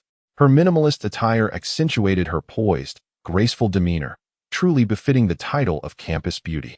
After completing her payment, the pair headed to the entrance of the car exhibition. Jiang Cheng pressed the unlock button for the Ferrari, and Zhou Ying naturally took her place in the passenger seat. Once buckled in, she turned to Jiang Cheng and remarked, "I must thank you for this car. It earned me a commission of 12,000. Only 12,000? Observing Jiang Cheng's astonished expression, Zhou Ying couldn't help but chuckle and nod. Indeed, I am not a formal employee of Ferrari. I am merely a car model. If it weren't for your prompt, the commission would not even be mine to claim. Since you paid in full, I can only receive a mere 0.2 commission. And that does not account for the additional costs associated with the configuration, only the base price of the vehicle. It seems that the calculations are indeed rather modest." Zhou Ying nodded, adding, "If I were an official employee, the commission might rise to 0.5, and if you were purchasing through financing, it would be even higher." This was the first time she had been privy to such industry insights. She had always assumed that commissions on luxury car sales were substantially lucrative. For ordinary individuals, it may indeed be considered high, but luxury vehicles are notoriously difficult to sell. Over the course of this auto show, only 3 cars have been sold, one of which is the very one you are driving. Jiang Cheng nodded thoughtfully. "What is your daily wage as a car model?" "Me? This is my second stint as a car model, and my pay is not particularly high. It's 2,000 per day," Zhou Ying replied while inspecting her handbag. "That wage is not high." Jiang Cheng expressed surprise. The renowned car models earn significantly more, often between 10,000 to 20,000 a day. My current position was secured through a connection my mother has. My appearance is somewhat appealing, which justifies a slightly higher rate. Others with more average looks only earn about 500 to 800 a day. Jiang Cheng nodded in agreement. "Given your attributes, I believe 10,000 to 20,000 is quite reasonable. Is that so?" "It seems I possess considerable potential," Zhou Ying replied, her confidence evident.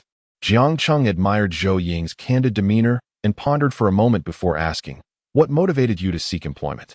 Are you working a summer job?" Anticipating this question, Zhou Ying candidly responded, "As you may know, my family has gone bankrupt. To support my college expenses, I had to venture out to earn some extra income." Noticing Jiang Cheng's momentary silence, Zhou Ying took the initiative to lighten the mood. "Surprised? It has been over a year now, and I have adapted to my current lifestyle. I am aware that many in my class discuss me behind my back, but I never had particularly close friends, so their words do not affect me much. Life is indeed challenging, yet working with my own hands is rather rewarding." Jiang Cheng refrained from offering any platitudes, maintaining a steady grip on the wheel. "A beauty with your qualifications has no trouble earning money. People often say that beautiful women need not worry about finances, yet they never specify where the money comes from," Zhou Ying playfully remarked, referencing an online meme. Jiang Cheng found her comment amusing, having initially perceived her as an aloof campus beauty, only to discover her down-to-earth personality. Afterward, Zhou Ying produced a lollipop from her bag, unwrapped it, and popped it into her mouth. She then offered another to Jiang Cheng. "Would you like a lollipop?" Jiang Cheng waved his hand dismissively. "No, thank you. Men who eat lollipops are effeminate." Zhou Ying, puzzled, inquired, "Why is that? Are men not allowed to enjoy lollipops?" Jiang Cheng found himself at a loss for words. He could not possibly reveal to her that he carried a lollipop with him at all times, a special one meant solely for an exquisite young lady like her. Noticing Jiang Cheng's silence, Zhou Ying refrained from pressing him further and continued, "I had intended to treat you to a fine meal, but here I am, unexpectedly mooching off your hospitality."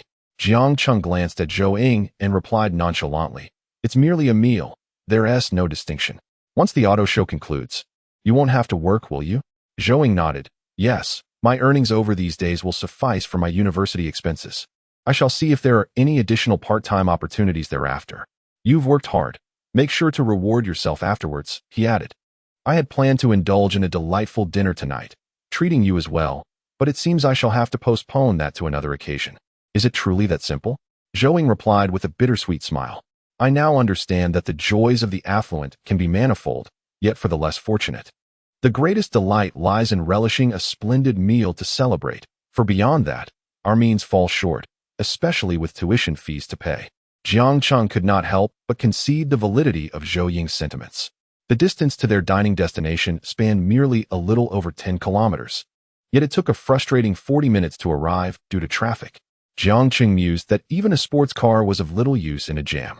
As they pulled into a quaint countryside restaurant, the picturesque surroundings, nestled between mountains and waters, revealed a refreshing atmosphere, indicating it was indeed a splendid place. Upon entering, they discovered two additional guests alongside Wang Zheng and Chen Hao. After a round of introductions, dishes began to arrive at their table. Just as the food was nearing completion, 5 more individuals arrived, 3 men and 2 women. Upon their descent from the vehicle, they approached Jiang Cheng and the others. Chen Hao frowned upon seeing the approaching group, exclaiming, "What is he doing here?" He then turned to Wang Zheng, explaining, "Brother Wang, I certainly did not invite him." Jiang Cheng, puzzled by Wang Zheng's suddenly somber expression, inquired, "What is the matter?" The man on the far right, dressed in formal attire, is Wang Chong. He has some past grievances with Brother Wang, and we typically do not associate with him. I wonder which fool invited him tonight. Observing Chen Hao's discomfort, Wang Zheng placed a reassuring hand on his shoulder, stating, "It's all right, this is not his gathering. If he has chosen to attend, then so be it. You are the host, make sure to welcome him properly." Chen Hao nodded in agreement. "Indeed, let us get everyone seated now that they have arrived." The group took their places at the dining table, and Chen Hao began introducing Jiang Cheng to everyone. However, when it came to Wang Chong, Chen Hao halted and, with a grin, queried, "Little Chong, who was it that summoned you here today? I seem to recall not having extended an invitation." Wang Chong's expression darkened at being addressed so informally, as he detested being called by his diminutive name. Chapter 65. A tense atmosphere. Wang Chong forced a disconcerting smile as he fixed his gaze upon Chen Hao and remarked, "It has been a while since we last met. I trust you don't mind my presence here to support your little gathering? Brother Chong, I wouldn't dare to deprive you of a meal. Feel free to indulge," Chen Hao replied nonchalantly. Noticing the atmosphere growing increasingly frosty, a bright-looking young man named Qian Geng stepped in to lighten the mood. "Brother Chen, your pig slaughtering dish appears quite enticing. Shall we have a drink to accompany it? Given the ambience today, that is a must. Brother Jiang, shall we enjoy some Maotai?" Chen Hao disregarded Wang Chong's icy demeanor and turned to Jiang Cheng. "Of course, that is no issue at all," Jiang Cheng replied, confident in his drinking prowess, having never been bested in past outings. As the dishes were served, everyone savored the aromatic pig slaughtering dish. While delectable, it left their mouths slick with grease. "Come on, Brother Jiang, allow me to toast you," Chen Hao said, raising his glass toward Jiang Cheng. "Brother Chen, you are too kind," Jiang Cheng replied, finishing his drink. Wang Zheng then raised his glass, inviting Jiang Cheng to drink with him. "Brother Wang, I am in," came the reply from Qian Geng, who also wished to toast Jiang Cheng. "Brother Jiang, it is a pleasure to meet you. Are you all planning to gang up on me?" Jiang Cheng jested. "Here, I shall form a team with you." Wang Zheng eagerly joined Jiang Cheng's side. "Brother Wang, everyone knows you have a good capacity for liquor. I am certain that Qian Geng and I could best you." Chen Hao interjected. "Then I shall join your ranks, making it 3 against 2.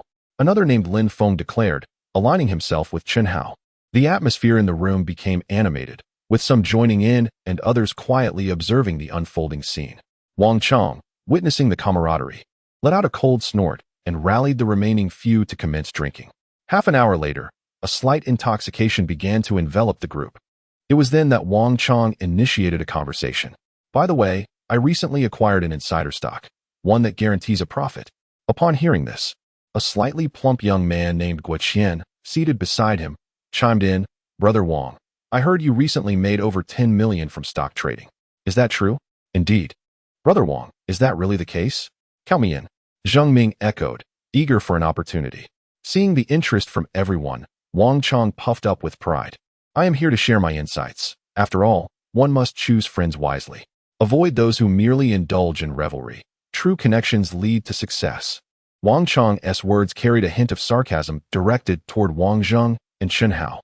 Meanwhile, Lin Feng, who had been drinking with them, glanced at Wang Chong, momentarily tempted by his words. However, feeling obliged since it was Chen Hao who had invited him, he hesitated to shift allegiances. "My recent insider tips have proven authentic. Anyone acquainted with me knows I just purchased a Lamborghini yesterday. When fortune shines upon you, life takes a wondrous turn. Impressive, Brother Wang. It's no wonder everyone has been saying you've struck it rich. I, too, wish to upgrade my vehicle. Count me in." Hearing Guo Qian ingratiating himself with Wang Chong, Chen Hao expressed his displeasure, saying, "Guo Qian has gone too far. He is actually currying favor with Xiao Chong." After their fallout with Wang Chong, they had self-consciously taken sides and had not interacted with him for quite some time. Given Guo Qian's demeanor, It seems that Wang Chong might have brought him along tonight. At this moment, Wang Zheng interjected, Xiao Chong, I still recall the 2 million you borrowed from me 2 years ago to settle debts.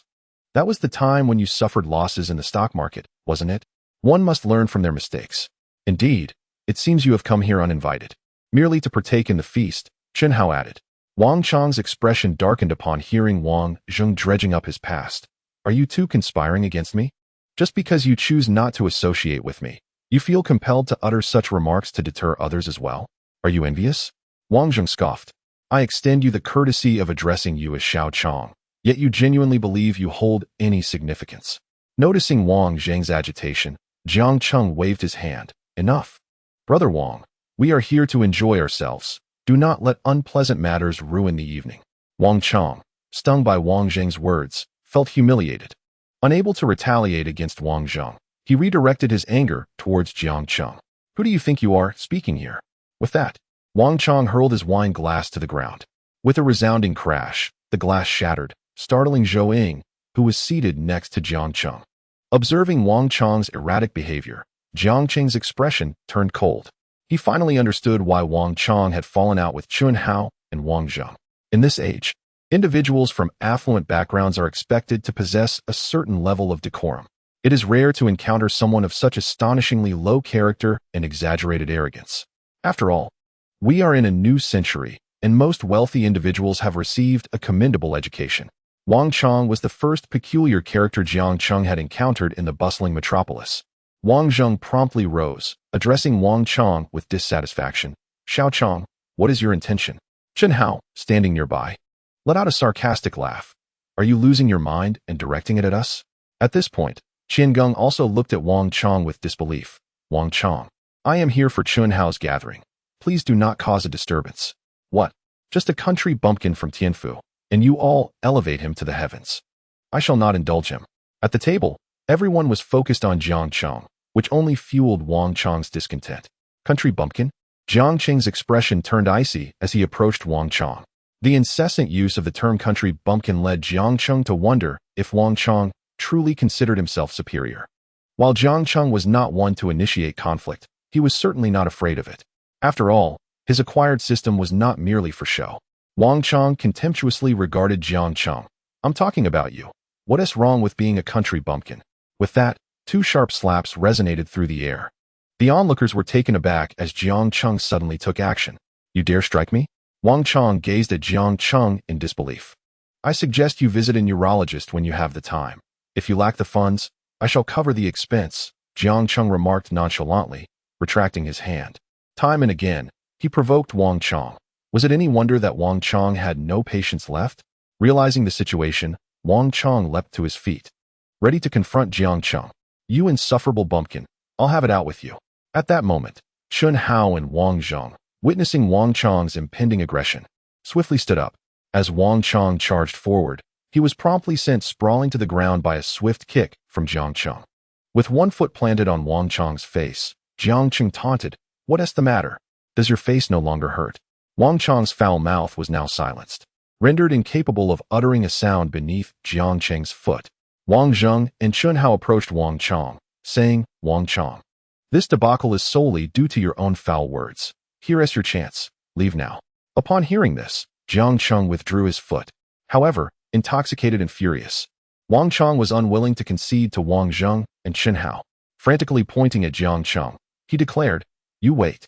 I will not let you off easily. Jiang Cheng chuckled coldly. I am eager to see how you intend to do that. He then inquired of Wang Zheng and Chen Hao. What is the background of this fellow? Wang Zheng, upon hearing the question, glanced at Wang Chong and shook his head. His family owns 2 publicly traded food companies, and their market share has substantially increased in recent years, which has only emboldened him further. Is that so?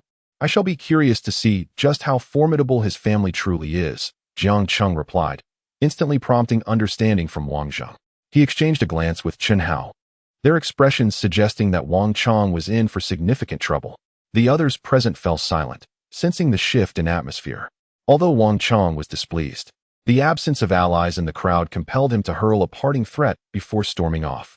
Zheng Ming and Guo Qian, seeing Wang Chong's departure, stood up awkwardly and said, We've had enough to drink. I think I'll head out. Me too. You all enjoy yourselves, but I must take my leave. Thank you for the hospitality." Witnessing their fickle behavior, Chunhao scoffed and waved them off. After Wang Chong and his companions exited, Jiang Cheng returned to the table and, noticing Zhou Ying's pale complexion, asked, "What is the matter? Are you frightened?" Zhou Ying nodded. "A little. I thought he might actually come to blows with you." "That is impossible. If there were to be a fight, I would be the one to strike him," Jiang Cheng replied. "You mustn't be too impulsive. It would be unfortunate to get hurt," Zhou Ying cautioned. At this point, Chunhao interjected, "I apologize, Jiang. I didn't expect such a distasteful incident." "It's nothing. Merely a trivial matter," Jiang Cheng reassured him. After the hosts of the farmhouse cleaned up the remnants of the altercation, the group dispersed in disinterest. Jiang Cheng turned to Zhou Ying. "You haven't had a drink tonight. You can drive, correct?" Zhou Ying affirmed, "Of course.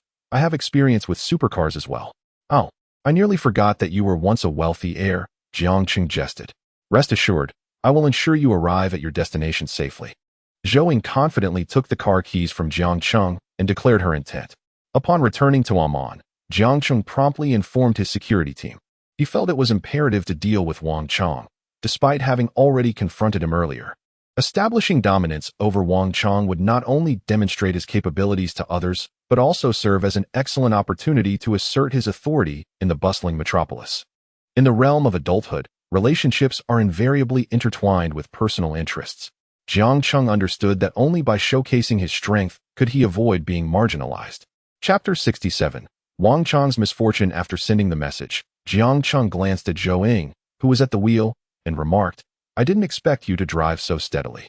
Zhou Ying replied, "It has been a while since I drove. I felt a bit rusty. I was actually a tad nervous when I spotted the traffic police."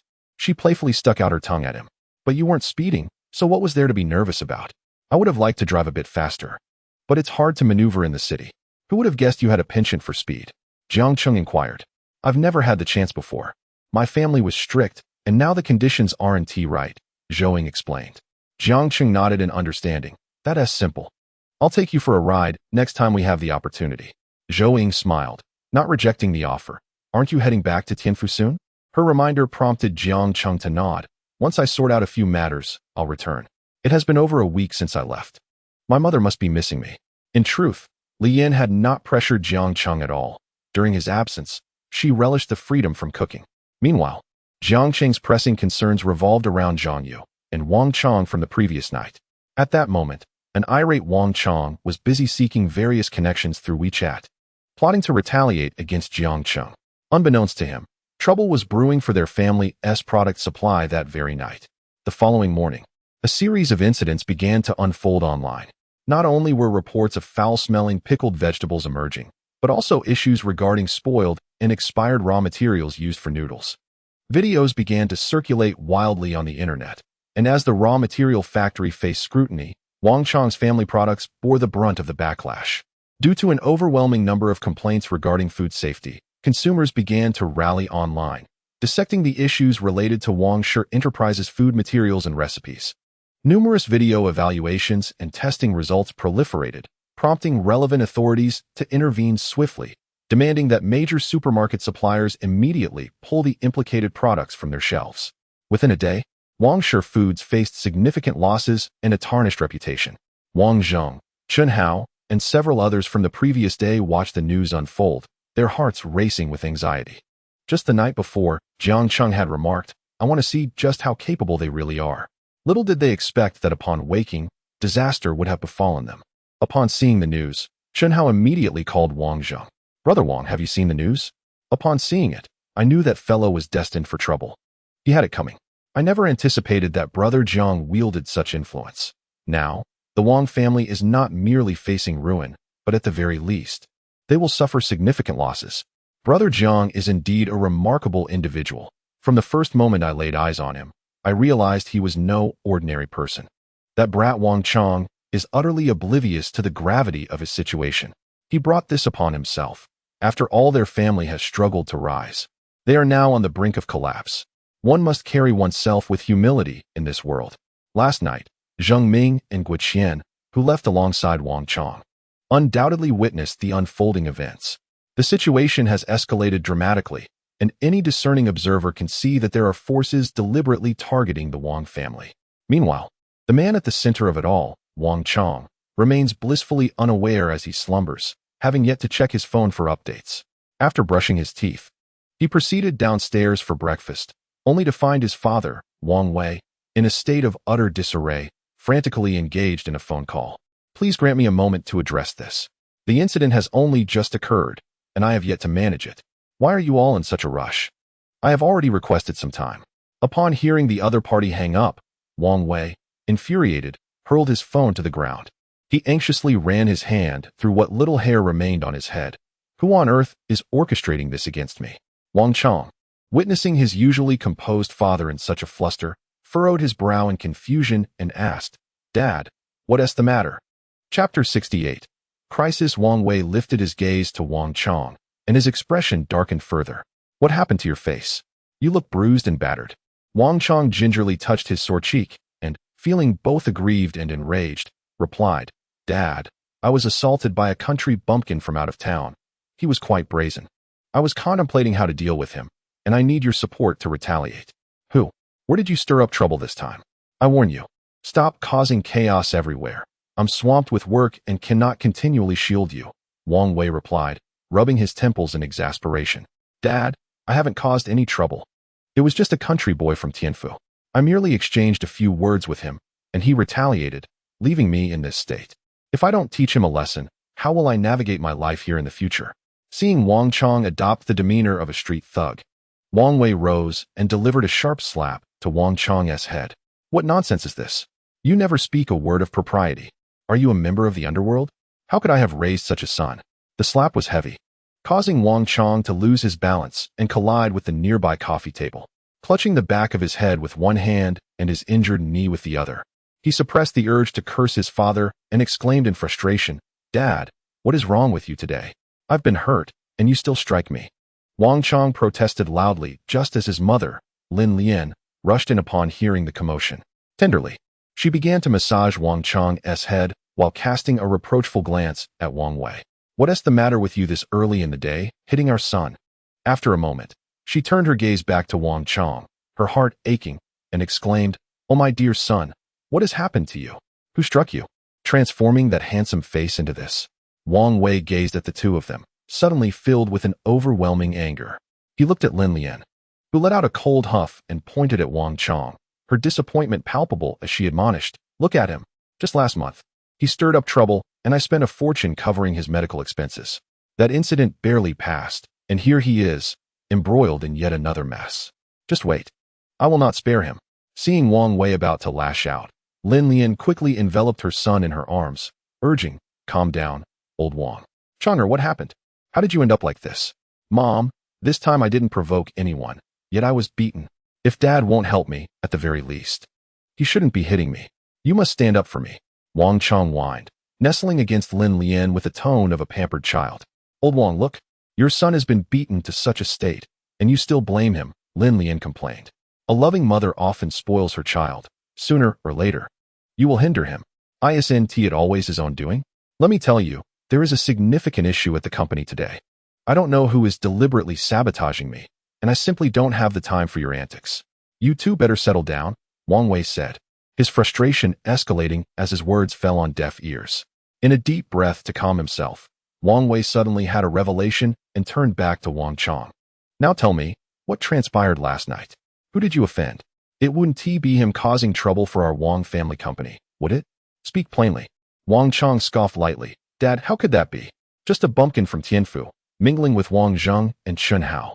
After speaking, Wang Chong pondered the events of the previous night more intently. He recalled that Jiang Cheng had mentioned something about their family. This thought sent a chill through Wang Chong.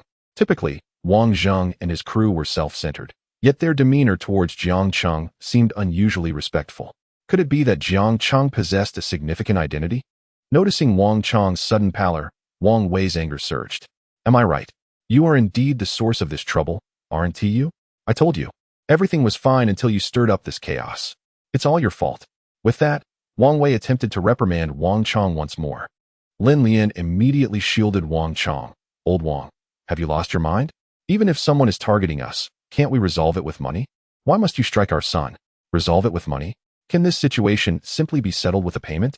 Surely you haven't seen today's news? After 30 years of hard work, I managed to capture 70% of the market share, only to see it shrink by 40% overnight. 40%. And this is merely the beginning. Our products have been taken off the shelves, and they are investigating our company. All those suppliers are uniting to sue us for compensation. Tell me, how much do you think we can cover? In a moment of fury, Wang Wei unleashed his pent-up frustration with a loud shout.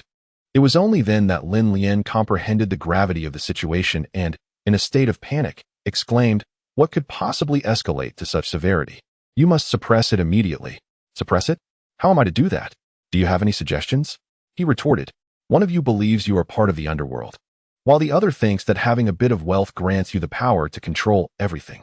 Do you understand that once we lose our market share, competitors will swiftly seize the opportunity? Do you think supermarkets and consumers are limited to just our brand's products? Can you too use your brains for once? Tell me, how many more years will it take me to regain these shares? Is it my fault for having raised a good child? I warned you to educate him properly, but you refused to listen. Now that such a colossal issue has arisen, what do you propose we do?" Seeing Wang Wei attributing blame to her, Lin Lian protested. "He is your only son. It's merely a matter of money. We can resolve it without escalating things further." Merely money? This is the first time I've realized how foolish you truly are. Let me enlighten you. Had you divorced me yesterday, you would have walked away with 500 million. Today, if you were to leave me, you would be lucky to receive 100 million. Do you understand? If this matter cannot be resolved, we will indeed divorce. I have had enough of both your antics. Chapter 69, Knowledge Points. It was only after Wang Wei reached his breaking point that Lin Lian and Wang Chong grasped the severity of the situation. Wang Chong nervously swallowed. "Dad, what do you mean? Could it really be this dire? Are we facing bankruptcy?" He was genuinely unprepared for the seriousness of the predicament. Lin Lian, now terrified, collapsed to the ground, her legs giving way. How could 500 million turn into 100 million? What on earth has happened? "Chonger, please, tell us everything." At last, Wang Chong, trembling with fear, recounted the details. "Dad, after I returned home last night, I drank excessively and was too tired to seek revenge. How could he have acted against us so swiftly? Early this morning, I made inquiries but could not identify who was targeting our family. It turns out it originated from the Tianfu side. Who else could it be? What am I to do now? I barely know him." Wang Wei snapped back.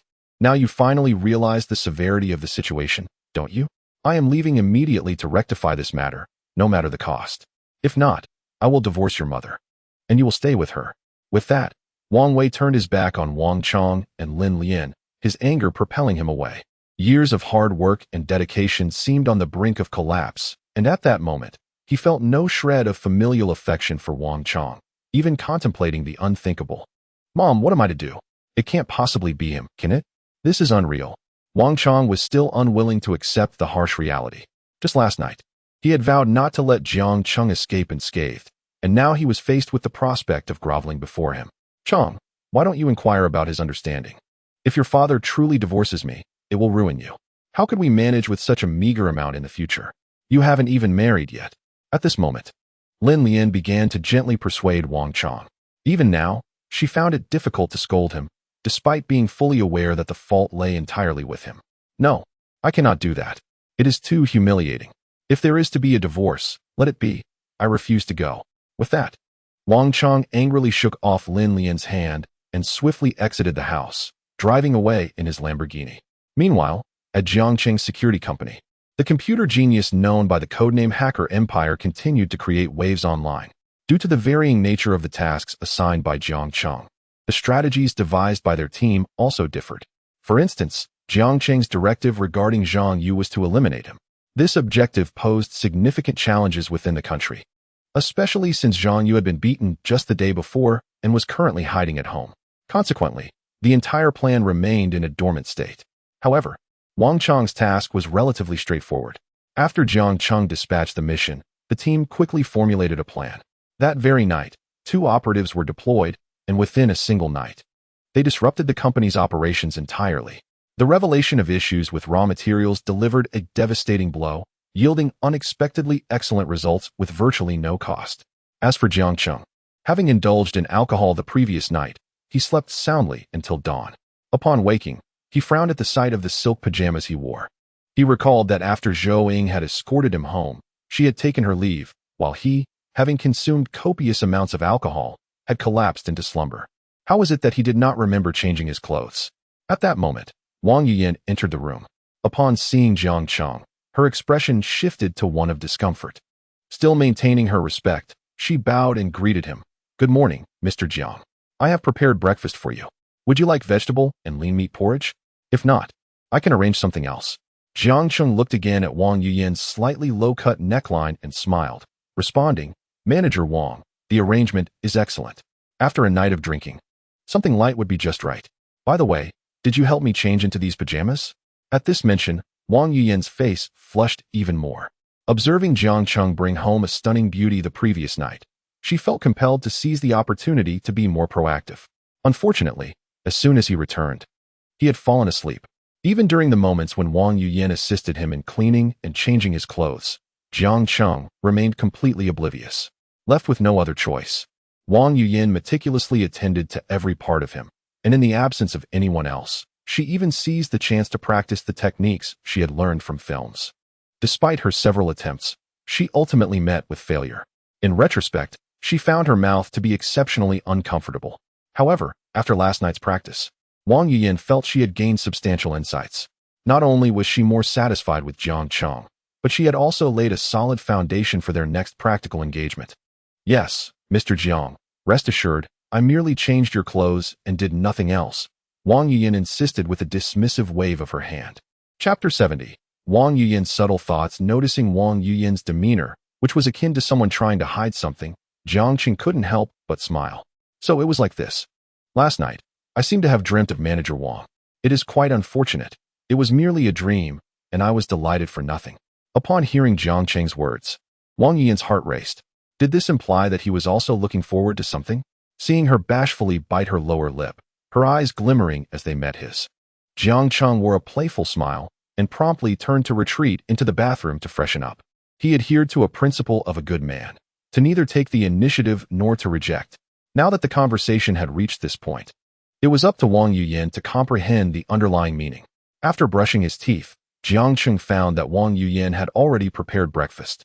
With thoughtful consideration, she served him a bowl of light vegetable and lean meat porridge. Once Jiang Cheng finished, Wang Yuyan proposed, "Mr. Jiang, having consumed so much alcohol last night, your body must be somewhat depleted. I recently learned a new set of massage techniques. Would you allow me to give you a massage?" Naturally, Jiang Cheng nodded in agreement, eager to accept such a generous offer. "Shall we move to the bed?" Wang Yuyan asked timidly, testing the waters. "Of course, that would be wonderful, Manager Wang," Jiang Cheng replied, stretching lazily before swiftly entering the bedroom. It appeared that a post-meal exercise was in order. Once Jiang Cheng laid down, Wang Yuyan quickly removed her shoes and climbed onto the bed beside him, kneeling. Taking a deep breath, she flashed a seductive smile and began to massage his arms. Just as Jiang Cheng pondered whether this massage was becoming too serious, Wang Yuyan unexpectedly turned around, presenting her back to him. To his surprise, she was not wearing any safety shorts beneath her maid's uniform. Jiang Cheng nodded in satisfaction. It was refreshing to encounter someone who defied such impractical designs. He was taken aback by Wang Yuyan's trust in him. Thankfully, he was a man seasoned by the storms of life. Harnessing his formidable willpower, he managed to maintain his composure. Just as he felt he might lose control, Wang Yuyan suddenly turned back to face him and inquired, "Mr. Jiang, how does it feel?" "Very good, a perfect score. Manager Wang, you are exceptionally professional. I feel as though I might not be able to endure much longer," he replied. "Thank you, Mr. Jiang. This is actually my first time performing this, so your approval brings me great joy. Now, let me attend to your shoulders." After a moment of hesitation, she suddenly appeared somewhat distressed, pausing her movements and shyly inquiring, "Mr. Jiang, this position feels a bit awkward. May I change to another?" Jiang Cheng, upon hearing this, broke into a warm and approachable smile, nodding earnestly, "Of course, feel free." At that moment, Wang Yuyan, with a captivating smile, gracefully seated herself upon Jiang Cheng's lap, her delicate hands beginning to gently massage his shoulders. The facade of calm she had maintained began to falter as her heart raced. Jiang Cheng, his eyes glistening with emotion, grasped Wang Yuyan's soft hands, suggesting, "Manager Wang, perhaps we should relocate?" Chapter 71. A failure of use. The events unfolded in an orderly manner until Jiang Cheng recalled that he still had a Devourer card, reward yet to be utilized. The reason Xiao Yining had not employed it previously was due to Jiang Cheng's inebriation that day, which had led to a state of exhilaration, causing him to forget until it was too late.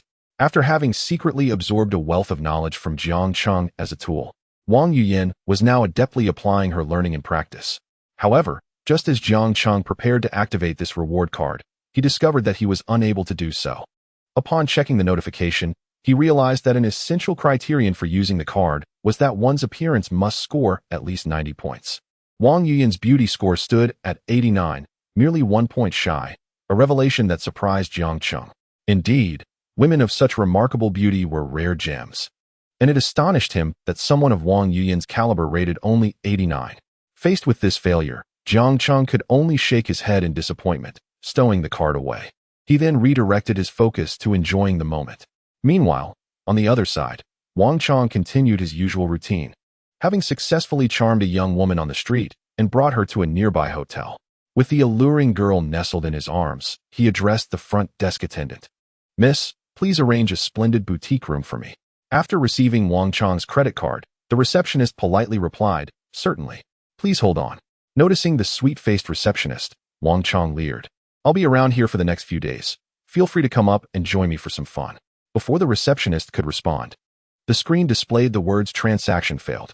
"I'm sorry, sir, but this card cannot be processed. Could you please provide another?" Wang Cheng, bewildered, stared at the card he had been handed back. "Can't be processed? That's impossible. Perhaps the machine is malfunctioning. Let me try this one." Frustrated, he pulled another card from his wallet. Moments later, the receptionist said, "Apologies, but your card's limit is insufficient. Do you have any other cards?" Upon hearing this, Wang Cheng suddenly realized that both cards had failed, undoubtedly due to Wang Wei halting his accounts. Just the day before, he had purchased a Lamborghini, and now he found himself without a single cent to his name. He could only use his credit card and his father's supplementary card, but to his dismay, neither was functioning. Frustrated, he cursed under his breath, convinced that his father was behind this predicament. After venting his irritation, he turned to the girl beside him and said, "Could you please cover the room fee for now? I will reimburse you later." The girl, who exuded an air of coolness, instantly changed her expression upon hearing that she would have to pay. She had encountered many men flaunting their wealth, and she suspected that the Lamborghini he drove might be rented. If he couldn't even cover the room fee, she doubted she'd receive a single penny after their encounter. With that thought, she snapped at him, "Are you trying to get something for nothing? If you're broke, stop pretending to be affluent. Those flashy cars are just worthless trinkets. Wasting my time." She shot him a disdainful glance before turning away. Observing Wang Cheng's icy, furious demeanor, the receptionist couldn't help but silently ridicule him. Indeed, what a pathetic individual. Moments ago he had dared to flirt with her, only to reveal himself as a pretentious pauper. "Do you still wish to proceed, sir?" she asked, suppressing her amusement. In a fit of rage, Wang Cheng directed his frustration towards the receptionist. "What are you laughing at?" he retorted, hastily reclaiming his bank card and storming out of the hotel lobby. Once outside, he immediately called Wang Wei, who was seated in his office, looking exhausted as he dealt with a myriad of breach of contract documents. Early that morning, he had dispatched people to address trending online searches and various complaints. From the information he gathered, it appeared that the mastermind behind this debacle was indeed someone his son had offended. Wang Wei was baffled that he had uncovered nothing about Jiang Cheng, except for the fact that he had recently established an investment company with a registered capital of 500 million. Beyond that, Wang Wei could glean no further details. All of this was made possible by the system. As soon as the call connected, Wang Cheng shouted, "Dad, what is going on? I can't access my funds. Do you have any idea how I was mocked just now? Restore my card immediately." Seeing that Wang Cheng showed no signs of remorse, Wang Wei felt his anger boil over. "Let me reiterate, you need to resolve your own issues. Stop assuming that everyone in the world is at your beck and call. If you continue to refuse to reflect on your behavior and temper, you'll be left to fend for yourself. This family is on the brink of ruin because of you. Do you want me to ensure that neither of you receives a single cent?" With that, Wang Wei huffed and abruptly ended the call. Chapter 72. As good as bankrupt, glaring at his phone after the call ended, Wang Cheng felt his eyes redden with rage. He was tempted to smash the device in his hand, but as he raised it, doubt crept in. Was the situation truly as dire as it seemed? If Wang Wei really cut off his financial support, what would he do next? Left with no options, Wang Chong reluctantly turned to WeChat to reach out to some of his usual companions. After a series of communications, Wang Chong grew increasingly anxious. For each individual he reached out to exhibited peculiar behavior, citing their own matters as reasons to reject him. The Wang family food enterprise had encountered a significant crisis overnight, and it was evident to any discerning eye that they had likely offended a formidable figure. At such a moment, no one dared to associate with him. They all distanced themselves. After sitting by the roadside for an extended duration, Wang Chong finally regained his composure. In the span of a single day, those who had previously bowed and scraped before him, desperately seeking his favor, had completely reversed their attitudes. It was crucial to recognize that he had made his fair share of enemies. Should he lose the privilege of his affluent background, his future would undoubtedly be bleak. He was not entirely foolish. He had meticulously analyzed the current crisis facing the Wang family and realized that if things continued on this trajectory, their business would inevitably collapse. After some consideration, Wang Chong promptly dialed Zheng He and Guo Qian, for they had displayed the most favorable attitude towards him that fateful night. Upon connecting the call, Wang Chong expressed his desire for Zheng He and Guo Qian to reach out to Jiang Cheng, hoping they could facilitate a connection. He intended to offer an apology to Jiang Cheng. Both Zheng He and Guo Qian, upon learning of Wang Chong's predicament, were already filled with regret. They recognized that they had aligned themselves with the wrong party that evening. Now Jiang Cheng was using Wang Chong as a cautionary example. Although they had yet to face the repercussions, the situation was sufficiently alarming for them to wish to distance themselves. Furthermore, they genuinely did not have a close acquaintance with the influential Jiang Cheng. They had merely crossed paths once that night and were no more familiar with him than Wang Chong. They both expressed their inability to assist. Ultimately, with no other options, Wang Chong resorted to calling Chen Hao. Upon receiving Wang Chong's call, Chen Hao gestured to Wang Zheng, who was sitting across from him enjoying tea. He pressed the speakerphone button and answered, "Xiao Chong, what brings you to call me?" "Chen Hao, I need to find Jiang Cheng. Can you help me?" "Xiao Chong, it's not that I don't want to assist, but to be honest, we aren't particularly close. Moreover, during dinner last night, you undermined my position, and you are aware of my ties with Wang Zheng. It wouldn't be appropriate for me to help you. Perhaps you should seek assistance elsewhere." With that, Chen Hao ended the call. Wang Zheng scoffed and shook his head. "This fellow possesses some awareness. I thought he might be more stubborn. He deserves it, really. He has been so arrogant. I heard he even stole a high school student's girlfriend last month and went so far as to break the boy's leg, sending him to the hospital. In the end, his father had to intervene and pay a hefty medical bill." As soon as Chen Hao finished speaking, Wang Zheng's phone rang. Noticing it was Wang Chong calling, he answered and switched to speaker mode. "Hello, Brother Wang, it's me, Xiao Chong." Wang Chong's despondent voice came through the line. Observing Wang Chong's display of vulnerability, Chen Hao couldn't help but stifle a laugh. "Is it truly so remarkable that Brother Chong deigns to call me? Brother Wang, I acknowledge my past mistakes and have come to a profound understanding of my errors. Could you possibly lend me a hand? I find myself utterly at a loss." Wang Chong's voice trembled with desperation as he pleaded with Wang Zheng. No, it is my fault. Has young Master Chong ever feared anyone? Brother Wang, I recognize my previous shortcomings. I am genuinely at my wit's end. Considering our long-standing acquaintance, would you assist me?" After a prolonged silence, Wang Zheng finally replied, "I can inquire on your behalf, but I cannot guarantee anything beyond that." Upon hearing this, Wang Chong quickly expressed his gratitude. "Thank you, Brother Wang. Thank you so much." Once Wang Zheng hung up the phone, Chen Hao furrowed his brow, perplexed, and asked, "Old Wang, are you truly going to help him?" Wang Zheng chuckled. "Why should I assist him? Isn't old Jiang already dealing with him? Now he has come to us willingly. Shouldn't we offer him the opportunity to apologize publicly?" Chen Hao grasped Wang Zheng's intent. Indeed, however, even if old Jiang were to spare him now, his family is akin to being bankrupt. The market has already been infiltrated by two other competitors, leaving Wang Chong unable to regain his footing. Wang Chong is simply too arrogant.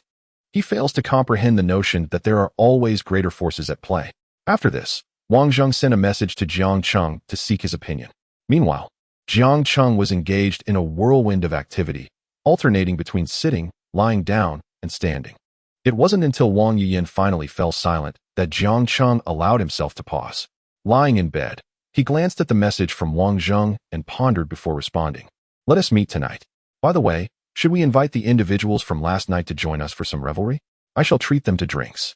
Wang Zheng understood Jiang Cheng's implication and replied, "No problem, I'll make the arrangements." After sending that, Jiang Cheng inquired via WeChat to Zhou Ying, "Do you have plans for tonight? I would like to invite you." Zhou Ying quickly responded, "No work, heading out for drinks again? Rest assured, I will bring you some Wangzai milk." "What time?" Noticing it was already past 8 in the evening, Jiang Cheng replied, "I will come to pick you up now. I can make my own way, I live quite far. What time should I arrive?" "No need, it's still early. I will come to get you." After a while, Zhou Ying finally sent her location to Jiang Cheng. Upon reviewing the coordinates, he noted the area was rather remote. Glancing at the explosive Wang Yuyan, Jiang Cheng tenderly caressed her flushed cheek. The first encounter had indeed been somewhat violent. After kissing her gently, he rose and headed toward the bathroom. Chapter 73. Show some restraint. After refreshing himself, Jiang Cheng set out for Zhou Ying's residence. The drive took nearly 40 minutes to reach the destination. Jiang Cheng arrived at a very old and dilapidated apartment complex. Shortly after receiving a call, Zhou Ying appeared. She was adorned in a pair of transparent high-heeled sandals, and her upper attire comprised a mint green, form-fitting dress with a daring slit. This ensemble accentuated her figure in an undeniably alluring manner. As Jiang Cheng observed Zhou Ying approach him gracefully, he was suddenly struck by the sensation of being in love. Zhou Ying was undoubtedly the most captivating woman he had ever encountered. With a visage reminiscent of an angelic child, coupled with a serene and elegant demeanor, she possessed an enchanting allure. Furthermore, her personality was equally delightful. Once seated in the car, Zhou Ying initiated the conversation. "It must have been a long drive. I mentioned I could make my own way, yet you didn't believe me. It's not too bad, but your place is somewhat remote. Is it safe to live here?" Jiang Cheng inquired. "It is quite safe, albeit a bit old. There is a security guard and a bus stop right across the street. I often take the bus, and the rent in this neighborhood is quite affordable," Zhou Ying replied, her voice carrying a delicate lilt. Hearing her, Jiang Cheng felt an overwhelming urge to hold her close and cherish her tenderly. A beauty of her caliber deserved to be treasured at home, for the outside world was fraught with danger. "Had I known, I wouldn't have allowed you to return last night. It was quite late," he remarked. Zhou Ying smiled at him. "Sometimes I work part-time and finish late. It's not a bother." Before long, they arrived around 9 in the evening. Wang Zheng and Chun Hao had already arrived ahead of them, and Jiang Cheng noticed Qian Geng was also seated in the booth. Upon seeing Jiang Cheng accompanied by Zhou Ying, the three of them greeted her warmly. "Brother Jiang, sister-in-law greetings," Qian Geng exclaimed, causing Zhou Ying's cheeks to flush, though she merely smiled and nodded without objection. Seeing their playful banter, Jiang Cheng chuckled. "You all arrived quite early." "Nothing much. I heard Brother Jiang was hosting tonight, so we rushed over," came the reply. "Thank you for your support," Jiang Cheng responded. Chen Hao promptly beckoned Xiao Chen over. Once Xiao Chen arrived, he adeptly greeted everyone in succession: "Young Master Jiang, Young Master Wang, Young Master Chen, Young Master Qian. What are the plans for tonight?" Wang Zheng gestured towards Jiang Cheng. "Tonight, let Brother Jiang take the lead. Let us order 3 bottles of Deshun Long, along with a few bottles of foreign wine, and a selection of snacks and fruits," Jiang Cheng suggested, then glanced at Zhou Ying. "Oh, and add 10 cans of Wangzai milk." "Understood, young Master Jiang.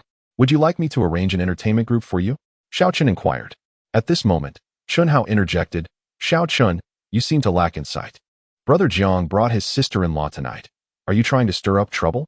Xiao Chen looked at Zhou Ying and promptly slapped his own cheek. "Oh dear. How thoughtless of me. My apologies, I will arrange it right away. Please wait a moment." Zhou Ying's face grew even redder as laughter ensued. Noticing her genuine shyness, Jiang Cheng nudged Chun Hao. "Brother Chun, be gentle with your words." "All right, understood," Chun Hao replied. Soon after, the others arrived, with Lin Feng arriving a few minutes ahead of Guo Qian and Zheng He. Lin Feng remained composed, having refrained from any unconventional actions yesterday, merely observing the situation. In contrast, Guo Qian and Zheng He appeared somewhat awkward, particularly since they had chosen to leave with Wang Chong the previous night. When Wang Zheng invited them over, they felt compelled to attend, yet they now found themselves in an uncomfortable silence, quietly sitting to one side after exchanging greetings. Soon, the 3 illustrious figures of the dragon emerged with great fanfare, and the bunny girls swayed gracefully in a line, while those on stage exuberantly shouted, with one card, "Jiang Shao and the 3 dragons, wishing Brother Zhu a prosperous journey." Zhou Ying, curious about the arrangement of the bottles of Ace of Spades on the table, inquired. What does this wine taste like? I've never tried it, only heard about it. Aside from being rather expensive, the flavor is rather unremarkable. If I weren't your designated driver later, I would sample it myself, Jiang Cheng replied with a smile, noticing Zhou Ying's pouting expression. It's best for girls to drink less when out. I'll bring a few bottles for you to enjoy at home, he added. Zhou Ying felt a flicker of appreciation towards Jiang Cheng, sensing his thoughtfulness. Zhou Ying mused, friendliness level 5. Chapter 74. The bottle smash. As the bottles of Ace of Spades and various imported wines were laid out, Xiao Chun dutifully asked, Jiang Xiao, how many bottles shall we open first? Why open just a few? Open them all, Jiang Cheng declared grandly. Xiao Chun couldn't help but scoff internally at Jiang Cheng's lavish attitude. Truly, the wealthy treat money as if it were of no consequence. Once dozens of bottles of Ace of Spades were uncorked, the atmosphere became electrified. Numerous attractive young women from the crowd approached, eager to strike up conversations. If they could manage to gain attention and share in the luxury of the Ace of Spades, they would not mind being treated for free. Initially, their target was Jiang Cheng, but upon noticing Zhou Ying by his side, they swiftly redirected their focus. In contrast to the ease with which Wang Zheng, Chen Hao, and Qian Geng mingled with the charming ladies, Lin Feng, Guo Qian, and Zheng, he remained more reserved. Aside from quietly sipping their drinks, they filled the gaps in conversation with obsequious flattery directed at Jiang Cheng, striving to demonstrate their loyalty. After half an hour, Wang Cheng finally made his delayed entrance. In truth, he had arrived long ago but had lingered at the entrance, hesitant to step inside, fully aware of the circumstances he would face. After considerable mental preparation, he resignedly made his way in. Upon seeing Wang Cheng, Zhou Ying instinctively edged closer to Jiang Cheng, her voice barely a whisper as she asked, why is he here? Jiang Cheng gently patted her hand, reassuring her, oh, he's someone I invited. What? Zhou Ying was taken aback by Jiang Cheng's response, struggling to comprehend. She noticed that all the attendees were those present the previous night. Wang Cheng, realizing Jiang Cheng's intent, was seething with anger internally, yet he dared not display it outwardly at that moment.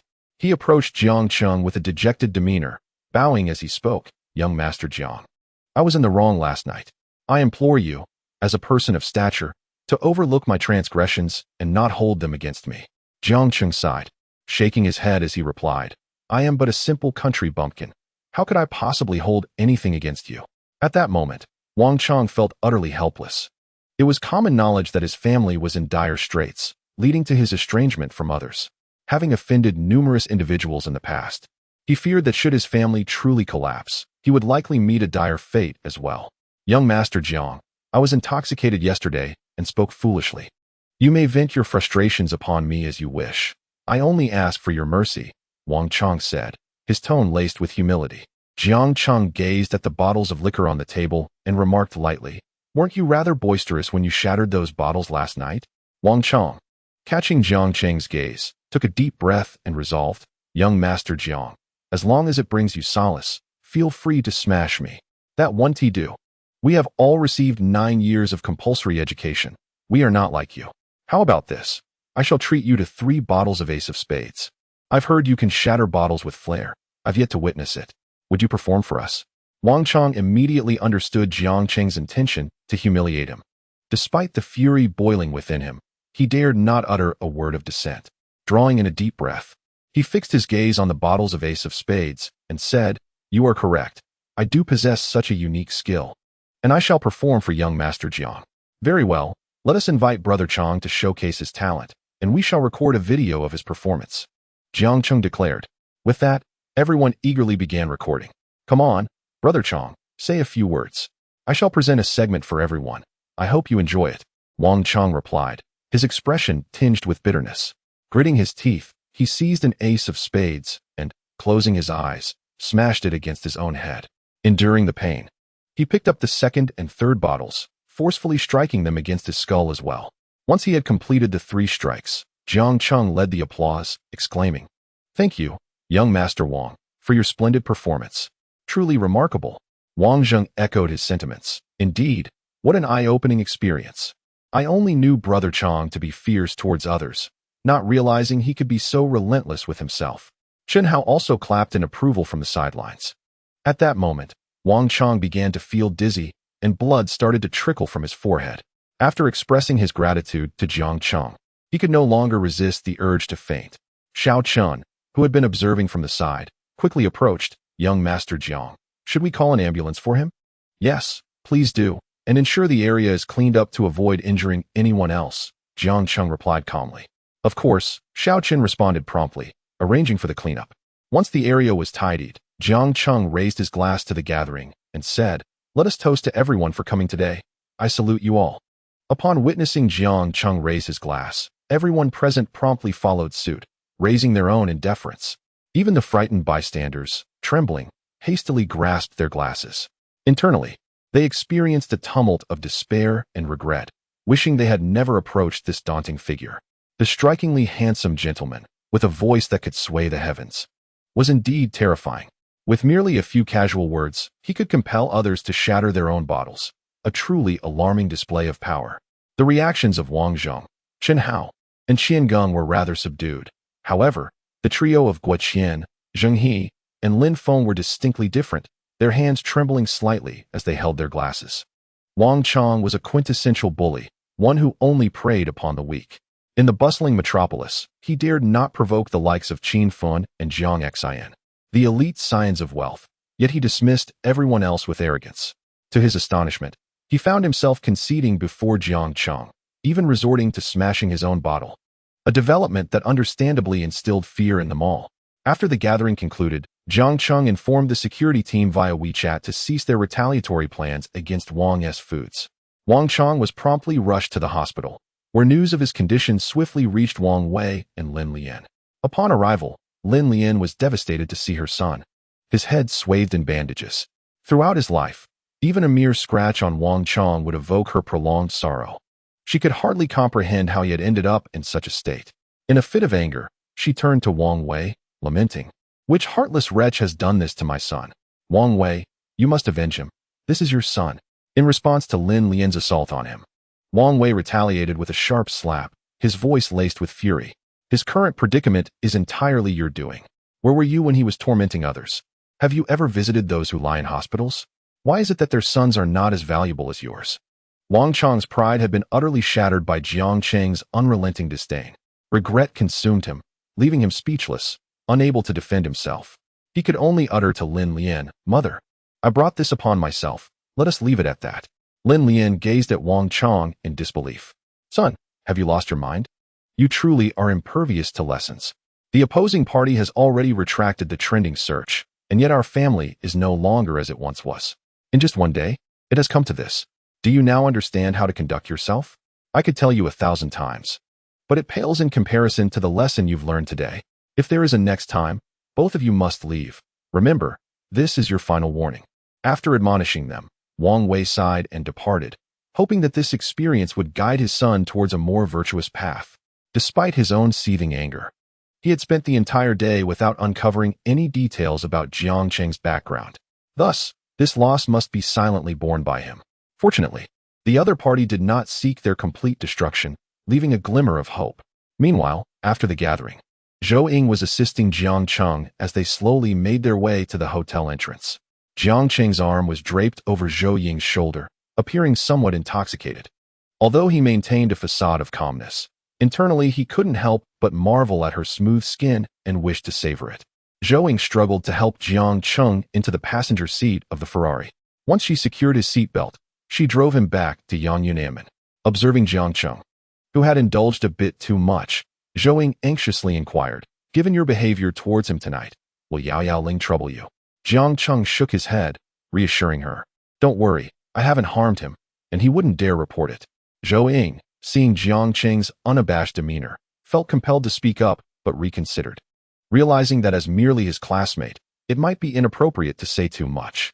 The car soon arrived at Yangyunamen, and Jiang Cheng, lamenting as he watched Zhou Ying depart, shook his head. Zhou Ying's kindness was perhaps premature. She could only return home.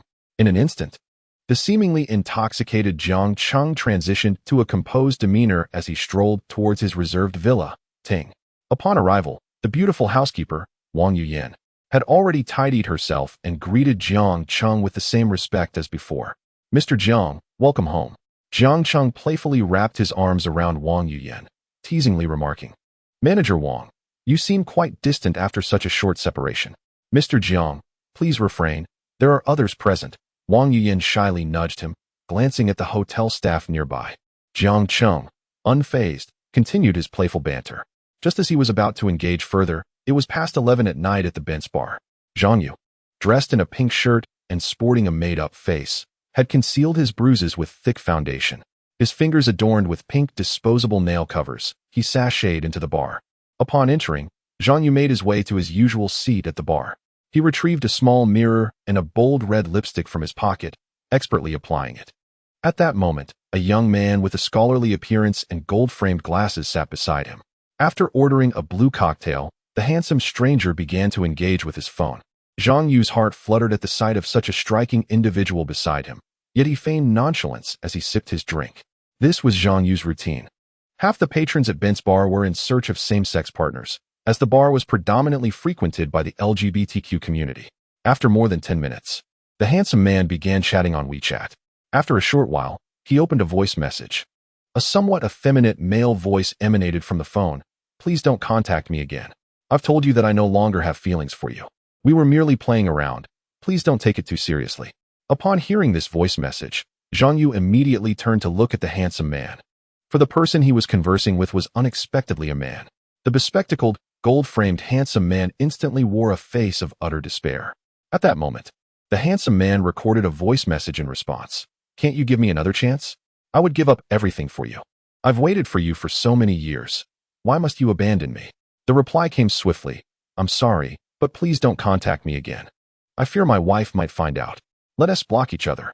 After listening to this message, the handsome man, in a fit of anger, placed his phone down and gulped down his cocktail in one go. Seeing his despondent demeanor, Zhang Yu spoke up to console him. Hey, would you like to have a drink? I know you're feeling miserable right now, but there are plenty of fish in the sea. You will surely find a true love that will never abandon you. Is that really true? Someone like me, will there truly be someone who likes me? Zhang Yu nodded eagerly. Although he identified as bisexual, he preferred men over women. And the man before him was truly exceptional. Meeting someone with shared interests was already a rarity, let alone someone so strikingly handsome. By the way, my name is Zhang Yu. What is your name, handsome? Hello. I'm Li Mining. Mining, allow me to treat you to a drink. If you need someone to confide in, I can accompany you, as I have had similar experiences. Really? You genuinely want to hear my story? Of course, as long as you're willing to share. I will listen attentively at any time. Chapter 76. Absolute Loyalty. The two chatted for over an hour, after which Li Mining feigned glancing at the time on his phone. Thank you for keeping me company. I'm glad to have met you tonight. But I have a flight to catch at 10 tomorrow morning, so I must take my leave. Perhaps fate will allow us to meet again. Upon hearing that Li Mining was leaving, Zhang Yu anxiously asked, a flight? Where are you going? I'm traveling to Thailand. I had originally planned to go with him, but now I'm alone. Let this be my final farewell to that relationship, Li Mining said, adopting a melodramatic expression. After saying this, he deliberately gazed deeply at Zhang Yu before turning to leave. Zhang Yu, watching Li Mining hurriedly depart, rushed after him. However, by that time, Li Mining had vanished into the alley. Zhang Yu felt a surge of regret. He hadn't even added Li Mining on WeChat. Back home, the more he thought about it, the more unwilling he felt. Such an exquisite gentleman, he cannot bear to let slip away, especially since he is a heartbroken soul. In moments of romantic despair, individuals are at their most vulnerable, easily swayed by affection. With this thought in mind, Zhang Yu promptly retrieved his mobile device to search for flights to Thailand. There was but a single flight scheduled for tomorrow at 10 a.m., bound for Thailand, and it was undoubtedly the one he sought. Without hesitation, Zhang Yu clicked to purchase the ticket, then eagerly packed his suitcase with attire he had previously been too timid to wear in his homeland. After all, there are many men like him in Thailand. Once abroad, he would no longer need to conceal his true self. The following morning, Zhang Yu rose with uncontainable excitement. He donned a carefully selected crimson bra and his favorite pink shirt. After perfecting his hairstyle and spritzing on Chanel perfume, he was ready and swiftly departed with his suitcase in tow. The moment Zhang Yu boarded the flight to Thailand, everything began to settle into place. Thailand is notoriously regarded as one of the most perilous travel destinations in the world. Travel advisories from various nations, including Britain and Japan, have long deemed Thailand as a place fraught with danger. Locally, there exists a saying that beautiful single women who wear bikinis in Thailand are asking for trouble. Moreover, Thailand's proximity to certain northern countries has made unfortunate incidents all too common. Recently, Thailand even enacted a law legalizing the consumption of powdered substances and the trade of kidneys. Therefore, indulging in a drink or snack while traveling there could easily lead to an encounter with illicit substances. If one were to travel alone to Thailand and suddenly go missing, one can only speculate the grim outcome. With a visa expired and no return home, coupled with a lack of contact, one would inevitably be classified as a missing person. And who, abroad, would endeavor to find a missing individual? Zhang Yu did not add Li Minhang on WeChat. Everything was orchestrated solely by Zhang Yu himself. This entire plan could be deemed remarkably flawless. Meanwhile, Jiang Cheng had already boarded the flight to Thailand. On board, he opened the notification from the system received the previous night. Ding. Please proceed to Thailand to oversee the termination of Zhang Yu's matter. A reward of 5% equity in Hengqin Investment Company awaits. Upon receiving this message, Jiang Cheng felt a twinge of confusion. After all, a gentleman does not place himself in perilous situations.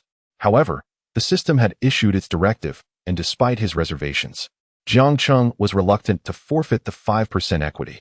The distinction between 15 and 20% is indeed significant.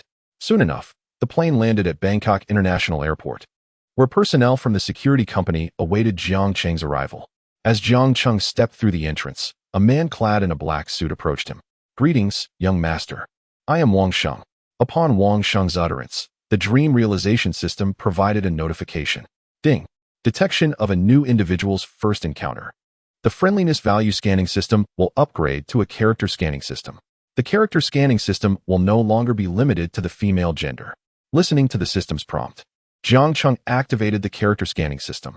Name, Wang Sheng. Age, 28 years. Height, 182 centimeters. Weight, 80 kilograms. Friendliness value, 120. Absolute loyalty, life and death together. Jiang Cheng nodded in satisfaction at the system's character scan results. Wang Sheng was the captain of the security team rewarded by the system, and this was their initial meeting.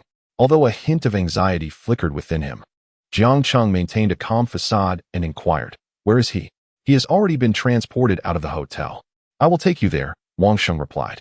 Jiang Cheng nodded in acknowledgement, and Wang Sheng led him to a black Rolls-Royce. The vehicle meandered through streets imbued with Southeast Asian charm, eventually arriving at a dilapidated, deserted old house after several twists and turns. Upon entering, Jiang Cheng found Zhang Yu bound to a chair, accompanied by two men and a woman, Li Minhang, Qing Zhong, and Xiaoli. As they noticed Jiang Cheng, they promptly bowed in greeting. Jiang Cheng employed the character scanning system on each of them, and to his surprise, all of their friendliness values had reached absolute loyalty. Chapter 77. There are many ways to die. Wake him up, Jiang Cheng commanded coldly, gazing at the unconscious Zhang Yu. Understood, Wang Sheng nodded, gesturing subtly to the others. Following the directive, Li Minhang approached and splashed a basin of cold water onto Zhang Yu. Startled awake, Zhang Yu shook off the cold droplets and struggled to open his drooping eyes, his expression still muddled. With a splitting headache, he realized his hands and feet were bound to the chair. Glancing at Li Minhang beside him, Zhang Yu instantly misinterpreted the situation. His excitement surged as he exclaimed, "So you enjoy this sort of trick?" "I like it too. It's simply exhilarating. Come hit me." Li Minhang adjusted his gold-framed spectacles with a finger, suppressing a wave of nausea, and replied with a polite smile, "Apologies. My name is Li Minhang. I am 25 years old, 180 centimeters tall. And I have an affinity for women." "What do you mean by that?" Zhang Yu finally grasped the reality of his predicament, swiftly scanning his unfamiliar surroundings. The strange environment jolted his mind into clarity. He recalled arriving at the hotel with Li Minhang immediately after disembarking from the plane. "Who are you?" Gazing at the individuals before him, Zhang Yu's eyes ultimately settled upon Jiang Cheng. Upon seeing Jiang Cheng, a jolt of trepidation coursed through Zhang Yu, who stammered, "It's you. What do you intend to do? Are you kidnapping me?" To be frank, when Jiang Cheng first laid eyes on a bloodied figure bound before him, he felt somewhat at a loss. However, in this moment, Zhang Yu's awakened gaze stirred within Jiang Cheng an inexplicable emotion. He could not discern whether this emotion was favorable or unfavorable. Yet, amidst the current circumstances, he chose to heed the inclinations of his own heart. Approaching Zhang Yu, he looked down upon him, his gaze reminiscent of one observing a corpse.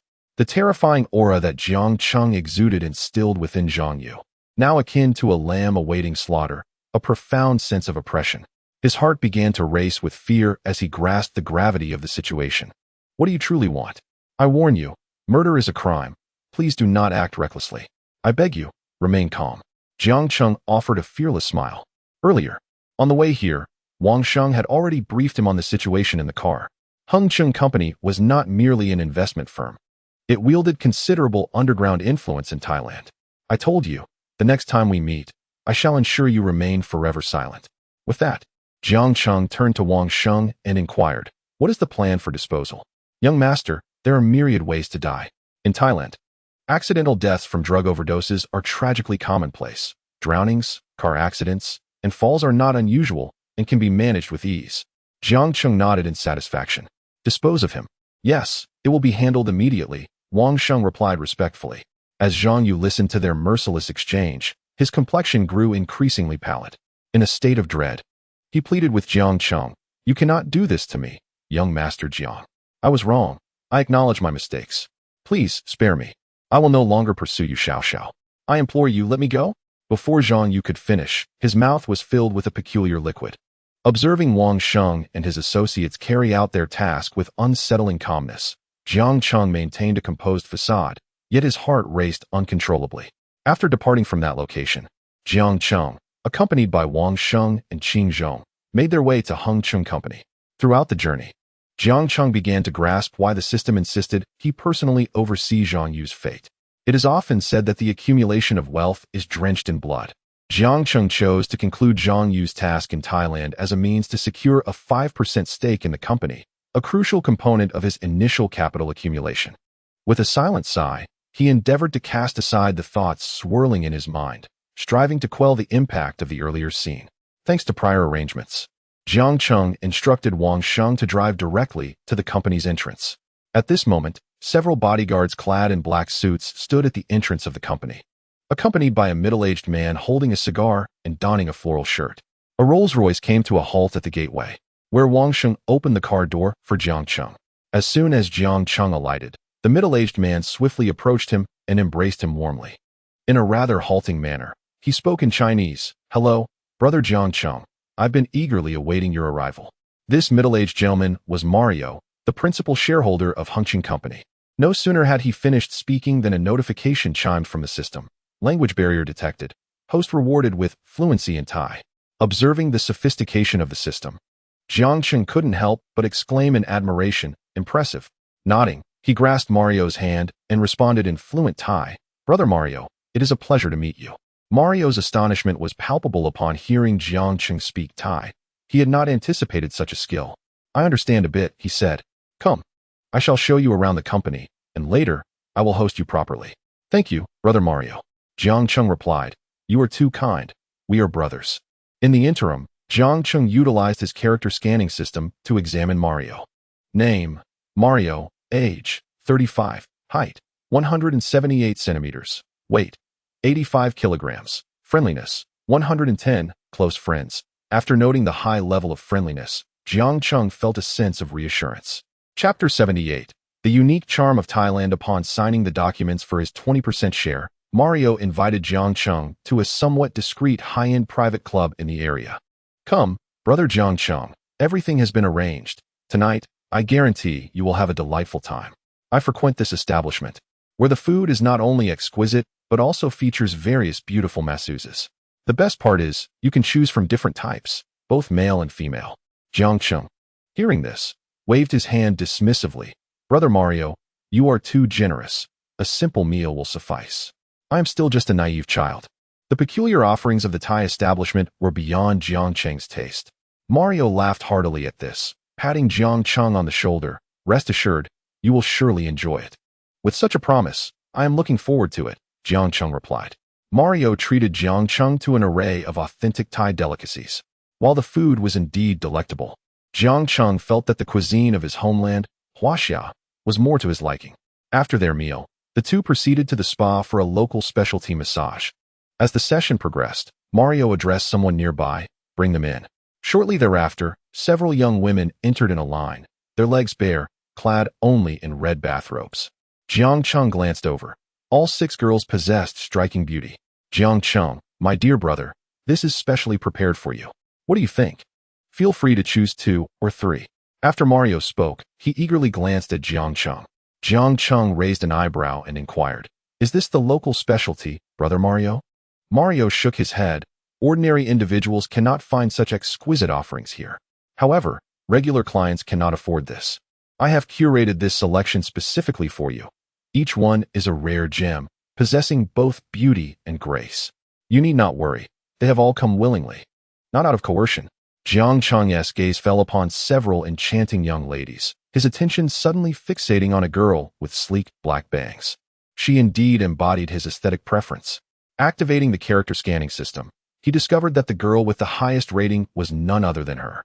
Name, Jiang Man. Age, 19. Height, 165 centimeters. Attractiveness, 90. Figure, 93. Privacy, 2. Friendliness, 30. Stranger status. The privacy values of the others were all quite low. Yet, when indulging in leisure, what does it matter? In his past life, he had certainly indulged in numerous pleasures. One cannot become aloof simply because of wealth, right? Thus, Jiang Cheng casually pointed at Jiang Man. "I'll take her." Upon realizing that she had been chosen, Jiang Man cautiously glanced at Jiang Cheng with keen eyes. Seeing his strikingly handsome visage, she instantly felt a wave of relief and her heart began to race. Brother Jiang Cheng has great taste. Jiang Man is indeed lovely. Thank you, Brother Mario. I shall engage with her shortly. The women of Thailand often had a slight tan, yet Jiang Man possessed the delicate, radiant quality typical of domestic girls, appearing particularly fair when standing among the others. Haha, brother, your command of Thai is flawless. You'll have no trouble communicating with them. Besides, what else can they say at night but to call? You certainly know the ropes, a true connoisseur. Well then, I shall select 2 more for my enjoyment. The room is already prepared for you. Stay as long as you wish, just charge it to my account. Oh, that is too kind of you. Brothers should not speak of such things, it feels distant. All right, I sincerely thank you, brother. Seeing Jiang Cheng no longer refuse, Mario joyfully draped an arm around his shoulders.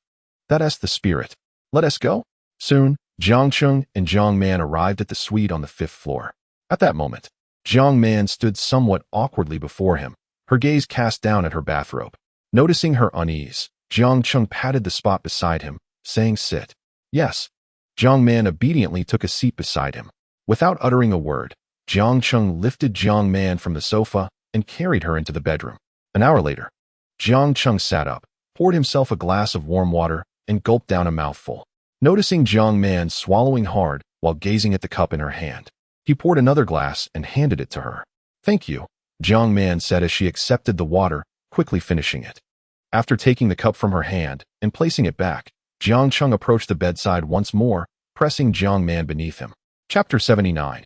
Am I just a stepping stone?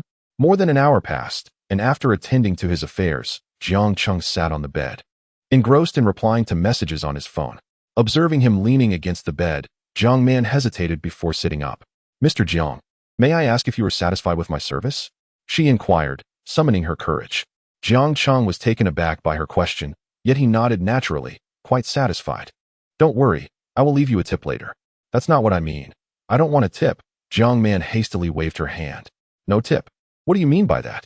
Jiang Cheng asked, intrigued. "If you were pleased with me, could I accompany you? I would take good care of you." Upon hearing her words, Jiang Cheng scrutinized her with curiosity. "Why do you wish to follow me?" Mario mentioned that those girls come here voluntarily. He understood that many women in Thailand engaged in this line of work, similar to those in the land of cherry blossoms, primarily for financial gain. Moreover, women like Jiang Man were likely to have undergone rigorous training, demonstrating both skill and enthusiasm in their actions. If she were indeed forced into this profession, he would feel sympathy for her. However, if it was all voluntary, then it was a matter of mutual consent, a mere transaction akin to a wellness service. He had heard numerous tragic tales from the masseuses he met in his past life. "If you allow me to stay by your side, I will not remain here. I do not wish to entertain clients." Jiang Cheng shook his head, realizing that Jiang Man clearly viewed him as a mere stepping stone. Her reactions during their earlier encounter had been intense. He was aware that even if he were to change, Jiang Man would likely make the same request, as those who could afford to indulge in such company possessed considerable financial means.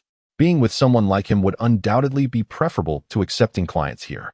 I will give you 500,000 Huaxia coins. When converted to Thai currency, this sum will suffice for many endeavors.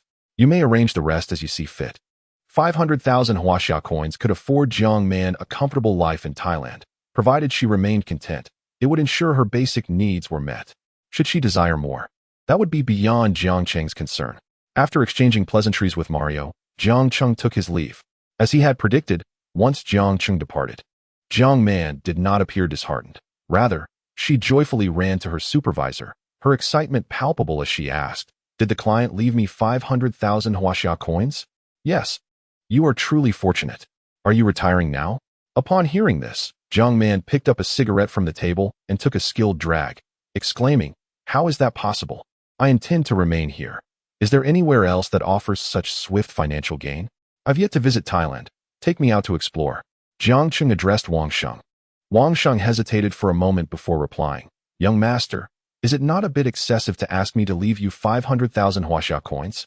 Thailand is unlike our homeland. The women here are quite liberated." Jiang Cheng responded, "They, too, strive to survive within the cracks of society, laboring under duress. It is not easy. They must also engage in the theatrics of survival, ultimately reduced to a state of despair. If we can assist, we should." After digesting this for a few seconds, Wang Sheng could not help but silently give Jiang Cheng a thumbs up. "Very well, young master. At this hour, if you wish to stroll, we can head to the local night market, which boasts numerous distinctive shops and local delicacies," Wang Sheng suggested. "All right, let us go," Jiang Cheng replied casually as he ambled through the vibrant night market, abundant with an array of seafood and tropical fruits. Just as he was preparing to return to the hotel, he suddenly heard the faint cries of a little girl. "Mama, Mama, let go of me." With his acute hearing, Jiang Cheng quickly scanned the vicinity and spotted two men covering the mouth of a girl approximately 7 years old, attempting to drag her away. He hurried over and signaled Wang Sheng with a glance. They swiftly approached and subdued the two men with ease. Upon noticing Wang Sheng and Qing Zhong's firearms, the assailants raised their hands in surrender, terrified. Moving away from the bustling night market to a quieter corner, Jiang Cheng inquired of the little girl, "What is your name? Why are you alone?" "My name is Annie," she replied, her eyes brimming with tears. "Thank you for saving me, big brother. I came with my mother. And while I was in line to try the raw cuttlefish, there were too many people. I got jostled and lost sight of my mother." Jiang Cheng observed the pitiable sight of the soft, adorable girl with her reddened eyes, and he gently lifted her into his arms. "Do you know your mother's phone number?" Annie nodded and provided her mother's contact information. Jiang Cheng promptly dialed the number, and it was quickly answered. "Hello, is this Annie's mother?" After relaying his location, he hung up the call. Annie, still trembling with fear, clung tightly to Jiang Cheng's trousers and timidly spoke. "Handsome brother, I'm a bit scared. Could you hold me? I'm afraid the bad people will take me away." Jiang Cheng knelt down and patted her head reassuringly. "Do not worry, I will keep watch over you. No one dares to take you away." Annie nodded, shyly adding, "Brother, you are so handsome, even more so than my favorite movie star." Jiang Cheng chuckled softly, shaking his head in amusement. "How old are you this year? You're quite young to be idolizing stars already." Annie proudly nodded, "Of course. I am already 7 years old. I adored brother Wang Junkai when I was 5. My mother even managed to get his autograph as a birthday gift for me. But I must confess, I find you even more handsome." Jiang Cheng raised an eyebrow at the precociousness of children these days. Before he could respond, a mature woman clad in a white suit, her hair slightly curled, hurried towards them, her black high heels clicking against the ground. Upon seeing the woman, Annie dashed forward, calling out, "Mom, Mom, I'm here." The woman immediately crouched down, enveloping Annie in a tight embrace, tears streaming down her face. After a moment, she released Annie, only to swat her lightly on the backside twice in a mix of exasperation and affection. With a heart full of concern, she pulled Annie close once more, sobbing as she scolded, "You little rascal. I told you not to run off, and yet you did. Do you have any idea how long I searched for you? Thankfully, you're all right. What would I have done if something had happened to you?" Annie, realizing her mistake, pouted and cried, "Mom, I won't do it again. Please stop crying. I know I was wrong. Are you okay? Let me check." Shaking her head, she reassured the woman, "I'm fine. Luckily, this handsome brother helped me find you. You mustn't wander off again. This is not our home country. It can be very dangerous here." The woman held Annie tightly for a moment longer before standing and walking towards Jiang Cheng. "Hello, my name is an XIN. Thank you so much for calling me, sir." "I am truly grateful," she said, her words tumbling out in her excitement. Jiang Cheng, observing the tender reunion, couldn't help but interject, "Miss an XIN. While it is a relief that there was no harm done, I must remind you to keep a watchful eye on your child. We are not always so fortunate." Had it not been for Jiang Cheng's intervention, who knows what might have happened to the little girl? Each time he read about children being abducted in the news, he felt compelled to admonish negligent parents, especially those engrossed in their phones while out with their children. When disaster strikes, they lament, but who can they blame? The fault lies with them for not being vigilant. And XIN felt her cheeks flush as Jiang Cheng's words struck home. She knew it was indeed her responsibility to keep a close watch on Annie. Embarrassed, she bowed slightly to Jiang Cheng, expressing her gratitude. "You are right. It is my fault. I will be sure to keep a better eye on her in the future. Please don't blame my mother. It was my fault." Annie chimed in, attempting to appease Jiang Cheng. Before Jiang Cheng had the chance to speak, Wang Sheng approached with a furtive glance at an XIN. Lowering his head, he addressed Jiang Cheng, "Young master, these two individuals have confessed.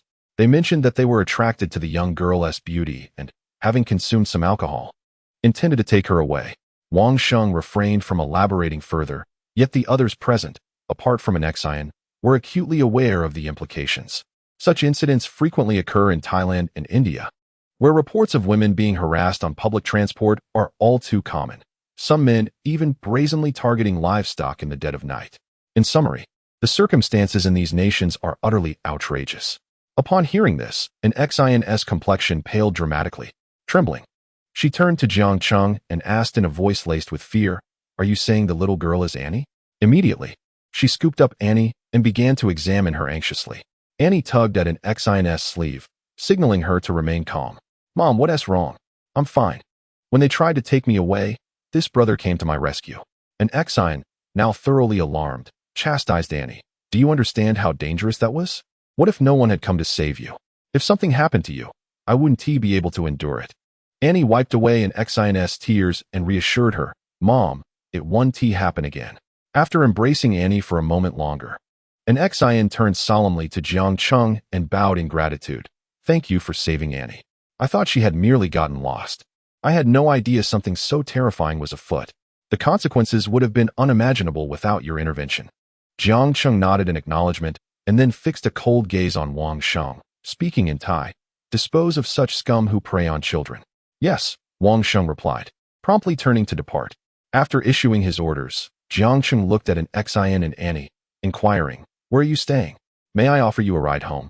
An XIN's eyes flickered with a hint of shock before she expressed her profound gratitude to Jiang Cheng. "I've already called someone to come. I shouldn't have brought her out alone tonight. I thought it would just be a simple outing and didn't bring the bodyguards with us. I never anticipated such an incident." Jiang Cheng nodded. "This place is not as safe as back home. Indeed, I had no intention of bringing her to Thailand. But she insisted. This market seemed lively, and I believed it would be safe. May I ask your name?" "I am Jiang Cheng." "Mr. Jiang, I truly cannot express my gratitude enough. May I invite you to dinner tomorrow?" Jiang Cheng shook his head. "There is no need for that. I will be returning home tomorrow." "Returning home? May I ask where you are from?" "Chengdu." "What a coincidence. I am also from Chengdu. We will be heading back the day after tomorrow. Could I have your contact information? I insist on treating you to a meal. You must promise me." Seeing an XIN's earnest request, Jiang Cheng activated the personal scanning system. Name, an XIN. Age, 26. Height, 168 centimeters. Appearance, 93. Figure, 94. Privacy, 0. Friendliness, 70. Closed state. Upon reviewing the system introduction, I noticed a privacy value of 0. What could this possibly mean? How could an XIN have given birth to Annie without any prior encounters? Is there some hidden secret between an XIN and Annie? Chapter 81. The Father's Scheme. Jiang Cheng scrutinized an XIN closely. Her attire suggested she was affluent. In her hand, she carried a second-generation Mu Chuan by Hermes bag worth approximately $500,000. And on her wrist was a nearly $300,000 Audemars Piguet Royal Oak offshore ladies' watch. The brand of her clothing was indiscernible, but her high heels were from Valentino. The total worth of her ensemble easily approached $1 million. She was undoubtedly a wealthy woman.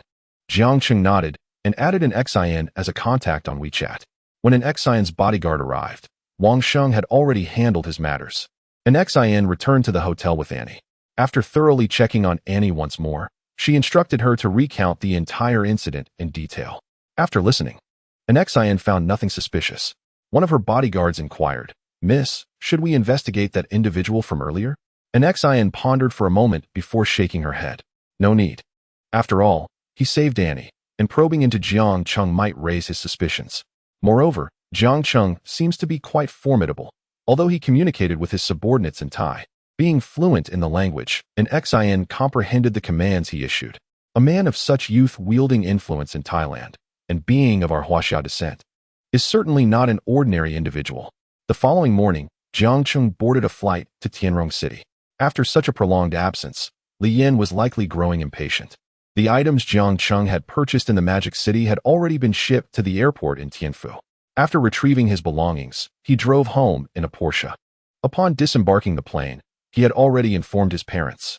However, upon arriving home, he found that both Li Yin and Jiang Jianmin were absent, leaving him a voice message indicating he should manage dinner himself.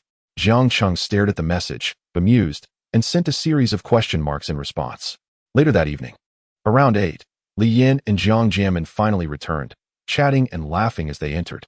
Hearing the door open, Jiang Cheng called out from the living room, "Mom, Dad, you're back." Pausing his mobile game, he exited the living room. As he emerged, Li Yin and Jiang Jianmin simultaneously appraised him from head to toe. "Look who's finally back." "Oh, that outfit does look quite dapper," Li Yin remarked. "I didn't return, and neither of you came looking for me, did you? You both went out and left me behind tonight," Jiang Cheng complained. "You can't postpone business matters. Have you had dinner?" "I ordered takeout." "What is this?" Jiang Jianmin asked, glancing at the several large gift boxes on the table. "Gifts for you both. I hope you like them." "You little rascal, showing off just because you have some money," Jiang Jianmin retorted, though his hands eagerly tore open the Patek Philippe box. He ignored the 2 Chanel bags entirely. In contrast, Li Yin immediately picked up the Chanel packaging, settled onto the nearby sofa, and swiftly unwrapped it. Upon discovering 2 handbags, Li Yin's face lit up with joy. "Look, your son has a better gift selection than you. These bags are stunning. I'll take them out tomorrow to flaunt to my girlfriends." Jiang Jianmin, caught off guard, discreetly shot Jiang Cheng a glare. "You little brat. Always stealing my limelight." When he opened the Patek Philippe men's watch, his expression shifted to one of surprise as he stared at Jiang Cheng. As a connoisseur of luxury watches, he recognized it as a $1 million piece. Noticing Jiang Jianmin's unusual expression, Li Yin asked, "What's wrong? Don't you like it? How much did this watch cost?" Jiang Jianmin quickly masked his reaction, shaking his head. "Not much, just over 100,000. Li Yin shot him a reproachful glance. "Over 100,000 is quite a lot. There are better options, and you know it." Before she could finish, Jiang Jianmin suddenly cleared his throat, signaling her to stop. Realizing she might have let something slip, Li Yin changed her tone. "Better options? You can't even wear those. Don't forget, your son is already grown up. You need to be a bit more low-key." Jiang Cheng remained oblivious to his parents' peculiar behavior. Noticing Jiang Jianmin giving him a knowing look, Jiang Cheng cheerfully said to his mother, "Mom, I bought you a watch too. Let me know if you like it." As Li Yin unwrapped the box, Jiang Jianmin quickly swapped his Rolex for the Patek Philippe that Jiang Cheng had bought. Jiang Cheng was aware of his father's tactics. If Li Yin discovered that the watch he bought for Jiang Jianmin was worth over $1 million, Jiang Jianmin would surely not get to wear it. Li Yin picked up the watch, her face filled with astonishment. "Didn't I tell you to buy something inexpensive? Why splurge so much? You really are something, getting me such a fine gift. No wonder your father looks like that." Jiang Cheng, caught in the crossfire, desperately stifled his laughter and merely nodded. "I honestly didn't think too much about it when I bought it. I'll be more mindful next time. Oh, by the way, when I bought the watch, they included a women's perfume silk scarf, 6 cufflinks, and a keychain. You two can decide what to do with those. I just want the scarf. The rest can go to old Jiang." Li Yin chuckled. Jiang Jianmin toyed with his Patek Philippe watch in his left hand, feeling a sense of inner delight, yet outwardly maintaining an expression of jealousy. "Next time, don't buy so much. Your mother knows you're filial. Save some money for your future wife," she said. "Tonight, I'm having dinner with some acquaintances. Several of them have daughters who have never been in a relationship. Perhaps I could arrange an introduction for you. It's high time you considered dating," Li Yin exclaimed with enthusiasm. Upon hearing Li Yin mention this, Jiang Cheng immediately feigned a smile, saying, "Not interested, Mom. I'm heading back to my room to play games." Goodbye. After Jiang Cheng slipped away, Li Yin patted Jiang Jianmin on the back. You're quite the performer, old Jiang. That watch must be worth over $1 million, yet your son treats you so well. Jiang Jianmin nodded with a smile, reflecting, it has been ages since I wore such an expensive watch. This child has truly grown up and accomplished something. It seems we cannot stay here for too long. Indeed, at this rate, he might outshine you as the head of your construction company, she replied. Once back in his room, Jiang Cheng picked up his phone to reconnect and resume his game. Having been idle for a while, he had fallen significantly behind in experience levels. As soon as he logged back in, he faced off against his opponent. Despite his cautious playstyle, he was swiftly eliminated. Jiang Cheng could only sigh in disbelief at how overpowering this Guan Yu character was. He had been slain right under the tower. At that moment, Jiang Cheng's teammates began to criticize him. Is this Luna an idiot? First, she goes idle, and now she is feeding the enemy. Go home and do your homework. Seriously, Jiang Cheng glanced at the one berating him, a mid-lane mage named Zhihuo Wu. Amused, he opened the chat box and messaged everyone. To the Guan Yu on the opposing team, if you feed me a kill, I'll give you $100. The more you feed, the more I'll transfer. Big shot. Do you think I'm a primary school student? Guan Yu replied. Here's a 500 to start with. Will that suffice? Not one to refuse. Guan Yu promptly sent it. Jiang Cheng switched screens and completed the transfer. Received. You're amazing. I'll be right there, Guan Yu said, promptly delivering another kill to Jiang Cheng. After claiming the kill, Jiang Cheng typed, whoever takes our mid laner gets 100 per kill. Instant transfer. As soon as he sent it, the opposing team responded immediately. Received. Big shot. We're heading to mid now. Zhihuo Wu looked on helplessly as the opposing team executed their strategy, flooding the chat with question marks. Initially, Zhihuo Wu was unconvinced, but after being slain 3 times, her composure finally shattered. She began typing furiously, what a moron. Playing a game and asking to be killed? Before Jiang Cheng could respond, the opposing team rallied to retort, particularly Guan Yu, whose demeanor became even more cordial after receiving Jiang Cheng's 500. Zhihuo Wu, your tone is strikingly similar to my son S. Is the internet truly a lawless realm? Speak more respectfully of my elder brother. In truth, Guan Yu did not desire this, but Jiang Cheng's generosity was overwhelming. Jiang Cheng had already sent her 1,000 yuan. It felt remiss not to exert some effort in return. A few individuals took turns disparaging Shiranui Mai until she was driven offline. After going offline, Guan Yu proactively reached out. Luna, would you like to duo in the next match? I am a gaming streamer with excellent skills. I can be your jungle support. Guan Yu is a somewhat renowned gaming streamer, and Jiang Cheng's unintentional display of wealth had invigorated her live stream, attracting considerable traffic. Moreover, earning 1,000 yuan from a single game surpassed her total earnings from an entire day's live streaming. Naturally, Jiang Cheng had no objections. Having someone to support him in the jungle was a delightful prospect.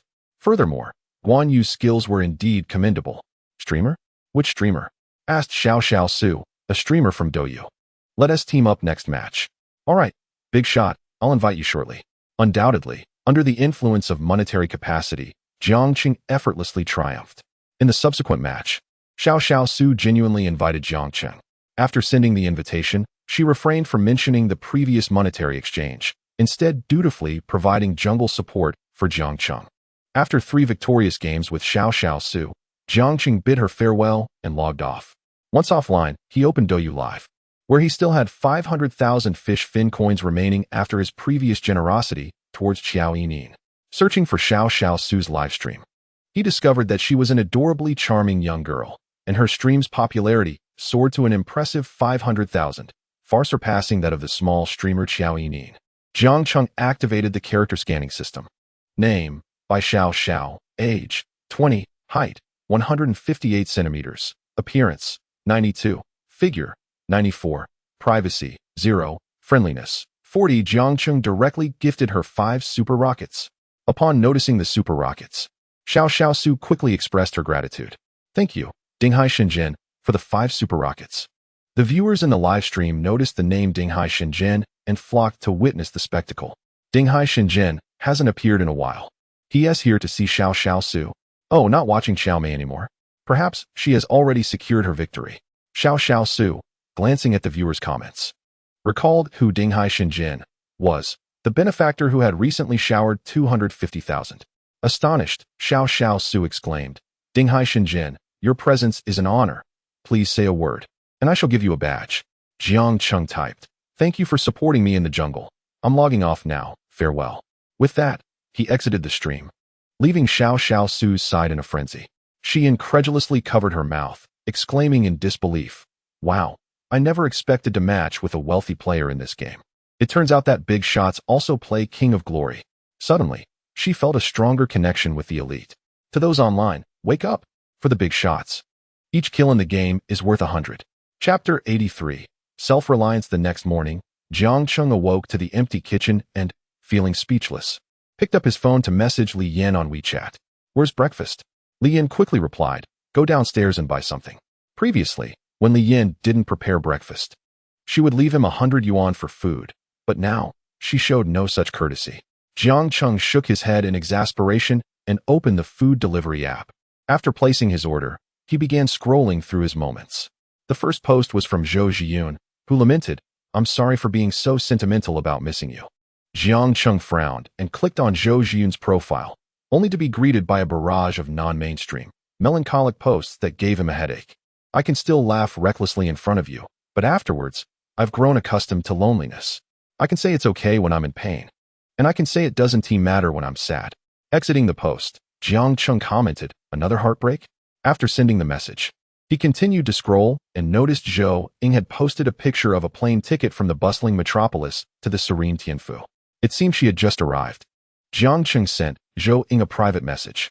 5 minutes later, she replied, I just got home. Why are you back? I came to accompany my mom to see my dad.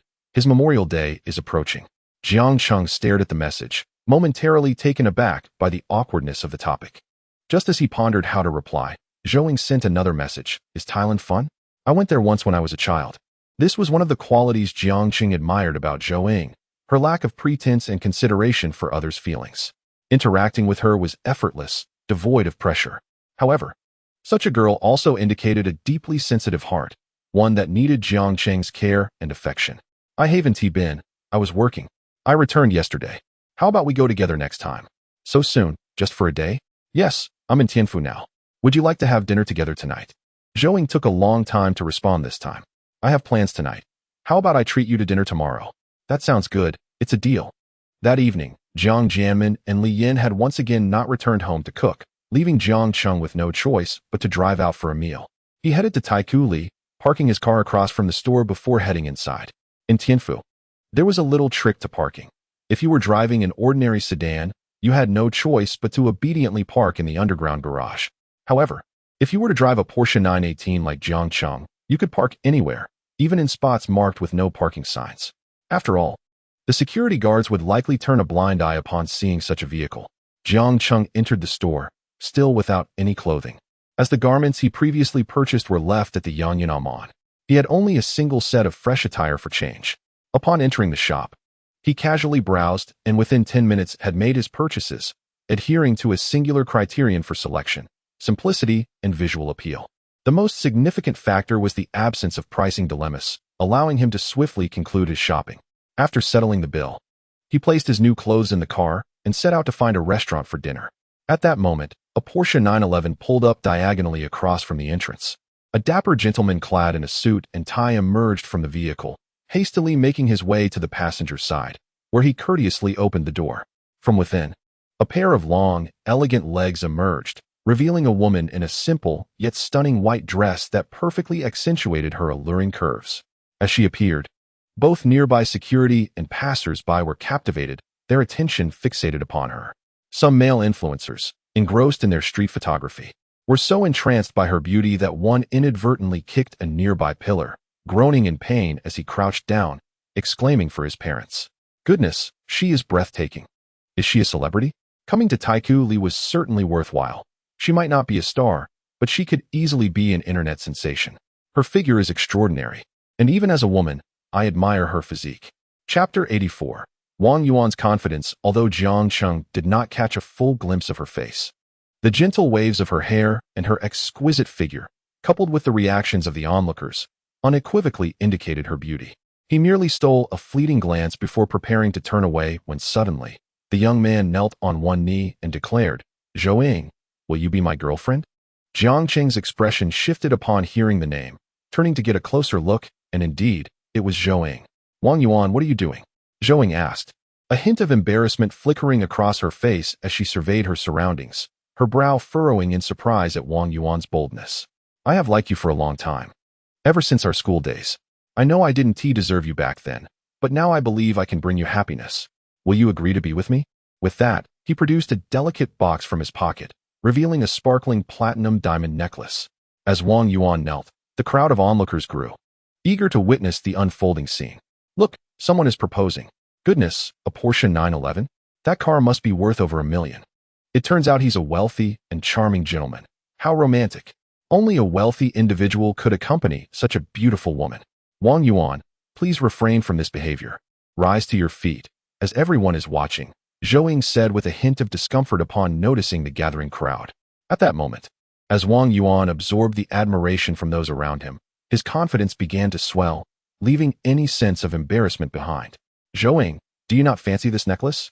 I have heard that girls are enamored by sparkling treasures, which is why I specifically selected this necklace for you. Should you agree to be my girlfriend? I could even commission a unique diamond ring just for you. Upon hearing these words, the crowd erupted in excitement once more. How utterly romantic. If someone treated me like this, I would undoubtedly accept immediately.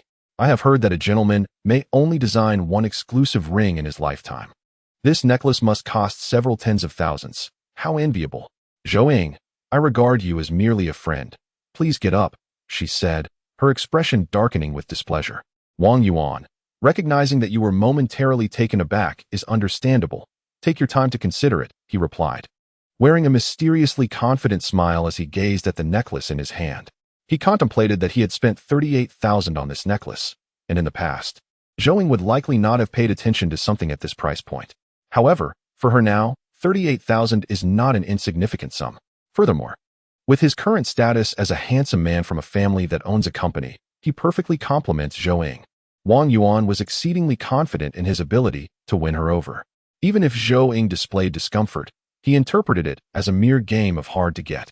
After all, it requires time for a beautiful woman to look favorably upon someone who was once beneath her. The other beautiful women nearby, observing the seemingly gentle yet generous Wang Yuan, felt a flutter in their hearts. After all, to the eyes of ordinary people, Wang Yuan, driving $1 million Porsche and purchasing a necklace worth several thousand, is indeed a rare find. He epitomizes the Prince Charming that resides in the hearts of most girls. Unfortunately, Zhou Ying does not fall into this category. She and Wang Yuan have known each other since childhood, with their families being acquainted as well. When their families were not facing financial difficulties, they were quite close friends. However, in recent years, they had lost touch. It was only after her mother, Fang Yuan, began working at his family shop that Wang Yuan resumed contact. Today, he had initially invited Zhou Ying out to assist him in selecting a birthday gift for his mother. Yet he had not anticipated that he would create such a scene in front of the public. Wang Yuan, if you persist in this manner, I shall take my leave, Zhou Ying warned, her expression growing increasingly grim as Wang Yuan remained seated.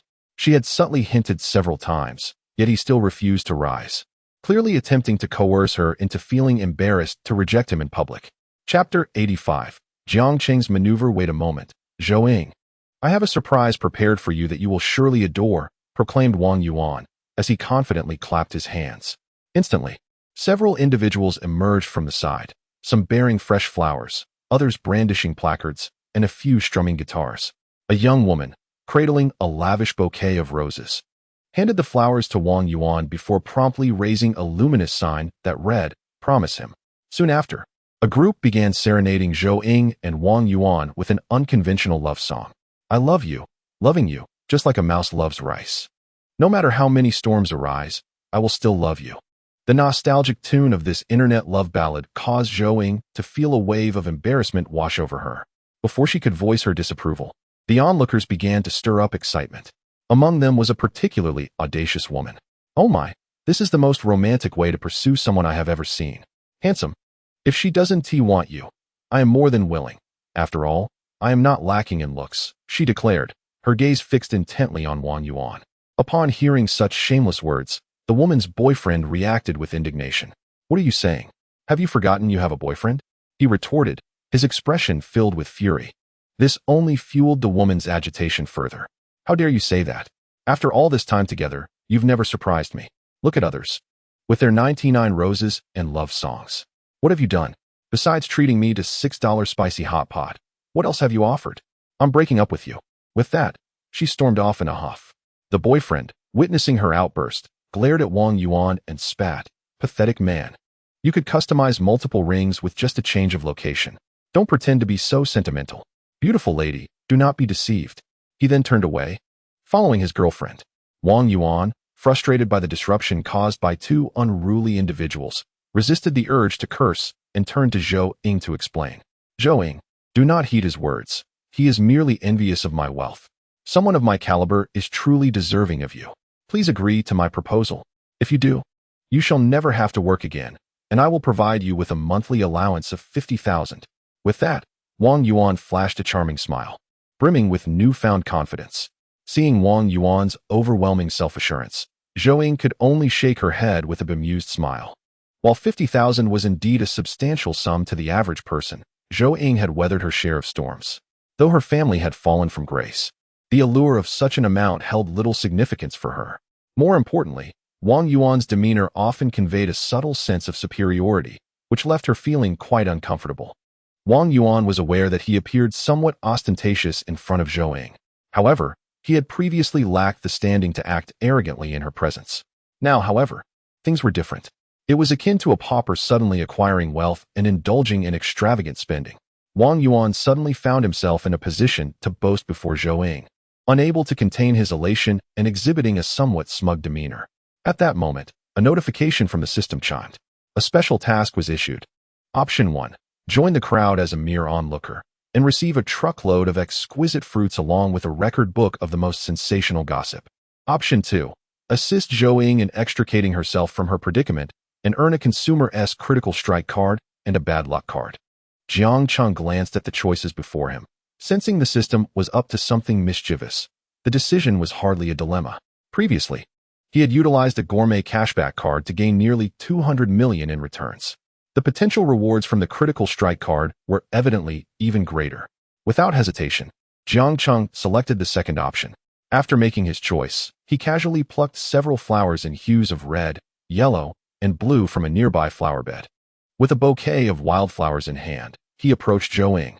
Meanwhile, the crowd continued to chant loudly, urging Zhou Ying and Wang Yuan. Agree to him. Agree to him. At that moment, Jiang Cheng made his entrance. He walked directly between Zhou Ying and Wang Yuan, casually presenting the flowers to Zhou Ying. My lady, if roses do not please you, perhaps you might fancy these flowers. If you do, would you consider being my girlfriend? With Jiang Cheng's sudden arrival, the crowd fell silent. Wow, this guy is incredibly bold. Yet, they couldn't help but compare him to Wang Yuan, who had presented 99 roses. Indeed. And he also gifted a diamond necklace. This fellow shows no sincerity whatsoever. They noted that some of Jiang Cheng's flowers were wilted, questioning whether he was merely jesting. It was clear that Jiang Cheng's gesture failed to impress the onlookers. Wang Yuan, visibly unfazed, stood up, clearly dismissive of Jiang Cheng. He believed that his 38,000 yuan necklace, coupled with the 1,000+ yuan spent on the ambience team, overshadowed Jiang Cheng's humble offering of wildflowers. I must say, my friend, winning a woman's heart requires investment. Look at you. You can't even spare the money for a bouquet yet attempt to intercept others. I advise you to return home and rest. Dreams can offer you everything. Upon hearing Wang Yuan's remarks, the crowd nodded in agreement. While they acknowledged Jiang Cheng's handsome appearance, they recognized that looks meant little when contrasted with wealth. One was extravagant, driving a luxury car, while the other presented a handful of wildflowers. The comparison was stark, leading any reasonable person to favor Wang Yuan. Rather than feeling threatened by Jiang Cheng's appearance, Wang Yuan perceived him as an unwitting supporter. He stepped forward once more, flowers in hand, and with a slick demeanor, implored Zhou Ying. Zhou Ying, just accept me. Cease your resistance.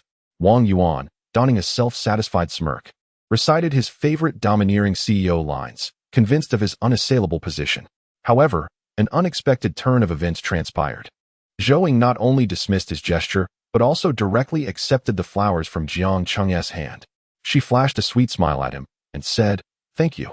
I adore these flowers." In an instant, the atmosphere around them transformed, becoming imbued with sweetness. Particularly, the onlooking boys felt as if they had fallen in love. Goodness! Truly, she is a goddess, choosing romance over all else. I have begun to believe in love again. Is it possible that someone would rather weep on a bicycle than smile in a luxury sports car? This woman must have a penchant for self-inflicted suffering. Chapter 86. I cannot solve this problem. Your taste is commendable. These were casually picked just moments ago, and the colors are deliberately coordinated, Jiang Cheng replied with a grin. Amused by his antics, Zhou covered her mouth and chuckled. You've worked hard. I genuinely appreciate it. Witnessing their flirtatious exchange, Wang Yuan felt his heart shatter into fragments. What nonsense is this? Zhou shows no gratitude for my arrangements. Yet Jiang Cheng's mere act of picking wildflowers earns him praise? Unable to contain his emotions, Wang Yuan let out a howl towards the heavens. No, I cannot solve this problem. After his outburst, Wang Yuan, refusing to relent, turned to Zhou and said, Zhou, I shall grant you another opportunity. You must be deceiving me, right? With that, he flashed a crooked smile, believing himself clever. Upon seeing this greasy grin, Zhou couldn't help but roll her eyes internally. Wang Yuan, I appreciate your offer, but I genuinely do not require your opportunities. Buddy, I'm not criticizing you. But she has turned you down countless times. She simply doesn't want to embarrass you. Be a little more carefree. There are plenty of fish in the sea. Jiang Cheng advised, patting Wang Yuan on the shoulder. Seeing Jiang Cheng's seemingly sincere attempt to counsel him, Wang Yuan's face contorted in frustration. Goodness, he has stolen my girlfriend and still acts so arrogantly. Listen, don't cause trouble. Can you just leave? You cannot provide happiness for Zhou. Jiang Cheng was taken aback by Wang Yuan's words, incredulous. How do you know I cannot bring her happiness? Do you have any idea what Zhou's monthly living expenses were before? 50,000. Can you afford that? Although her family has fallen on hard times, she remains the beautiful young lady in my eyes. If she chooses to be with me, I shall continue to provide her with 50,000 pocket money each month. Can you manage that? Can you take her in a luxury car? Buy her a necklace? Present her with 99 roses? As he spoke, Wang Yuan's voice grew more agitated.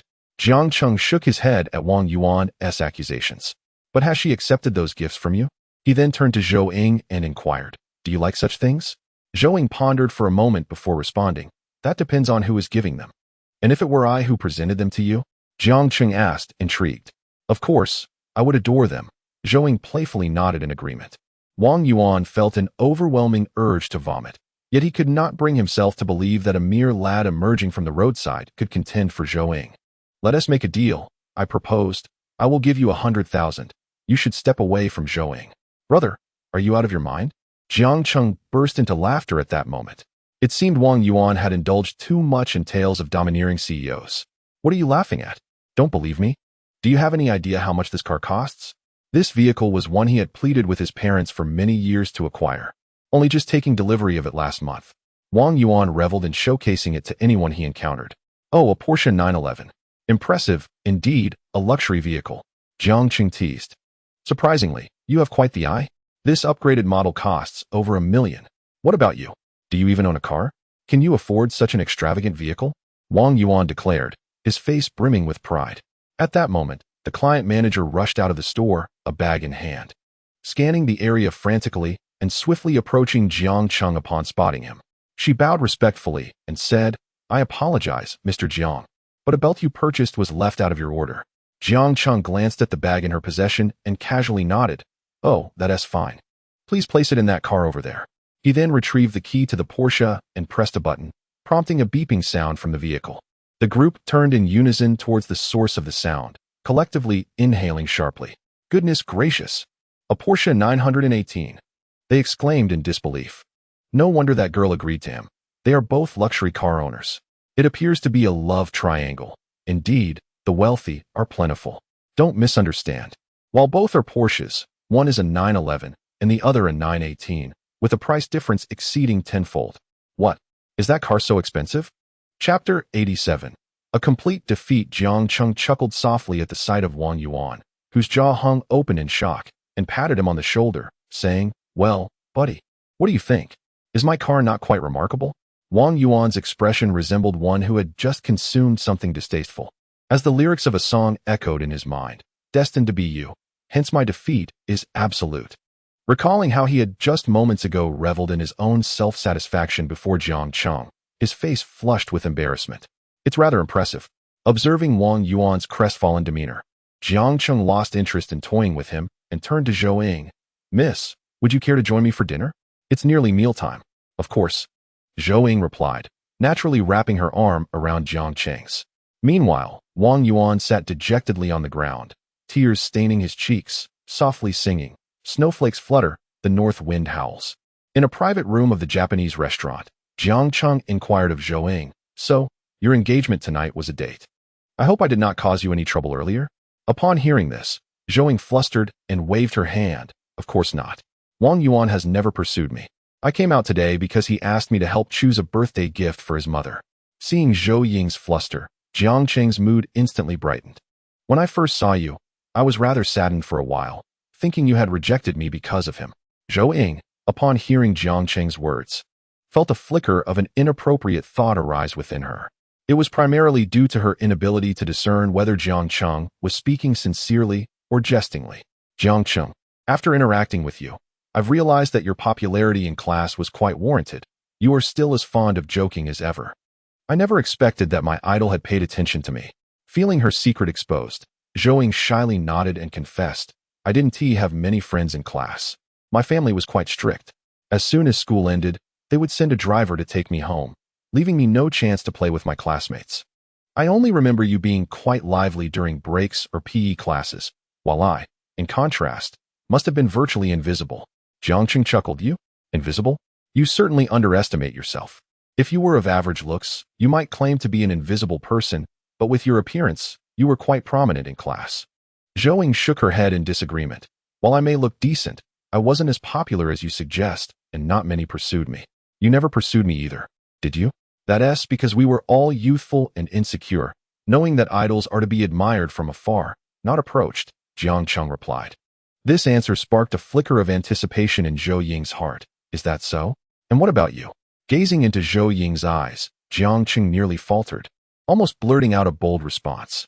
He restrained himself, coughed lightly, and stated earnestly, I attend school to study, not to engage in romance. I am unlike others. After finishing their meal, the two strolled through Taikoo Li. I haven't been here in ages. It has changed so much, Zhou Ying remarked. To be honest, I've hardly visited before. Today is my first time. Hastily, she asked, haven't you come here with your girlfriend? Instantly regretting the question, she covered her mouth. I'm sorry, I forgot you in Zhaojia. Upon hearing this, Jiang Cheng's inner playboy instinct stirred. He chuckled self-deprecatingly, strictly speaking. She and I are merely online acquaintances. Jiang Cheng glanced at Zhou Ying's friendliness score, recalling that it had increased by 5 points when he purchased a car and another 5 points at the bar, totaling a remarkable 85 points. Yet, it had now plummeted to 78. Did her friendliness score fluctuate with her thoughts? He had anticipated that Zhou Ying's friendliness would rise so slowly, proving to be more challenging to win over than the average girl. Upon hearing Jiang Cheng's remark, Zhou Ying's gaze took on a hint of curiosity. Is that so? But you're handsome and wealthy. You shouldn't worry about a lack of female admirers.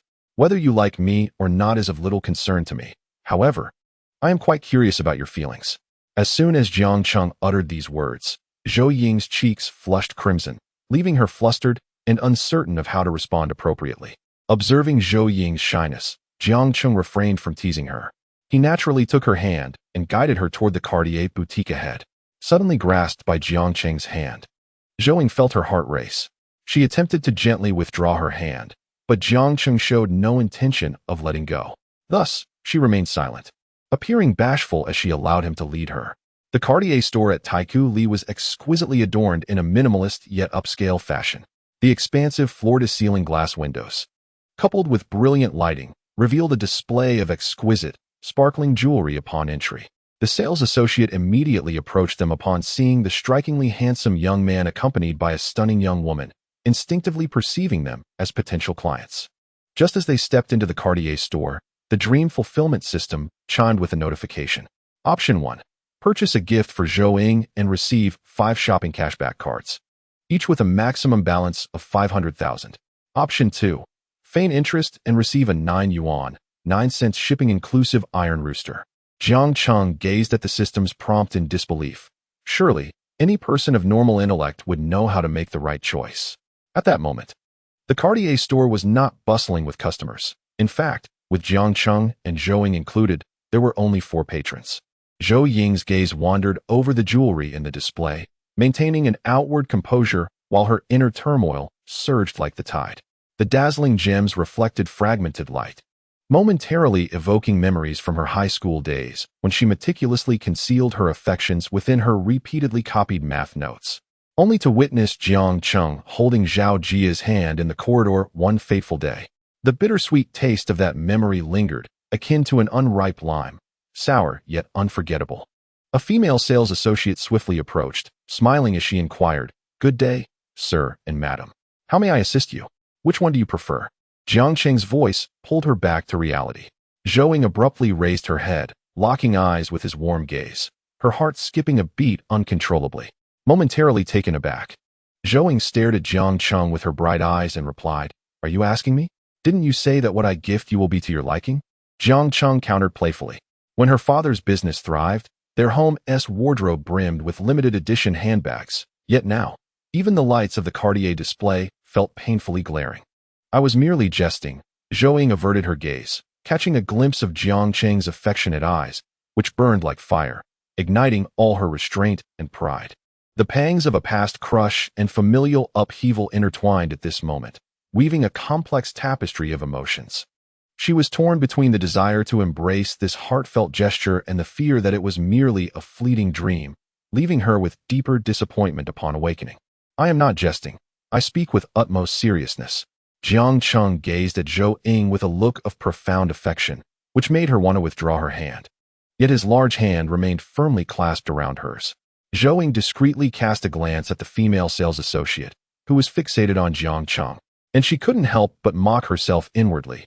A wealthy and handsome man always draws attention, and she had long ceased to be someone who could stand beside him. Noticing Zhou Ying's indecision, Jiang Cheng bypassed the cheaper options and pointed to a newly released Cartier Panther necklace, an 18-karat gold piece valued at 80,000. "Sir, you truly possess discerning taste. This Cartier Panther series necklace is crafted from gold and black lacquer, adorned with 1 Savorite garnet and 19 brilliant cut diamonds, totaling 0.07 carats. It is a newly launched classic series, exquisitely beautiful when worn." The sales associate promptly retrieved the necklace, her face alight with anticipation as she presented it to Zhou Ying. Accepting it graciously, Zhou Ying tried it on. The delicate panther nestled against her lovely collarbone captivated Jiang Cheng, whose gaze grew entranced, the intensity of his stare causing Zhou Ying to blush. After a few seconds, Jiang Cheng nodded approvingly. "It suits you perfectly." As the cool 18-karat gold rested against her collarbone, Zhou Ying felt a warmth enveloping her. His focused gaze reminded her of countless nights spent secretly admiring him. At that moment, the blend of aggression and tenderness in his eyes left her both enchanted and anxious. She realized she should not accept such an extravagant gift, yet she was reluctant to reject this belated kindness. Unaware of Zhou Ying's internal conflict, Jiang Cheng continued selecting other items in the store, each choice gradually leading to a sense of disappointment. Even the watches from this brand were not particularly high-priced. Ultimately, he could barely settle on a women's watch priced at 230,000, along with an 8,000 bracelet and an 8,000-ear stud, accumulating just enough to reach 400,000 when he swiped his card. The sales associate, witnessing Jiang Cheng's cheerful demeanor while paying, felt a surge of envy. Once Jiang Cheng departed, she immediately began discussing with another sales associate. "Boyfriends like his never disappoint. Did you see how happy he was while paying? In contrast, that girl appeared utterly unwilling. Of course I noticed. He's handsome and generous, truly enviable. Why haven't we encountered such a man? Indeed, it's usually the girls who drag the boys into shop, and when it comes time to pay, those boys look pained. It's rare to see someone so delighted to settle the bill. Look at him, specifically choosing the expensive items. I'm so envious. Your commission must have increased this month." The reason Jiang Cheng smiled so broadly while paying was that he had utilized a cashback shopping card, earning a staggering 50-fold rebate, amounting to 20 million.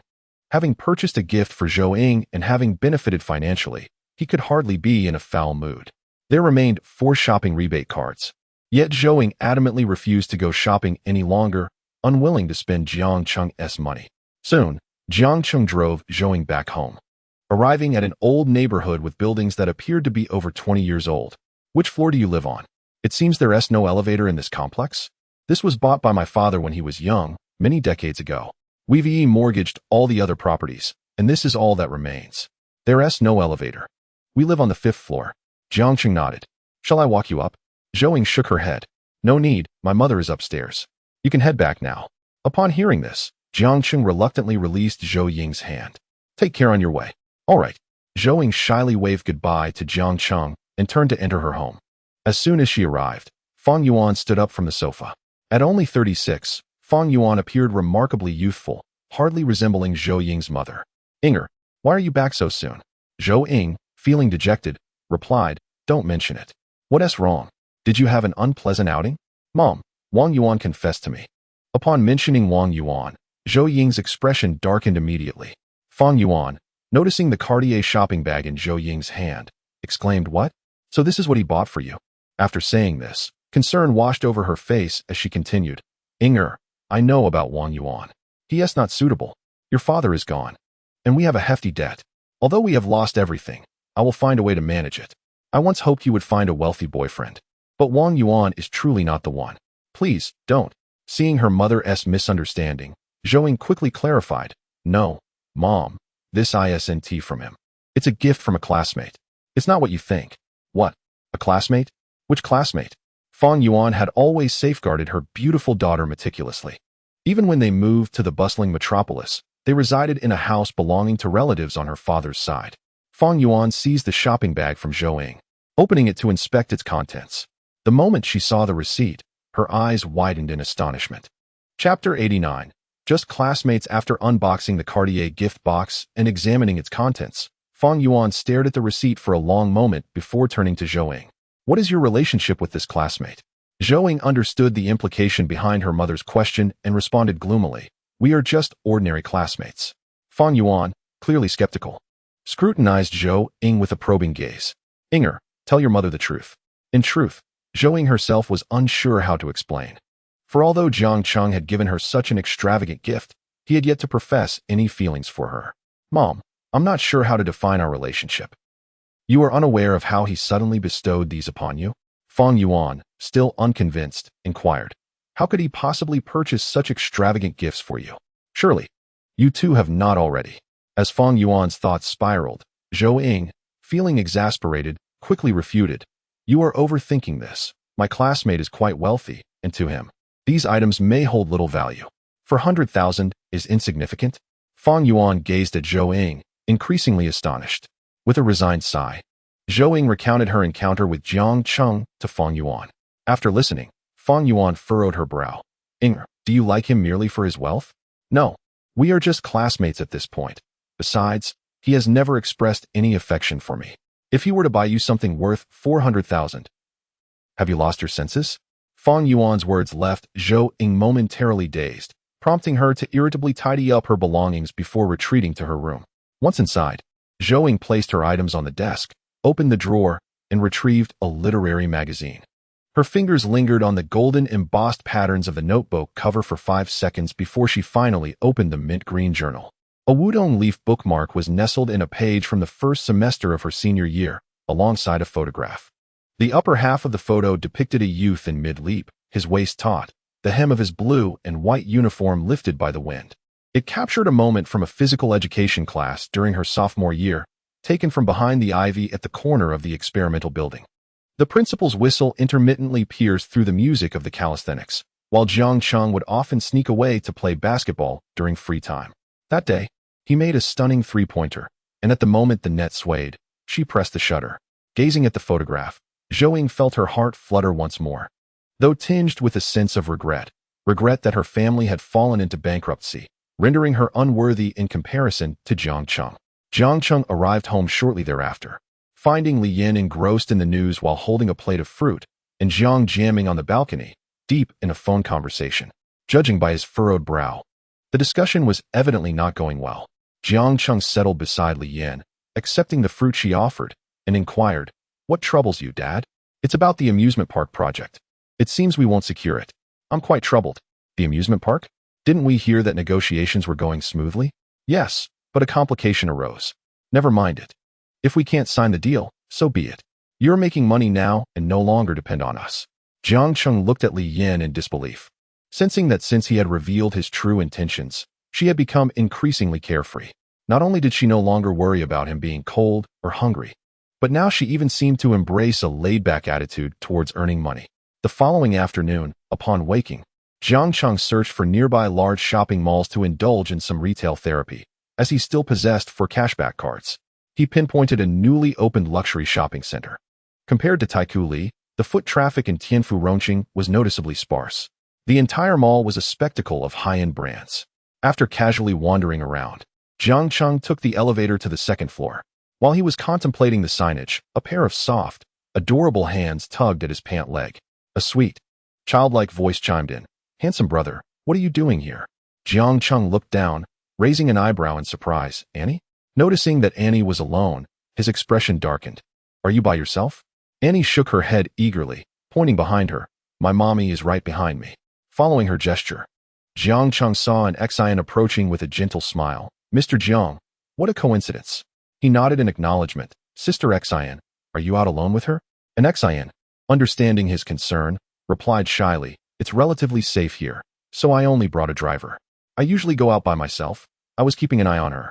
Annie quickly tugged at Jiang Cheng's pants, playfully asserting, "Handsome brother, I promise I won't run around anymore. I know my mommy is behind me, and I will wait for her." Compared to their first encounter, Annie indeed seemed much more well-behaved. Jiang Cheng patted her head. "You've learned not to run off. That's progress. I understand everything you say, handsome brother," Annie said, her cheeks flushed. "This child actually listens to you. When I speak to her, it often goes in one ear and out the other, but your words linger in her mind," an Xian remarked helplessly. After a moment, she inquired, "Are you alone?" Jiang Cheng nodded. "Just came to take a stroll." Seeing him alone, Annie's eyes lit up, and she grasped his arm, pleading, "Could you accompany us? Today is my birthday, and my mommy is going to buy me a gift. Can you help me choose one?" An Xian quickly interjected, pulling Annie's hand with a hint of embarrassment. "Annie, handsome brother is very busy. It's fine for mommy to take you shopping." Annie pouted in reluctance, breaking free from an Xian-esque grasp to cling to Jiang Cheng again. "Handsome brother, are you really busy?" "Annie, stop it, or mommy will get upset." An Xian reprimanded gently. Annie, feeling a bit timid, replied, "But you promised not to be angry today." Upon closer inspection, Annie bore no resemblance to an Xian, and her eyes were a striking brown, resembling a doll. Given Annie's charming features, she would likely grow into a beauty. Jiang Cheng playfully tapped her nose and asked, "Is today your birthday?" "Yes. My mommy promised to take me to the amusement park." "Brother, have you ever been to an amusement park?" Annie asked, her face filled with anticipation. At that moment, the system chimed with a notification. Choice 1. Agree to accompany Annie and gain the skill of heartfelt gazes. Choice 2. Decline to play and receive 2 misfortune cards. Jiang Cheng contemplated the 2 choices before him and unhesitatingly selected the first. The skill of possessing soulful eyes is indeed a remarkable asset. As the saying goes, having a pair of eyes that can express profound affection, even towards a dog, is undeniably an enchanting talent for the vast majority of women. "I haven't been in a while. How about I accompany you? I will also purchase a birthday gift for you." An Xian quickly waved her hand, exclaiming, "No, that won't do. How could I accept your gift?" In contrast to an Xian's modesty, Annie appeared exceedingly exhilarated. "Really? I must tell you, my mother adores you. Recently, she has frequently mentioned you to my grandfather. And if you join us, she would certainly be overjoyed." Upon hearing Annie reveal her feelings, an Xian's face flushed with warmth as she shyly scolded, "Annie, what nonsense are you saying?" "Jiang Cheng, I merely mentioned to my father that you rescued Annie. Do not misunderstand." Jiang Cheng observed an Xian's bashful demeanor, and a flicker of light danced in his eyes. Something felt amiss. Ignoring an Xian's words, he took Annie's hand, saying, "Annie, let us go choose your gift." After browsing for a while, Jiang Cheng ultimately purchased a small children's handbag from Chanel for Annie, priced at over 8,000. He did not utilize his shopping cashback card. After wondering a bit longer, he also bought some La Mer skincare products for his mother, Li Yin. As a titan in the cosmetics industry, a single bottle of toner costs nearly 2,000, yet an entire set amounts to almost 10,000.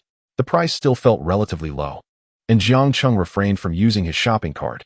Once they completed their purchases, they decided against further shopping. as the amusement park would likely close if they lingered too long. The trio arrived at a nearby large amusement park, and upon entering, Annie's excitement was palpable. Indeed, no child can resist the allure of an amusement park. With Jiang Qing's reminder, Annie promptly seized her wandering gaze and obediently remarked, "Brother Jiang Cheng, rest assured, I will be good." After speaking, Annie took Jiang Qing's hand, and then immediately grasped an Xian's, declaring, "Let us go." Noticing an Xian glance at him with a somewhat unnatural expression, Jiang Cheng feigned ignorance. As evening fell, the amusement park illuminated with neon lights, casting a warm yellow glow that created a more enchanting atmosphere than during the day. The three of them, hand in hand, shared a heartwarming moment. Annie wore a blissful smile, alternating her gaze between Jiang Cheng and an Xian, as if they truly resembled a family. She would occasionally indulge in charmingly asking for various snacks available in the park. The combination of a handsome man, a beautiful woman, and an adorable child garnered them many admiring glances along their way. Goodness, is this a family? They appear so happy. Such high beauty standards. The man is incredibly handsome, and the woman is stunningly beautiful. I feel like having children, but only if my husband is as handsome as him. The envious glances and hushed whispers from passers-by did not escape an Xian's notice. With a blush adorning her cheeks, she furtively cast a glance at Jiang Cheng, then observed Annie nestled in his embrace, playfully seeking affection. In that moment, she mused that it wouldn't be too bad if the three of them were indeed a family. They had frolicked for over 2 hours, and only after Annie had exhausted herself and succumbed to slumber did they begin their journey homeward. At the entrance of the amusement park, a Rolls-Royce was parked, evidently awaiting an Xian's arrival. Before entering the vehicle, an Xian turned to Jiang Cheng and expressed her gratitude, saying, "Jiang Cheng, thank you for accompanying us today, and for your thoughtful gift." He replied, "There's no need for such formality. Annie's happiness is what truly matters." Just as they were engaged in conversation, Jiang Jianming and another middle-aged man emerged from the side of the amusement park. Upon passing by, Jiang Jianming was struck by the heartwarming scene before him, his eyes widening in surprise. There lay a sleeping girl resting on Jiang Cheng's shoulder, alongside a shy beauty standing nearby. A myriad of unsettling narratives flooded Jiang Jianming's mind. Chapter 91. A fortuitous encounter. The other middle-aged man accompanying Jiang Jianming also noticed them and approached with brisk steps. He greeted an Xian with obsequiousness, "Mizzen, what brings you here?" An Xian, casting a glance at the man, merely nodded with indifference. "I brought my daughter here for some fun." The man continued, "You could have informed me in advance, and I would have been delighted to host you." At this moment, Jiang Cheng finally spotted Jiang Jianming and inquired, "Dad, what brings you here?" Jiang Jianming, somewhat dryly, replied, "I came to discuss a project. What about you?" "I came to enjoy some time with them," Jiang Cheng responded. Unable to discern Jiang Cheng's intentions, Jiang Jianming simply frowned and nodded. An Xian, noticing Jiang Cheng addressing Jiang Jianming as father, immediately brightened and greeted Jiang Jianming with a warm smile. "Hello, uncle. It is a pleasure to meet you. I often hear Jiang Cheng speak of you. I shall personally bring Annie to visit you soon." An Xian evidently did not anticipate that Jiang Cheng had not disclosed their circumstances to Jiang Jianming. Her words were easily misinterpreted, and misinterpretation was indeed what Jiang Jianming experienced. A pang of discomfort struck him, yet, due to the presence of many bystanders, he refrained from voicing his thoughts and merely nodded in response. After clearing his throat, he asked Jiang Cheng, "Will you be home for dinner tonight?" Upon receiving an affirmative reply, Jiang Jianming finally relaxed. Later that evening, Jiang Cheng remained engrossed in an online game, while Jiang Jianming returned home and engaged Li Yan in a lengthy discussion in their room. After a considerable time, Li Yan emerged from the room with a grave expression. Contemplating for a moment, she knocked on Jiang Cheng's door and entered. Noticing her presence, Jiang Cheng looked at her with curiosity and asked, "Mom, what's the matter?" Li Yan, with an awkward expression, hesitantly inquired, "You see, our group of sisters often chat amongst ourselves. Recently, haven't you all come of age? Young people ought to explore romance. Mother has shown me several lovely girls. Shall I show you?" With that, Li Yan retrieved her phone and opened WeChat, eager to share photos with Jiang Cheng. Jiang Cheng, feeling exasperated, waved his hand dismissively. "Mom, it's unnecessary. Who even goes on blind dates these days? I'm not interested." After being rebuffed, Li Yan felt a slight pang of concern. "What do you mean you're not interested? Do you have a girlfriend?" Of course, he had girlfriends. Many, in fact. However, revealing this to Li Yin was not appropriate at the moment. Jiang Cheng could only respond, "This matter is rather complicated. I'll explain it to you later." Outside, Jiang Jianmin, having overheard their conversation, could no longer contain himself. He entered with a furrowed brow and said to Jiang Cheng, "There are some words I've pondered over all night. Initially, I didn't want to bring this up, but I believe it is necessary." "What words?" Jiang Cheng asked. "You were with that girl tonight. Doesn't she have a child?" Jiang Jianmin pressed. "You mean an Xin? So what if she has a child?" Jiang Cheng retorted. Noticing his parents' concerned expressions, Jiang Jianmin and Li Yin exchanged glances, their worry deepening. "I understand that young people are more open-minded nowadays. But as someone who has been through this, I must tell you that if you truly pursue a relationship with her, it could lead to numerous complications.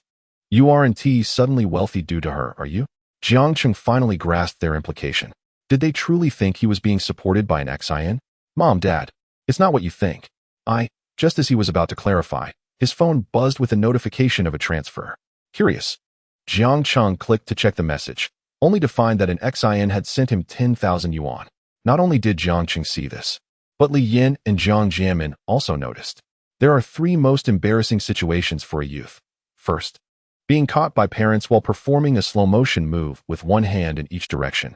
Second, having a female classmate overhear when you remark on a teacher's prominent backside. Third, being discovered writing such cringeworthy tales by someone familiar. Although Jiang Cheng had yet to experience any of these scenarios, he felt the sting of embarrassment nonetheless. Seeing the complex expressions on Li Yin and Jiang Jianmin's faces, Jiang Cheng resignedly recounted the events that had transpired in Thailand. After listening, Jiang Jianmin and Li Yin finally felt relieved. "It's all your father's fault," Li Yin exclaimed. "You nearly gave me a heart attack. I thought I might become a grandmother." Chapter 92. Personal Vendetta. After finalizing the amusement park project, Jiang Jianmin and Li Yin traveled out of town for a tourism inspection, leaving Jiang Cheng alone at home. Bored, he idly picked up his phone and began scrolling. A few minutes later, upon glancing at that day's trending topics, Jiang Cheng couldn't help but mutter an expletive. "Damn." Jiang Cheng opened the trending topic, his expression darkening instantly, with furrowed brows betraying an uncontrollable rage. The renowned actress Lin Ru displayed an unwavering dedication to her craft, yet she mercilessly struck her junior, Su Wan. Despite numerous filming sessions, Su Wan's face swelled grotesquely, with Lin Ru asserting that her slaps were not merely for show, but were intended to enhance the film's authenticity. In the video, Lin Ru's portrayal of the concubine saw her repeatedly strike the maid Su Wan without any regard for positioning. A simple scene involving a slap was filmed over 10 times due to Lin Ru's repeated blunders. Witnessing these clips, a boundless fury surged within Jiang Cheng. What exacerbated his ire were the comments beneath the video, which were astonishingly naive. "Lin Ru is truly my goddess, so dedicated. Sister must be in pain after slapping so many times. Authenticity in acting requires real hits. Staged movements are too phony. The no-name star shouldn't ride on Lin Ru's coattails. Isn't Lin Ru the one who encountered Jiang Cheng before while purchasing a Patek Philippe? Clearly, this behavior is a personal vendetta disguised as a filming excuse after being humiliated by him." Without hesitation, Jiang Cheng seized his phone and forwarded the trending topic to Wang Sheng, specifying the outcome he desired. Lin Ru must face ruin, he resolved. He recalled that just yesterday, Su Wan had informed him that she was in Tianfu for a magazine shoot. Upon opening WeChat, Jiang Cheng sent Su Wan a voice message. Half an hour later, he parked his car beneath the Yiheng Hotel. Su Wan appeared promptly, her attire consisting of a baseball cap and the customary mask. However, today she unusually concealed her long legs, opting instead for white casual trousers paired with a crop top.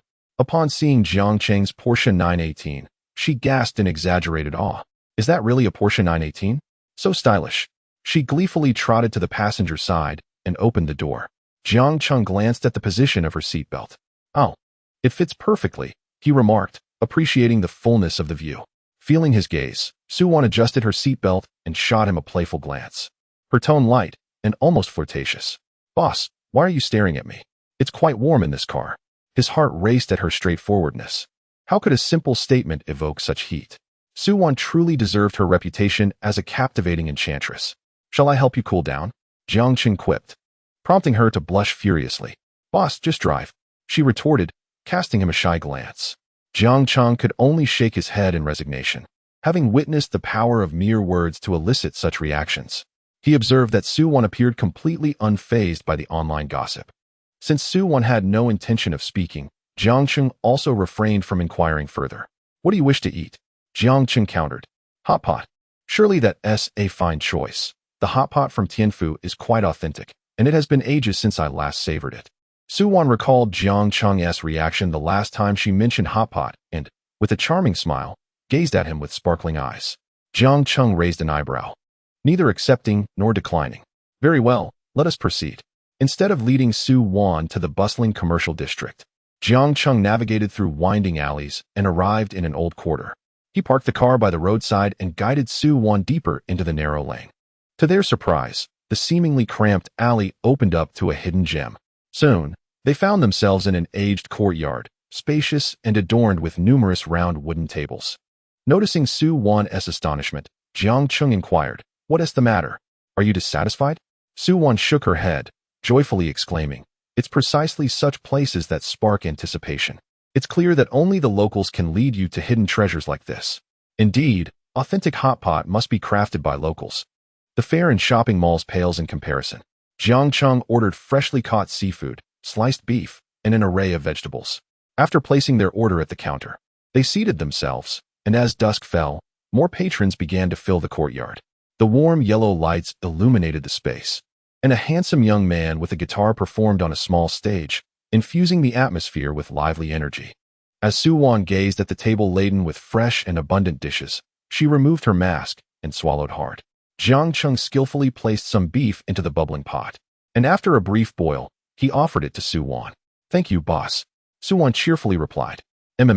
This is exactly the taste I was craving." Jiang Cheng chuckled softly, observing her slightly swollen cheeks. Midway through their meal, perhaps influenced by the vibrant ambience or the melancholic melody being played, Soo-won unexpectedly suggested having a drink. After 2 bottles of beer, Jiang Cheng had merely begun to warm up. Yet he noticed Soo-won beginning to show signs of inebriation. She sang along to the music, her voice mingling with the lively atmosphere. However, after a while, Soo-won leaned over the table, succumbing to tears. "Why are you crying? Am I really that useless?" she sobbed, taking another swig from her beer. Jiang Cheng, bemused by her mix of laughter and tears, shook his head in amusement. "How can you be useless? I still have my hands, don't I? If they insult you online, just retaliate." Soo-won forced a bitter smile and replied, "Sister Xiao Xiao has already called me, saying they are handling the online public relations." Jiang Cheng did not inquire much about the company matters. Instead, he furrowed his brow and asked, "Why are you still taking on such minor roles? Did you not sign with our company?" "That was a project from my previous agency. It's almost finished," Soo-won replied, her voice trembling as she clutched a bottle of liquor and began to drink again. Observing the tears cascading down Soo-won's cheeks like precious pearls, one couldn't help but feel a deep sense of pity for the beautiful damsel in distress. Jiang Cheng, however, refrained from offering her much comfort, his intervention stemming only from the fact that she was an artist under his management. Would a boss stand idly by while one of their own artists was humiliated? Jiang Cheng glanced at a message from Wang Sheng, indicating that they had begun to unearth some dirt on Lin Ru regarding her diva behavior and her suppression of newcomers in a bid to create a stir online. After indulging in the drink for a while, Soo-won was now thoroughly inebriated, and her phone had long since powered down. With no other options available, Jiang Cheng reluctantly called for a chauffeur and drove back in a Porsche. He also summoned another vehicle to a nearby hotel, where he booked a double room. Gently placing Soo-won on the bed, he couldn't help but notice her alluring figure, particularly her generous curves, which ignited a sense of inner turmoil within him. He dared not linger on the thought, for taking advantage of a vulnerable moment would surely be fraught with discomfort, and there might never be another opportunity. It was better to maintain a steady course. After all, this one instance would not make a difference. Jiang Cheng silently reassured himself several times before reluctantly turning to leave.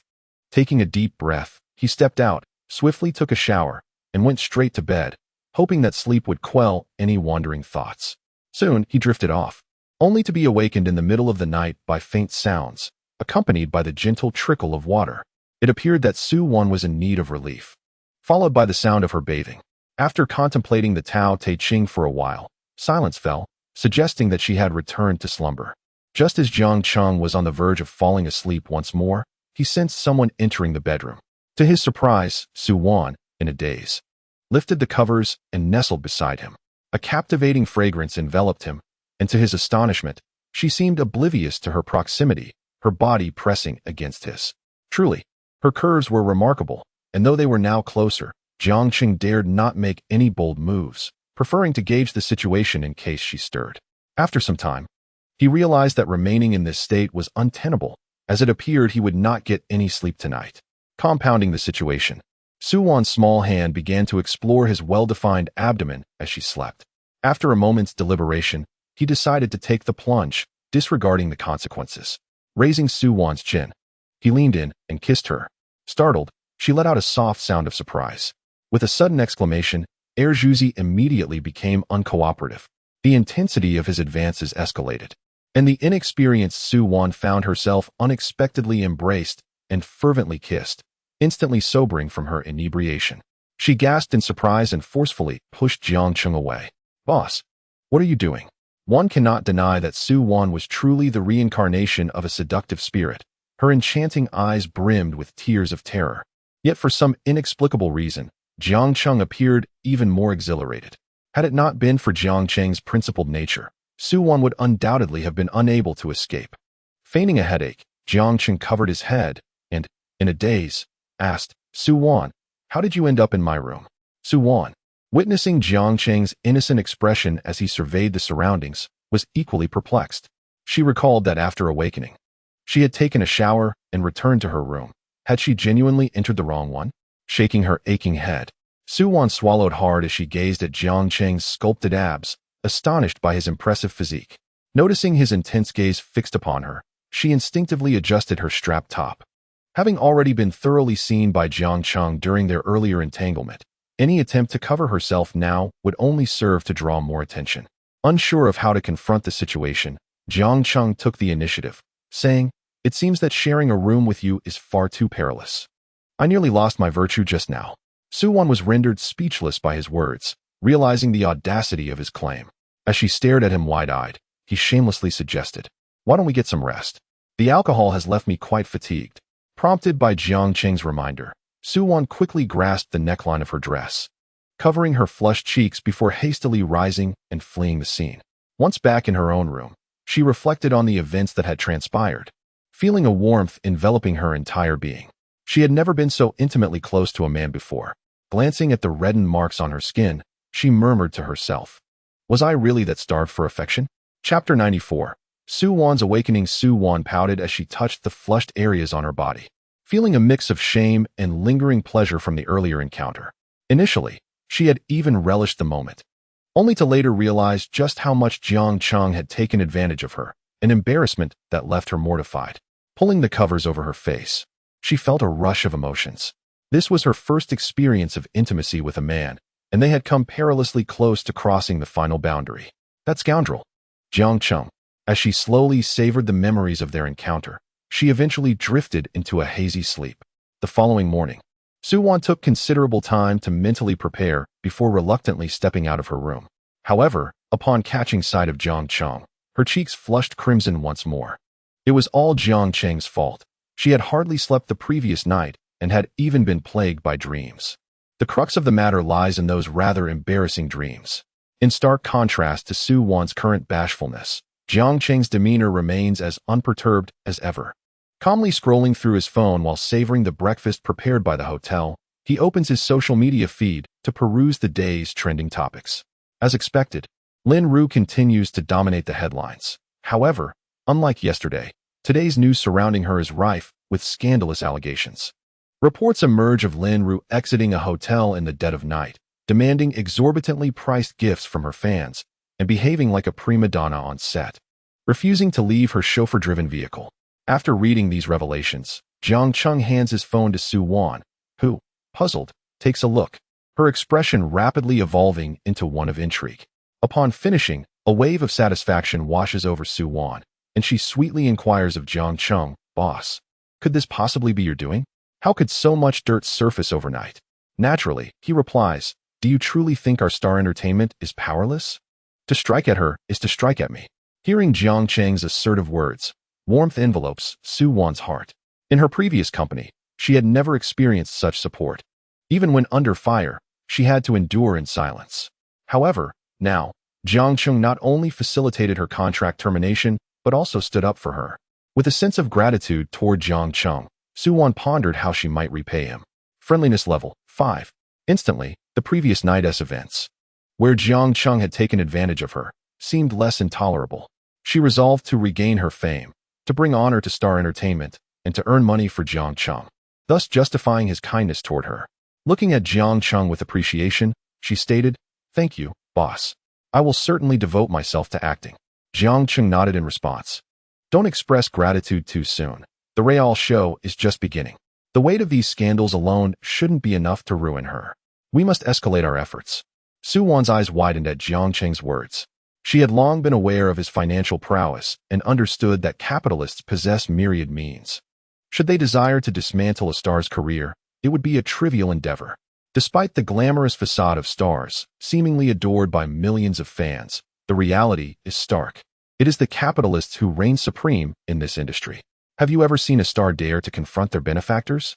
Those who have fallen from grace or been sidelined typically did so through their own folly or by offending a powerful figure. When benefactors support you, providing opportunities, your value soars. Yet should they choose to undermine you, not only will you struggle to secure roles, but appearances on variety shows will elude you as well, leading to a dramatic decline in worth over time. Although Su-won is merely a minor star, she feels no sympathy for Lin Ru, a senior in the entertainment industry who has wielded her influence against the lesser. However, as a fellow artist, Su-won recognizes that without a benefactor like Jiang Chung, she too would be just another vulnerable figure in this cutthroat realm. Upon reflection, a sense of melancholy washed over Jiang Chung as he observed Su-won's somewhat sorrowful expression. Confused, he inquired, "I am involved with Lin Ru. Why do you appear as though I have had my way with you?" "Boss, such remarks should not be made lightly." Su-won retorted, "I certainly do not wish to be entangled with you. How can you be so quick to refuse when you have never been involved with me?" Jiang Chung replied, suddenly accelerating the car, causing Su-won's cheeks to flush crimson. With a playful glint in her alluring eyes, she cast a sidelong glance at him. "Boss, I am genuinely curious. How do you manage to maintain such a rogue demeanor while remaining utterly unfazed?" Jiang Chung chuckled, "What else can one do? One merely needs to possess a thick skin." Meanwhile, within the conference room of the Tianwang Entertainment Company, a middle-aged man, slightly portly, gazed at the report on the screen with a clouded expression. He was Kai Song, the president of Tianwang Entertainment. Lin Ru sat anxiously below, silent and apprehensive. Her manager, wearing a furrowed brow, was anxiously scrolling through Weibo data. Originally boasting over 20 million fans, Lin Ru had lost several 100,000 in mere hours. The comments in the section were nothing short of distressing. Even fans who had praised her dedication just yesterday had turned against her, hurling accusations of cruelty, arrogance, and disrespect. Some longtime fans even surfaced with evidence suggesting that Lin Ru had hinted to her followers to bestow extravagant gifts during holidays. Observing the silence from Lin Ru's team, the middle-aged man finally broke his silence, irritation evident in his tone. "Have you all turned mute? You are typically quite vocal. Why is it that no one is willing to explain this situation to me today?" Lin Ru gazed at the man with tear-filled eyes, her voice quivering with distress. "President Kai, I do not know who is maligning me. Everything was fine yesterday. I suspect some vile person purchased trending topics to tarnish my reputation. Indeed, I have been with Lin Ru throughout. We have been filming recently without incident. This sudden turmoil must be the work of a competitor," her manager added. "What transpired yesterday? Why did you engage with that supporting character? Is this related to her?" Kai Song questioned, his expression stern. "President Kai, how could that be? She is merely a minor role, a small artist from Guanghai Entertainment. Despite years in the industry, she remains a supporting character. It cannot possibly be her. Furthermore, I was merely performing my duties on set, and the news yesterday, while not entirely favorable, was not disastrous. It generated significant attention, which serves as promotion for my new drama." Lin Ru defended herself, her tone steady. Listening to Lin Ru's words, Kai Song remained silent. The more traffic a star garners, the more valuable they become. Sometimes, even negative attention can be beneficial. Chapter 95. To the bitter end, it is certainly preferable to create even a ripple of interest than to have none at all. I have already invested in other trending topics. We shall see if we can overshadow yours later. Be mindful moving forward. Hearing Kai Song's words, Lin Ru felt a wave of relief wash over her and responded with a servile tone. Thank you, President Kai. I understand. As the two individuals relaxed, Kai Song's assistant hurriedly entered, bowing and addressing him. President Kai, according to the information obtained, it was the president of the newly established Xingchen Entertainment Company who is behind this. Xingchen Entertainment? What business does he have with Lin Ru? After contemplating for a moment, Kai Song turned his gaze towards Lin Ru, shouting at her with evident fury, the president of Xingchen? What is your connection with him? Kai Song was aware that Lin Ru occasionally socialized with various executives. Such matters were not secrets within their circle. He himself had also supported several starlets, which was hardly a scandal. Could it be that Lin Ru had foolishly rejected the president of Xingchen, or perhaps betrayed him? Immediately, Lin Ru shook her head in denial, saying, President Kai, I did not. You better clarify this for me. Before Lin Ru could respond, the assistant interjected, President Kai, it should be related to Su Wan. Who is Su Wan? Kai Song pressed, rubbing his temples in frustration. Su Wan is the supporting actress that Miss Lin Ru clashed with yesterday. Is she the president's woman? Kai Song asked, perplexed. Not entirely sure, but I know Xingchen recently terminated her contract and has lined her up for several leading roles in blockbuster films.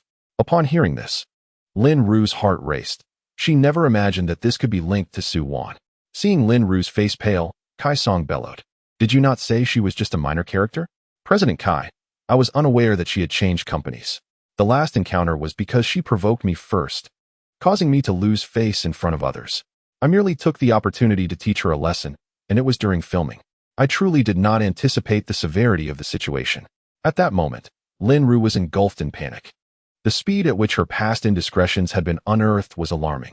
Although it might not lead to her immediate downfall, the repercussions were still significant.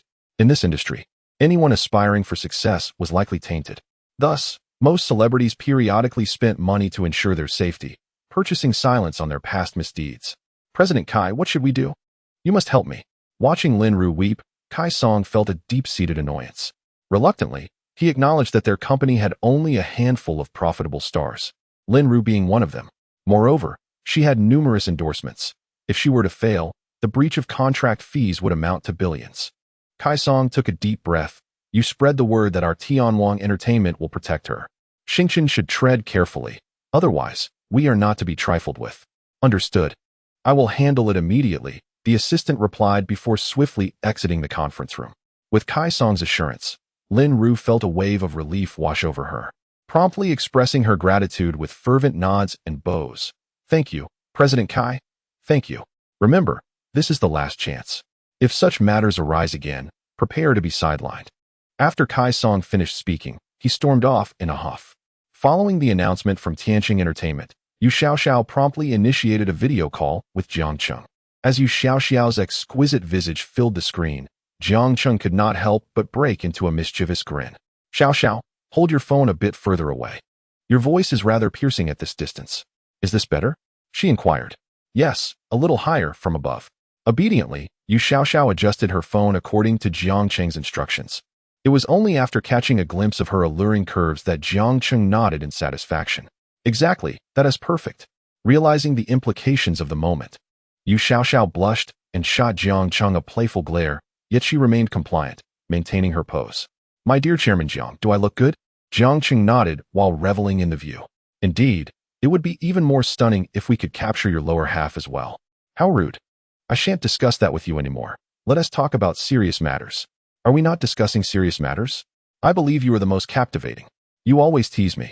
Tianwang Entertainment has sent a notice to protect Lin Ru. Are we proceeding with this?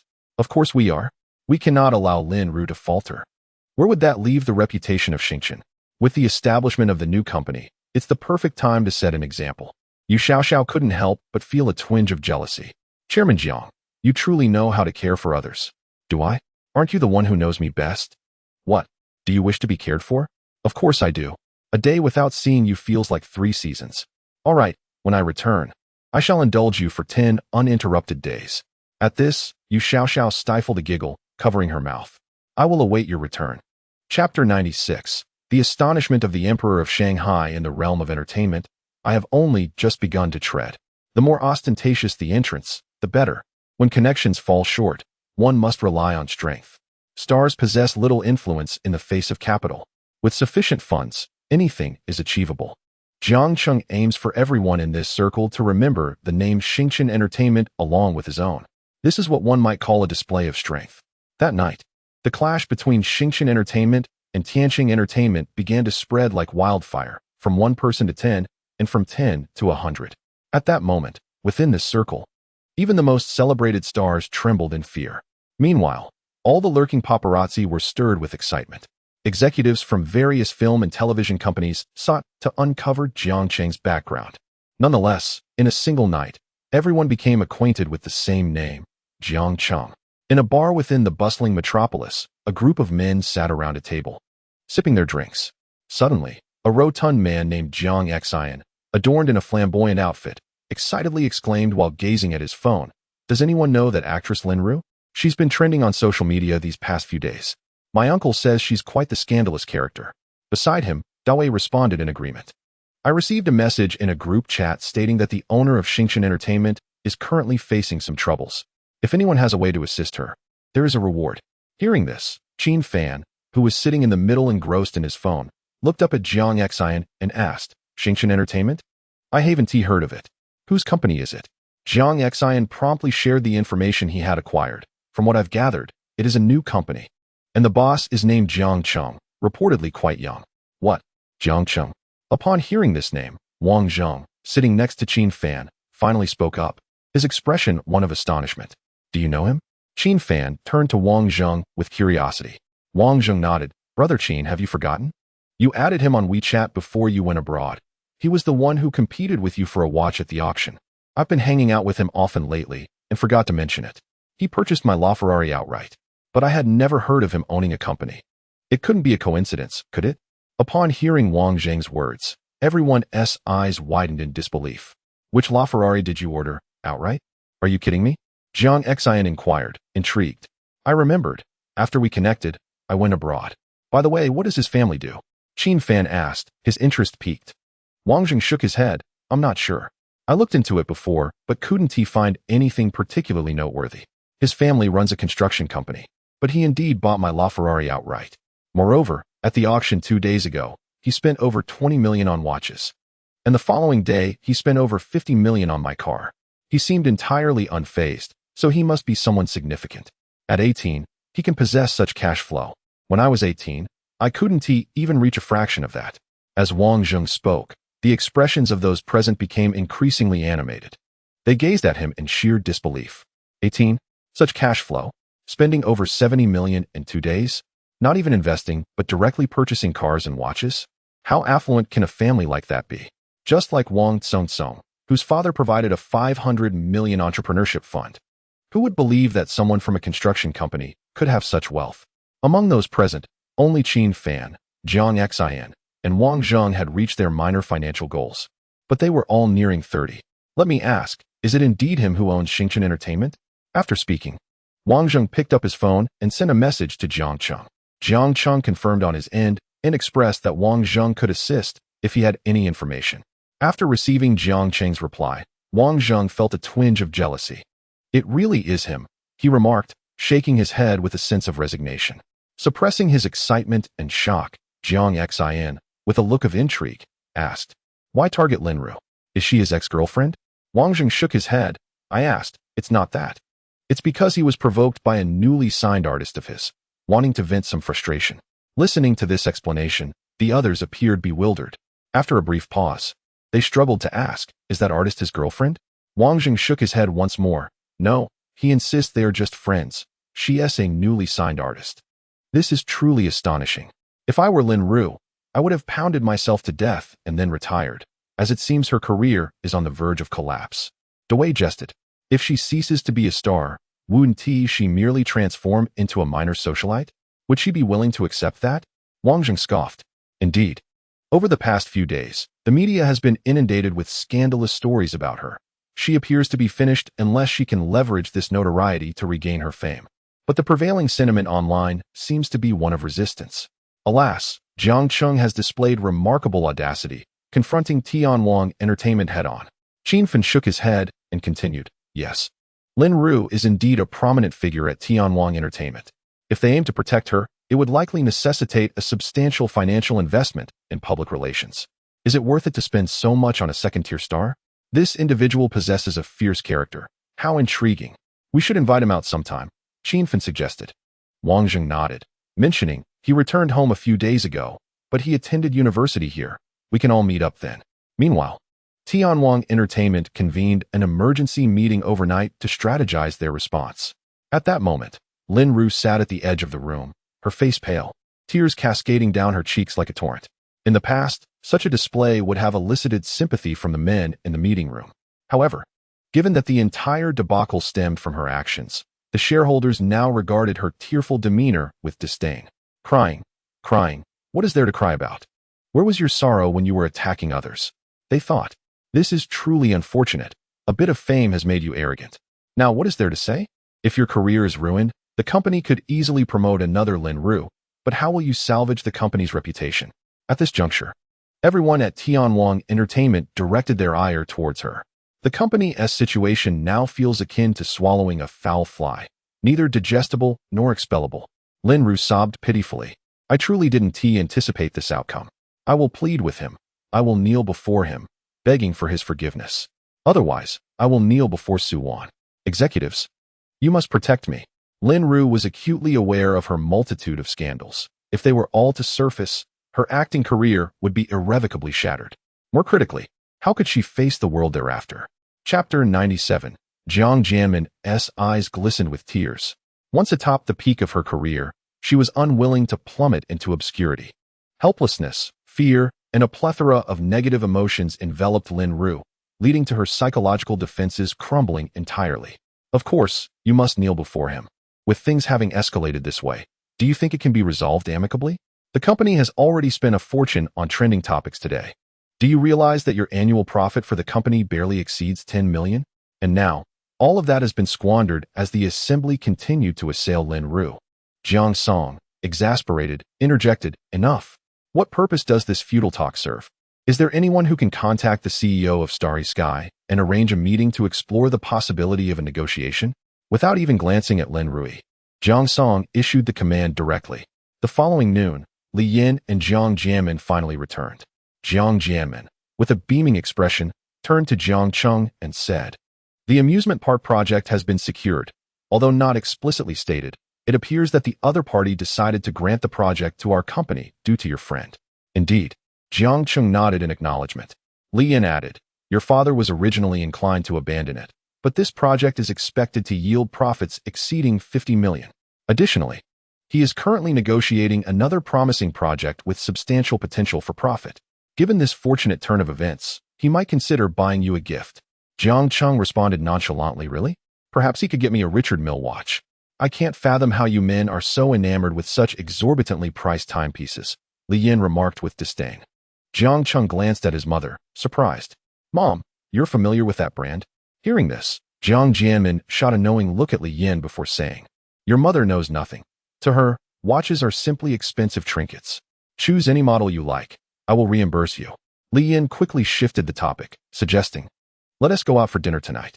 With his parents' suggestion, Jiang Cheng recalled that just yesterday, the Mercedes dealership had called to inform him that the car he purchased for Jiang Jianmin had arrived at the Tianfu dealership. After a moment of thought, he took out his phone to message the dealership, as he was about to head out anyway.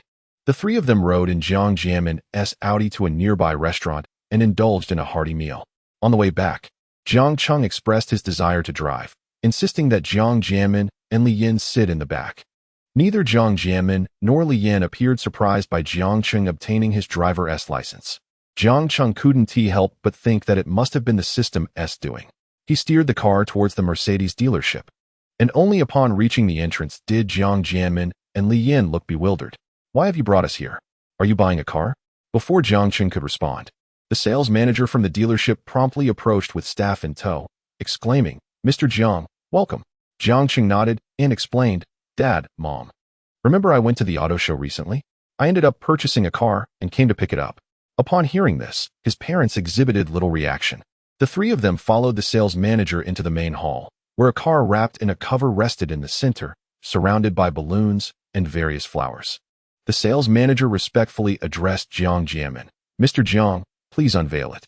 Only then did Jiang Jianmin look at Jiang Cheng in surprise, realizing that this car was intended for him. As Jiang Jianmin unveiled the cover, the dealership staff simultaneously set off confetti. A car enthusiast, Jiang Jianmin immediately recognized the model before him. The vehicle possesses the functionality of a compact sedan while boasting the specifications of a supercar. Observing Jiang Jianmin on the verge of tears, Li Yin promptly turned to Jiang Cheng and remarked, "You little rascal, you only remember your father buying him such an extravagant car." Jiang Cheng, with a resigned smile, replied, "Mom, you hardly ever drive." "That may be true, but this time, I must admit, I feel a twinge of jealousy." Li Yin playfully sulked to lighten the atmosphere. At that moment, Jiang Jianmin wiped away his tears and nodded appreciatively at Jiang Cheng. "This car is remarkable." Unable to contain his excitement, Jiang Cheng glanced at Li Yin, who shot him a warning look, prompting him to rephrase. "I just thought it might be too ostentatious. When I attended the auto show in Shanghai, I felt this car was perfect for you, so I made a decisive purchase. This supercar is impressive. I've heard it can go from 0 to 100 in just 3.4 seconds. Tomorrow, we should find a place to take it for a spin," Jiang Jianmin suggested, patting Jiang Cheng on the shoulder. Jiang Cheng mused about how thrilled Jiang Jianmin was to see this car and wondered how he would react if he knew Jiang Cheng owned a Porsche 918. However, he decided to keep that information to himself for the time being, perhaps until after the school break. After all, his status as an investor was still recent, and purchasing a supercar like the Porsche 918, which cost nearly 20 million, felt rather extravagant. Li Yin contemplated interjecting, but seeing the tender moment between father and son, she chose to remain silent. Following a group photo with the new car, Jiang Jianmin drove off with Li Yin, while Jiang Cheng leisurely followed behind in his Audi. Chapter 99. Palm reading and fortune telling. The next morning, Jiang Cheng contacted the manager of the Benz dealership to arrange for a transportation company to deliver his Porsche 918 to the Aman in Shanghai, as the school term was fast approaching. Subsequently, he took a taxi to Tianfu Airport to meet Zhou Ying. After learning from their private conversation the day before that she was returning to Shanghai, he decided to accompany her. Once they met at the airport, Jiang Cheng cheerfully approached and pretended to casually take her hand. Clearly flustered by this second instance of physical contact, Zhou Ying instinctively attempted to pull away. But upon realizing she couldn't, she shyly glanced around. The striking couple naturally attracted the attention of many passers-by, further reddening Zhou Ying's cheeks. Her affection for Jiang Cheng had reached a level of 88 points, signifying that they were already in a romantic state, with only a small step remaining to fully embrace their feelings. In high spirits, Jiang Cheng led Zhou Ying toward the boarding gate. Today, Zhou Ying dressed differently from her usual mature and alluring style. She wore a loose-fitting white jacket over a snug, cropped tank top that subtly revealed her delicate belly button, paired with a white pleated skirt, exuding a youthful radiance. "What prompted the sudden trip to Shanghai?" Zhou Ying asked, her face flushed and searching for conversation. "Because I cannot bear to part with you. I wish to accompany you." Upon witnessing Jiang Cheng's deeply affectionate demeanor, Zhou Ying cast him a sidelong glance, harboring skepticism regarding his words. "Are we traveling again?" she inquired. Jiang Cheng shook his head, explaining that he had some matters to attend to at work and planned to procure a few items during the trip. He intended to arrange for the Richard Mille watch that Jiang Jianmin had promised to reimburse him for, along with the consumer reward card he had received from the system a couple of days prior. If he could also manage to use the unused Descendants reward card for Zhou Ying on this occasion, it would be even better. Zhou Ying noticed Jiang Cheng's mischievous smile directed at her, causing her heart to flutter. Blushing, she asked, "Why are you looking at me like that?" "Because you're beautiful," he replied. "All right, let us hurry and depart." As Jiang Cheng continued to flirt with her, Zhou Ying found it increasingly difficult to resist his charm. She swiftly changed the subject and took his hand, leading him forward. This time, Jiang Cheng had purchased first-class tickets, primarily to ensure they could sit together. To his surprise, the flight attendant in the business class was quite striking, particularly in terms of her ample bosom. However, mindful of Zhou Ying sitting beside him, he maintained his composure and requested a glass of milk with utmost seriousness. Before long, the airplane began to accelerate down the runway. As the speed increased and the aircraft prepared for takeoff, Zhou Ying suddenly gripped the armrests tightly, her eyes shut tight in evident fear. Jiang Cheng furrowed his brow, taking her hand in his, and asked with concern, "What's wrong?" Zhou Ying, her face pale, shook her head. "It's nothing. Just an old ailment. I've had this since childhood. It occasionally flares up when I fly. I'll be fine in a moment. I'm just a bit frightened. Seeing the helpless expression on her face, Jiang Cheng felt a pang of sympathy. He gently pulled her closer, allowing her to rest her head on his shoulder while soothingly running his fingers through her hair, reassuring her not to be afraid. The sudden intimacy of the gesture made Zhou Ying's heart race, causing her to forget her fears momentarily. Swallowing hard, she looked up at Jiang Cheng, her voice filled with gratitude. Thank you, Jiang Cheng, I'm all right now. Her innocent and bashful expression stirred something within Jiang Cheng, prompting him to draw her closer and press his lips against hers, softly kissing her. Overwhelmed by the sensation of being kissed for the first time, Zhou Ying felt her mind go blank in a daze. After a considerable time, she finally felt breathless. Unable to contain herself, she let out a soft sound and attempted to push Jiang Cheng away. However, he took the opportunity to deepen the kiss, exploring her mouth with a practiced finesse. Overwhelmed, Zhou Ying succumbed to Jiang Cheng's advances, melting into a puddle of softness in his embrace, gasping for air. At this moment, Zhou Ying, having regained her freedom, shyly glanced around with a pair of bashful eyes. Noticing that no one had detected their actions, she immediately playfully tapped Jiang Cheng. Her face flushed with embarrassment as she covered her mouth, unable to meet his gaze. Instead, she softly protested, "You're so annoying. What if someone sees us here on the plane?" Jiang Cheng, savoring the sensation lingering on his lips, replied with a mischievous grin, "And if they do? Kissing on a plane isn't illegal. I won't talk to you anymore. I want to sleep for a bit. I feel a little dizzy." Zhou Ying, fully shy, quickly sought an excuse to avoid Jiang Cheng's gaze. Observing her bashful demeanor, Jiang Cheng chuckled softly, deciding not to tease her further. "All right then. Why not rest your head on my shoulder?" Faced with his irresistible expression, Zhou Ying reluctantly nodded and gently leaned against him. After the plane landed, Zhou Ying insisted that Jiang Cheng not accompany her. One reason was that he would have to drive for nearly another hour back to Yan'an, which seemed a waste of time. The more significant reason, however, was that Zhou Ying wasn't quite ready. Jiang Cheng realized that his earlier actions on the plane might have startled her. After all, they had kissed, held hands, and he had even massaged her legs. It was natural that she might overthink his desire to see her home. It seemed that he would need to take things gradually in the future. Chapter 100. A cat's quotations. After seeing Zhou Ying off in her car, Jiang Cheng drove his Ferrari back to Yan'an from the airport parking lot. He had already informed Wang Yuyan before getting in the car. Soon, he arrived at the Ting Villa, where Wang Yuyan had thoughtfully prepared dinner and drawn a bath for him. "Mr. Jiang, dinner and water are ready for you. Would you prefer to dine first or bathe?" After a few days apart, Wang Yuyan seemed somewhat distant, adopting a businesslike demeanor.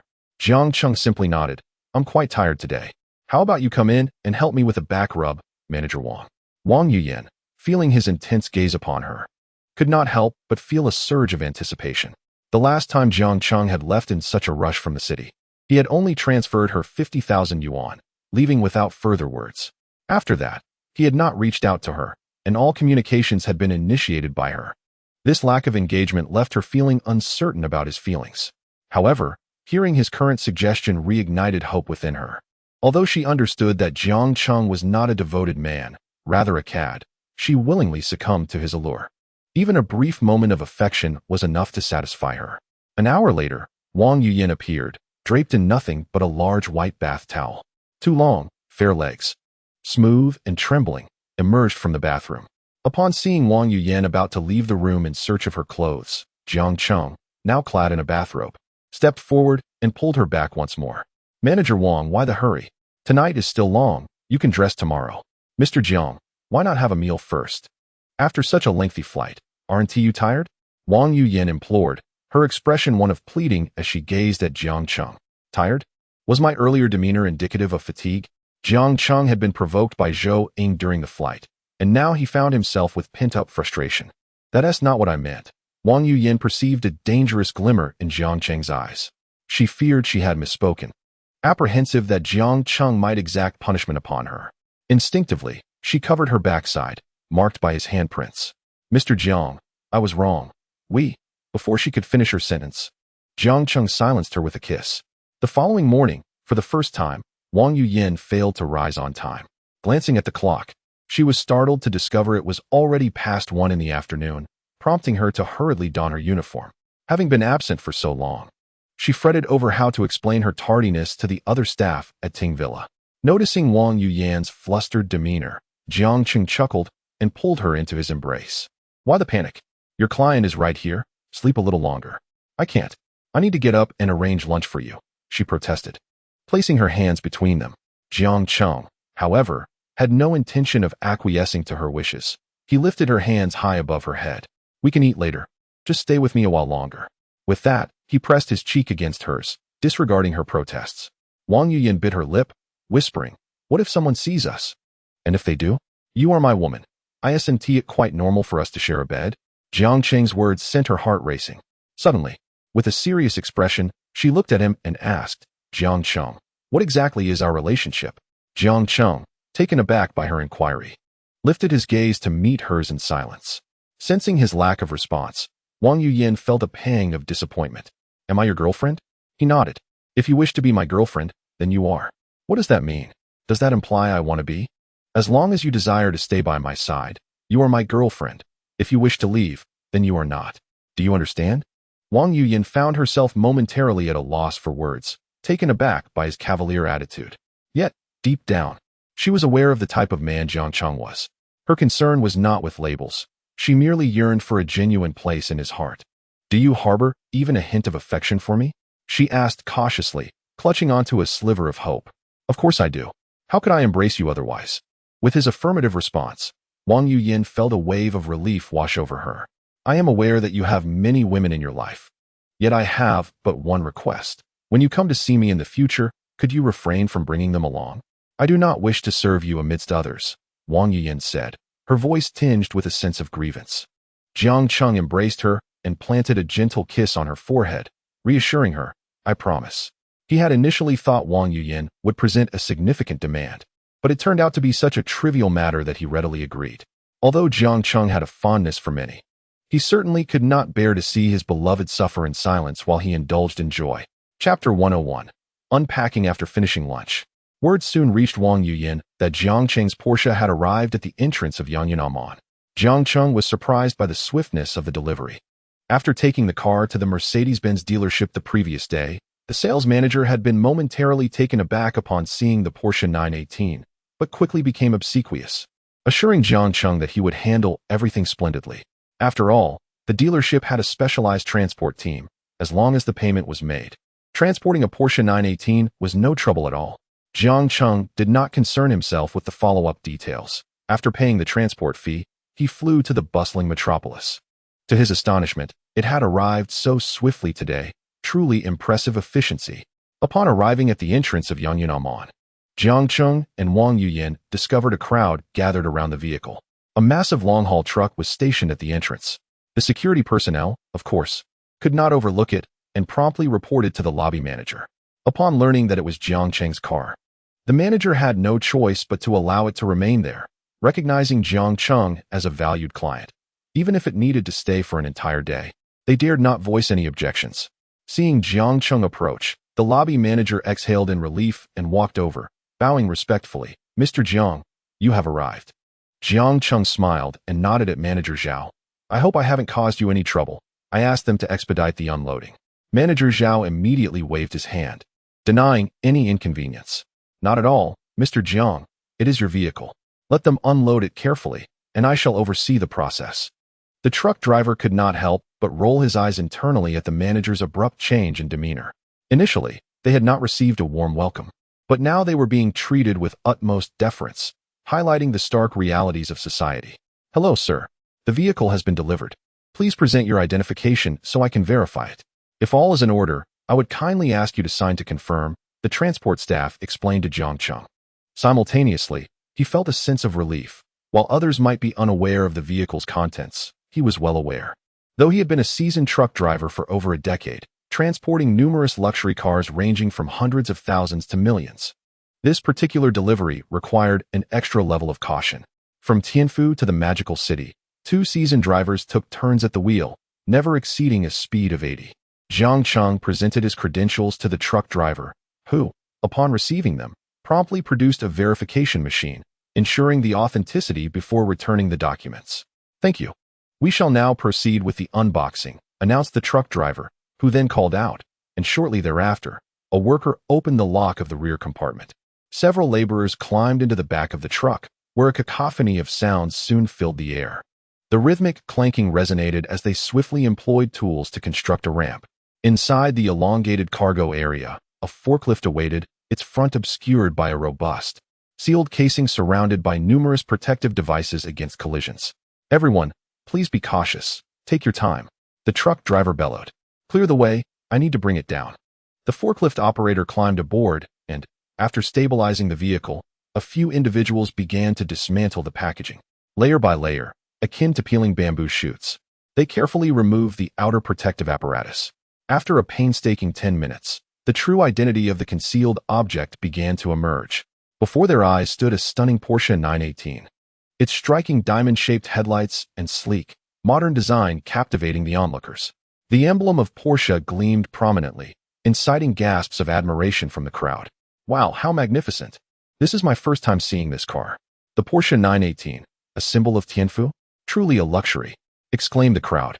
"Anyone who can acquire a Porsche 918 surely isn't short on funds. I wish I could take a ride." The women in the gathering gazed at Jiang Cheng with fervent admiration, while their glances towards Wang Yuyan were tinged with jealousy. Jiang Cheng, satisfied with the pristine condition of the vehicle, nodded approvingly, unlocked the door, and settled into the driver's seat. As he ignited the engine, the headlights flared to life, accompanied by the exhilarating roar of the supercar, igniting a fervor among the spectators. This is the allure of a supercar. Even a mere glimpse stirs the heart with exhilaration.